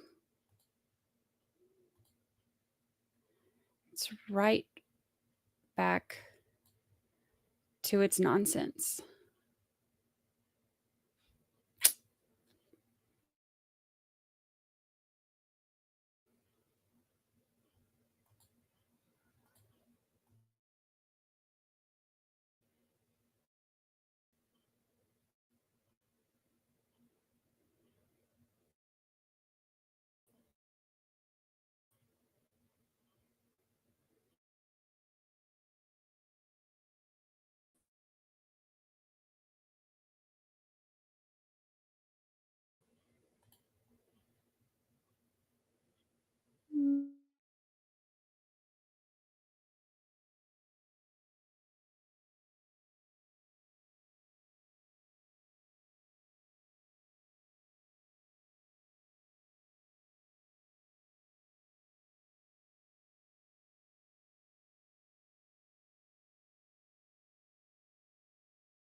This is why I'm getting a box of wine.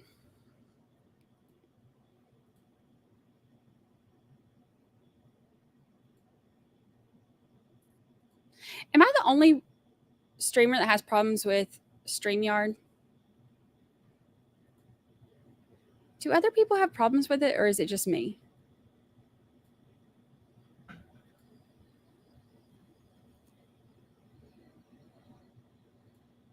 Settings, audio.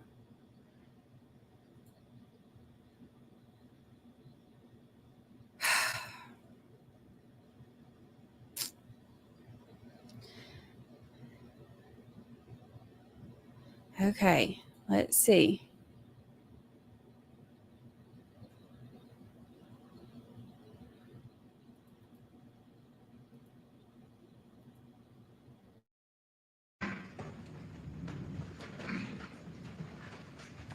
Just remind me again, connection number for those. I said E152.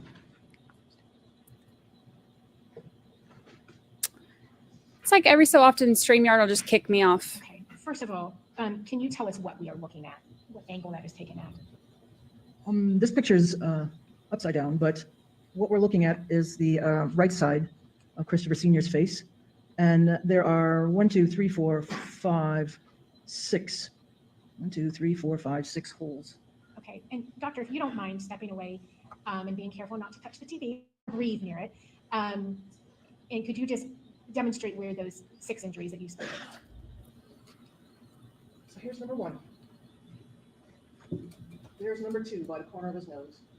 Here's number 3, 4, 5, 6. Okay. And you indicated that each one of those you believe to be entrance wounds, correct? Yes. Okay. And can you tell us what makes you reach that conclusion? All of them have that abrasion color they talked about early on. This is one that you can really see. So you see the black is the hole, and you see the pink around the edge is the abrasion that occurs when the bullet is going through the skin, twists off a little bit of the skin around the edge of that hole, and that indicates an entrance. So all of them have that, but this one is most visible from a distance. Okay. And regarding you, where on that in that picture is gunshot number 1, as you described it in your report? One at the top, which is on his cheek. Okay. And you indicated that you considered that to be intermediate distance. Again, can you remind them what that means as far as how far away the shooter would have been, or the muzzle of the So gun? the things coming out the end of the gun are the powder and the burned and unburned gunpowder and smoke and soot. And so if you look at this wound, you see there's a gray circle around the wound. That is the soot or the gunpowder that's actually striking the skin. There are tiny little red dots around his forehead. Judge's and a little bit on his face. cheek. It's not so visible here, but that's the gunshot powder polka dotting his face and scratching his face. So this isn't a contact wound where you see a burn from the muzzle touching the skin. This is maybe an inch to maybe about 3 feet away from the face. And things coming out of the end of the muzzle are striking his skin and staying on his skin. So that tells me this is intermediate. Okay. Regarding 2, 3, 4, and 5, which I believe you said the first 2 starts by his nose. Yes. And then 3, 4, and 5. Yes. You described those as loose contact. You had single loose contact. Can you tell us what loose contact means? So the gun is extremely close to the skin, but it's not touching the skin. So there's enough space that soot, that gunpowder, can squeeze out the end of the bullet, end of the gun, and touch the skin. So you get a very narrow ring of gunpowder around the wound. So you can see on this, there's gray on one side. There's gray around this wound. You see there's some gray on this wound. This wound has some gray that's off to the side. So all those suggest to me that those are loose contacts, so very, very close to the skin, but not directly touching the skin. Okay. And then regarding the 6th gunshot wound to the face, you indicated also that is loose contact. So again, same thing. What do you see there that leads you to believe that? I can see it. I've shaved his beard around the wound, but there is like a black-gray color in the abrasion that's around the entrance wound, and that's that soot right around the wound itself. It's not creating a big circle like this one. So that tells me that's also very close. Okay. And doctor, were you able to determine regarding gunshot wound, the one up there on the cheek, what path that traveled? Yes. And what path did it travel? So that is striking his right side of his cheek. It exited behind his right ear. It came out of his head. So if you push the ear back, there's a hole behind his ear where the bullet came out. Okay. So right to left Yes. and front to back and slightly upward. Is Yes. that correct? Okay. And then regarding gunshot wounds 2, well, I guess we'll start with that one. The one that is closest to the nose. Yes. Can you tell us what path that took? That one went, let me see. That, he was shot on the right and it actually went across the face to the back of his head on the left side. So this is number 2 in. There's a bullet in the skull right here where it ended. Okay. And then gunshot wound 3. That did the same thing. That's a little lower on its upper lip. Also, there's a second bullet that's ended up back here. And those are bullets that you actually recovered, Yes. correct? Okay. And then gunshot wound number 4. Number 4, actually, that's 1, 2, 3. That's this one. Oh, sorry. That's Yep. all right. That's this one. Yep. That one had a downward trajectory and ended up in his spine. So it went from here, it went backwards into his spine. So right where the spine is attached to the bottom of the skull is where it ended. So it actually cut off the spine from his skull. The skull is essentially loose and not attached to his neck anymore. So it made that damage, and then the bullet was found in the top of his spine. And doctor, do you, is that often referred to as an internal decapitation? Yes. Okay, because of that severing? Yes. Okay. And then gunshot wound number 5. Number 5, which is this one, did go across the head, similar to the 2 and 3, but it actually exited behind the left ear. So it went from here and exited behind the ear. Excuse me.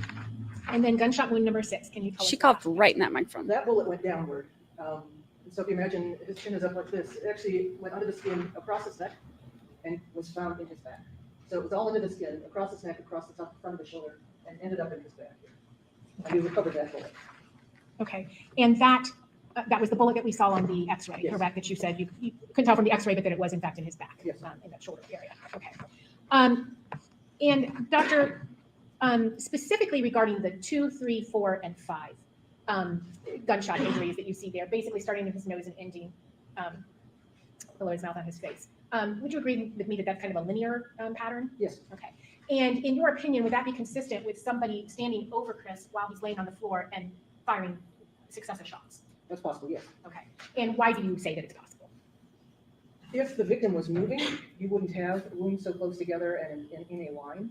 So it is consistent with somebody who's already down, that's not moving, and someone doesn't have to move the gun that much to follow the body that's moving, and they can just shoot into the face with the victim not moving and their hand not moving. And the hand, it's very difficult to shoot two bullets in one hole, so there is a little movement with the hand and the gun, but it's very consistent with being shot in a very close period of time in the same area. Okay. I'm gonna put that down. And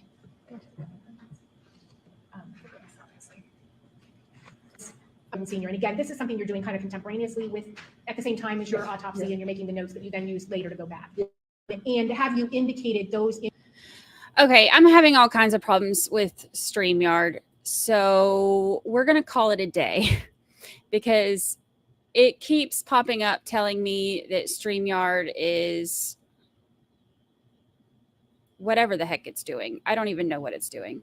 So it's a good time to just call it a day so that I don't start breaking things. And I'm going to look into using something other than StreamYard because this kicks me off at least like well, maybe not once a day, but like once every other day. And I don't know what the problem is. So I'm going to look into some stuff, see what I can find. Maybe swap to something else that doesn't kick me off when it gets bored. I bet that judge is a cool grandpa. See, I'm trying to show your comment. I can't even show your comment. What the heck?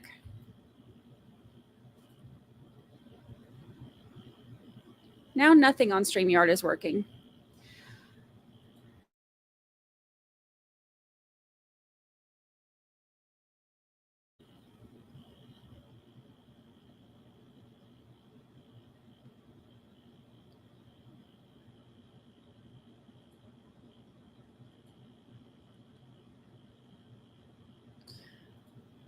All right.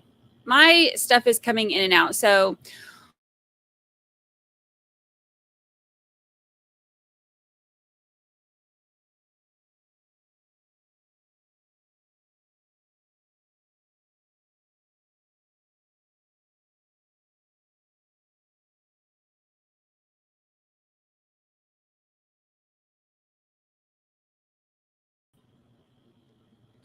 I'm going to say goodbye while it's working for this one moment.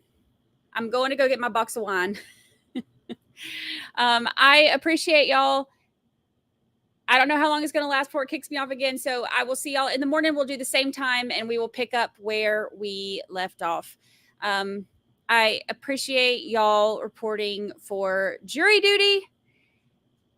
And I will see y'all in the morning.